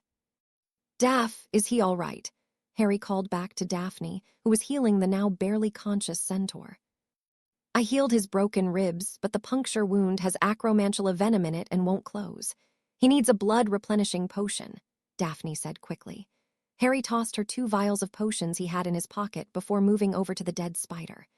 Harry conjured a small vial and collected some of the venom before searching the forest floor. Seeing what he wanted, he gathered some plants and rushed over to Daphne. "Moss," she asked, giving him a look. "I saw this on the Discovery Channel. It can help absorb some of the venom," Harry spoke, laying the moss over the wound. The centaur, after being given the blood-replenishing potions, was slowly coming back to his right state of mind and looked startled at the wizards helping him. "Whoa, slow down," Harry said as the centaur made to jerk away. "We're trying to help you," he nodded to the spider he killed. "Stay still." A moment later, they heard the sound of hooves thundering through the forest coming towards them. "Daph, make sure the moss stays on his wound. It's already soaking up the venom." Harry turned with his wand out to dace the incoming centaurs, or at least he hoped they were centaurs. They circled around Harry, Daphne, and the centaur. They all had weapons on them, and one burst through to where they were. "Conan," the reed-headed centaur said as he burst through in a panic. Harry drew his wand upwards, though not threateningly. The young centaur Daphne was with coughed as he called out. "Father," he cleared his throat, "I'm here." "Human, what did you do?" The centaur turned towards Harry and Daphne. Harry's wand shot up and he placed a shimmering Protego Orbis shield around Daphne and the young centaur. "We did not do anything," Harry said calmly, but used the commanding tone he was usually unaware of. "Your son was attacked by an acromantula." Harry pointed to the dead spider off towards to the side. "We healed him." He paused. "Well, sort of. We gave him blood-replenishing potions and healed his broken bones, but we don't know how to take care of the venom, so we placed moss on it. We can't close the wound with the venom untreated." The red-headed centaur still looked pissed off, but Conan spoke. "Father, he's telling the truth. I caught the acromantula on our lands and chased it off, but followed on my own," he wheezed in between his words. Another centaur stepped forward. Ronan calmed down. "Antelasi to Conan. Drop your shield, young wizard." Harry snorted. "That's my wife and soul mate, and you're all still holding your weapons, and Hagrid has said you barely tolerate his presence in the forest. I'm not letting my shield down until you drop your weapons." "Arrogant human," another centaur bit out. Harry's wand shot up at the centaur, and the first centaur spoke again. "Bane, that's enough," the older centaur barked the order. "He's defending his mate as any of us would sheathe your weapons." They did Bane grudgingly. Harry nodded and lowered the shields surrounding Daphne and Conan. A female centaur stepped forward and moved to Conan while Daphne moved to Harry, who wrapped an arm around her. "You can leave now, human." "We're not leaving until we know Conan is all right." Daphne spoke this time with a steely look in her eyes that said there was no arguing. "He will be fine once we get back to our land, and I can further heal him," Antelas said. "The moss was a good idea." "They need to leave now," the one called Bane spoke. "They saved my life. The acromantula had me cornered, and they've shown no aggression, only you have," Conan spoke up. "Says the foolish colt that ran after an acromantula on his own," Bane spat. At that, both the still unknown centaur and Ronan turned to him in anger. "Quiet, Bane, we owe them a debt," Ronan said in a fierce voice. "That's it, Bane, go back to our lands now," the centaur commanded with a glare towards Bane, who scowled and galloped off. "The rest of you escort Conan back and watch for more acromantulas in our territory." The centaur waited for his herd to gallop off before he spoke next. "You can put your wands away, young ones. I will not harm you. I would, however, like your names. Mine is Magorian. I am the leader of this herd." "I'm Hadrian Potter," Harry spoke as he holstered his wand. "And I'm Daphne Potter nee Greengrass," Daphne said as she too holstered her wand. "We're pleased to make your acquaintance." "You two are strange humans to help a centaur. Most would not risk it," Magorian. "We're not most people," Harry spoke. "We were happy to help. You, Harry Potter, are an enigma among all, but then the stars told us that you are welcome in all parts of the forest.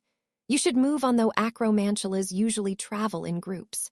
Magorian spoke before turning and leaving them with a nod. Well, that was interesting, Harry said after a minute. Daphne just nodded before saying, "Why don't we transform and run back? It will be quicker." Good idea. They transformed into Bay and Snow before taking off for Hogwarts at a sprint. Chapter 39, Futures and Lockets. Monday came, and with it, the return of Professor Snape and the Paddles, along with a few other students who had to leave school due to their friendship with Sue Lee. Kevin Ernstwell would hopefully return during the week. "Before I turn you loose for your first class, I have a couple announcements today," Headmaster Flitwick spoke. "First, I would like to welcome back Professor Snape, who has made a full recovery." Surprising even the man himself, there was applause from all four houses. Yes, now some of you may be wondering why Professor Reyes is still here. Until at least the end of the year, possibly longer, Professor Reyes will be working as an assistant to Professor Snap in fourth-year potions and up. Oddly, Severus looked pleased with the development, at least to his Slytherins, that is. You could just make out the tiniest of amused smiles before it disappeared. And on another note, Professor Binns has finally moved on to his next life.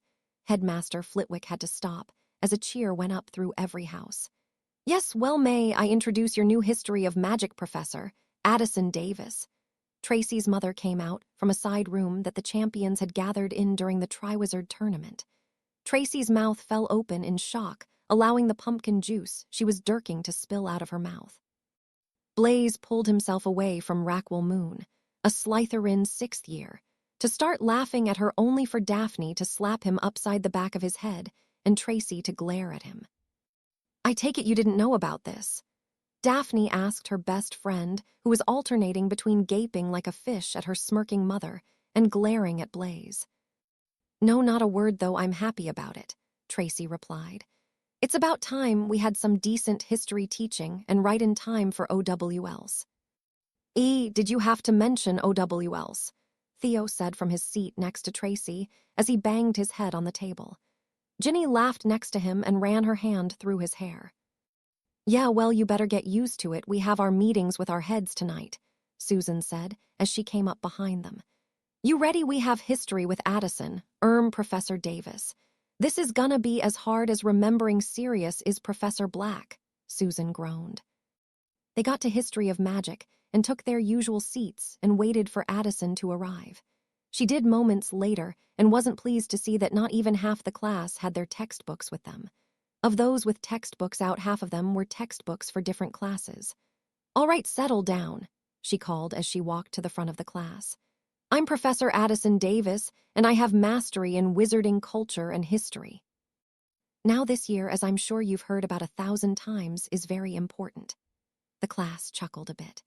Now your OWLs can be over any subject you're supposed to have study, but aside from a small amount on the witch trials, I'm guessing Professor Binns didn't change it up from when I was here, and that you all have been thoroughly indoctrinated on goblin rebellions and giant wars.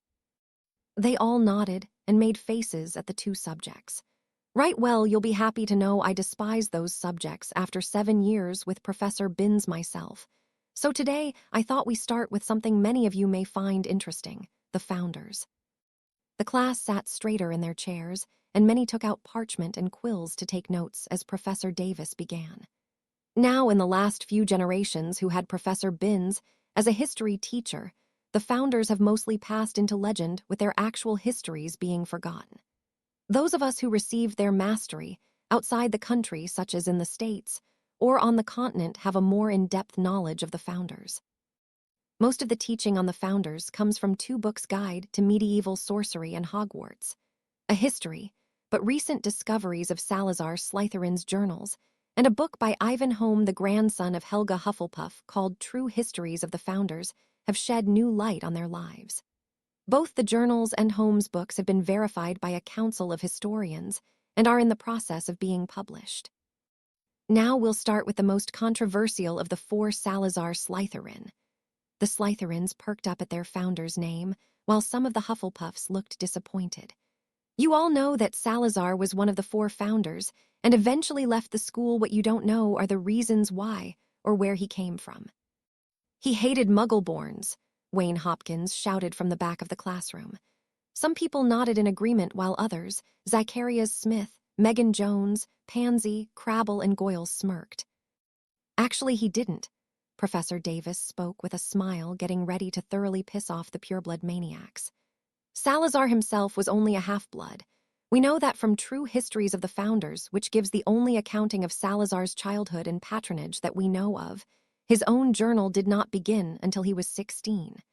Salazar was the son of Druid priest and women from the small Celtic clan he grew up in. Salazar, as the son of a priest, was taught to read and write both the Celtic of his clan, the common vernacular of the time, and Latin, which surprisingly his mother knew, suggesting she was at one point either a Roman or had contact with the Romans. Salazar showed magic from an early age, and as such his father took him into Druid training almost immediately. At the age of 12, however, his clan was wiped out by a rival group. Salazar was the only survivor. His magic saved him. After that, he traveled for a time. His knowledge of language and his ability to speak to snakes gave him an income, as well as gaining the attention of several wizards and witches. He crossed paths with where he was taught controlled magic, such as charms, transfiguration, and battle magic. At 14, Salazar met a man who would become like a second father to him, Stavros Racine, a potions master. Salazar quickly picked up the art of potions and excelled at creating new ones under Racine, and eventually surpassed him in skill. By 16, Salazar was living and working full-time with Racine, who was a sought-after healer and apothecary due to his potions. His business only increased with Salazar there, which we know due to his business logs pictured here. With a flourish of her wand, a projection of a very old and worn ledger appeared for them. It was difficult for most to read in the Old English and occasionally Latin. She highlighted a few sections for them that were footnotes by Racine about potions and Salazar's work for him. Based on his diaries at the age of 16, almost 17, Salazar and Racine were sent a letter with urgent summons to a moor on the opposite side of the country from where they lived to attend a baron's son who was so far incurable. The son's name was Godric Gryffindor. He had been caught in minor battle between neighbors that exploded into a catastrophe when one tried to stab the other. Godric moved in at that point and ended up dispatching the aggressor, but in the process was stabbed. The blade was poisoned. With the aggressor dead, they could not determine the poison, and every attempt at healing the wound was rejected by Godric's body. It was poisoned with acromantula venom. Salazar was able to identify the venom and treat not just the poison, but also speed the healing of the wound with essence of murtlap, something he earlier discovered. From them on, Godric and Salazar became close friends. Just after she finished, the warning sound for changing classes rang. "All right, we'll continue this next class," Professor Davis finished and dismissed them, much to the chagrin of the intrigued class. "Hey, Mum, did you want to mention anything?" Tracy said as the class left. Addison Davis merely raised an eyebrow at her daughter's question, leaving Tracy to mutter, "Just saying a little warning would have been nice." She gave her mum a hug. "It's nice to have you as a teacher." "That's better," Addison said as she returned her daughter's hug. "Harry, thank you for translating Salazar's journal. They said at Dust and Mildew that you'll receive the first English copy by Owl in a few days' time." Harry shrugged in response. Salazar thought the actual story would be helpful. "Well, it will be. Voldemort's recruiting should slow with the publication of the journal, especially since we can cross-check some of the key moments. Now you all need to get to your next classes." She shooed them out of the class as a group of first years came in. The Potters, Tracy, Blaze, Draco, and Theo separated from Susan and Hannah and headed down to the potions laboratory for their first class with Severus back. As usual, the class was gathered outside the room while waiting for Professor Snape. Hermione was standing with Padma Paddle, as were the other ravens in show of protection and togetherness. Professor Snape arrived in a flourish of robes, as usual, strangely, instead of intimidating the majority of the class. The mini-Death Eaters shook in their dragon skin shoes, felt an ease settle over them at the familiarity of the entrance. They didn't even notice Professor Ray's chuckling in the background as they filed into the classroom. Professor Snape stood at the front of the classroom with his arms folded as they took their usual seats in the class. Padma was staring at the spot she last saw Sue Lee with a bit of a haunted look. Morag MacDougall, who was next to Padma today, gently got her attention back on Professor Snape, who was ready to begin. Now some of you are probably wondering why Professor Ray's is staying on. Professor Snape stated in a quiet but attention-grabbing voice. Myself and Headmaster Flitwick have decided that Professor Ray's, as an unspeakable, would be most beneficial to have remaining in the school in case anyone has any other idiotic ideas. The glare he gave Pansy, Grabble, Goyle, and Millicent could have frozen hell as it was they all turned rather pale. Today we will be brewing strengthening solutions. You will each be brewing your own. Begin. Severus and Professor Ray's both made rounds around the tables as the students brewed. Professor Snape was watching over the Slytherin section, and Professor Ray's was checking over the Ravenclaw section. Crabble, Goyle, what a surprise, your potion is already a dismal failure, and we're only 20 minutes in. Professor Snape bit out before vanishing the contents of their cauldrons. Get out of my classroom, Severus said, waving his wand, making their books pack themselves in their bags and zoom out of the classroom, the two lumbering after them. Professor Ray's snickered. Problem? Severus asked his colleague. After all, you taught me much the same way, except if I remember correctly, you wandlessly threw me out the door, Severus said quietly as he passed Hadrian, who let out a snicker. True, but you had already passed your NEWTs, and were a prodigy unlike those two fools, who shouldn't be allowed even near a wand, let alone a cauldron. Student! The question came from Hadrian, who was letting his potion simmer for 10 minutes before adding salamander blood. I apprenticed under Ray's for my mastery, Severus answered him. Now he's my subordinate while on leave from the unspeakables. Any particular reason for his leave? Harry asked Severus. An injury, I believe. Harry nodded as Professor Snape moved on to another table. Harry started to stir clockwise 5 times and then added his salamander blood. After the salamander blood, Harry added the 4 drops of pomegranate juice and lowered the heat to let the potion finish. Bottle your potions. You are dismissed, Professor Snape announced. Harry bottled his potion and leaned over to talk to Daphne. I'll meet you guys at lunch. I want to talk to Severus. Take my potion up, Daphne asked. Harry nodded and gave her a kiss on the cheek as she gathered her stuff to leave with the others. Hadrian, why don't we move into my office? Severus said when he realized Harry was hanging around. I'll see you at lunch, Severus. Professor Ray's called to him, to which Severus nodded. Severus took his seat behind his desk as Harry shifted back and forth on his feet, a bit uneasy. Hadrian, take a seat, Severus gestured, and Harry took the seat quickly to stop him from fidgeting. So how was the hospital? Harry finally asked, after trying to formulate the question. Severus had to contain a smirk at how Harry was asking in a roundabout way if he was okay. The hospital was dreadfully sterile and cold as usual, not to mention the dunderhead apprentice that was with the just slightly less moronic healer never shut up. Other than annoyance, the only thing I was left with was a couple of new scars. Harry nodded his head at Severus's words, though he still looked a bit uneasy. Severus stood and moved to Harry's chair and placed a hand on Harry's shoulders. I'm truly okay, thanks in large part to your warning. Harry looked up at his potions professor and mentor, searching his face for a minute before he nodded and smiled. Now I believe we need to head to the Great Hall. Harry stood up and together made his way companionably with Severus to the Great Hall. So are you ever going to tell me what potion you and Salazar are working on? Harry said to his teacher with a smile. Severus smirked. It's almost done then, we just have to test it. I don't want to get anyone's hopes up by mentioning what it is about. Harry groaned impatiently, and Severus gave a small chuckle. Though if you can keep it from the others, I'll tell you. Can I tell Daphne? Of course, Severus nodded. Salazar was working on a cure for lycanthropy before he left Hogwarts. It was one of the potions we found in the chamber. When I asked Salazar about it, he explained the properties and theory he was working with. I suggested that it may be combined with certain properties of the wolfsbane potion, which is what we're working on. If it works, it will cure the lycanthropy. Harry was grinning brightly, thinking of Remus. Brilliant. That'll be huge.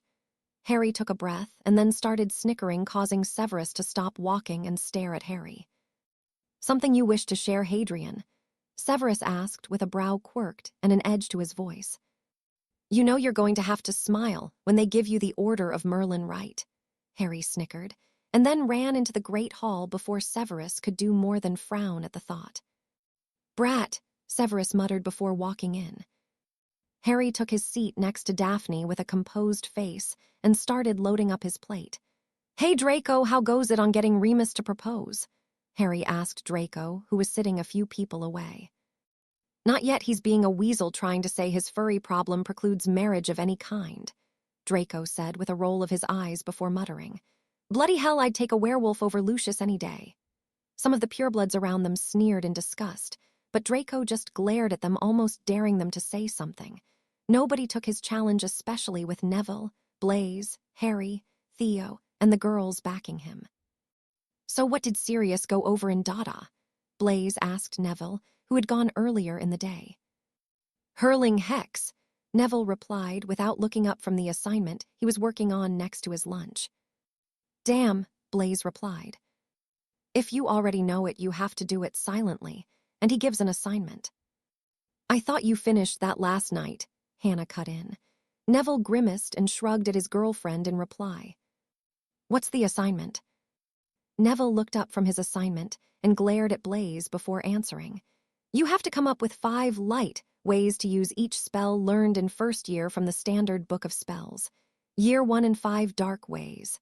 Now shut up, I need to finish this for charms, or I'm gonna have to do push-ups the whole time. The whole time, Blaise asked with a snort. If Fedor knows you can handle the exercises he adds to 'em, Aaron answered from a little ways away. Yeah, how do you not know that? Hermione asked in a bit of shock. I happen to be good at charms, Blaise said in a haughty tone, back to which Draco snorted. You may be good at charms, but your dumbarse is only saved from push-ups 'cause Fedor finds you amusing, Draco said. We need to get to Dada. They took their seats in defense against the dark arts with the Hufflepuffs to wait for Sirius. Susan took a seat with Hannah in front of Daphne and Harry and turned to chat with them.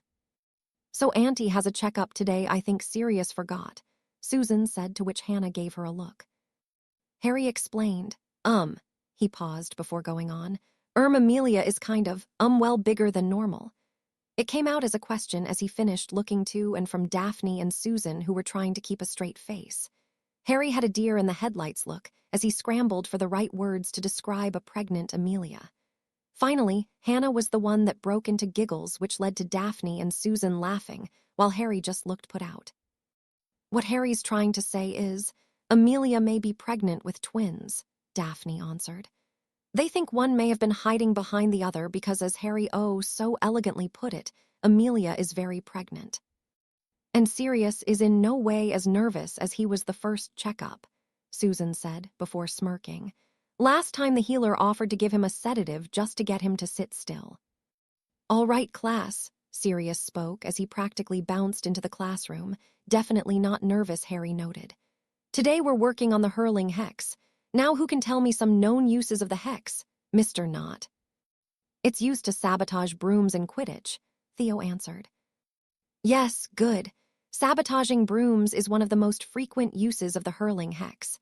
The most famous being the Quidditch World Cup of 1701, where a player from Romania was almost killed when thrown from his broom. After that, it became standard practice for the referee association to go over all brooms before the World Cup matches. Other uses. Dueling was called out by someone in the back of the classroom.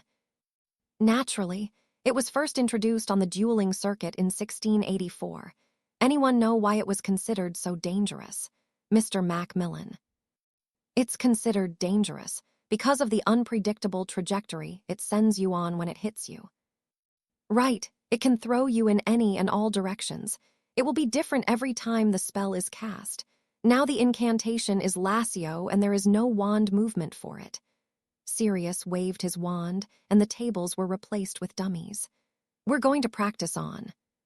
Sirius was cut off by the door slamming open with a loud thud as it hit the wall. The class as one swiveled in their chairs to see a furious red-faced pregnant director of the Department of Magical Law Enforcement. You utter and complete son of bitch, Amelia roared as she came into the classroom and started throwing hexes. Sirius, wide-eyed and panicked, threw up a shield to stop the hexes flying his way as the class ducked under their desks for cover. Sirius managed to yell out, "Class dismissed." The class scurried out, not wanting to face a hormonal pregnant first-class Auror, but the Susan, Harry, Daphne, Tracy, and Blaze. Finally, after about 2 straight minutes of cursing and hexing, Amelia stopped and paced the floor, muttering to herself. Sirius's skin was now rapidly cycling through the colors of the rainbow. His hair was turned into dandelions, and his robes resembled a certain deceased headmaster. The 5 teens slowly appeared from beneath their desks to see Sirius holding his hands up in surrender, while Amelia was packing. Harry and Blaze snickered at Sirius's predicament, quietly not wanting to draw Amelia's attention to them. Tracy and Daphne both smacked them on the back of the head and glared. Susan, meanwhile, asked what they were all thinking. Auntie, what's wrong?" Amelia turned to her niece slowly before statting. "This mongrel," she said with a growl towards Sirius, "got me pregnant with triplets. Triplets." "Triplets," Sirius said quietly. "As in 3? At the same time."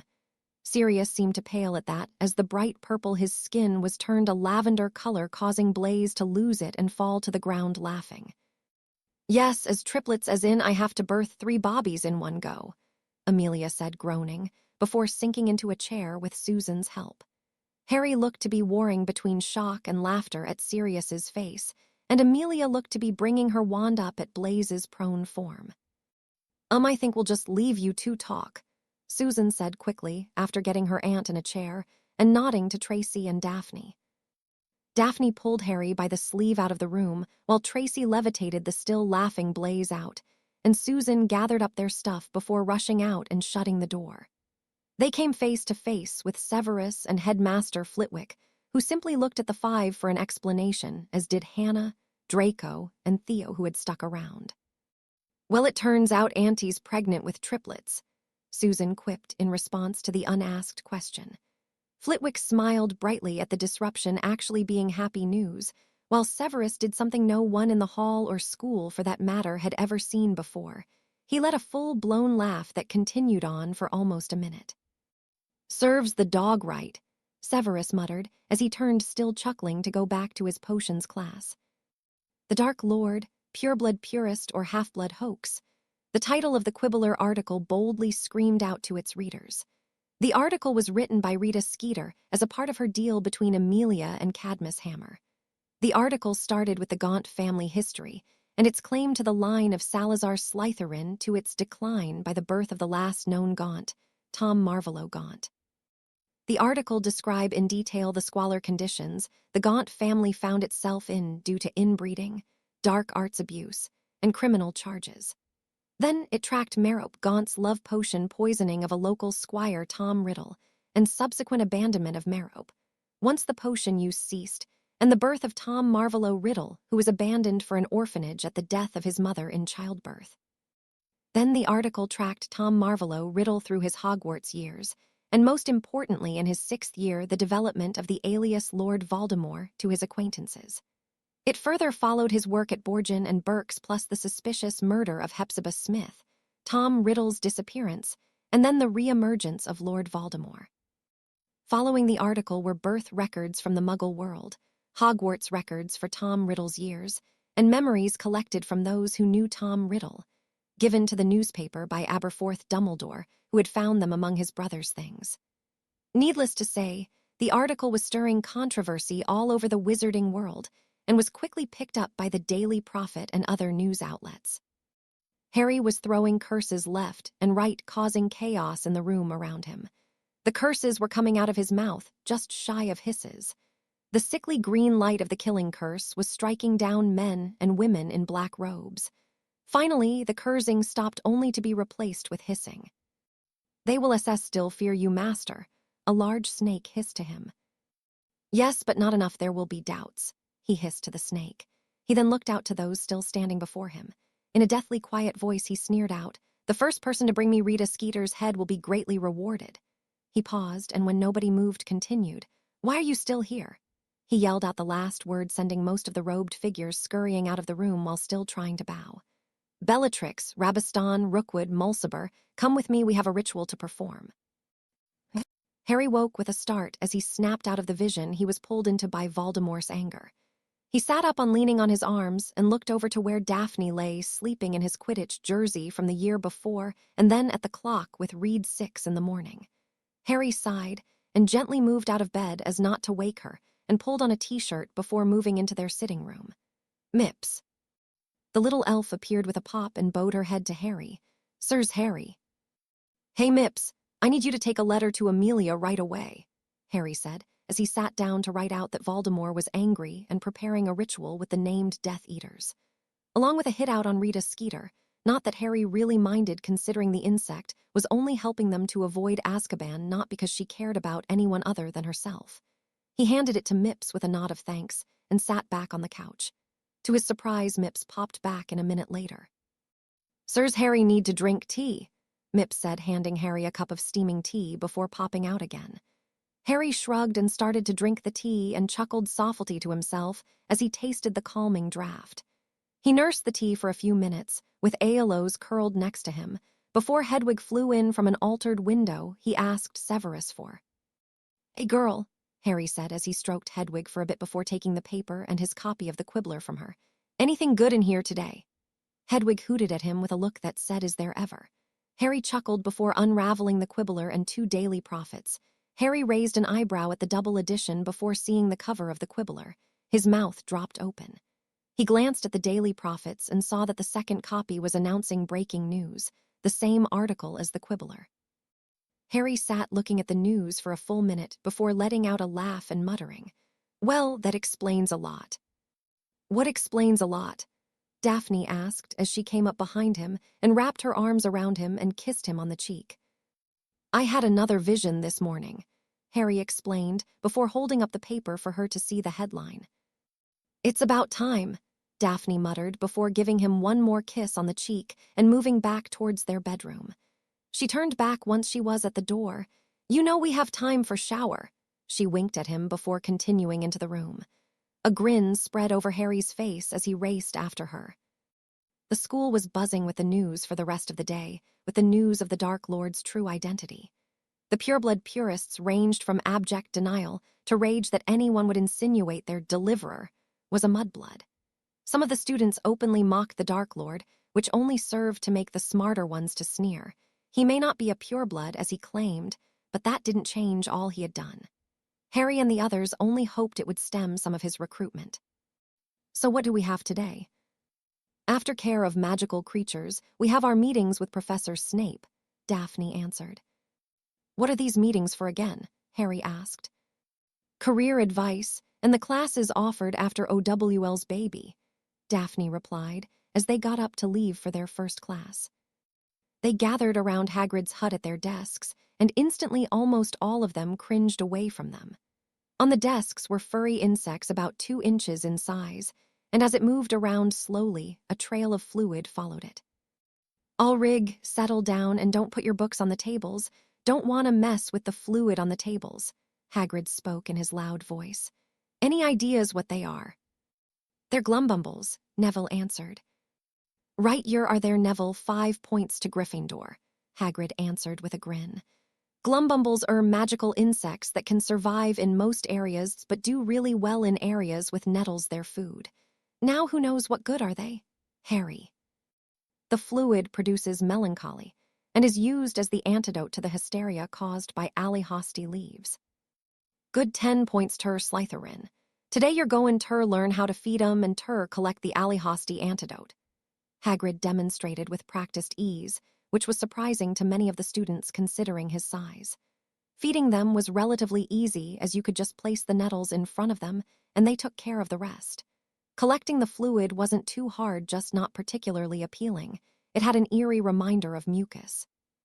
After class ended, the Slytherins waved their friends goodbye and made their way to the dungeons to meet with Professor Snape for their interviews about their futures.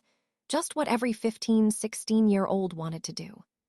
The 5th years were sitting in the relatively empty common room, as aside from some 7th years, with a free period studying, the rest were in class or enjoying themselves. Draco and Theo sat down to chess match. Tracy and Daphne pulled out ancient runes work while Harry pulled out a sketchbook. Millicent made a beeline for her dorm while Pansy, Crabble, and Goyle sat around looking stupid. Blaise was currently meeting with Severus.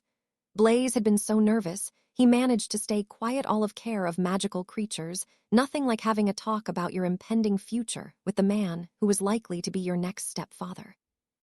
Blaise came in looking, relieved, and smirking a bit, to which his friends took as a good sign. Blaise let out a whistle similar to a dog call before calling out, "Pug, you're up next." Blaise smirked as Pansy let out an indigent shriek and Crabble and Goyle stood up lumbering, but paused at the wands of Draco, Daphne, Tracy, Harry, and Theo, who hadn't even bothered turning around, just stuck his wand behind him. Blaise laughed as they quickly sat back down, leaving Pansy to stomp out of the common room. They all lowered their wands and went back to what they were doing as Blaise took a seat at the coffee table. Daphne, Tracy, and Harry were lounging around. Blaise pulled out his potions work as Harry asked without looking up, "I take it went well." "Yep, discussed my options far away from a potions lab," Blaise answered, causing the others to laugh. "I think I might like to be a historian, probably specializing in ancient Rome and its magic," Blaise said. "Maybe a few years on the international dueling circuit first, though. Basically, he said I should keep my core classes, except for potions and astronomy, and need nothing less than an O on my history of magic, and ancient runes OWLs, and any WTs, if I want to wait to pursue a career as a historian. Any masters in the field would want that as insurance for waiting a few years or more." "A historian, really?" Tracy sounded surprised and intrigued at Blaise's choice of possible profession. Blaise shrugged. "Well, yeah. My uncle is firstborn and would be taking over the family when my grandfather passes, and then my uncle has 5 kids, 4 of them boys. So I won't ever need to be real involved there if I don't want to. I haven't really ever been interested in the day-to-day operations of the family anyways. Plus, I've always been interested in Italy's, particularly Rome's, history. My room at home is filled with books on it." Blaise answered matter-of-fact, like Tracy should have none. This forgetting Tracy had never been to his home, only Harry had before. Harry snickered quietly at the astonished look on Tracy's face, causing Daphne to give him a poke in the ribs. Blaise's next comment, though, caused Tracy to roll her eyes and Harry to openly laugh. "Besides, there's plenty of debauchery in ancient Rome to keep things interesting." He wagged his eyebrows as he finished. "That's more like it," Daphne muttered under her breath. The group of 5th years came and went as Severus interviewed them. Finally, it was Daphne and Harry's turn. Severus had elected to talk to them together. "Take a seat," Severus spoke as they walked into his office. Severus gestured to some tea that he had in front of him. "Help yourself." Severus had 2 files out in front of him, going through them. "Now you two are in a rather unique position for your futures. Both of you inherit your family estates. Now Harry's situation is a bit different, as the Potters are only known for being warders. They do not have specific family business. It is mostly a side job. They focus most of their time on politics due to their seat on the Wizen maggot. What have been your thoughts on a career?" "You mean besides living?" Harry asked a bit sardonically, causing Daphne to give him a glare. He shrugged sheepishly in response. Severus waited for Harry to look at him before fixing him with a piercing stare that froze Harry in place. "Hadrian, I promise you that we will do everything possible to prepare you for your battle, and to know you won't be alone for it. All of us will help you in the task placed ahead of you. I have come to realize there is no one else I would rather trust with defeating the Dark Lord. That being said, if I ever hear those words out of your mouth again, I'll use you as potions ingredients." "And I'll use you as fertilizer," Daphne muttered before giving him a glare once more before softening her look. "I fully intend on having children, which means you're just going to have to suck it up and kill the bastard, okay?" Daphne finished with a smirk at Harry's blush in front of his professor.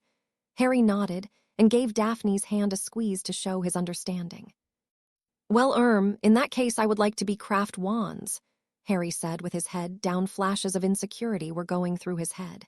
He knew it was stupid to still hear Vernon and his aunt saying he would never amount to anything in his head. They were dead, bigoted, and abusive, but it still crept up on him. Daphne gave his hand a supporting squeeze. "I thought as much, so I took the liberty of discussing the possibility with Hephaestus a few weeks back. Hephaestus is willing to take you on as his apprentice after you graduate Hogwarts. He asks that you gain at least an E on your arithmancy. care of magical creatures, and herbology OWLs and NEWTs. He also told me to let you know that he found a strong potions background helpful when he apprenticed, though it is not a requirement. Severus said, and Harry, who had brightened at the news of Hephaestus wanting him for an apprentice, was eagerly memorizing every word Severus spoke. I told him that would not be a problem for you. Harry nodded his agreement and tried to mask his shock at Severus's next words. Because if I had anything to do with it, you gain your potions mastery before you graduated Hogwarts. Harry opened and closed his mouth, looking for anything to grasp in his brain, but nothing came. Daphne was also sitting shocked and could do nothing to help her husband, who ended or so eloquently statting, "Huh?" Daphne just nodded along with Harry's statement, knowing from her childhood in the wizarding world that a potion's mastery was one of the hardest to achieve. Potion masters required perfection from their apprentices and often accepted nothing less due to the often volatile components they worked with. After all, it didn't look good if your apprentice blew him or herself up. Severus smirked. Hadrian, you happen to be the best potions student I've ever taught. Master Reyes agrees with me. You could easily sit your NEWT instead of your OWL in potions. I believe you have too much natural talent at the subject to let it go to waste. So if you are willing to sit your NEWT and pass, I will take you on as my apprentice starting next year. Severus, seeing he was still having trouble computing the information, added, Take some time to think about it and talk it over with Daphne and let me know in a week. Harry nodded that was acceptable. Good. Now on to you, Mrs. Potter. Have you had any discussions with your parents about what you want to do or thoughts on the matter yourself? Daphne nodded. Harry, I, and my parents talked a little after the wedding. I would like to achieve mastery in ancient runes and herbology. Barring any horrible happenings, I won't need to take over for my father for a long time, and it's possible that by the time my father either passes or steps down as head of the family, that my second son or first daughter will be able to take over. I do plan, though, if my father wishes to step down early, to continue on running the Greengrass greenhouses and supplies company. I've wanted to since I was a little girl. For that, I would need my herbology mastery. The ancient runes mastery would purely be for self-interest in the subject. Your father has been prepping you for the family estate, then? Severus asked. Since Astoria's birth, Daphne replied. Her mother had had complications during her sister's birth, leaving her unable to bear another child. Her father, far from being upset, simply started to plan for Daphne and eventually Daphne's child to take over the Greengrass estate. Well, I'm thankful that at least the majority of my Slytherins have plans set up and goals they want to achieve. Professor McGonagall and Sprout often complain about these fifth-year meetings. I have one other thing to discuss with you. I've found the possible location of another Horcrux. It's very remote, a beachside cliff. We are going to go after it next weekend. Sirius, myself, Cadmus, and you if you're up to it.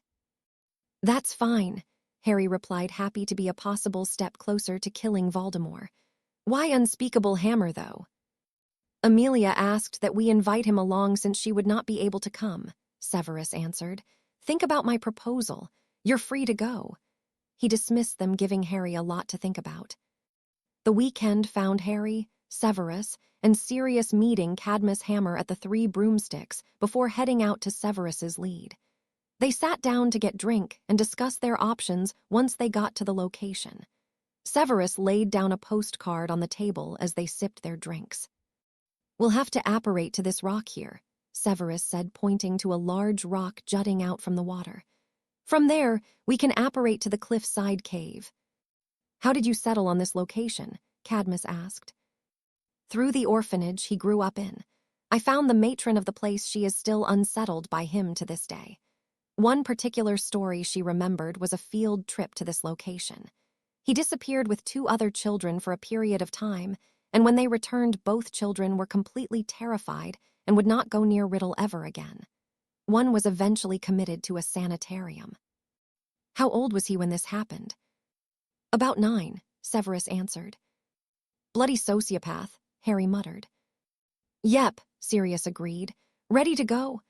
They nodded, paid for their drinks, and left the pup with Severus apparating with Harry, the others by themselves. They landed on the rock in the middle of the ocean with Harry doubled over. Side apparition sucks more than apparating, Harry muttered. Severus just simply pointed to a cave. That's the one. They apparated one more time and found themselves in a dark, jagged cave. Luminos Caeli, Severus's spell lit up the cave they were in. The cave was empty of all things except salt water and rock. The walls hold the entrance, Cadmus answered as he looked searchingly over the walls. He came to the right wall of the cave. He would, Cadmus muttered before making a small cut on his hand with his wand and placed the bloody part to the wall. A loud creaking was heard as the cave wall sank back before sliding to the side. Severus recast his spell once they entered the new chamber. So who wants to swim through the creepy lake first? Sirius asked as a large lake separated them from a grouping of rocks holding a pedestal. Severus, who was looking around, replied, "No one is swimming." With a flick of his wand, a small boat appeared up from the depths of the lake. He studied the boat before saying, "It will only carry one adult wizard, but Harry should be able to cross with one of us in it." "How much you want to bet it's not going to let us make 3 trips?" Harry answered. "Harry's right, only 1 trip will be made, or whatever he hid in the lake will activate," Cadmus said. "So how about we levitate each other across?" Sirius said. He wouldn't have warded against first-year spells, his ego's too big. Severus nodded. "Harry and I will cross in the boat. Levitate each other across at the same time," he said to Sirius and Cadmus. They nodded, and Severus and Harry climbed into the rickety old boat. "You think he purposely picked the shittiest boat he could," Harry muttered, causing Severus to smirk. The slow journey across the lake was quiet until Harry caught a glint of something in the water. "There's definitely something down there," Harry said. They all looked, but none could clearly make out what it was in the ink-black lake. They reached the other side, and Sirius and Cadmus touched down at the same time as Severus and Harry stepped out of the boat. They walked up to the pedestal and found a bowl of clear liquid with a locket in the bottom of it. "That's Slytherin's locket, but there's too much of his magic in here for me to sense if it's a Horcrux," Harry stated. They nodded and tried vanishing the liquid, but nothing happened. Sirius picked up the clam shell that was there and scooped some of the liquid up and poured it out on the ground. The liquid disappeared off the ground, and the basin filled back up to the original amount. "It has to be drunk, which means poison," Cadmus said. "Bullshit," Harry said. "Some conjure a pitcher." Severus did so, and Harry took it and the shell from Sirius. He scooped out some of the liquid and poured it in the pitcher. It stayed in. "It just can't touch the ground." Harry quickly fished out the liquid into the pitcher and pulled out the locket, but his face fell when he had it in hand. "It's not a Horcrux," Harry said, dejected. Why would he go to all this trouble for nothing? As Sirius said that the water rippled around them. "I think we're about to find out what's in the lake," Cadmus said. A head appeared with glowing white eyes. It moved further up and you could see a torso. Around the rocks, slimy, pale, grayish arms started clawing at the ground and pulling bodies out of the water. "Zombies?" Harry asked at the same time Severus shouted. "In fairy, fiendfire now." As 4 shouts of "Fiendfire" rang out as fire poured out of their wands. Sirius's fiendfire took the shape of a raging chimera, Severus's a runespore, Cadmus's a nundu, and Harry's took the form of a dragon. The 4 rampaging beasts of fire charged the hundreds of inferi grotesquely, making their way towards the group. The inferi caught in the fire shrieked and twisted, trying to escape from the fire. The pale gray skin of the inferi turned to charred black flacking skin that burned and smoldered as the fiendfire surrounded them. The smells of rotting burnt flesh nearly making Harry gag and lose concentration. Harry quickly canceled the spell so it wouldn't engulf them if he lost control. Harry looked around and almost lost his lunch, but did fall to his knees. All around him lay blackened body parts and ashes of the inferi. The smell was like nothing Harry had ever smelt before. Present in the air already was the smell of decaying bodies brought simply by the presence of the inferi, but also now added to it was the burnt flesh smell. Harry couldn't even come up with the words for the smell. Finally, the last inferi fell to a pile of ashes, and the other 3 canceled their spells and turned immediately towards him. Severus acted the fastest and cast a bubblehead charm over Harry, who nodded his thanks.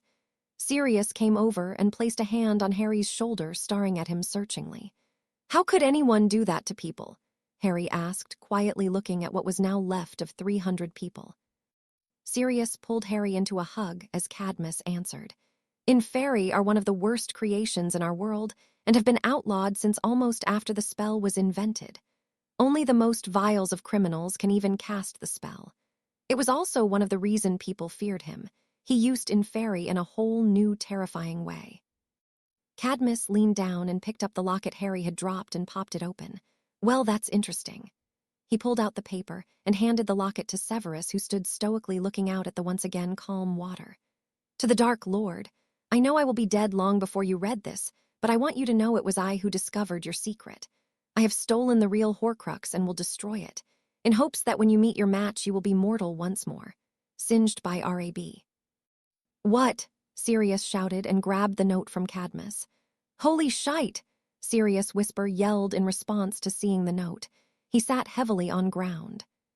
Severus asked, "Is it him?" "Yes, it's his handwriting," Sirius replied heavily. "Who?" Harry asked, bewildered. "My brother Regulus Arcturus Black. He joined the Death Eaters almost as soon as he turned 17. I had heard rumors he defected while I was in Azkaban, but never put much stock in them. I knew once I got out he was killed, but I figured like every other Death Eater who didn't die in battle was because their lord was on a rampage and flinging curses. Nobody knew what happened to Regulus. He simply disappeared one day," Severus supplied. "Do you know where the locket may be?" "If anyone knows where it is, it's Creature, our house elf. He's at Grimmauld Place," Sirius answered, standing up. "Right, let's go. My brother started this, I'm going to finish it." They moved back across the lake and out the cave and apparated away. Harry this time on his own, since they were in a secluded area and Cadmus didn't care if he wasn't 17. They apparated across the street from Grimmauld before waiting for the house to appear and knocking on the front door. Narcissa answered the door, surprise glinting over her face as she saw who was there. "Come in," she welcomed them in before asking, "To what do I owe the pleasure?" "We need to talk to Creature," Sirius replied. "It has to do with Regulus." Narcissa had a shocked look on her face at his response and immediately called, "Creature." "Mistress needs Creature." The old worn elf appeared with a pop. "Creature, I want you to answer all their questions truthfully," Narcissa ordered the elf. They moved to the sitting room, and Sirius pulled out the locket. "Creature, have you ever seen this before?" "How's Blood Traitor get Master Regulus's locket?" Creature said, getting ready to launch himself at Sirius. "Creature, wait, this is a copy. Did Regulus give you a locket like this?" Creature was supposed to destroy locket, but everything Creature did fail. "Creature, a bead elf," Creature said, almost in tears. "Creature, you're not a bad elf. What Regulus gave you was a very powerful dark object, but we know how to destroy it if you still have it." Sirius answered more gently than anyone in the room had ever heard him speak to the elf. "Creature has it. Creature, get it," Creature said before disappearing and reappearing instantly with the real locket in his hands. "That's definitely it," Harry said. "None of us could open that," Narcissa spoke up. "We found it while cleaning the house." "It's probably sealed in Parseltongue," Harry said. "You ready, Sirius?" Harry pulled the sword of Gryffindor from his waist and handed it to his godfather. "As soon as I open it, stab it." They moved everyone to the side of the room, and Harry placed the locket on a nearby table. "Open," Harry hissed, causing most of the room to shiver. Sirius wasted no time as the eye in the locket tried to focus on the room and slammed the sword of Gryffindor down onto the locket, shattering it. A screech was heard all around them, and the familiar black mist rose and dissipated again before the screeching stopped.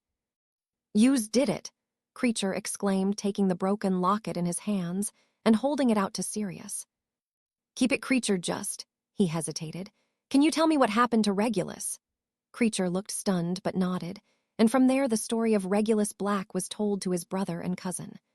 The Dark Lord had set up his Horcrux using Creature and had left the house elf to die, but Regulus, who had become increasingly disillusioned with the Dark Lord, called for his house elf. Finding Creature near death was the last straw.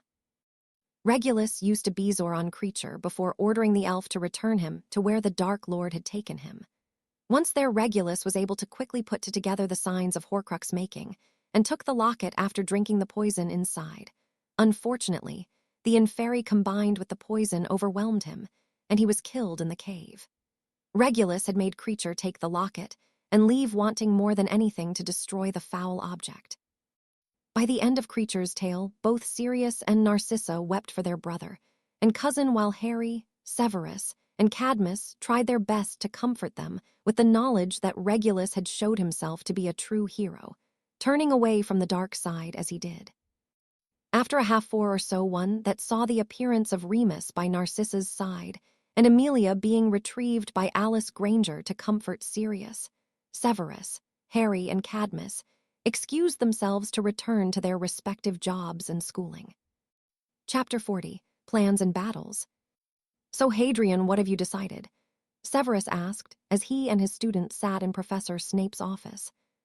I would like to sit for my NEWT and potions and take you up on your offer to apprentice under you, Harry replied with a smile and excited gleam in his eyes. Good, Severus replied with a rare smile himself.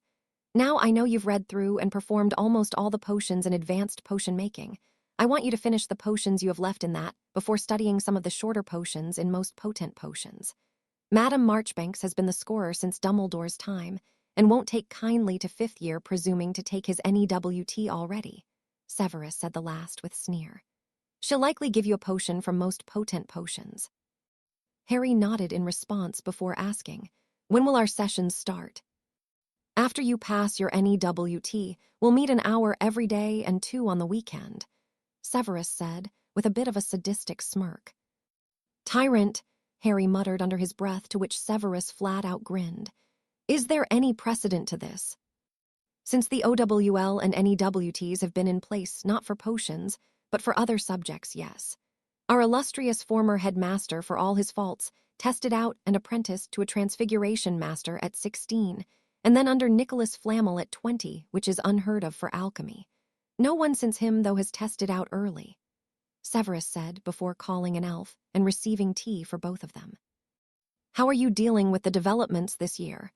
Severus asked as he sipped his tea, waiting for his student to reply. Harry took the offered tea and gathered his thoughts. I like married life so far, Harry started off with a small smile. With OWLs, the war, the potions incident, and Amelia's pregnancy, Daphne, I have been too busy to any disagreements or fights. Severus smirked. Well, that and you're still in the honeymoon stage. Harry blushed before moving on. I feel good with OWLs, but then with Hermione as a best friend we've been reviewing since Yule. Harry resumed drinking and didn't look in a hurry to get to the other subjects he mentioned. And the war, Severus prompted. Harry hung his head a bit before answering. I just want to live my life with Daphne, but a psychopath wants me dead and everyone else I care about. I really want to take Daph and run away to Tahiti. But, Severus asked, leading Harry, I don't believe in that ridiculous prophecy, but he does, and I wouldn't be able to live with myself if I left innocent people to die. Harry finished softly, but with a fire in his emerald eyes that reminded Severus of Lily in that moment. Severus paused before speaking, and that is something you must never lose. Your passion for helping those weaker than you is what makes you so different from everyone else. It reminds very much of your mother. Severus fixed him with a piercing stare as he finished. How are you doing with the death of Sue Lee and the injuries that day? Severus said, switching gears. I'm doing better than Daphne with it, but then living at the Dursleys resembled a war zone for me most of the time, Harry said with a shrug. Daphne's been writing her mum and Amelia a lot, which has been helping. She wakes during the night sometimes, but I can usually get her to calm down. Good. Amelia and Evelyn are good for her to talk with her. Both lived through the last war, and Amelia was actively involved with it. What of your other friends? Neville seems to get more determined with every death reported. He internalizes it and then takes it out on practice dummies. Yes, Mr. Longbottom has come a long way from his first year. Blaze is fine. I think he's run through all the fifth-year girls left and most of sixth year, Harry snickered as Severus rolled his eyes at that. Blaise has been around violence most of his life, so it's nothing new to him, but his way of dealing with it will probably get him cursed if he doesn't watch it. Harry chuckled. He usually is good about letting them know. He only wants to fool around, but yeah, and I can't wait. Harry laughed. Susan and Hannah are doing better than I thought they would. Remember, this isn't the Muggle world. Susan was raised by Amelia after losing her parents in the First War. She's also been raised to be the head of the Bones family, as has Draco, Neville, and Theo. That is why they all seem to be more mature than their peers at some points. Hannah, though, is surprising, but I suspect with Neville's help she is coping. Harry nodded. Tracy is doing okay. She spends a lot of time journaling since spending a couple sessions with the counselor you brought in after the potions accident. Hermione has thrown herself into her studies with a blind ambition. I'm worried about her. She isn't taking as many breaks as she should and has started to blow us off on our runs in the forest. Severus rested his hands under his chin, thinking about his plan of action. Normally, I would not encourage you, but it may be time for rather epic prank. He spoke wearily as Hadrian transformed from his normal mature, almost adult-like visage to ordinary smirking Slytherin teen. Not only will it give Miss Granger a break, but it will help relax the rest of the school. As for her schoolwork, I will talk to Professor Vector and discuss our options. Harry met up with his friends in their abandoned classroom, turned common room for the group of friends. Hermione, Harry noticed, was missing from the group, as was Blaise, Draco, and Theo. Harry entered the room and went straight to Daphne, who was seated on a couch talking to Tracy, Susan, and Hannah. Neville was reading a book on herbology. Harry went behind Daphne and bent down, wrapping his arms around her. He tilted her head and gave her a quick kiss. "What has you in such a good mood?" Daphne asked as Harry picked her up and then placed her comfortably on his lap, his hands locking with her own. "We've been given permission to pull a prank," Harry said eagerly. Conjuring his patroness, "New marauders report to our room, and Hermione, if you don't come, I'll drag you here as bae." He spoke to the sitting wolf before it took off out of the room. They waited for about 5 minutes, chatting aimlessly about their assignments left for the weekend. Draco and Theo were the first to arrive, though both looked a bit put out. "This better be good," Draco growled out. "Today was the first time in a week I got to spend with Astoria." "It is," Harry stated nonchalantly before noticing Draco's normally perfect hair was out of place. Harry turned a chilling stare on Draco and asked, "Just what were you doing with my little sister?" Draco paled at the question and stumbled on a reply before Harry stopped him by laughing. "Just kidding, I already threatened you once, and according to Susan and Daphne, that's all I get." He pouted at the last part. "Overprotective git," Draco muttered as everyone else chuckled, though it stopped once the door opened again. Blaise entered, pulling Hermione by her sleeve, while Hermione protested. "But I need to study. OWLs are important to my future." "And Harry will drag you here as bae. Besides, you're the most prepared student in the school," Blaise retorted. Hermione was cut off by Harry. "Myoni, he's right, and we have permission to pull a prank from Severus. It's been too long since our last one." "So what do you want to do?" Theo asked, as with all the grace of a proper pureblood, flopped down onto the couch, making Daphne snort. "Well, I had an idea that would make Fred and George proud, as it's their product," Harry said, and pulled out what looked like a Christmas cracker combined with a grenade. "A portable swamp. You could completely block off hallway or almost half a classroom with it," Harry said with a flourish, presenting it to his friends. "Gred and Forge are working on items for their joke shop. This is one of them. When they gave me it, I asked if I could mess around with it.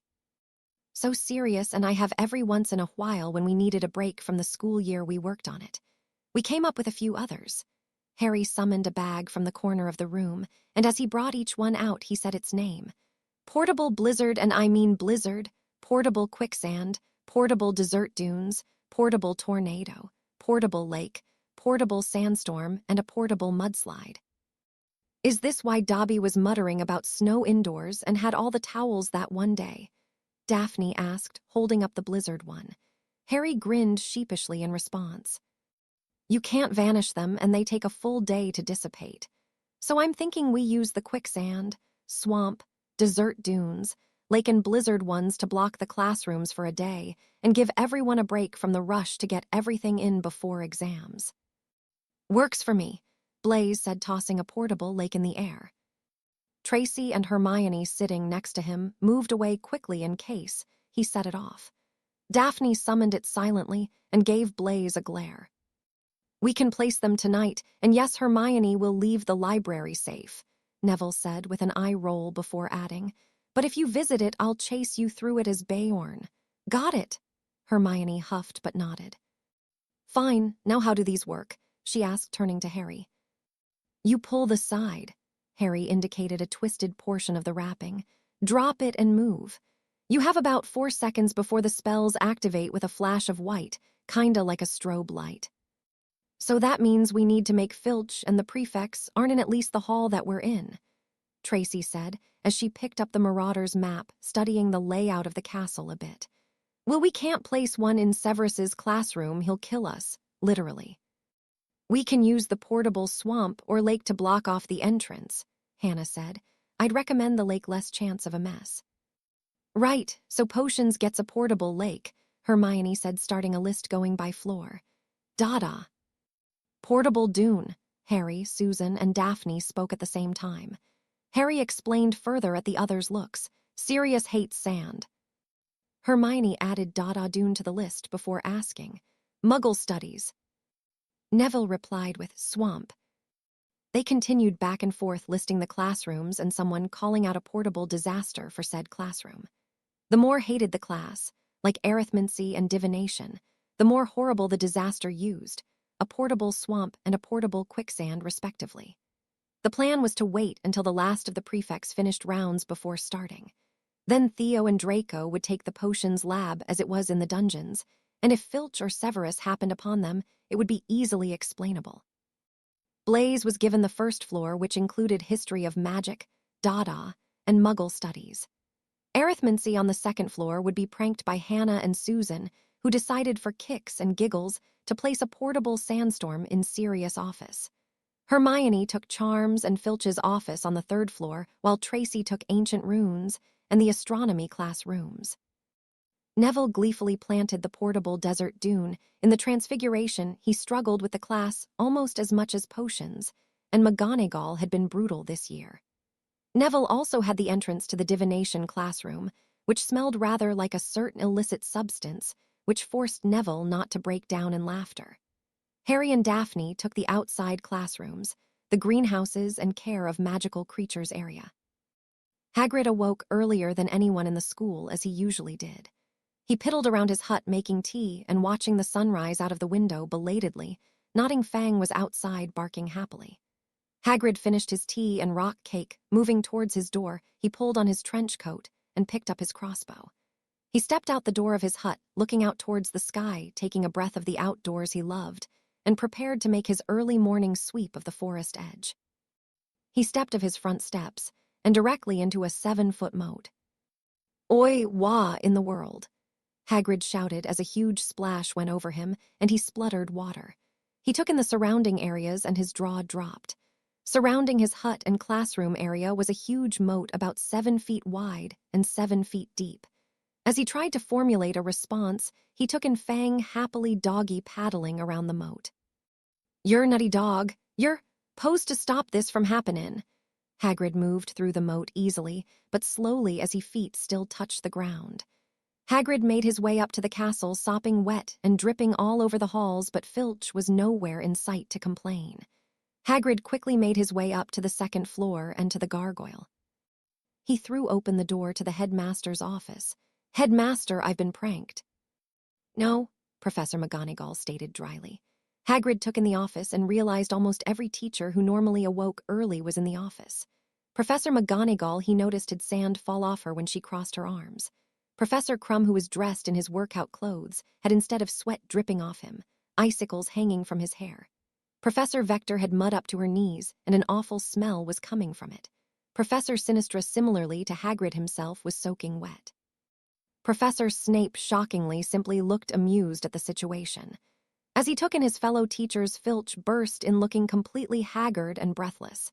He had a combination of mud, water, sand, and snow sticking to him.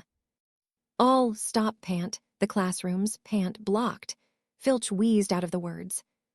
Flitwick sighed before asking, I take it you could not vanish the contents. They nodded while McGonagall glared. Nothing worked. McGonagall set her lips in a thin line, and her brogue coming through more pronounced. Severus attempted to look upset and managed it very well, reminding those present students feared his class. Perhaps we should cancel classes until we manage to vanish the contents blocking our classrooms. The surrounding teachers looked shocked at his announcement. Flitwick grinned at the suggestions. Madame Pomfrey had been busy with calming potions lately, and I think that's an excellent idea, Severus. We'll make the announcement at breakfast. Now if that's it, I have some paperwork to finish. Flitwick shooed them out of his office to the protesting of the professors. As he was ushering them out of his office, he heard Severus ask to meet with Professor Vector. Around an hour and a half later, Flitwick stood at the front of the Great Hall and motioned for silence. The hall dwindled down into silence. As you have no doubt noticed walking the halls this morning, some of the classrooms are either blocked or been turned into a winter wonderland. There were snickers around the hall, especially some first years who had had an impromptu snowball fight in the Charms classroom. As such, classes for today are cancelled while we work on vanishing the issues. A cheer went up through the hall, while 5th years and 7th years. Later in the day found Harry and Daphne enjoying a fly around Hogwarts. Daphne held onto Harry around his waist with her head on his shoulder. Daphne's hands were active as they reached down and moved under his hoodie and shirt to run her hands along his abs. Harry shivered. Now none of that, you don't want me to crash, do you? He asked in a teasing voice. Daphne chuckled light and stilled her hands only to shriek as Harry pulled into a steep dive. Harry laughed as the wind rushed at him, and Daphne screamed before he finally pulled up and shot straight back into the sky. Daphne laughed as they shot into the air and laughing spoke. Arse! Harry gave a deep chuckle before twisting into some figure eights. Enjoying the day off? Daphne asked. Immensely, Harry said, laughing before he quieted. He pulled some more loop-de-loops, much to Daphne's amusement. He even out and pulled over the Forbidden Forest. Harry lowered his voice and hovered over a clearing that some unicorns were at. I feel like I should be out there. Daphne held him a little tighter and laid her head on his shoulder again. Fighting, Harry nodded. Our Aurors are handling it for now just fine, husband, she said, reminding him that he had a family now to think about. Riddle hasn't shown himself at any of the battles, only at, she paused, taking a breath, Muggle hunting outings. He won't actively participate unless he knows he has the upper hand. We know how to fight, yes, but we are just 15. The Aurors are actually doing their jobs, and well. Scrimger isn't hiding in the sand, and Cadmus, Connie, Amelia, and Gumboil won't let him this time. Even the Wizen maggot is stepping up now that those with the dark mark are gone. The law protecting Aurors, hit wizards, and citizens from prosecution if a Death Eater is injured or killed in a fight past. Besides, I need you here with me, she said with a kiss on his cheek. Battle 80, Diagon Alley Residential Area by Reese Walker. The residential section of Diagon Alley, where many of the shopkeepers live, was attacked the night of February 25th. 20 Death Eaters and an unheard-of amount of vampires attacked the residential section of Diagon Alley. There were 70 vampires total. If you know anything about vampires, you know they are mostly solitary creatures, yet the large group were united in terrorizing Diagon Alley. The two groups attacked at 3 o'clock in the morning, when everyone was asleep, hopping to catch the residents and business owners off guard. The vampires attacked first by breaking into several houses and apartment dwellings. They killed 20 and infected 12 with vampirism before Aurors arrived on scene. 7 children were among the dead, and 1 child was infected. Aurors were alerted by Michael Baddock, an Auror cadet who was on a pass. Baddock killed 3 vampires in his apartment using a Solis spell. It produces sun beams. He then used an Auror communication spell to alert the Aurors on duty. Within seconds, Aurors responded, but found they could not apparate into the residential block. Thinking quickly, temporary head of the DMLE head Auror Connie Hammer order a shadow team, Aurors that are trained specifically in stealth operations, into the alley itself before moving on foot to the residential block. where they found the Death Eaters in groups of 5 at strategic points surrounding the block, a pentagram employing anti-apparition wards. The Shadow team was able to disrupt the warders, allowing them to fall, and they, along with another Auror team, engaged the Death Eaters. At the same time, she activated the Shadow team head Auror Hammer Order Cadet Baddock to open his Flu connection, where she sent through 2 teams of Aurors before the wards dropped and allowed mass amounts of Aurors to apparate in. The Auror teams Alpha and Delta, joined by Cadet Baddock, quickly moved to attack the vampires. Team Alpha swept the apartment complex, ridding it of about 15 vampires before moving on. Team Delta left the complex to move onto block. They were quickly engaged any vampire in sight, using sun and fire spells, being joined by those civilians that recognized their attackers as vampires. The surprised vampires lost 33 of their numbers before fighting back, using their superior speed and strength to avoid spells and attack any in their path. A total of 48 vampires were killed before they fled the area. Auror Team Alpha in pursuit captured 3, including Radu Corvinus. Those with family and friends in the Balkans will recognize the name Radu Corvinus. He has been wanted for crimes against humanity since 1623 and claims to be the inspiration for Count Dracula. The Shadow team, Team 6, engaged the Death Eaters, first killing 3 of the warders, including Aeneas Yakesley, a prominent Auror who in death is now unmasked as a Death Eater. The 2 other warders, a Mr. Jason Irving connected to the prominent Rowell family, and Mr. Balder Hines of Germany, were captured and are being questioned. Team 6 was quickly reinforced by Auror teams Beta, Gamma, and Omega. The combined Auror teams were able to overwhelm the Death Eater forces and overtook them, showing liberal use of the new regulations of fighting to incapacitate, however that may be. 7 Death Eaters were captured and 6 killed. The names of the civilians killed will be released after all family members have been notified, while the names of the infected will only be released if they survive the change to vampire. Death Eaters killed: Aurors KIA. Aeneas Yakesley SR, Ryan Williamson. Robert Rowlands Elizabeth Riggs. Magdalene Aurelie Rachel Mayers. Thorn Crane. Vincent Crane. Bastet Rothenberg. Death Eaters captured: Aeneas Yakesley Jr. Jacques Deschamps. Juanita Ramos. Iker Casillas. William Rowell. Jonathan Emmerich. Laurel Cohen. A New Taboo, by Reese Walker. Lord Voldemort has once again made his name feared with managing to use the infamous taboo curse. The curse, for those of you who do not know, allows for the tracking of a certain word once the word is spoken aloud. What makes it so dangerous? The curse negates all wards known to the wizarding world. Voldemort obviously wants to remind us all of the fear his name inspires in the populace. The taboo impacts those brave enough to speak the Dark Lord's name aloud, instead of by the ridiculous moniker you-know-who. Yes, I said ridiculous. A young friend pointed out to me while I was at school that fear of a name only increased the fear itself. So yes, the taboo has been used, and Voldemort has successfully killed 5 of our own brave men and women. Ryan and Ann Chesters, Arthur Macmillan, Stephen Chen, and Christine Welch were killed by Death Eaters after saying Voldemort while speaking aloud to friends or a spouse. The Aurors released their findings of the taboo at a press conference held yesterday, March 15. When asked what we should call you-know-who to show him, we're not afraid of him, temporary head of the DMLE Connie Hammer replied. Try his real name, Tom Riddle. The article Rita Skeeter published earlier in the year was completely factual and can be attested to by the Goblins, Muggle tax records, and Hogwarts records. The press conference was also to inform the public of progress being made towards the capture of Death Eaters.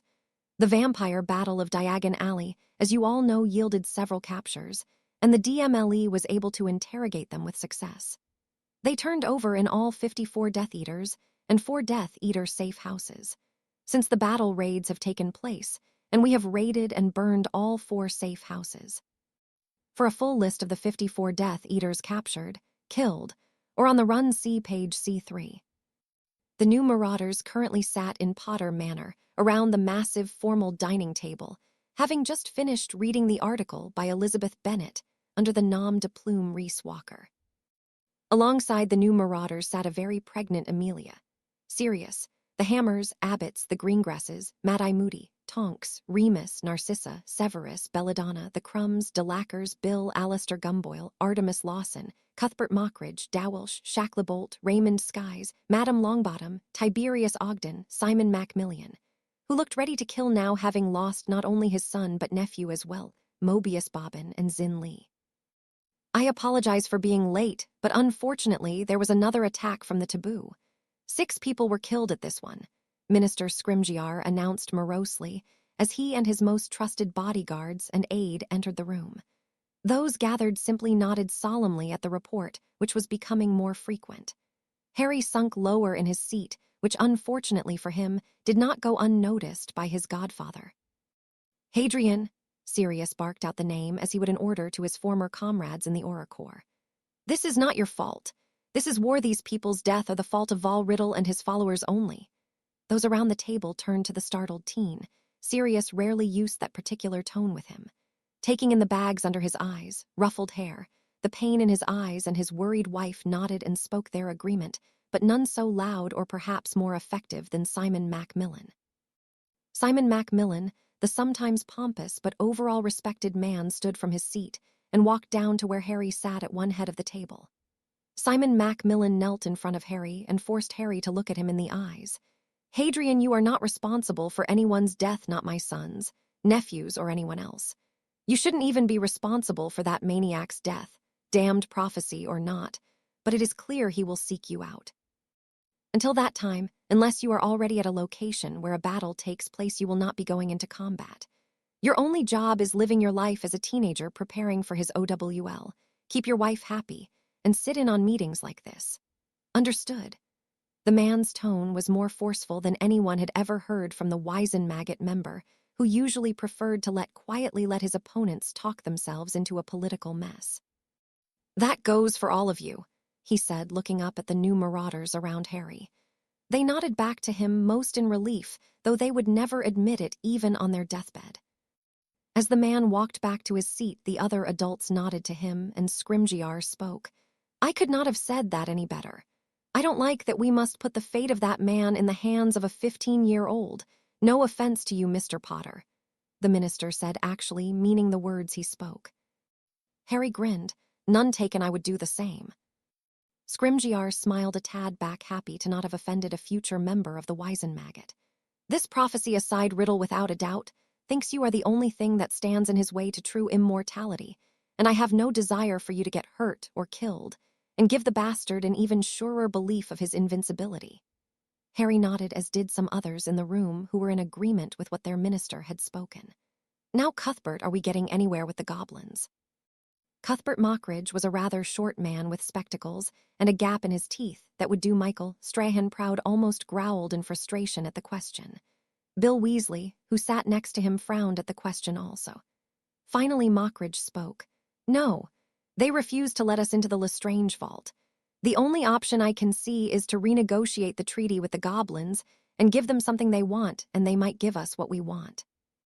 They have no love for Death Eaters, but they are extremely proud of their client's confidentiality, and they don't exactly trust the ministry either, given past history. Bill nodded his agreement. I've tried to get them to budge also, but they won't. Not even Harry's letter asking for assistance on the basis of their friendship has moved them. Right now, the only thing we could do is Imperious Lestrange and have him take it out and pray the goblins don't find out. Scrimgeour was a bit red in the face, but was cut off from saying anything by Hermione. Actually, I have an idea that I've been working on, Hermione announced. Heads turned to look at the girl in shock. The new marauders, while not shocked that Hermione would come up with something, were still surprised and let it show. They had thought the only thing she had been doing was studying for OWLs. Hermione huffed. Oh, honestly, I wasn't just studying in the library. Then under her breath, but quiet enough, she mumbled, Yet you still limited my time in the library. Really, like too much studying can. Before she could continue, Severus had cleared his throat, causing her to stop and look at him. Severus gave her a glare usually reserved for first-year potion students who melt cauldrons.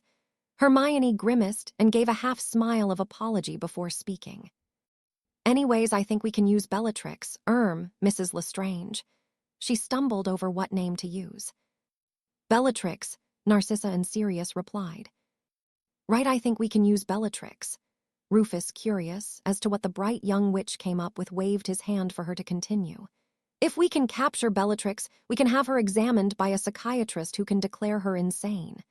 At some look, she added, from all I've read, Bellatrix Lestrange seems to be a textbook case of a paranoid schizophrenia.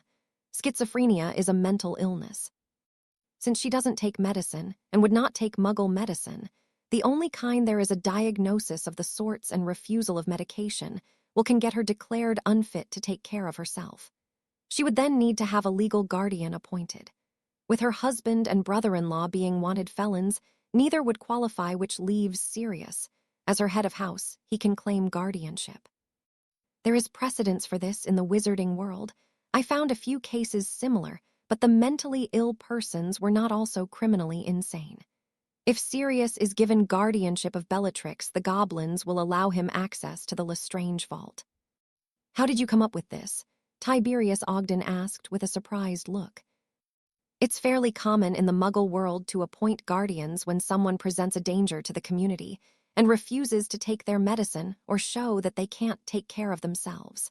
The precedence in the wizarding world comes from years ago when betrothals between young children. Guardianship was typically transferred to the male's family. Hermione let her disapproval of the act known.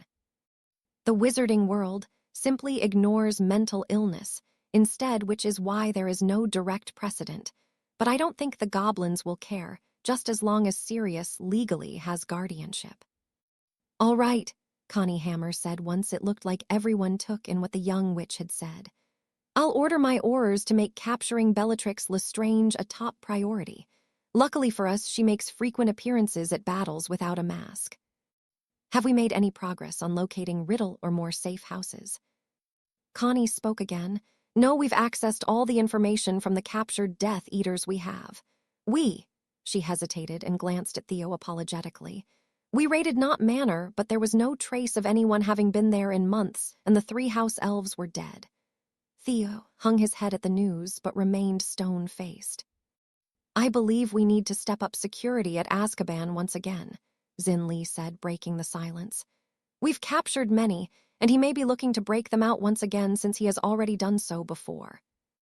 We don't have many Aurors to spare now, especially due to the taboo, Connie answered with Amelia nodding along. After the Dementors joined Riddle, I had to restaff the prison to replace them. I transferred as many as I could spare to the island, Amelia added. Right now, what I'm worried about is if he attacks the prison, we have lower-level Aurors on duty there. We can't afford to send someone like Shacklebolt or Tonks there. How about some of my hit wizards then? Gumboyle suggested to the group. We've had more sign-ups since Riddle revealed himself to the public. I can spare some to Azkaban, and they would be more than willingly for the work. That would help, Connie agreed. Rufus nodded. Transfer as many as Auror Hammer needs to the prison. Anyone else have anything to add before we adjourn? I have question, Harry asked from his position. Rufus nodded, and Harry turned towards Connie a bit in his chair. Do you have any idea how many Death Eaters show up when the taboo is activated? About 4, it seems to be from apparition signatures, she answered. You want to capture more Death Eaters? Harry said towards Rufus Scrimgeour, who gave him a duh look. Harry smirked. Turn the taboo against them. We know they won't ignore the use of their master's name, so plan an ambush. At a Sirius of easily defensible and concealed point, have someone say his name, and then ambush the Death Eaters when they show up. Set up as many as you can and do it at about a minute apart. We'll catch them off guard, and make Riddle regret the taboo by thinning his forces rather easily. Scrimgeour, Amelia, Connie, Cadmus, and Gumboyle all looked thoughtful before Rufus spoke. I like it. He stood from the table, as did the others. We have plans to make. AURORS Bag 78 Death Eaters, by Reese Walker. Yesterday, March 18th, at precisely 7 o'clock in the evening, the Aurors and Hit Wizards turned the taboo on the Death Eaters. In a daring plan set up by Auror and Hit Wizard Command, along with Minister Scrimgeour, the Aurors and Hit Wizards ambushed the Death Eaters, responding to the taboo curse of their master's name. Around 4 or 5 Death Eaters responded to an individual saying Voldemort out loud. The responding Death Eaters were stunned to find no one present when they arrived. As they looked around for the culprit, the surrounding aurors struck, catching them off guard, and were able to capture or kill all Death Eaters that arrived to do their master's bidding. Among the dead were prominent Wizen Maggots member Mariana Edgecombe's son Malachi Edgecombe, also Pius Thickness, Wizen Maggot member, who has been missing from the ministry since the dark mark detectors were put in place. 4 other Death Eaters killed in the ambush were all foreigners: Constantin Dragnatrushan, Sergei Granatrusha, Philippe Rémy France, and Hugo Madouidi France.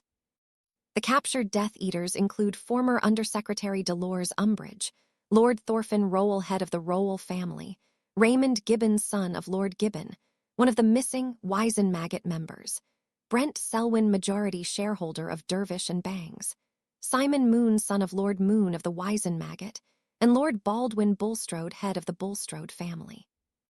8 werewolves of Fenrir Greyback's pack were also captured in the ambush.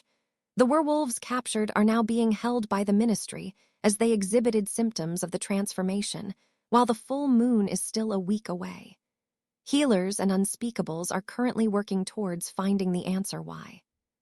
For a full list of those captured, see page 5. The article of the ambush on the Death Eaters was met with a cheer at Hogwarts. Even in the First War or with Grindelwald, a capture of so many enemies at once had never occurred. Marietta Edgecombe left the Ravenclaw table in tears, though there was a snarl on her face. Interestingly, Cho followed her friend. A third-year Slytherin, Jenna Moon, simply glared at the paper in front of her. Kat Rowell had a smirk on her face and toasted her Quidditch teammates, earning glares from the half of Slytherin that supported the Death Eaters. Kat flipped them the bird, much to the laughter of the Quidditch team.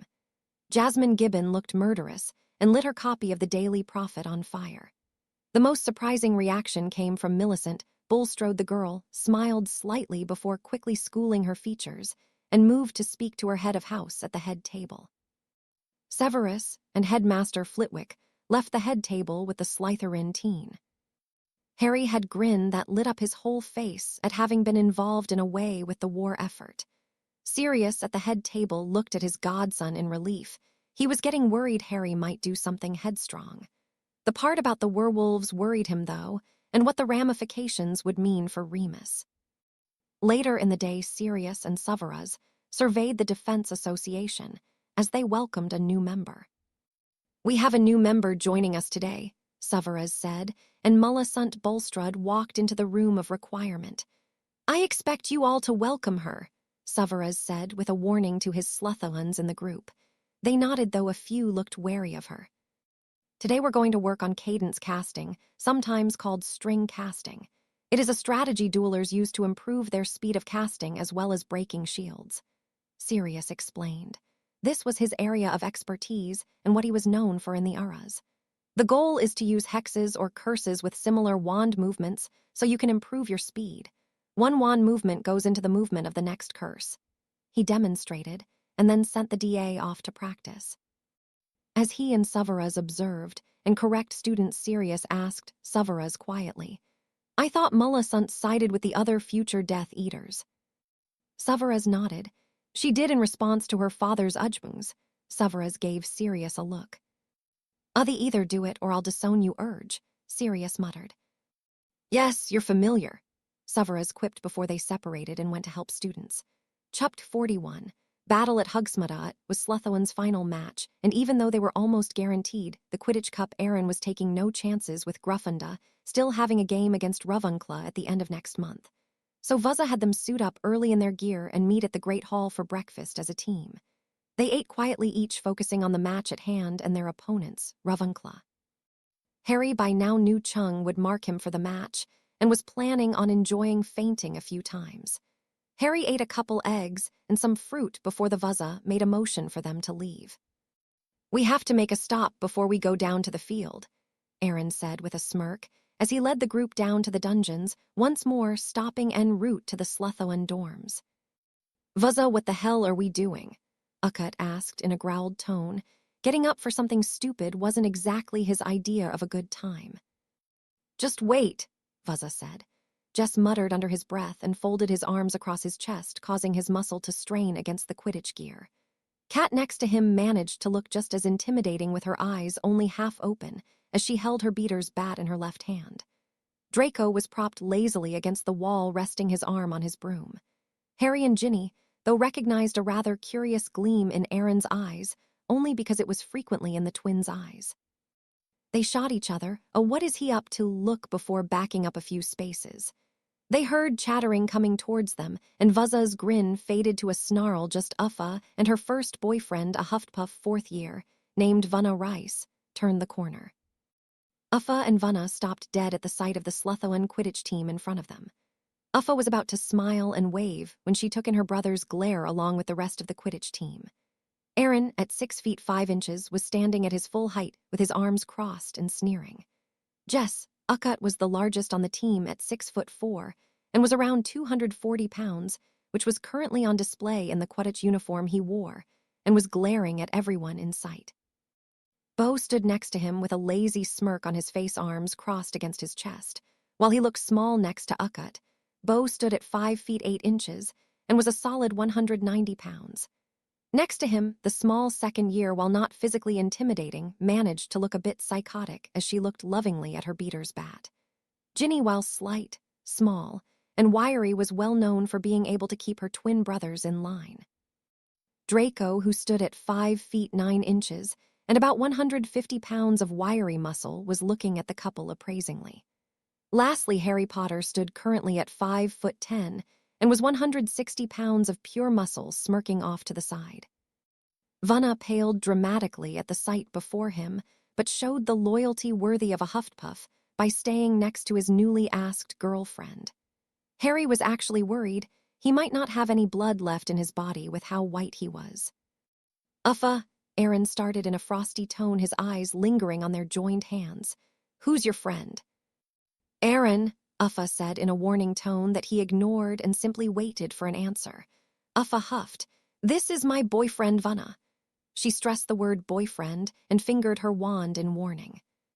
Aaron kept his face devoid of expression as he looked over the Hufflepuff in front of him. "So you asked my baby sister out?" Aaron asked. Vunna swallowed before answering in a surprisingly steady voice. "I did." "You best treat her right," Aaron said before glancing around at his team. "Clear." "Crystal," Vunna's voice cracked a bit, but otherwise remained standing by Uffa, though Harry could detect some sweat dripping from his brow. "Good," Aaron said, and moved aside, letting them pass. Uffa could do nothing more than glare as Vunna hurried them away to the Great Hall. "You're an arse," Ginny said in her friend's defense, "and I will so help Uffa kill you." She turned and started for the pitch ahead of the rest of the team. Immediately, the rest of the team started cracking up. "Much better than when you threatened me," Harry said as they started walking back up to go to the pitch. They wandered out to the locker rooms to put on their guards, Ginny still ignoring Aaron, who was snickering every so often. "All right, gather up," Vuzza started his team's speech. "This is Davy's last year, and they're tied with Gryffindor for second, and they have the last game. Both teams want to take our title, so we need to pummel them into the ground. Harry, I don't want you to catch the snitch until we're up by at least 100 points. That should give us a big enough lead, but hold off longer if you can. Interfere with their plays, Chung marks you, so she shouldn't spot the snitch before you, even if you are in play more. Jess, Cat, I want you to keep pressure on Corner. He's the replacement and will be easy to make nervous. If we start hard on him, he'll crack after a few body shots. Jin, Drake, Bo, we need to score fast and hard. If we keep pressure on them, they'll fold. Win on 3. They all put their hands in as Vuzza counted down. 1, 2, 3. Win, they shouted together before grabbing their brooms and heading out through the tunnel. "And here are the undefeated Slytherins," Lee Jordan announced as the team took to the sky above the pitch. Led by 7th year and captain their keeper Aaron Vaisey, followed by beaters Jess Uckut and Kat Rulla, now chasers Ginny Wuzla, Draco Mulfa, and rounding out the line 7th year Bo Moneyagya. And lastly their star seeker Harry Potter. Harry looked around amused by the booing from about half the stadium at the announcement of their team. Ravenclaw, of course, wanted their own team to win, while the majority of Gryffindor and Hufflepuff wanted on new champion. Gruffunda just on principle and huffed puff in the interest of fairness. They were outdone, however, by the cheering coming from the Slytherin stands, as well as the visitors' stands, which were filled to capacity with not only the family of the players, but those who wanted to enjoy the day with no fear of Death Eater attacks. For the first time in decades, Slytherin had fans from those outside their own house. Little kids were dressed in Slytherin colors and were waving Slytherin pendants. Chung was already eyeing him from across the pitch with the rest of the Ravenclaws as they went through their warm-ups. He was surprised, though, by a look of loathing on the opposing seeker's face.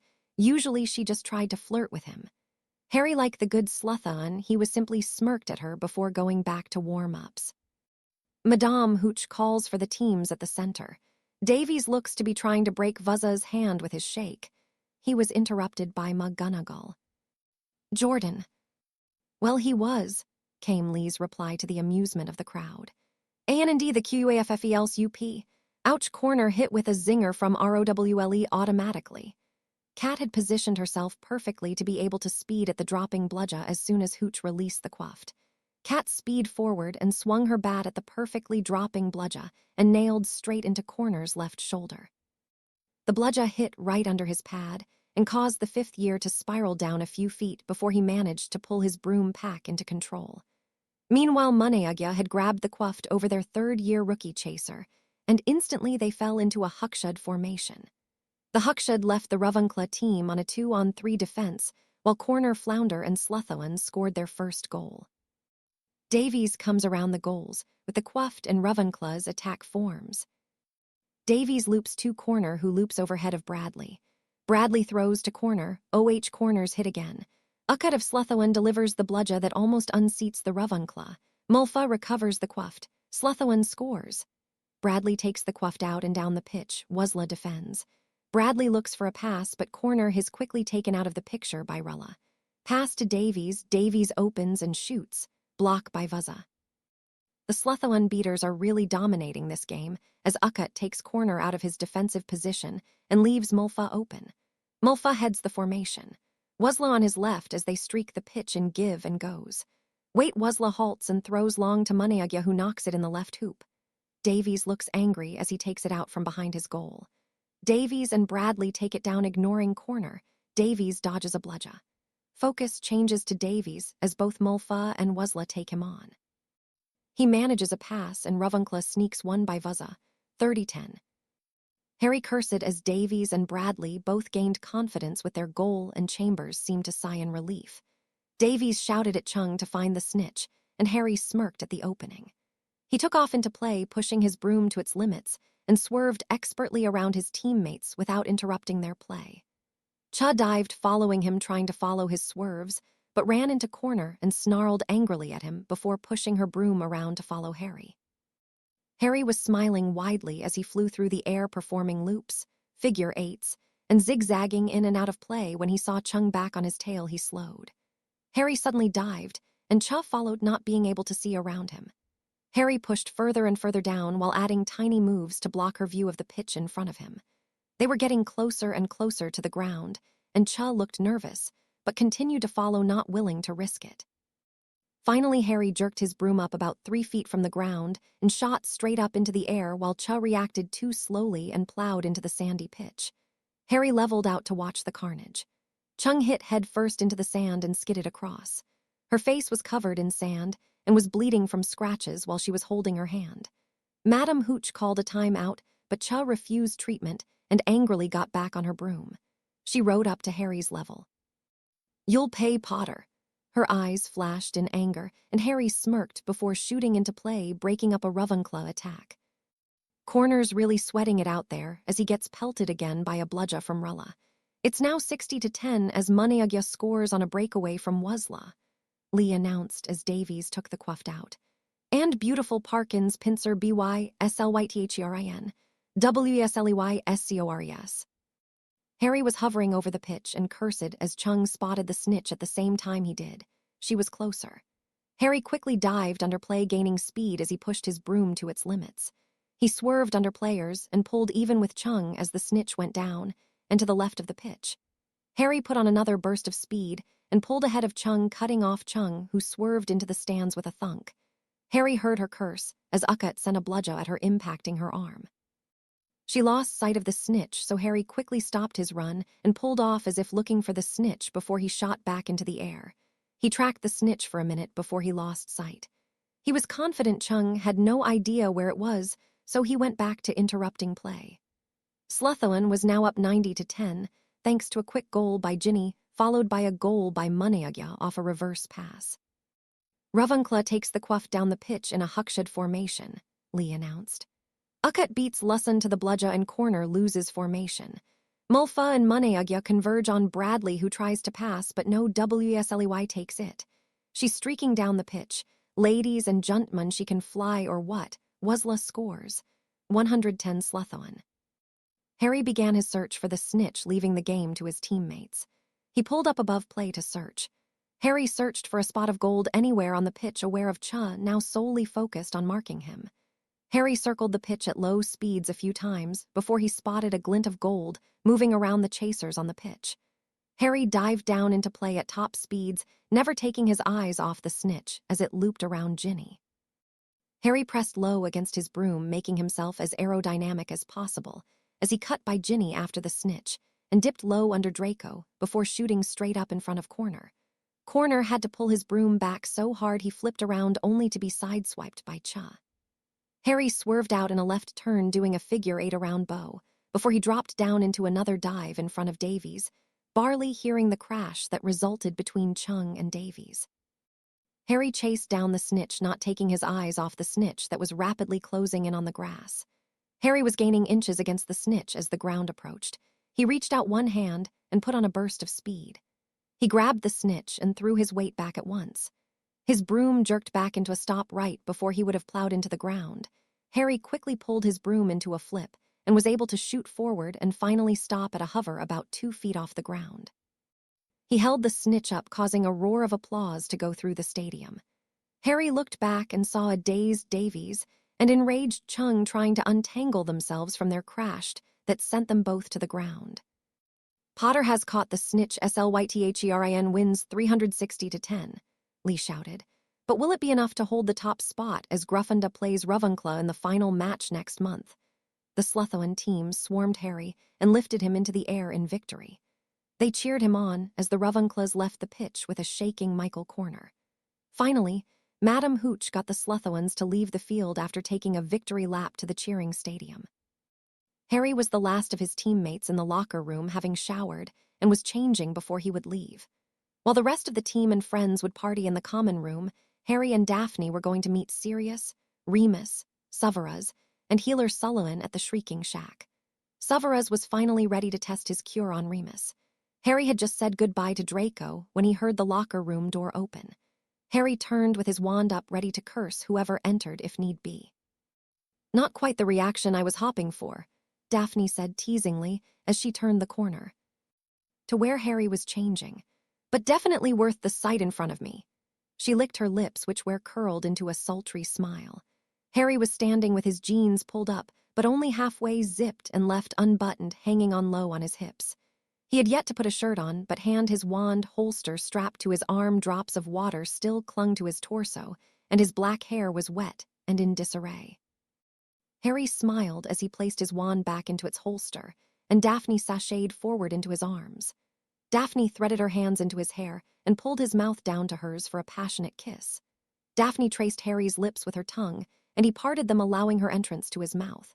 Daphne and Harry's tongues dueled for dominance, while her hands roamed over Harry's bare chest and down into his pants. Daphne growled in appreciation as she realized Harry had chosen to go commando that night. Harry groaned when Daphne's hand came in contact with him. It was his turn to growl, though, as Daphne pulled away and out of his arms. "As much as I would love to continue this," Daphne said in a throaty voice, "we need to go meet them." "Tease," Harry muttered, to which Daphne only laughed. She embraced him once more before saying, "How about I promise to spend tomorrow making it up to you?" "I supposed," Harry said teasingly, before giving Daphne another kiss, before pulling on a Slytherin t-shirt, before doing a drying charm on his hair. "Ready to go?" "Yep," Daphne replied, taking his hand and leading him out of the locker room while chatting about the match. Daphne was rather happy about Chu's 2 trips into the ground. "She's been calling Luna loony again," Daphne said at Harry's raised eyebrow. "And she's been joining in with Marietta and some other pureblood ravens calling first-year mudbuns mudbloods. They're afraid to say anything to the professors. Hermione has tried to go to Vector, but without the first years themselves or Professor Vector hearing them, there isn't much she can do." Harry looked pensive as they came up to the Whomping Willow, where Severus was waiting hidden by the shadows cast by the tree. Harry suddenly turned on his heel and thrust Daphne behind him as he brought his wand up and redirected the incoming curse at the ground, while sending a silent disarming charm and incarcerous charm at their attacker. The spells hit before the attacker even comprehended Harry had done more than deflect the first curse. Harry grabbed the wand out of the air with the honed precision of a seeker, while the reducto curse slammed into the ground 5 feet away, scattering mud, dirt, and grass over the area. Harry's fury was evident on his face and in the way his magic rippled in the air around him. While his magic comforted Daphne, it terrified the downed attacker. Harry stared down at Cho Chang as she sat struggling against the chains of his incarcerous spell. Out of seemingly nowhere, Aeolus appeared atop the struggling girl, causing her to let out a shriek and still. Aeolus hissed threateningly at the girl. Harry himself almost hissed as he spoke in a tone that could freeze hell. "For a Ravenclaw, I expected better. Instead, you manage one of the most idiotic plans of attack against a superior enemy." Cho glared up at them and snarled, "What, you're going to tattle on me?" Aeolus hissed, causing the girl to shrink back into the ground. Harry simply smirked at the girl in front of him. "What the hell are you smirking at, Mudblood?" "I believe that would be me, Miss Chang," Severus said as if he was talking about the weather, although both Harry and Daphne could detect the underlying anger in his voice. Cho paled as she watched Severus walk out of the shadows. Severus conjured a patronus and sending it off to the castle. "Let's see you threw a reducto curse at my students, aimed at their heads, and you called one of them a mudblood. Congratulations, Miss Chang, you just won yourself an expulsion." As they waited, Severus took memories from Harry and Daphne, as well as his own. "Professor Vector, Headmaster Flitwick."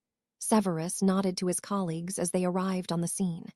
Both frowned as they took in the creator to their left, and the downed Ravenclaw, who though pale still stared hatefully at Harry and his wife. "Miss Chang here attacked my students while their backs were turned with a reducto to Mr. Potter's head." Professor Vector's frown deepened, while Headmaster Flitwick looked thunderously at his student, when he formerly thought highly of. "May I have her wand?" Flitwick held out his hand. Harry placed the wand in his hand. Flitwick waved his wand over the slim, dark wand of Cho Chang, and from the wand smoke spelled out reducto.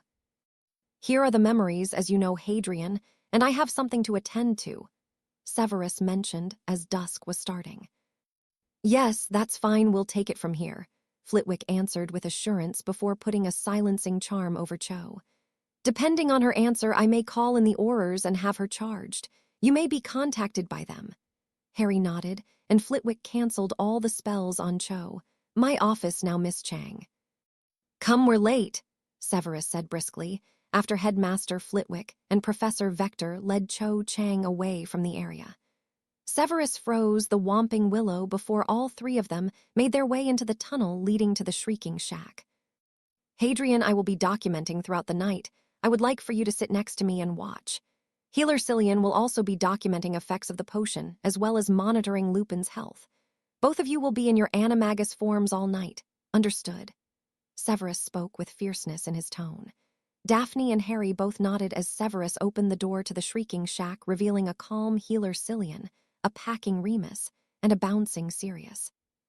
Severus produced a metal container that held a steaming potion and placed it on the table of the living room they were in.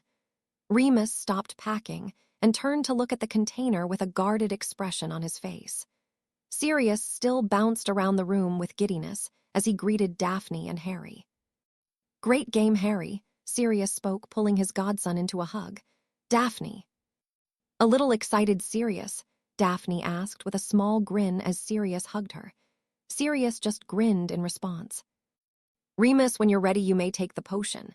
Severus spoke, halting any other discussion. He handed the ingredient list and directions to Cillian. Remus looked out a window, seeing the sun about to completely set, and took up the potion container. He nodded to Severus and began drinking, a grimace on his face at the taste. Severus took out parchment and quill to begin his notes. Cillian's were already out and had some documentation on them. Sirius, Harry, and Daphne transformed. Bay jumped up onto a chair next to Severus, and Cillian studying the papers. Cillian's papers documented Remus's health and status in lycanthrope. "You may want to take a seat," Severus directed at Remus as he was drinking. "It promises to be painful, as I highly doubt the wolf in you wants to die." Remus moved to sit on a couch nearby as he finished the potion. "Well, so far so good," Remus said as he finished the potion, only to double over in pain. Healer Cillian was up and forcing him to lay back as he ran his wand over Remus. Severus jotted down the time and the side effects. Harry fixed his eyes between what Severus and Cillian were doing and Remus worriedly. Sirius whined and Daphne was fidgeting in place, while her ears twitched while they waited for anything to possibly happen. Severus swore under his breath, but the transformed animagus heard it. "Shite!"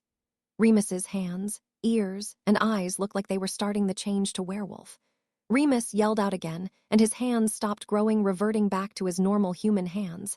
His eyes turned blue once more, and his ears melted back into human ears. Severus relaxed back into his seat, and Four continued documenting the changes in his shorthand, and he passed out. "He's spiking a fever," Cillian announced. 38.5. Remus was calm after that for a while, but his temperature gradually rose over the next 4 hours, finally stopping at 40.6. Suddenly, Remus twitched after his temperature hit 40.6. His body started jerking. Cillian's wand was a blur as he was casting. First, he placed a protective spell around Remus's mouth, ensuring his teeth and tongue remained unharmed before he immobilized his body. The shaking came and went for an hour before stopping completely. After another half-hour, Cillian released the spells on Remus. Every 15 minutes, Cillian checked Remus's body temp and recorded it, as did Severus. His temp fell as steadily as it rose, and after 4 hours was back to a normal body temp. It was nearing 4 in the morning when Remus opened his eyes again, groaning with the effort. He moved slowly as he turned to his side to look around the room. His groan woke Snow, who had been lightly dozing off to the side.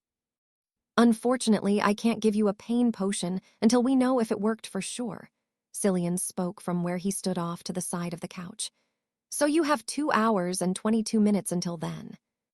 "Care to describe the effects?" Severus asked.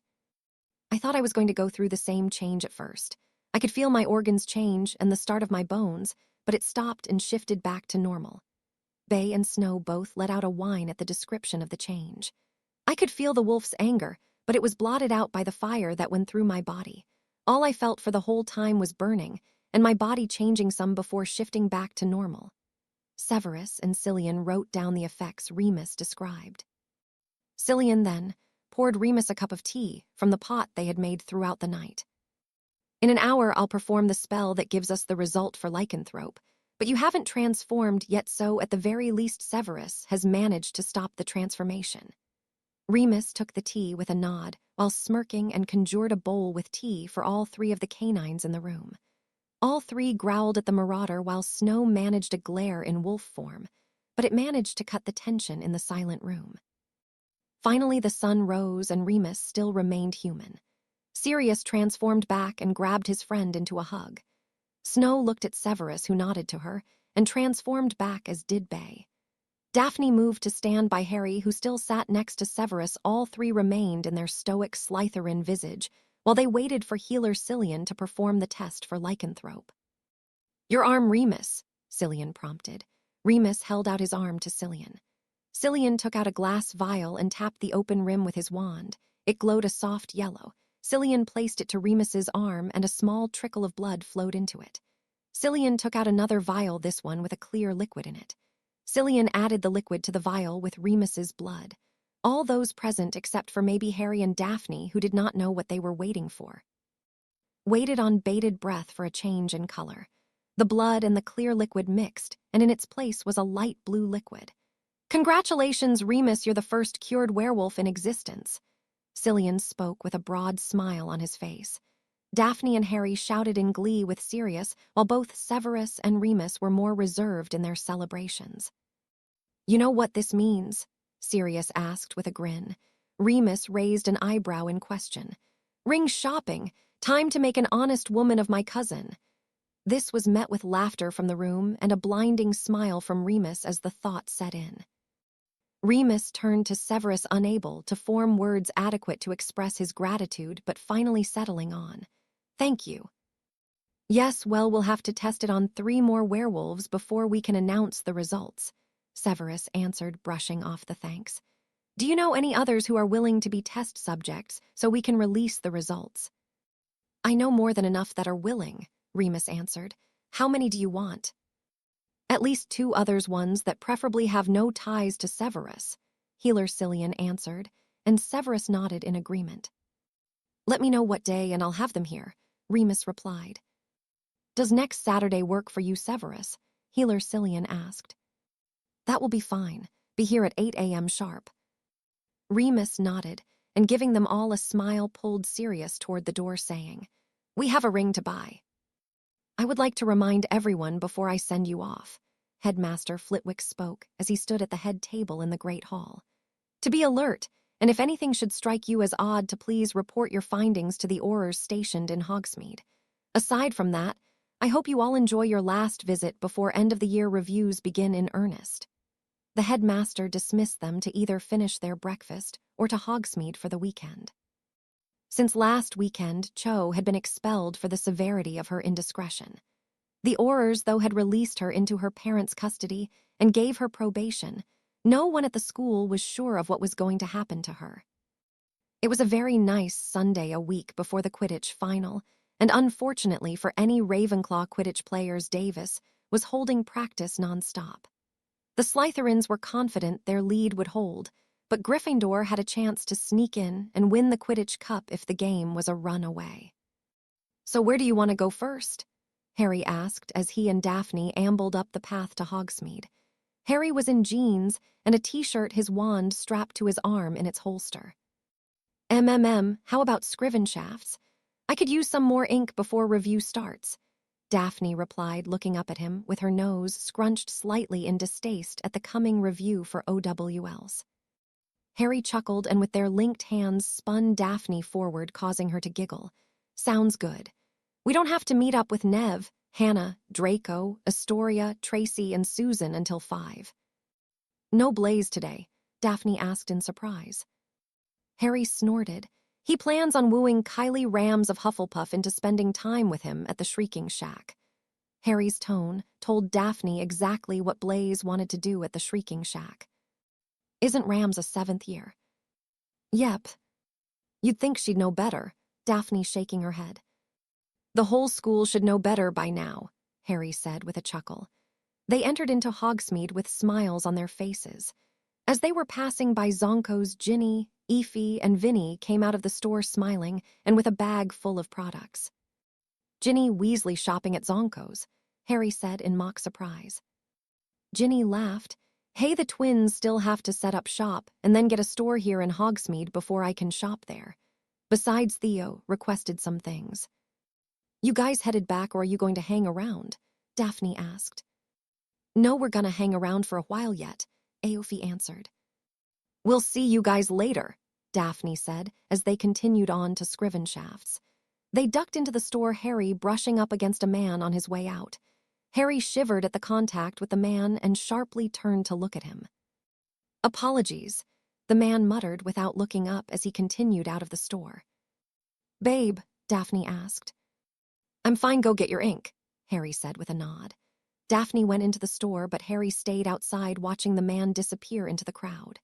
Harry closed his eyes in concentration and using his alchemancy techniques blocked out the world around him.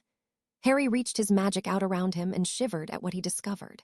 There was an oppressive, heavy feeling in the magic around Hogsmeade, one that wasn't usually present, one that he had felt before when encountering Voldemort. The door jangled behind him, jolting him from his meditative state. "Hello, Mr. Scrivenshaft," Harry said quietly. The man, who looked irritated, stopped and smiled at Harry. "Ah, Mr. Potter, it's nice to see you, but I have to get to the ministry." Problems? Harry asked the storekeep. Damn flu is messing up again, Mr. Scrivenshaft replied, nodding, as he left to an apparating point. Harry entered the store and spotted Daphne at the register. Harry stayed by the door, and Daphne moved to his side, quickly seeing his wrinkled brow. What is it? Daphne asked quietly. That man was an eater. The flu has gone out, and I can feel Riddle's magic in the air. They're going to attack, Harry said quietly, taking her hand and leading her out of the store. Harry set a brisk pace as he headed for post office, which was doubling as an Auror station. They had added another small section to the post office to house the Aurors on duty in Hogsmeade while the war was going on. Harry entered through the post office in case anyone was watching him. Harry entered the Auror section and made his way to the office of the lead Auror on duty. Thank Merlin, Harry said as he took in who was on duty. Kingsley, we have a serious problem. Kingsley stood upon their entrance and looked the couple over. Harry's voice was commanding, but his grip on Daphne's hand was impossibly tight, while Daphne herself didn't seem to notice and was paler than usual. What is it, Hadrian? Kingsley's deep voice was soothing at the moment to both Harry and Daphne. We're about to be attacked. Kingsley nodded at the statement before conjuring a Patronus and sending it off. There was an eater at Scrivenshaft, then the flu went out. There are more here, I can feel it, Harry finished. As he did, 4 Aurors came into Shacklebolt's office. Where's everyone else? Kingsley asked, anger leaking into his voice. The 4 Aurors snapped to attention before a brown-haired, slightly built, and younger than Kingsley answered. Sir, Giggs is at Madame Rosemerta's, her flu went out. Locke is breaking up a dirty fight at the Hog's Head. White got a call from Honeyjuke's at the same time yours came through, sir. Damn, Kingsley muttered. Aurors, we have proof that Death Eaters are going to attack Hogsmeade today. He was cut off as a loud explosion was heard from the outside. Damn, Hadrian! The name was snapped as a command, and Harry turned to Kingsley with his wand out already. You're James Potter's son and Sirius Black's godson, you know ways in and out of the castle. Honeyjuke's cellar and the Shrieking Shack tunnel, Harry snapped out. Good you and your friends, the ones that can fight, evacuate students to Hogwarts through the tunnels, then civilians stun them if you have to just get 'em out. We'll draw their fire, Kingsley eyed his Aurors. Keep paths to Honeyjuke's and the Shrieking Shack as well as the main path as open as possible. I don't when backup will get here. Another explosion went off, followed by screams. Let's go! The Aurors moved out with a speed Harry hadn't seen from them. Harry whipped out his communication mirror as he moved into the post office where at least 10 students of all ages were cowering and 4 workers were conjuring boards over the windows. Marauders report, he shouted into it. Almost instantly they all appeared. We're under attack. Our goal is to evacuate to Hogwarts using Honeyjuke's and Shrieking Shack. Get the students out now. Anyone seen Ginny? She's here at the 3 Broomsticks, Neville said. Tell her to get to her house and open the flue for the Aurors to come through. The Death Eaters blocked the business flues.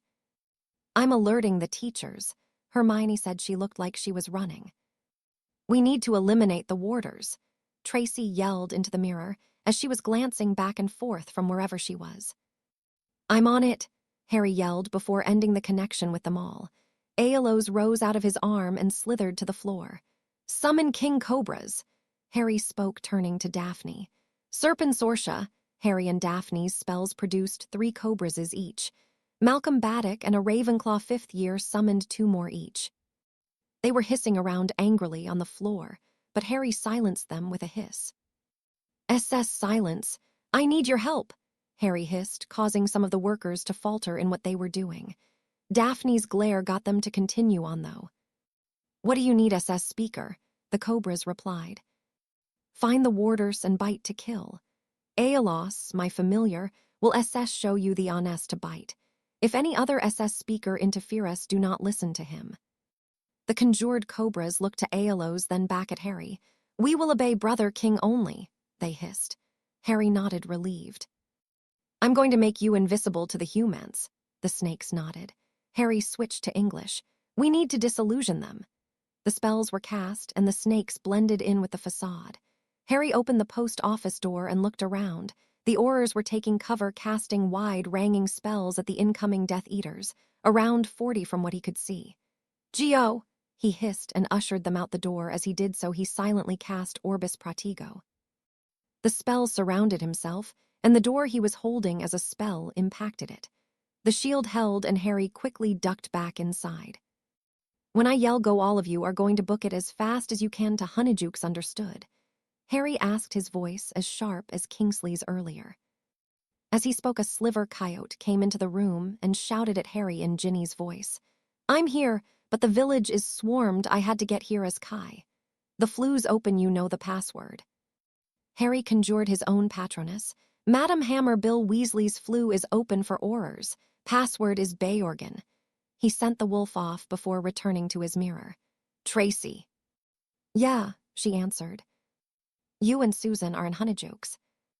Yep. I've got people in the post office. In 2 minutes, open the door of Honeydukes. I'm sending them over. Right, Tracy answered, and they canceled the call. All right, I'm going to open the door. Daphne and I will go out first and provide covering fire. Run your ass off, Harry said as he and Daphne moved to the door. Cast a Lumos Maxima. Hold it for as long as you can. Daphne nodded. 1, 2, 3. Harry threw open the door, and Daphne dived out into a roll casting as she came to her knees. A surge of blinding white light came out of her wand and raced towards the Death Eaters, forcing them into shields or firing blindly. Go. Harry yelled as Daphne was casting. Harry moved just to the outside point of the door so it would stay open as he summoned his magic and cast Bombarda Maxima. The spell went off like a cannon as he felt his classmates and the workers rush past him. Both Susan and Tracy did as Harry and Daphne, and the post office inhabitants made it safely across to Honeydukes. Daph dropped back too. Harry had to dodge an incoming cutting curse. Sectum Sempra. Harry sent back, leveling 2 Death Eaters standing close together. The next house we need to check for occupants. Daphne started moving backwards as she quickly deflected spells before sending a chain back at them. Contigo, Depulso, Deprimo. The first 2 spells of the chain were blocked by Death Eaters, but the third spell slipped under a Death Eater's Aspie's shield. It impacted the man's legs, blowing them off his body, causing the man to fall forward into a gushing pool of blood and bone. As they were backing up to the next business, a small Daphne saw a group of students huddled down between the businesses. Harry's students in the alleyway. Covering fire in 3, Harry said, and Daphne motioned the students to run. Deprimo Maxima, Lumos Maxima. Honeydukes cellar, Daphne said to the group of 5 passing. One student, a 3rd year, was hit by a spell and fell in the middle of the road. Susan leapt from the doorway, running to the girl. Harry swore as he saw it happen. Decapitaire! He shouted the large-scale cutting curse at the Death Eaters in front. The spell impacted 10 Death Eaters. 5 were able to shield the spell completely. 1 managed to shield the majority of the curse, receiving only a scratch, but 4 had their shields collapse under the spell. 2 lost their heads. 1 head is hanging by threads, while the final Death Eater impacted by the had his throat slit. Blood poured out of the man's throat as he gurgled to death. Nice one, Hadrian, Kingsley's deep voice rang out. Harry looked and saw Daphne had taken the opportunity to empty the building next to the post office. The Aurors were keeping paths clear to Honeydukes, but the 3 broomsticks was getting surrounded by Death Eaters. It was also where Kingsley, 2 other Aurors, Neville, Hannah, Madame Rosemerta, and some civilians were fighting it out with the Death Eaters. Luckily, Harry could spot the teachers coming up the path and would be closest to aid the fighters at the 3 broomsticks. Harry looked back up the main street of Hogsmeade. Daph, we need to get people out the back of these homes, Harry said, pointing up the street towards the homes on their side of the main roadway. Unfortunately, the Death Eaters seemed to be massing from that area. She nodded, and they ducked through an alleyway to their side. Our goal is to evacuate to Hogwarts using Honeydukes and the Shrieking Shack. Blaise cut out of the mirror conversation. Get your shirt on, we have to move, Blaise yelled to Kylie, who nodded and threw on her shirt, not brothering to notice it was inside out. Blaise grabbed her hand and pulled her down the stairs. He threw open a small closet and opened the trap door to the tunnel. He then, still holding her one hand, sprinted for the front door of the shack. He looked up and swore in Italian, while Kylie gasped. Students were ducked behind trees trying to hide from Death Eaters throwing curses, though it seemed they were just playing with the students. There were 6 Death Eaters throwing the curses, moving towards the students and shack. Kylie, no stunners. You incapacitate them. On 3, cast your most deadly silent spell you can. Then get the students inside and into the tunnel. Tell the first one to hit the knot on the Whomping Willow as soon as they get through. Blaze said he pulled her in front of her, snapping her out of her daze. She nodded but was as white as a ghost. 1, 2, 3. Blaze pointed his wand and cast Decapitator. His spell hit 3 of the Death Eaters who were unguarded as they toyed with students. 1 in the process of casting the Cruciatus curse on a 3rd year. 2 lost their heads, while the 3rd ducked out of the way, but not completely, taking a glancing blow of the spell across his back, causing him to yell out in pain. The other 3 Death Eaters turned to watch their comrades get hit before turning to where the spells came from. One of them was hit in the arm with an arrow. Unfortunately, he was the only one who was hit by Ram's spell, and fortunately it was his wand arm. Get to the shack now, Blaze shouted to the students. He had 4 Death Eaters to contend with. At once 4 spells came flying at him, but Blaze dodged to the side and forward, casting shields around the other students. The one who had been cruciated was still down, shaking from the curse. Justin, get the kid, Blaze yelled to the only student he recognized through his haze of battle. Blaze conjured up an illusion of aurors coming to the charge, complete with yelling and spells flying. The Death Eaters turned, except one who cast at Blaze. Blaze dodged, casting back with furious pace, stringing together chains as he dodged and weaved. Finally, a bone-breaking hex hit the Death Eater in his wand arm. He dropped his wand and Blaze shot a cutting curse at it. You little sack of shit, the Death Eater screamed. Blaze ignored him and moved to the other Death Eaters who were realizing something was wrong with the aurors attacking them. Sectum Sempra. Blaze's spell shot out at them. The spell hit 2 out of the 3 of the Death Eaters, opening gaping wounds in their backs. The Death Eater without a wand charged him. Blaze ducked under his arms and planted an uppercut in his chin, then grabbed an arm and spun him around so he was in front of Blaze. Just as Blaze did so, a killing curse flew at him. The Death Eater instantly died as Blaze tossed him to the ground and cast 3 successive reductos at the caster. The 3rd broke his shield and nose, throwing blood into the man's eyes. Sagittò! Blaze sent the arrows at the temporarily blinded Death Eater, killing the man. Blaze dodged as a spell came in and hit the ground where he was standing. The ground exploded, flinging rocks into Blaze, one cutting his cheek open. Blaze rolled to his side and came up with a switchblade in one hand that he impaled on one of the last 2 Death Eaters with, before firing off a bombarda hex at the last Death Eater. The stumbling, bleeding Death Eater made an attempt to block, but it failed, and he was blown back from the curse 4 feet. Bluz summoned all the wands on the ground and broke them before turning to see all the students he just helped staring at him. What the bloody hell are you looking at? Get through the tunnel, he shouted, spurring them into action before he took off for the nearest houses. 3 were cleared easily and sent to the Shrieking Shack before he encountered more Death Eaters. 3 were setting fire to the back of a house while laughing at the people trapped inside. Bluz, running towards the house, cast a loud Bombada Maxima. The spell hit its target, the ground beneath their feet. The Death Eaters shielded, but unfortunately for them, the target wasn't their bodies. The spell impacted the earth beneath them, sending them flying in different directions. One went straight into the house he had set on fire. His screams were heard as he went through the wood and plaster only to burn. The other 2 were sent wide, Bluz getting lucky as one landed awkwardly, breaking his neck. The last was able to roll as he hit the ground but was bleeding profusely from his head.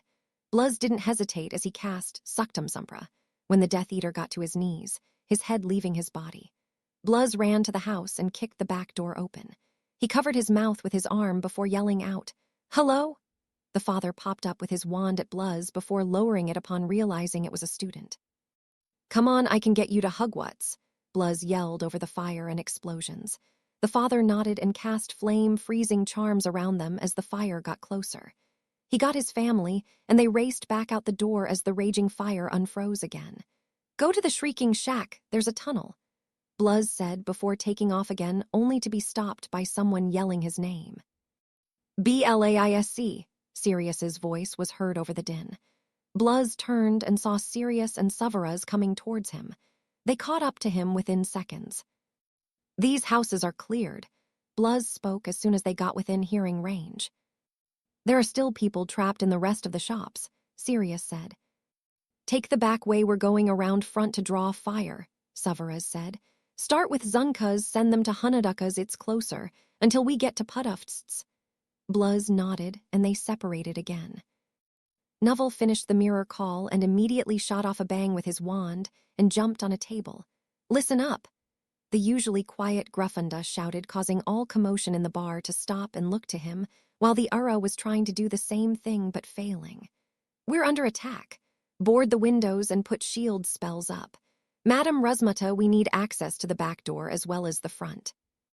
All students and children are to evacuate to Hugwats through Hunadukas or the Shrieking Shack. There are tunnels in both. If you can fight, stay, but wards have gone up preventing a Parushan, and Putkas and business floods are down. While Nuvel was talking, Henna was gathering Hugwats students, sending half to the front and half to the back. The group at the back door was going to loop around back to the Shrieking Shack, while the others, the older students, would have to cross the main road to Hunadukas. Some adults followed, not wanting to brave fighting. Nuvel and Ura Guggs moved to the front while Henna and 3 adults went to the back. We need covering fire, Nuvel said. Guggs summoned his Petronas, a small lizard, and sent it off with a request for covering fire. 3 seconds later, an Ura sent up green sparks. We've got 10 seconds, Giggs said. All right, me, Guggs, Madam Rusmata, and you 3 want to fight? Nuvel said, though it ended as a question for the 3 men in to his left. They nodded. Okay, when we open the door, we go out first, shoot wide-range spells, and keep the focus on yourselves so the students have a chance to get across. They nodded. Nuv, we got a problem, Henna shouted from the back. We're being surrounded. Shite, Nuvel swore and then found Draco and Astoria with Ufa and Vanna in the crowd. Draco, Torre, Ufa, he called them to him. All right, Harry and Duff might kill me for this, but I want you 3 to help Henna with the back, and then Torre, Ufa, go and evacuate as many of the houses down the lane that you can. Draco, if they're surrounding us that want this building down, ready to fight. Draco nodded. Good. Nuvel pulled him close to him, so only Draco could hear his next words. Turn around and stun Gibbon and Udgecombe. I got Blutchla and Jones. Draco clapped Nuvel on the back in what looked like a show of good luck before turning. Stupefy. They sent 2 silent stunning spells, followed by 2 vocal ones at their targets. You have a reason for that? Ura Guggs asked. Nuvel nodded. They're more likely to trip other students than help them. Right, let's go. Draco, Astoria, Ufa, and Vanna moved to the back door while Nuvel turned and grabbed the door handle. Geo! Guggs shouted, and Nuvel threw open the door while casting a Lumma's Maxima at the same time. Guggs leapt out and shouted out, Sonatas. Out of Guggs' wand came a red spell that impacted at the feet of the first line of Death Eaters. From the point of impact started a red shell surround the Death Eaters and immediate areas. Anyone inside the red shell was instantly rendered deaf by a loud bang similar to a standing near 5 cannons firing at once. Combined with the blinding spell Nuvel sent down, the Death Eaters were given a taste of a flash bang grenade. Students and civilians rushed out of the 3 broomsticks, dashing across the street, as Kungsla and his Ura squad sent a barrage of spells at the off-balance Death Eaters. Nuvel had no time to celebrate whatever small victory they had as a spell went streaking by his ear. He turned and dodged another curse as Death Eaters entered from the alley between buildings to his right. Nuvel was joined by Guggs as he fired off a chain of silent gouging hexes. Sirius and Suvaraz's drilling on the importance of aim paid off as 3 Death Eaters were struck with gouging hexes in their major arteries. One was struck in the femoral artery, while another was struck in the jugular, and the last across his wrist, leaving a 2-inch wide hole in his arm. The man dropped his wand with a cry, and Nuvel quickly summoned it and snapped it. Guggs sent 4 bone-shattering hexes at the Death Eaters, effectively incapacitating 2. One was struck in both legs, while the other suffered from a now-shattered collarbone.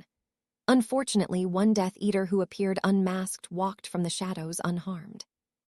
Dullahuv, Guggs said as the man walked forward with a smirk on his face. Nuvel sucked in a breath before setting himself. Duffada, Rudukta, Duprama. Nuvel silently sent the chain off at Dullahuv, but Dullahuv easily batted away the curses. Dullahuv barely moved his wand as he sent back 4 curses at Nuvel, who dodged 3 and shielded 1. A barely noticeable frown marred Dullahov's face as he now contended with Gugza's spells. Nuvel added his own with Sujata, Frekta, Pulla. The curses shot out his wand, but the arrows were transfigured by Dullahuv into toothpicks, while the bone-breaking curse was parried. And finally the Roman javelin created by the Pulla spell was sent back towards Nuvel, who ducked out of the way. Unfortunately, the javelin impacted a fighter behind him in the leg. A shout of "Aurors" came from the Death Eaters at the other end of the main street. Nuvel and Guggs looked relieved at the sight of 2 Ura squads coming in from the north side of the street. Dullahuv, though, made his first mistake of the duel as he glanced back to see the Uras advancing. Nuvel saw his opening and silently sent a Duffunda at Dullahuv. Dullahuv managed to turn back in time to see the spell, but was unable to shield the spell fast enough. The cutting curse slashed across Dullahov's left shoulder, cutting through the dragon hide vest, and about 2 inches deep. Dullahuv snarled and snapped his wand up, sending a purple curse that zigzagged across the space towards Nuvel and Guggs. Nuvel hit the ground not knowing what the spell was, and was unwilling to shield it.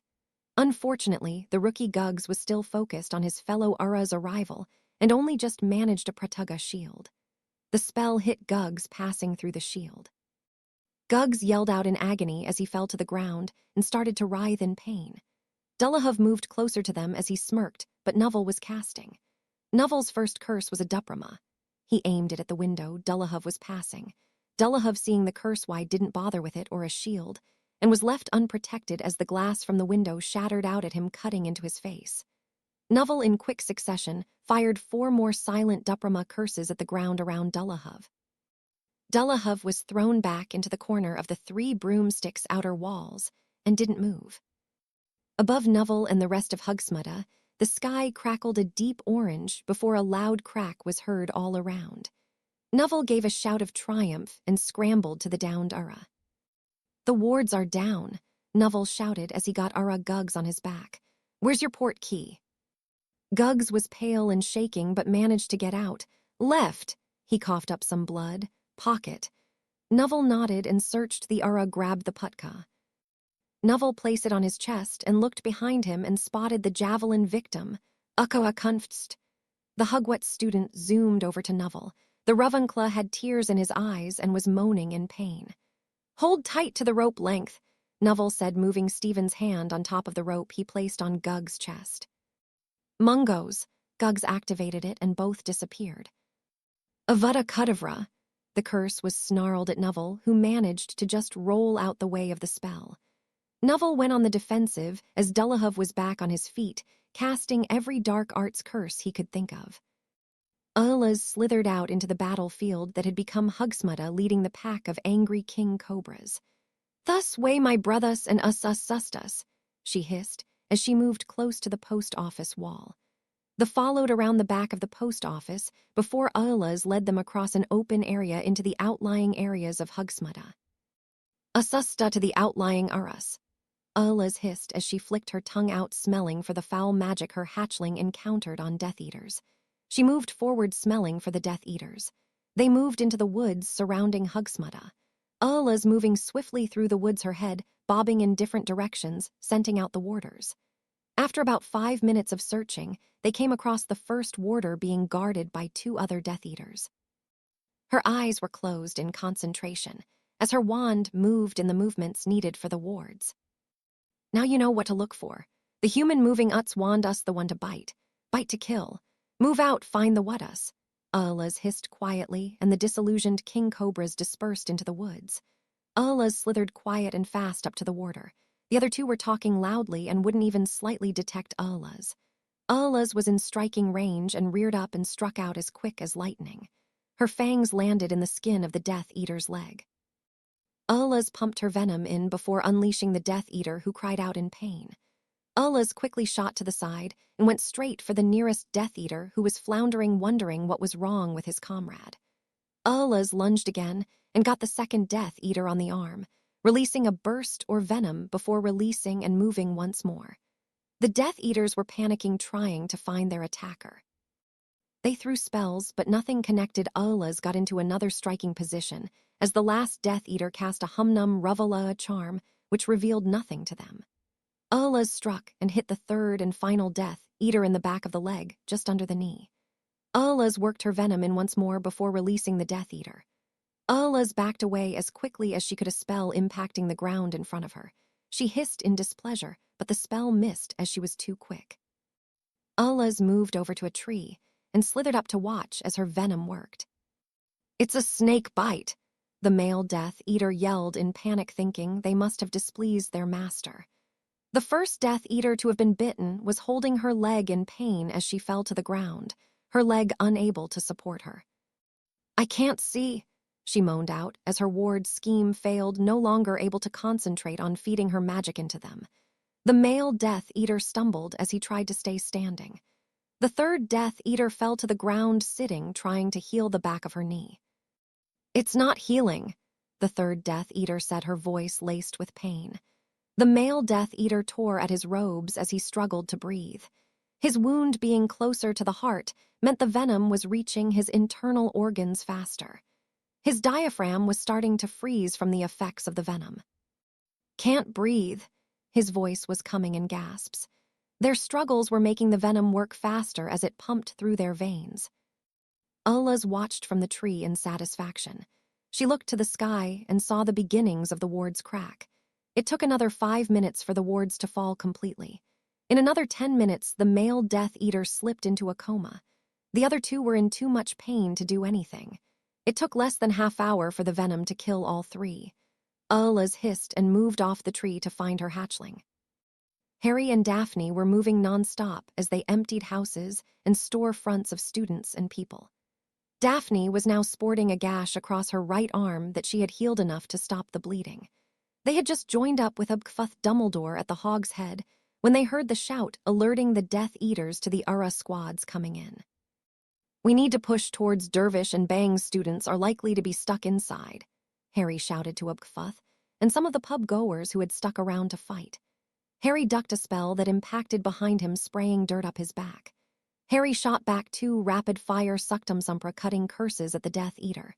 The first landed across the man's chest, dispelling his shield and cutting through, leaving 2 gashes that sprayed blood. The second hit right after, but higher, with the bottom gash hitting the same spot as the top one prior to it. The wound widened to 4 inches and 2 inches deep. The top 2 gashes open over the man's right shoulder and cut off his mask. The stunned face of Rex King froze as he fell to his knees and bled out on the ground. They slowly moved forward, dodging hexes and curses while sending them back. Both Ubkfuth and Harry packed enormous power into their spells, collapsing shields, while Daphne and the others would follow up almost immediately with bludgeoning hex, cutting curse, or other offensive hex. The result was a remarkable swath of Death Eaters dead, dying, or incapacitated on the road to Dervish and Bangs from the Hog's Head. They came to Dervish and Banges, seeing it surrounded by swarms of Death Eaters. A few bodies of students and civilians were scattered around outside.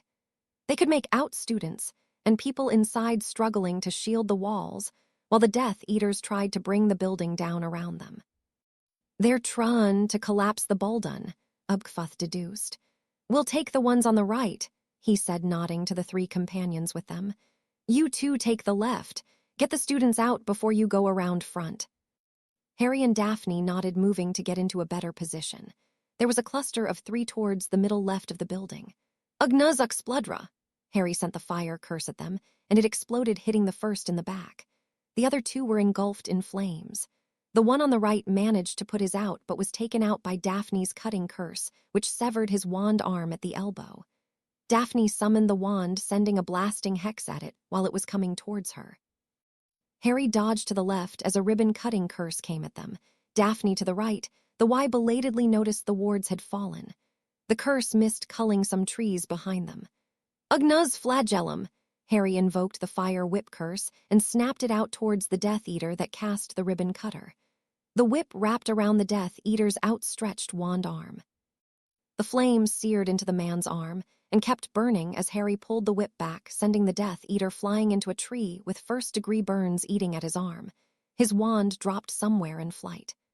Harry snapped the whip again, sending it towards a Death Eater attempting to set fire to the building. The whip wrapped around the lower leg of the Death Eater, and Harry jerked it back, sending the Death Eater into the trees, as he did with the other one. Daphne followed up with Duffada a curse, which struck the man in the back, crippling him. Harry ended the flame whip and moved to the back door of Dervish and Banges. "Everybody out now," Harry shouted. The students poured out. "Use the back ways, get to Hunaduka's and the Shrieking Shack. Someone will get you back to Hogwarts." "The wards are done up, Harad, if you can," Daphne added. The storekeeps did so almost immediately, taking with them some of the students that were hurt. "Go through the store or around it?" Daphne asked Harry. "Around, might fall down if it gets hit anymore," Harry replied as they cautiously made their way around the store to where the Death Eater's massing point was. "It's gonna be close quarters," Harry said. Daphne simply nodded. Harry summoned Godric's sword to him, the sword appearing scabbard and all out of thin air next to him. He strapped it to his waist and pulled his knife from its ankle holder and gave it to Daphne. "Use it if you need to." Daphne nodded and took the knife and slipped it into her belt. Harry dodged out from the alleyway into the congestion at the front of the street. Since the Auror squads had arrived, and more were coming in, the Death Eaters were forced to fight instead of causing destruction in a free-for-all. Harry spotted McGonagall, Flitwick, and Sinistra on the fringe of the fighting, protecting students and civilians as they fled to Hogwarts, though Flitwick was helping Neville in a fight with an unmasked Death Eater by the Three Broomsticks. In the thick of the battle, he could make out Severus and Sirius dueling with various Death Eaters. Blaise was holding his own against them, but was bleeding from several cuts and gashes. "Crucio," Harry heard to his right, and saw a Death Eater torturing Auror Dawlish, who went down with a nasty leg wound.